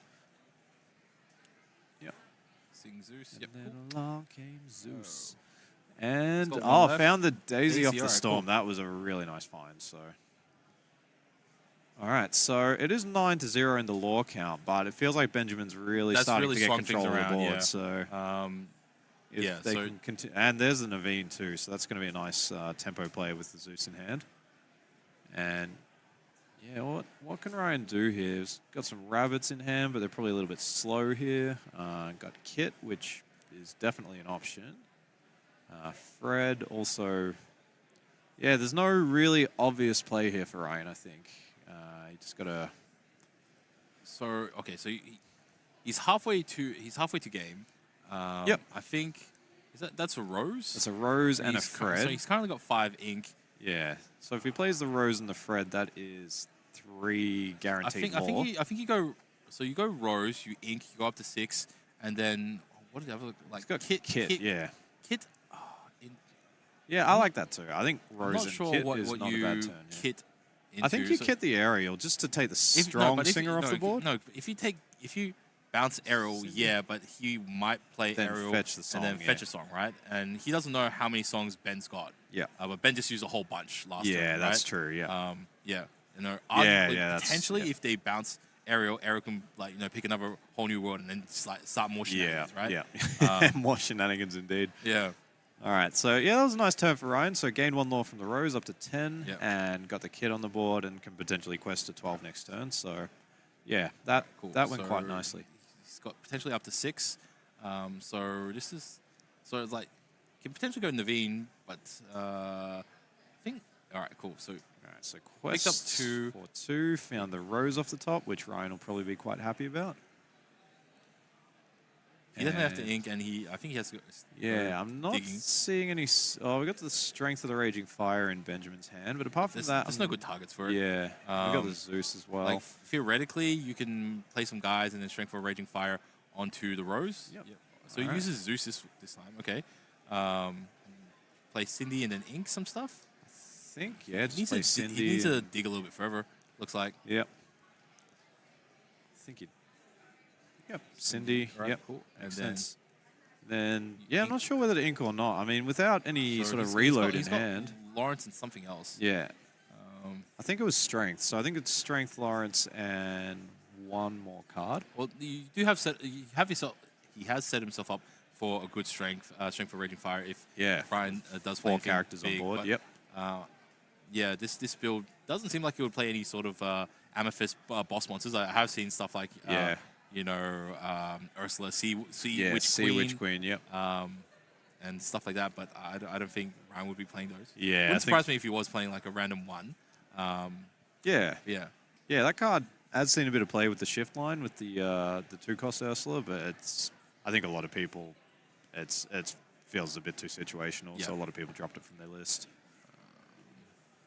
All right, so Ryan both players taking a bit of a bead right now to figure out what's the next play. All right, so quests. question. Okay. I think it makes sense. There's probably bigger threats than Like, the look, kit to save that storm. if he's questing with Strength Daisy, it means he's trying to like start putting some lore on the board and just And there's Cindy, Yeah, yep. so Inks Lawrence plays Cindy. got to start and pressuring got it. 10 to 3. So yeah. player 2 should be up to 3 lore, I believe. Yep. Yep, 3 to 10. And yeah, let's see what Ryan can do here. There's the goat in hand. We've got the rose in hand. So there's a lot of guaranteed lore This in is hand. the point of the game where you are just trying to get over line. You're limping over line. So it's just like goat, bounce it. Yeah. Yeah, goat and bounce it, and So then use there's your snake or your One more fox for to the goat. do some stuff. So you pay 2. 2 for the bonsai. Yep. Yeah, I like Ryan's list. He's gone with a very, very up-tempo build. So lots of cards at quest for 2. Lots of cards that gain lore upon play. All right, so, Alright, so we got 2, so 2. go up to 5. Got the Diablo. Diablo, he's not giving bad. Ryan so much juice. Yeah, I know. That's like- yeah. Daisy into some of these other matchups. It really can be a double-edged sword. It might have hurt him. Like honestly, it feels like those two. Yeah. Yeah. It feels like those two cards might have been. Yeah, might have given Ryan a bit of juice. So Yeah, He's now I guess- he's used up a whole bunch of his songs. And Yeah, he's, and he just helped his opponent reload. And, What's you in know? hand? Yeah, we've got a strength. We've got a little Robin Hood. It's going to be very close, I think, because it feels like Ryan is just holding onto the board. Like every character that quests is probably going to be challenged, so they'll only get to quest once. It's more like this. The moment Ben can get anything to draw some cards, his game just goes off, right? Yeah, that's but right, yeah. Ryan, he's got a lore advantage right now, and so now he's just trying to get over the line as fast as possible. He needs to push himself up to 20 before Benjamin can find a whole new like, world and a whole just new world and sing just a bunch of sing songs like and, 4 yeah. songs and clear things out and play a whole bunch of guys. So Yeah. it's now just like Ryan's against the clock. Ryan is just like, can he? Takes the value Yeah. trade. I like it. Yep. So I think that trade makes sense. And then we Arrow might into see quest kit. for 2. here. Yeah, true. Like mainly because your Cinderellas, if they would have gotten challenged by a kit. So if you preemptively challenge the kit with your Ariel, you keep all your singers fundamentally, and and it doesn't seem to be a huge amount of like damage spells that Ryan could be playing out at this stage. So. Yeah, and Ryan definitely doesn't want to be challenging with their cards at this point. They just want to be questing every turn. So yeah, you just want to quest the goat and then pull the goat back and then play the goat again. That's Peter Pan Shadow Finder, so we might see that deployed and challenge the aerial or one of the Cindy's here. I think he kind of ignore it. Like each one of those is like so he's right now he's questing for 7 next turn. 1, 2, 3, 4, 5, No, 6, 8. 8. Yeah. 8. Okay, so that would get them to 17. That's- So okay. yeah, I'm okay, so you have to respect that at this point, Yeah. right? So goat has to go into Daisy. to for Daisy, sure. I think. Yep. And then something Agreed. has to go into Naveen, right? So yeah, so we've clearly identified what the targets are. Just not sure. All right, so just got to figure out how to engage. I don't see anything in Ryan's hand that can deal 3 to the Naveen. So I think we might see the Peter Pan just to take out one of the smaller targets to challenge. And then we might see... Yeah, these 3 rabbits in hand just feel so slow for Ryan. They've been stuck in Ryan's hand for quite a while. Just hasn't had an opportunity to This one deploy goes them. into Aerial? I Aerial's like the think next so, value yeah, target. that's right. If you can't get rid of Naveen, all the Rainers are all just like, you know, Think into one aerial. questers. But yeah, now Ryan's game plan is really starting to slow down. They're not... This is the correct play, but just they really want to be questing every turn. So having to challenge and sort of take a pit stop to deal with Benjamin's board. What did we get? Had a peek at the card that he just drew. All right, was a good top deck. So he can quest for 5. Yep, go Pushes to him- 14. Which then, yeah, depending on the card, it's all going to come down to what's in Benjamin's hand right now. Because, yeah, Ryan is not going to run out of juice this game. It's just going to be whether they can hold on to board control because they have some quite slow draws in the hand. Ryan next turn has Rabbit. 1, 2, 3, and then potentially goat. So 4. Yeah. So it can get to 16 plus if this goat gets removed. Okay, That's so right. you All get up these to played like goes to 17, 17. 18 depends on like that. So you can't get a line. Ben currently can go +5, so go up to 14. So he doesn't have guaranteed on next turn. So yeah, lose. Yeah, overextending that turn with the Daisy and the Aerial, and then having them run in. That's kind of hurt him a lot. Yeah, so we could see Naveen. Oh, actually, no. Naveen can't challenge Pan because So Pan's got evasive. this is clearly assuming that the card he just drew was also like did nothing. Yep. Unless he's like slow rolling us. Yeah, I know. Just hard cards, the whole new world. Oh, there's okay, another cool, yeah, Naveen, alright, yeah. so- All right, so that's another 5 okay, law. so- Takes to 14. So we got 14, 13. It feels like Ryan's I think got a lot of control. Ryan- Oh, the Go-Go could Ryan, be you really just big quest. here. I think he just. All right, cool. So what's So, Benjamin representing? He's 1, representing 2, 3, 4, 5, 6, 7. So, So perfect Benjamin 20 has there. exactly equal. So you have to challenge off one of the Veens, which I think you just send the goat into, unless you have a way to bounce a I goat. think the goat, goat trading into Naveen Yeah. feels like it makes sense here. So rabbit, yep, seeing if they can find anything. The crab, does that change anything? Capelage, some of you guys go a little bit higher, but all of you guys are like all of Ryan's guys are bigger than Benjamin's guys right now. So Inking the go-go and might run out the crab here. would Yeah. Go-Go change anything? Go-go, Go-Go. I don't think it would changes not, anything in the current I board would, state, I would but- not have. I would not have Ink Go-Go. yeah, I think, Yep. yeah, so, so there we- we see, oh, yep, the crab on the pan, and we're going to see the goat quest, and... Goat. Or is Ryan just going to try and capture control of the board here? There's some nice value trades to be had with the Cindy. Yep. Like you hedge a little bit, and then you still quest up a little bit. Like I think you still want you still want to quest enough so you can still present like game next turn. Yep. But you also just want to have a little bit more breathing room in case say whole new world you right. Yeah, So, that's right. like, Yep. So I think Yeah, I that's a- think that's a taking fair the middle slower ground, route here right? makes sense. yeah. Yep.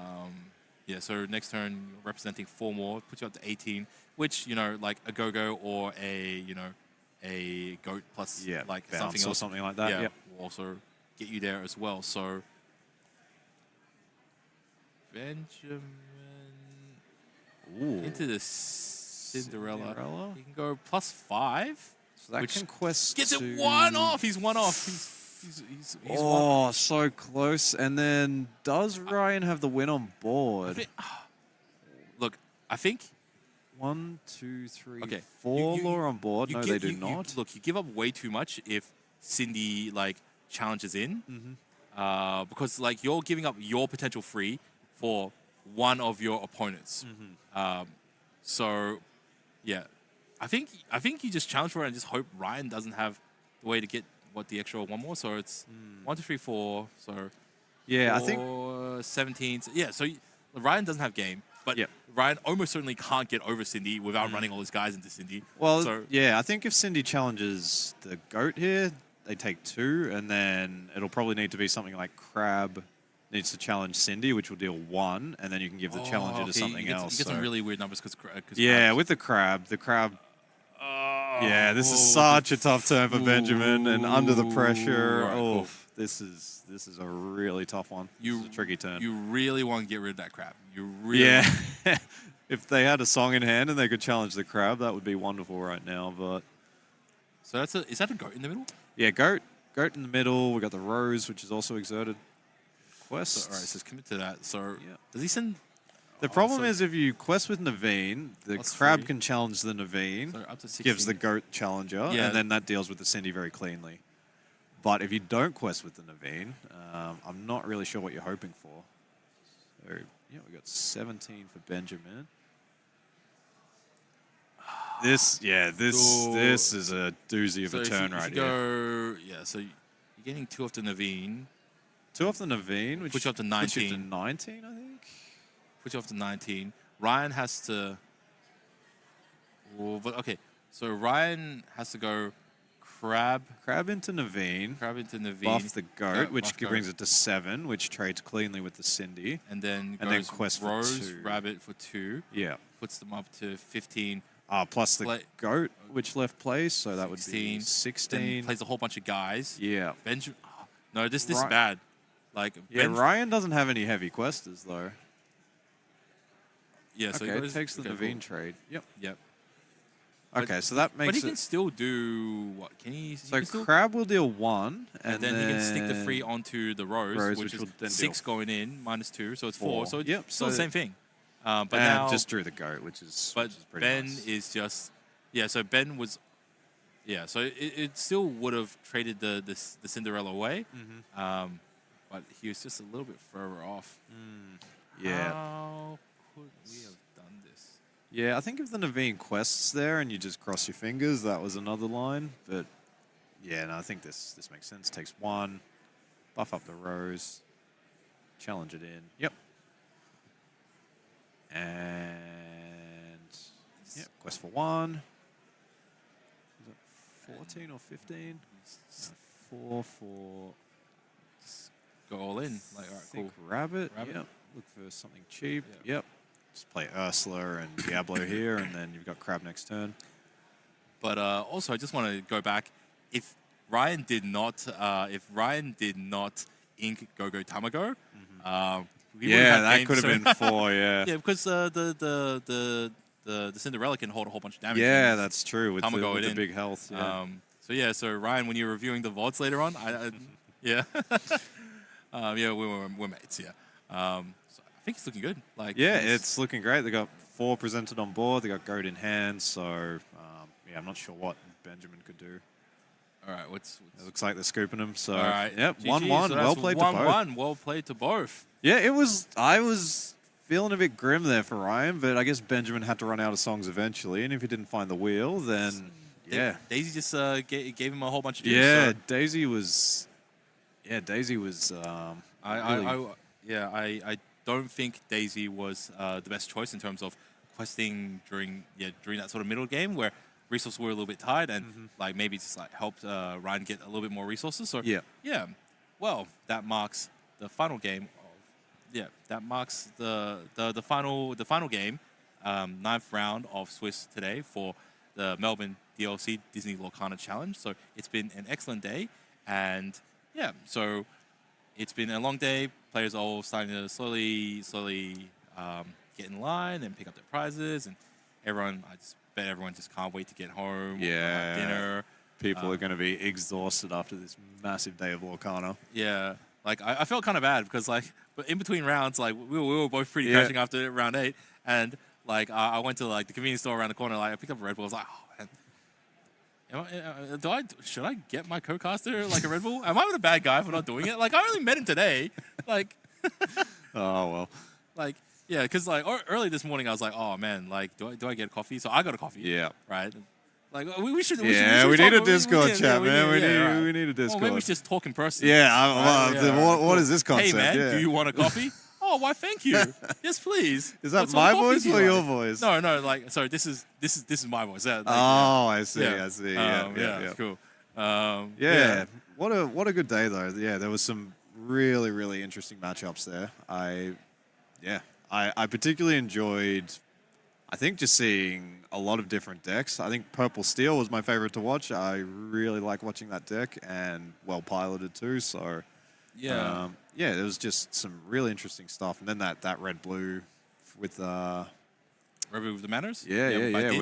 with the Din Din mana deck. Yeah, that was So that was very good. something very different. Every single time I see Amber Steel and they just blow out from the like whole new worlds, like where did all these bodies come from? Just like where? It's Yeah.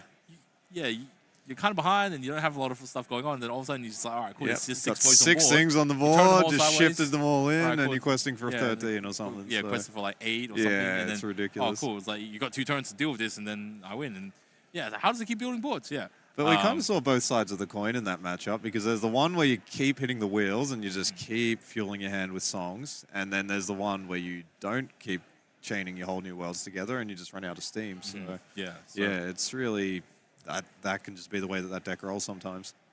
Yeah, so definitely for sure. So it's the most swingy game. You can just it come is. back like 2 to 3 minutes later, and the board looks completely Yeah, you're like, huh? But this person was winning, and now like, oh yeah, how the tables have turned on that one. Yeah. Yeah, so definitely in terms of the Amethyst cards, I personally think the obviously I think these are very like good cards, but I think the MVPs for Amethyst probably would have been either Crab or it would have been Rabbit today. Some of the matchups like the there's Rabbit, a lot yeah. of Rabbits played, but also there are times the Rabbits just held things up. Yeah, and that's slowed right. things down, but Crab's always good. Yeah. Almost always Crab has just been good. Crab today all day. has really overperformed, I think, compared to Fox. And so- I think it'll have some people reconsidering what they put in their deck. Yeah, because because some of the lists are chopping it like where I only had it at 3. 3, some which- run 2, some just cut it completely. Yeah, so, so I think Crab's been very good for us today. very good today. Yeah. I think Lilo might have underperformed. Like I think that's true. You've been Yeah, talking it yeah, up I was too, talking and it then up, yeah. it just hasn't quite gotten the job done in most of the games Yeah. where we've seen it. So so maybe that one there. Rapunzel, I think a lot of awkward times. where it yeah, just a didn't- lot of awkward times where it was just a 1-5 to cost 4 to play. So I just don't think it was the right meta for Rapunzel. Like it was very difficult to get some of the chunky characters to a free damage range. Like, yeah, that's right. because you're playing cards like Lawrence and Pluto, but it just seems like Lawrence was never just in the right Yeah, damage range it at the didn't right feel time like for they ever Rapunzel. hit it on curve, or there was just never anything exerted to challenge into. So Yeah, so yeah, it might actually be a little bit cursed saying this, but maybe Rapunzel down to 3, just like so you Yeah, jump maybe, through. maybe. It's so powerful when it hits, but there's like plenty of times where it doesn't hit. But like it's such a good card where you always want to have it whenever you can, right?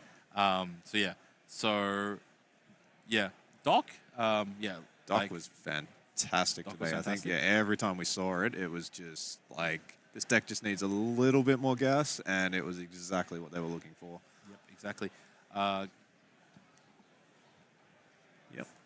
Yeah. So All right, so viewers, we're looking to wrap up for the day. Thank you for sticking with us. We know it's been a massive day of Lorcana, and anyone who's been here for the whole cast, you are as crazy as these two. So thank you for staying with us. And yeah, tomorrow we will be bringing you the top 64, and So we'll eventually be- crowning the champion, I guess. So we'll be back tomorrow morning at 9 a.m. 8, I think. The stream will start at 9 9 a.m. a.m., Australian 9 a.m., Eastern sorry, yeah. Standard Time. So that's UTC plus 11? 11 daylight time. Yeah. Yes. Oh, yes. Okay. Anyways, please check the chat and the links for all the details in regards to the specific timing, but it will start off a similar time as today. We will be playing day 2 tomorrow for Melbourne Disney Lorcana Challenge. where we'll be cutting off to the top 64 players.